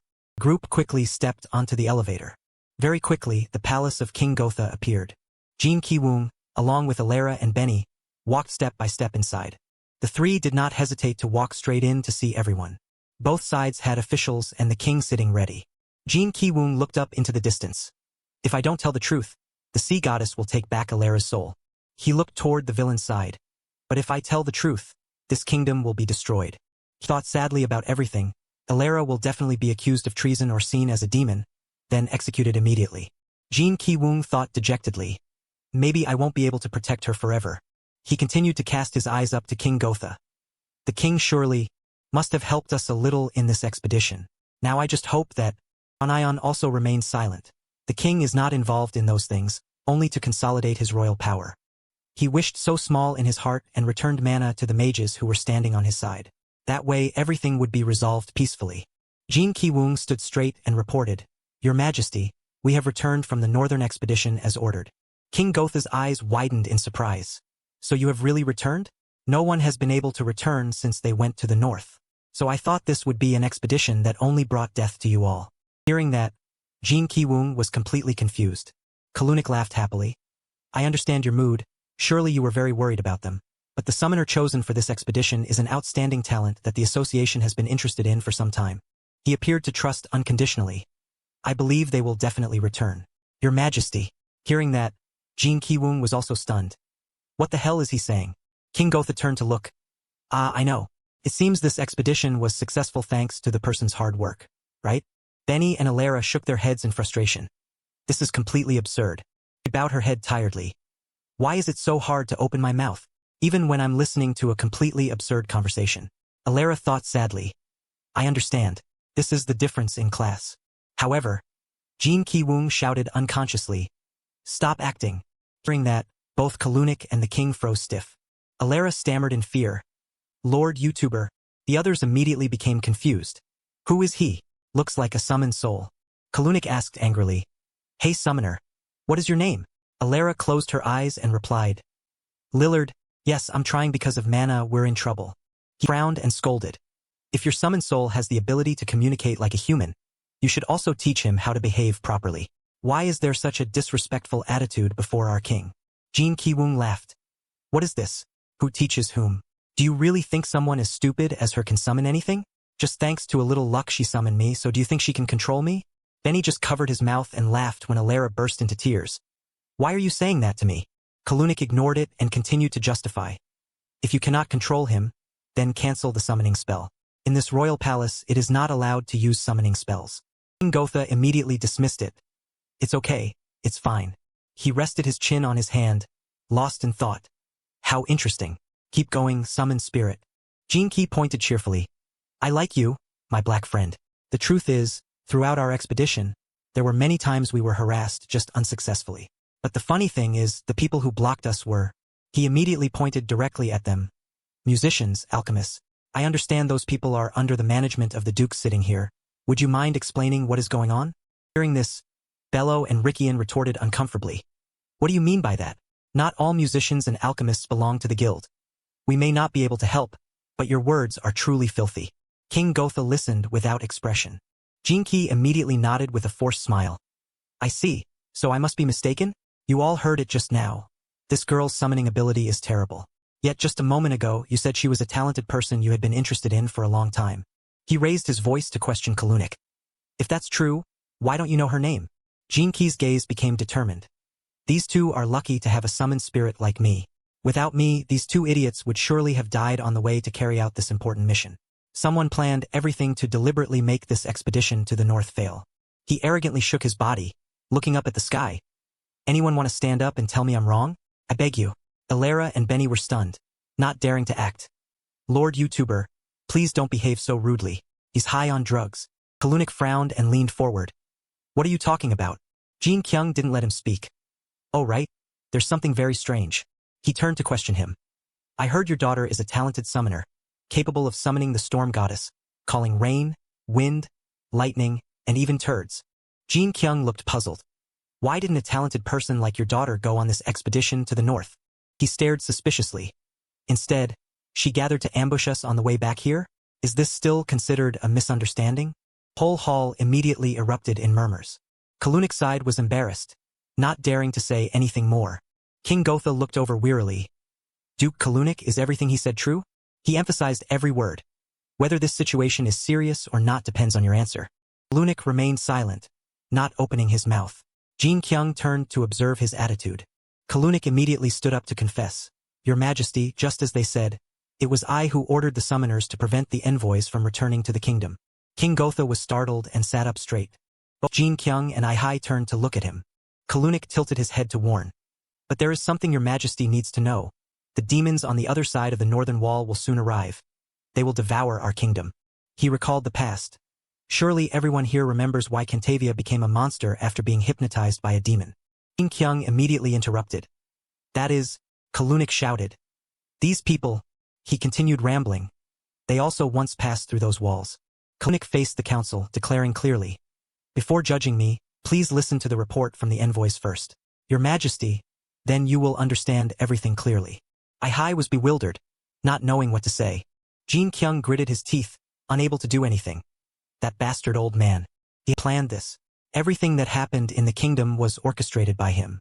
Kalunic sat down, looking extremely smug. King Gotha spoke after a moment of silence. Very well, then let me hear the report from the envoys first. Aihi was flustered, unable to speak. Yes, your majesty. She lowered her face to the ground. So, Jin Kyung looked at Aihi anxiously. Aihi's mood was more troubled than ever. Memories from her subconscious flooded back. Your opinion might be right and reasonable, but don't say it directly to powerful people. It will only provoke them further. Her eyes were heavy with sadness. Aihi remembered Aika once saying, "What is the truth? There is nothing more dangerous than that." When Lua knelt on the ground, we ignored it because that would make us feel guilty. And when Bichis Vansin, despite being covered in shizu, "Please, save me." The white-haired one stood gently before them. I still have work to do here. And when Lillard desperately pleaded, "Tell me, are you capable of speaking the truth?" Aihi closed her eyes to reassure herself. She spoke slowly after a moment of silence. Your Majesty, right now the demon's energy is spreading across the north. To stop it, we need a lot of mana. Aihi solemnly declared. We petition you. Please destroy this kingdom's Selkon and release the mana back to nature. That will put an end to this disaster. Upon hearing this, King Gotha froze. The council became more chaotic than ever. What? Destroy Selkon. Kalunic sat calmly, revealing nothing. Jin Kyung stared at his sister. She said it. Aihi closed her eyes, deep in thought. Words that could lead her to death. Those above angrily slammed the table and stood up. What the hell is she talking about? Destroy Selkon. How is that different from telling us to destroy this kingdom? They frantically criticized the summoner. This is what enemies often do during war. Your Majesty, these people are definitely traitors. Destroying a national symbol is like causing the nation to collapse. How dare she say such things? Rikian also angrily slammed the table. She is a demon. She has been hypnotized by demons and is trying to lead humanity to the brink of extinction. In the past, the demon apostles also acted just like her. And so, there were more and more harsh words. Ranayan approached to report, Your Majesty, unfortunately, I advise you to take a step back. Both you and I understand the situation clearly right now, so you need to plan more carefully. Sir, if you order the kingdom to relocate and restrict the use of Selkon, King Gotha sadly lowered his face. Then that girl will die. Jin Kyung and Aihi remained unhesitating. She kept her eyes tightly closed. Ranayan looked at them and clicked his tongue. A small sacrifice to trade for something great. Your Majesty, we can avoid that by exiling her. King Gotha raised his voice. Do you know about this? Ranayan spoke louder and louder. My people have shed so much blood. Upon hearing this, the whole council fell silent. Kalunic's side also looked over in surprise. King Gotha gripped his staff tightly in his hand, raising it high. He declared clearly, the destruction of this kingdom will begin from now on. Aihi and Jin Kyung observed the situation tensely. Those on the council began to get impatient. You intend to destroy the kingdom? Ranayan quickly turned to execute the plan. Stop pretending to be a guest here, leader of the Abyss Gang. He approached and added, It seems there is no other way. You who just arrived here, do you support the king's decision just now? Red-haired one took off her hat and confessed. Of course I do. I have been waiting for this for a long time. Ranayan nodded and continued commanding. All right, then please go to the castle's control room. Humans, get ready to support the king's retreat. Yes, sir. He looked anxiously toward the king. Be careful, anything can happen right now. Another official stood up indignantly and shouted. This cannot be so unreasonable. What are you talking about? This action has been forbidden since your father's time. Others chimed in enthusiastically. That's right, this decision will threaten the survival of our kingdom. Kalunik slowly uttered.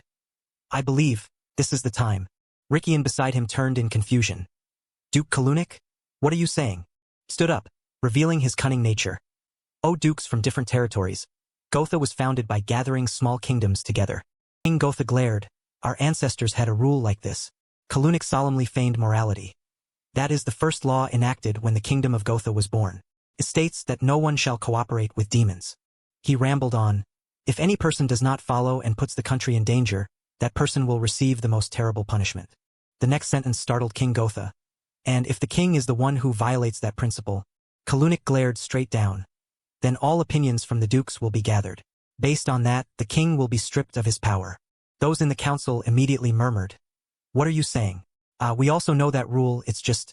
King Gotha glanced over, interrogating. Kalunik, do you want to challenge royal authority? Jin Kyung and Benny were bewildered, not understanding what was happening. What the hell is going on? Everything is becoming worse than we thought. Kalunik angrily growled. All the dukes here are trying to protect the people and this land from disaster. But look at what you are doing. Your Majesty, you don't care about this country at all, only knowing how to enjoy comfort all day long. And now you even want to shake hands with demons? King Gotha angrily retorted. How dare you speak of me like that? It is you who want to control this country, he said bluntly, annoyed. You only care about your own interests and ignore everything else. Jin Kyung awkwardly intervened to reassure. Stop arguing. Both of you apologize and make up. Everything will be fine. Yahello also stood up to chime in. And do you know what you brought to this country? A Selcon that sucks all the kingdom's mana. Then this place will sink into a sea of monsters. We didn't abandon you, the Alchemy Guild mages just wanted to give the people power to use magic. He looked around seriously. Can anyone here live without Selcon? Why is the atmosphere so tense? Stronger army, safer houses and castles. All thanks to Selcon. Bello stared wide-eyed and shouted. Just think about what will happen if we trust the demons down there and destroy the kingdom? The council murmured. This really isn't a joke. Our land will be in danger. And what about trade with other places? It will also be destroyed by monsters. Those people say mana will return to nature? It's highly likely this is part of the monsters' plan to reduce human power. King Gotha angrily scolded. So when all the monsters flood into this place, it will be fine for you, huh? It's only a matter of time.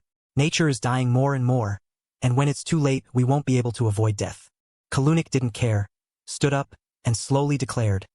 Now, O noble dukes, this is the time to make a decision. Aihi looked up anxiously. Will you sell your souls to demons or? King Gotha quickly understood his meaning. Will you welcome a new era? He angrily shouted, interrupting. Kalunik, what are you thinking? He didn't care and continued to call out. We will vote right now. All those who want to open a new era. Bello immediately stood up. Then stand up. The entire hall was more boisterous than ever. King Gotha lowered his face, glaring upward. These bastard old men. Those in the council immediately coughed a few times, not knowing what to do. Rian slowly pulled out his chair and explained. I use songs to tell the truth to everyone in the world. And there is one thing I suddenly realized after receiving countless truths. He stood up with a firm gaze. Only summoners and alchemists are the only ones protecting us, while the king does nothing at all. Rikian's words touched everyone's hearts. I will stand on the side of technology. This can help us survive. Someone else immediately pulled out their chair. The bald one stood up without hesitation. Those in the council on the other side also stood up in agreement. The remaining side also stood up seriously. The whole hall seemed to be against Aihi and the king. Kalunik solemnly ordered. Then we will strip the king of his power. King Gotha frowned, extremely angry. And will operate this country according to a new system. That is all. Ranayan quickly appeared before him. He quietly asked for the next plan. What will you do now, your majesty? King Gotha sadly hung his head. This could have happened a long time ago. It's just that I pretended to ignore it as if I knew nothing. If it has come to this, then... He stood up clearly in front. I refuse. King Gotha solemnly declared. Today, the kingdom of Gotha will be destroyed as scheduled. Those in the council were stunned and confused. What? Refuse? The king cannot do that. Lunik was angry at this stubbornness, so he shouted the order. Where is the general? Come and arrest this king. Throw him into the dungeon immediately. The general slowly stepped out before the gate. All the soldiers obeyed the order. He pointed his sword in front of Lotto. Tack. The soldiers quickly swarmed into the palace. King Gotha looked in surprise. They are truly not my soldiers. Ranayan reassured and stepped forward. Your Majesty, you had best leave here. You have waged war against them, so they must rebel and attack you back. He narrowed his eyes in frustration and anger. But what about the destruction of the kingdom? Jin Kyung immediately shouted with an explosion. You bastards! The shockwave blew the soldiers away immediately. They lay scattered on the ground. Jin Kyung stood up angrily, gritting his teeth. Do you consider me a decoration? How dare you do such a bold thing? Just because I stood still, you thought I wouldn't do anything, right? Ryan stared down. Spirits! The building suddenly shook more violently. Jin Kyung was stunned, not understanding what was happening anymore. Why is this place shaking so violently? The red-haired one quickly activated the flight mode. She hurriedly performed the operation. The entire kingdom immediately appeared in blue light and flew up, quickly shot straight up into the sky. The council members hurriedly urged each other. Prepare the boats quickly. Hurry up. Bello immediately reminded them. It seems the kingdom is flying up. We need to leave here quickly. Kalunik sternly refused. No. There are still some things I need to handle right now. He looked down at Jin Ki-woong. Kalunic quietly ordered 2 allies. Duke Bello, you are the one controlling the control room, right? The old man nodded slightly. Yes, I have guarded it for a long time, no need to worry about that place. He hesitated and added. Then you two leave this place first. Duke Rickian, go convince the musicians we also need a plan to deal with the community's opinions.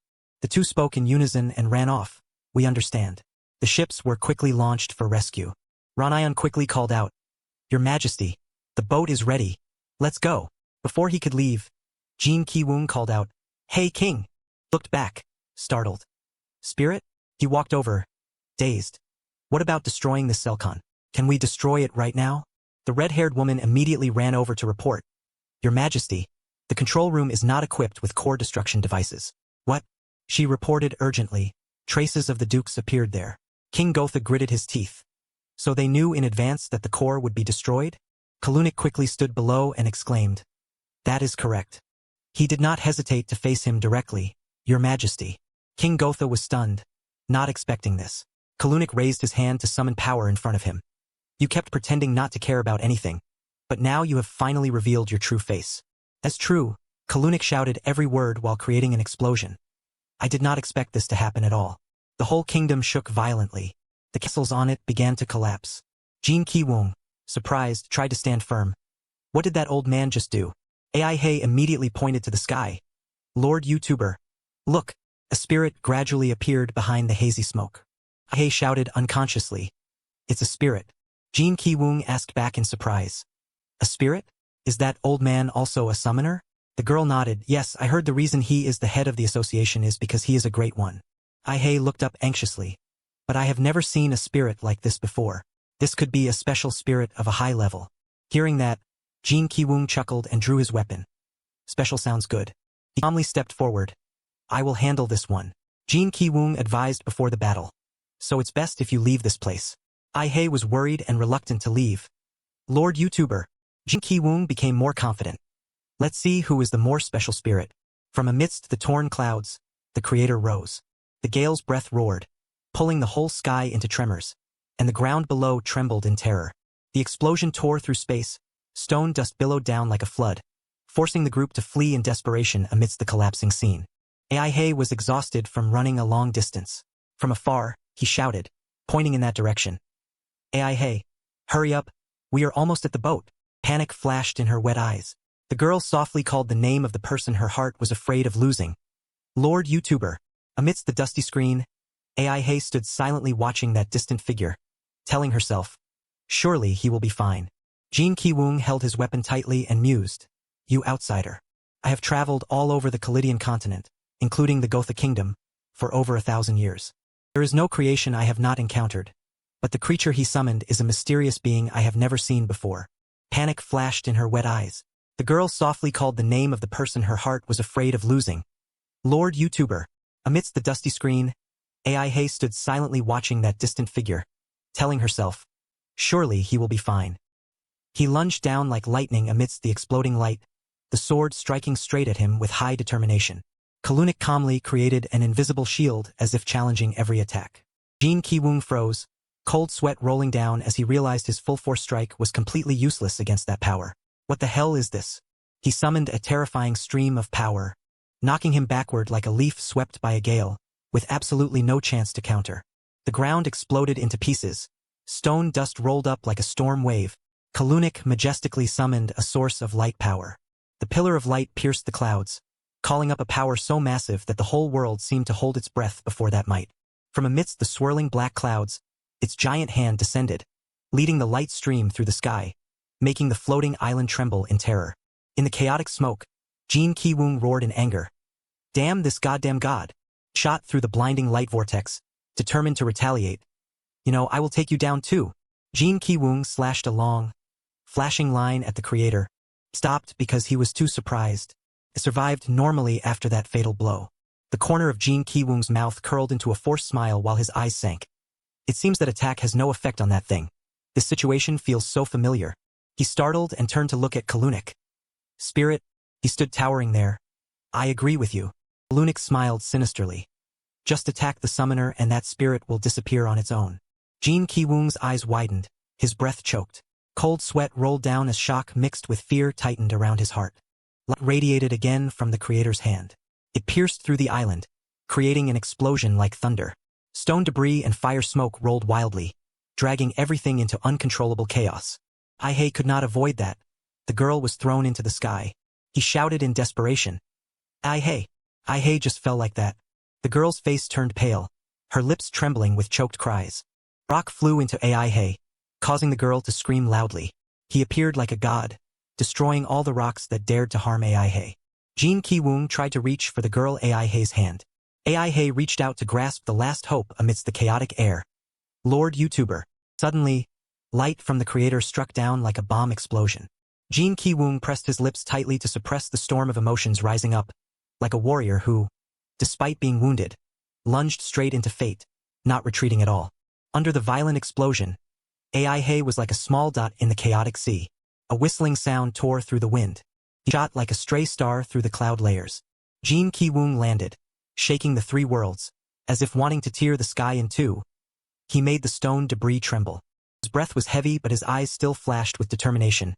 Jin Ki-woong leaped up like a beast out of a cage. He just leaped, and every piece cracked and collapsed. Fortunately, Jin Ki-woong nimbly caught the girl.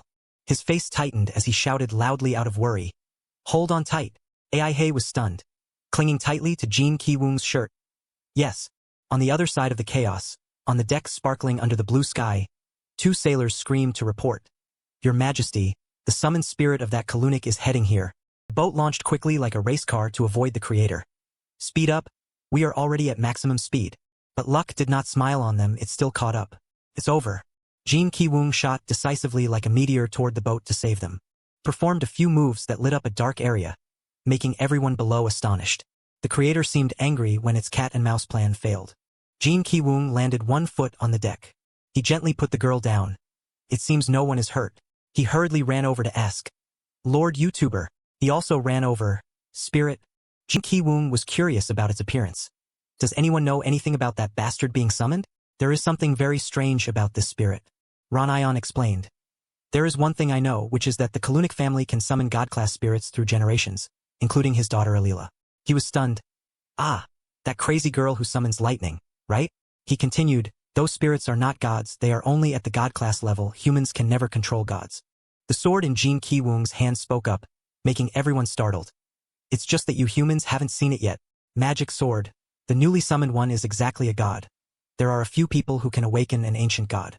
He understood the problem. I see. I know my attack has no effect, it feels like fighting a dragon. The girl stood surprised. What do you mean?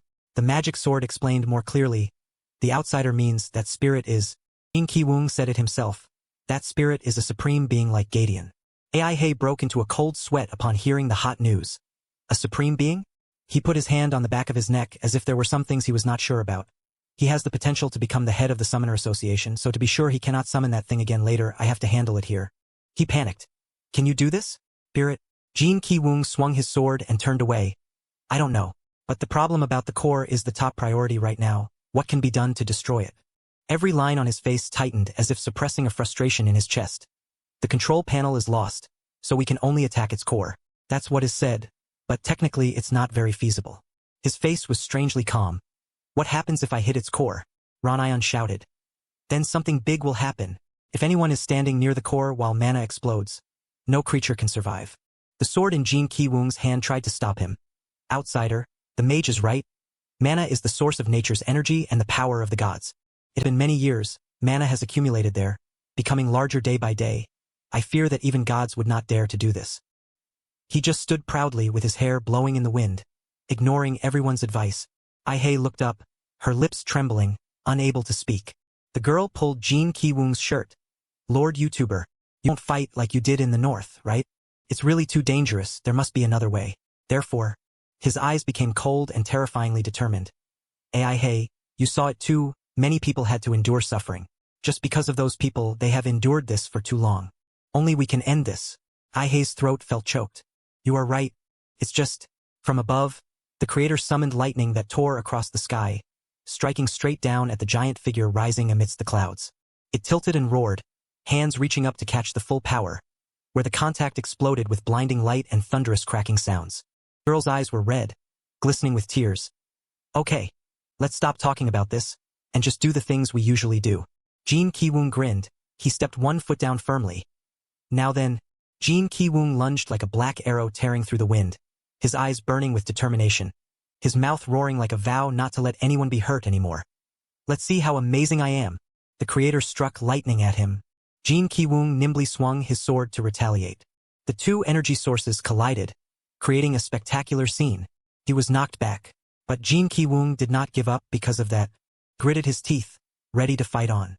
Jin Ki-woong's eyes widened with determination. He raised his sword and slashed down, his body standing straight in the sky like lightning tearing through the cloud screen.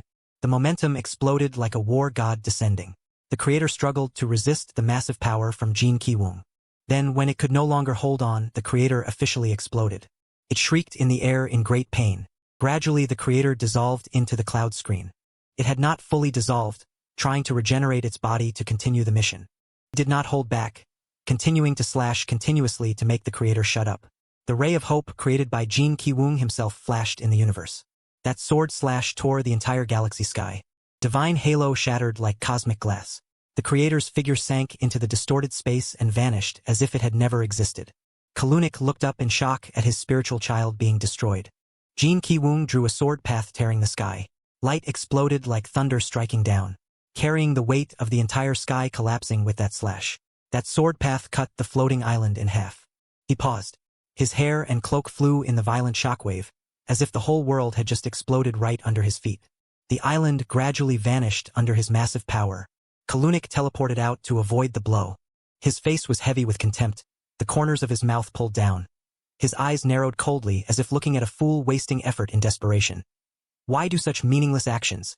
No matter how amazing a spirit you are, since I summoned the creator, you will not have a chance to touch a finger of mine. The island exploded like fireworks right in front of Kalunic. The light of the sword path that Jin Ki-woong created was as much as the explosion from that island was violent. Blue fire crept into every area. He swung his body through the air like a living lightning bolt. Each sword strike created violent explosions echoing throughout the sky. Power exploded in every movement as if wanting to tear space apart. His face turned pale. Don't tell me. Jin Ki-woong tensed every muscle in his face, gathering all his strength for the strike.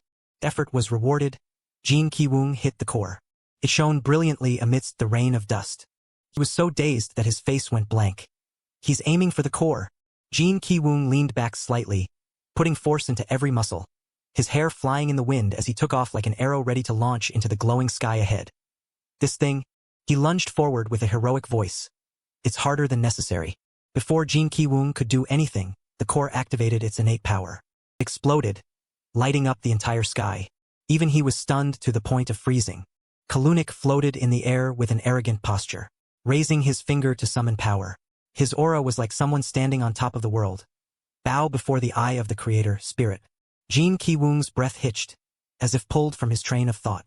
The blinding light swallowed his body. The sound of energy roared like tearing the sky, making his form blur in the heart of the violent power storm. The creator raised his hand, combining to create a blinding spark. A light explosion erupted like a sun shattering in midair, swallowing his figure and the entire sky trembling under that extreme divine power.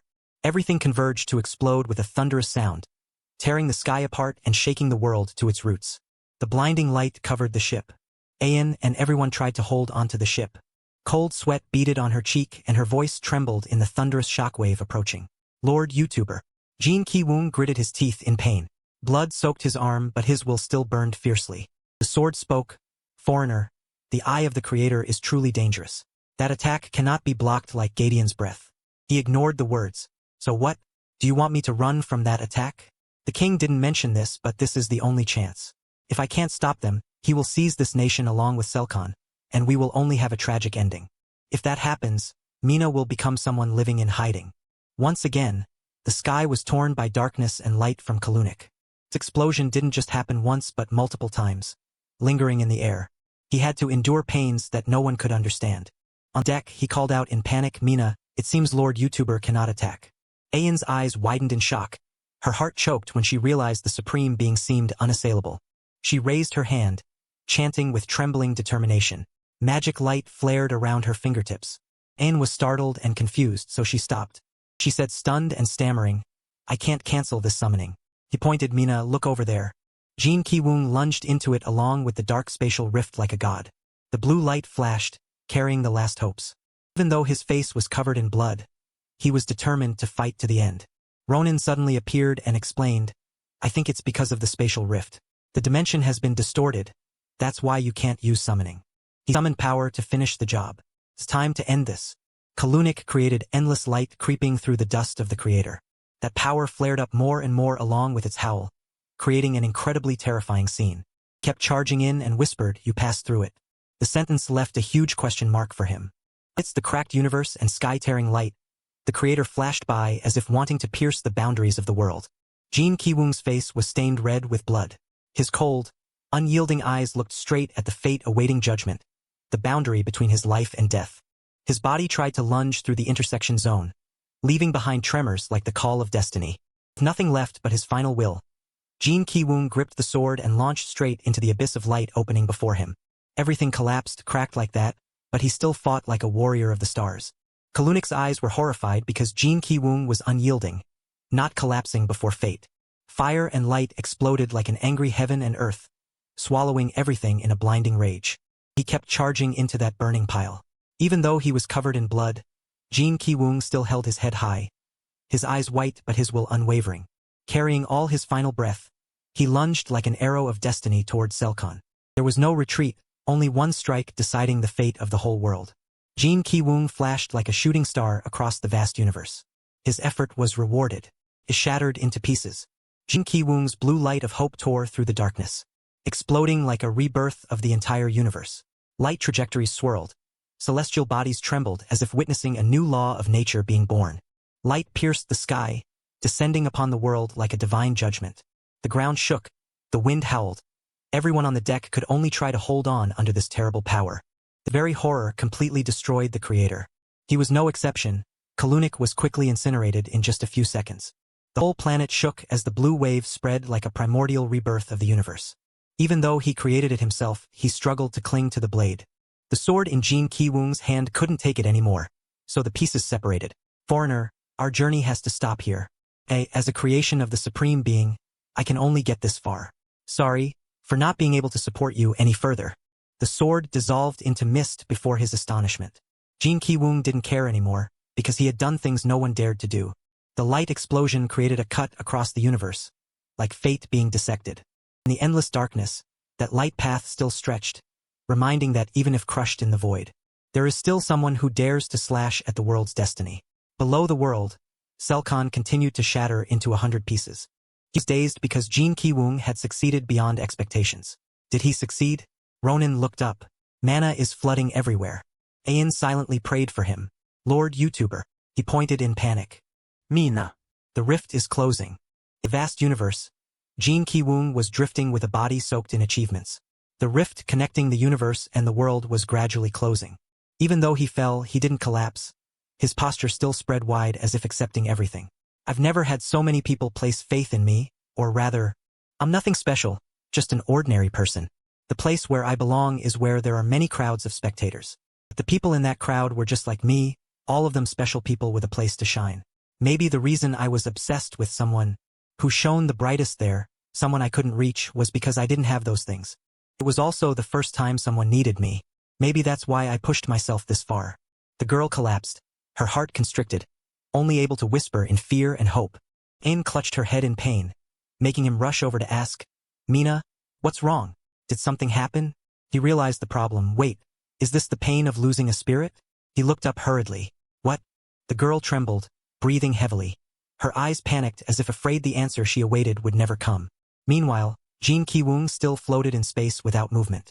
The lonely star named after him sparkled in the vast universe, like the final remnant of a soul that had burned itself out and turned into light. He stood silently watching the star that had just flared up and faded on the horizon, because they didn't see Jin Ki-woong return. His body drifted in the universe, like a soul that had lost its way home. Jin Ki-woong's face was covered in blood, heartbreakingly calm, as if he had given up on everything. Suddenly a speck of light sparkled, but it felt heavy, as if mourning for someone who had fallen. A vortex of energy rose and swirled around him, as if intending to rewrite the ending that fate had just declared. Bands of energy twisted space, creating a truly spectacular sight. From the depths of the void, A's hand reached out to catch Jin Ki-woong. That hand grabbed him and pulled him away. Fortunately, she brought Jin Ki-woong back to the real world safely. He was protected in a water sphere that was fragile but secure. And manifested and said, "Outsider, you really are a strange person. You once said you wished you could see that girl complete this mission because you didn't have a single friend." Jin Ki-woong wheezed, recognizing the acquaintance. Yeah. He smiled proudly. "I don't think that reason is worth sacrificing your life for. Why did you do it?" He paused for about 2 seconds because he was so surprised. Then Jin Ki-woong still tried to explain. "What do you know? Most protagonists are either born with a silver spoon, have infinite talent, or are chosen by something. But what about Mina? She didn't have anyone by her side. She was just an ordinary person like me in the other world. If she could do it, then I thought in my world I could do something similar as well. I also want to ask you, why did you help me?" I looked at him with the calmness of one who holds the power of judgment and salvation. "Because that girl spoke the truth. This is a small gift I give to those who do things according to nature and do an easy task. However, your time in this world is also running out. I'll give you a chance to say goodbye." The divine energy stream swept Jin Ki-woong across the sky, like opening a path from the dream realm back to the world, to return to the deck to meet everyone. The bursting light made everyone panic, engulfing both heaven and earth. En tremblingly supported that blood-stained body, calling his name in a voice hoarse with hope and fear. "Lord YouTuber." In his blood-drenched agony, Jin Ki-woong tried to force a weak smile. "Mina, I am sorry. "But this might be your last summoning." The girl's eyes welled with tears, trembling as she looked at him as if the whole world had just collapsed. She could only cling to the fragile belief that he would not leave her. Jin Ki-woong did not forget to instruct everyone. "Hey you guys, the king, the mage," he replied startled. I am listening to you. Spirit, just speak." He tried to force a faint smile, leaving his final request like a heavy entrustment. "I can't protect this girl anymore. Can I trust you guys?" His face was filled with sadness. "Of course you can. Spirit, there is no way I could ignore a request from someone who has done such a great thing for this world." He was also determined to the end. "We mages who were able to regain our strength owe it all to you. We mages promise you we will keep Mina safe." He cried miserably. "Lord YouTuber, your body..." Jin Ki-woong's survival time was not long left. His body gradually dissolved into the air. He still remembered clearly what Ain had asked. "Mina, do you remember what you asked me before? Just continuing to do things you aren't good at is meaningless." The girl's tears fell before she could wipe them, glistening under the blue sky as if the world were about to break. "Yes." Jin Ki-woong smiled weakly but warmly, like a final consolation, containing tenderness. "Letting go and trusting Ain. Everything we experienced together was accomplished thanks to your summoning skills. Don't overthink it. Do the things you want to do. I just want to tell you this one more time." The girl replied heavily. "Yes, I understand. Lord YouTuber, thank you for answering my summoning." Jin Ki-woong merged into the brightening sky, carrying hopes for a bright future. The planet silently rotated in the vast universe, as if witnessing a soul that had just completed its journey and dissolved into eternal light. Beams of blue energy pierced through the buildings, bringing Jin Ki-woong back to where he belonged. Jin Ki-woong landed successfully, his body somewhat unsteady because he was still weak. He fell with a gentle trajectory, as if everything around him embraced him upon his return. Jin Ki-woong lay comfortably on the floor, his eyes half closed in the stillness. From the view outside the window, he lay motionless resting. Rarely had Jin Ki-woong been able to sleep this comfortably. Outside the high-rise building, gloomy skies covered the moment he returned to the real world. At the clinic, the doctor was surprised to see Jin Ki-woong recover quickly without needing medication. "You are much better than before. I remember when you were seriously injured, yet your body recovered very quickly, even without needing medication." He opened up. Yes, I went through a lot. So." The doctor was surprised by the scar on Jin Ki-woong's hand. "And what about the scar on your hand?" He pensively looked at his hand. This?" Jin Ki-woong walked down the street, looking at the scar, feeling a bit wistful. "I guess the scar will make people suspicious. I've had the scar for a month now. I can't go around telling people that I got the scar because I saved a fantasy world from being blown up." He watched the people walking hurriedly but unusually gloomily. This was also the only thing left from that world. Now I don't even know if I was really there or not. Jin Ki-woong silently looked at the gray sky, his heart filled with gratitude and peace. But thinking back, thanks to those memories I am who I am today. I finally didn't have enough courage to step outside. It's like that was the most special time I've ever experienced in my life. Someone appeared from somewhere and politely called out, "Excuse me, you are that person because you have short hair. I almost didn't recognize you. Do you remember me?" The pharmacist at that drugstore, you suddenly ran out and vanished just like magic. You were stunned, turning purple. Ah, it's the drugstore owner. He was surprised by what happened that day. Do you use magic tricks to make a living? Or were you planning to use it for a YouTube video? I was really shocked that day. You know? Jin Ki-woong just smiled awkwardly. Ah, sure, let's go with that. He rummaged through his pocket. I knew it, alright, you dropped this that day. Thinking you might live around here, I kept it, waiting until I met you to return it. Finally, I can give it back to you. The silent buildings under the heavy gray sky stood as witnesses to a fragile yet determined new beginning. In the room, he raised his hand. At least I have this as a keepsake. But what kind of stone is this made of? Maybe it's a type of red earth gemstone from my world. Jin Ki-woong grabbed it quickly as a phone vibration cut through the fragile silence. His eyes widened slightly. His gaze froze, filled with vigilance. A message was sent to Jin Ki-woong. A video link sent from Ryung jumped up in confusion. A YouTube link. Jin Ki-woong hurriedly turned on the TV. The MC began the interview. It's a pleasure to have Miss Kit here again, now that you've returned as a solo singer. Is it true you want to share about the incident you faced in the past? She replied calmly. Ah, yes. Actually, I recently received an apology message from him. The reporter asked curiously. We clearly remember you were very shocked that day. Why do you suddenly want to bring this up? He held his breath, waiting for the answer. Ryung sat up straight, her round eyes wide with sincerity and hesitation, as if weighing every word. She seemed to be thinking deeply. The apology I received from him was very sincere. I really wanted to bring this up one day and explain why I changed managers. He used inappropriate language, but after all, he was a fan. It was just that abusive, derogatory posts kept appearing. I was very scared because I was young back then. Inexperienced, I just thought he was a pervert. But later, I discovered those posts were made by someone quite close to my manager. The reporter asked back, Are you sure about that? Kit, this is really a sensitive topic. She behaved tactfully. Ah, he doesn't work there anymore, and I don't want to mention his name. The reporter laughed. You're getting more tactful as you grow up. Kit, that attitude and smile. Ryung declared clearly. Anyway, I want to send a message to him. I didn't think those people would pressure you like that, and they wanted you to apologize. And then somehow I received that apology. I think the person who needs to be apologized to should be you. I want to apologize to you on behalf of those people, on behalf of my fans. I am truly sorry. Jin Ki-woong sat huddled on the bed, his quiet gaze fixed on the screen, as if looking for an escape in the endless void of his thoughts. His lips trembled slightly, suppressing the surging confusion as he suddenly realized something he had never thought of before. I never thought I would hear these words, an apology from someone. Jin Ki-woong returned to his busy life. Finally, I can be considered a normal person. I can go on dates, go to work. My parents are no longer worried about me. I am living a normal life. Little red-haired witch in the movie waved her magic wand to summon. Now come out. Water spirit, appear. His face was indifferent, but his mouth still muttered, wishing for someone.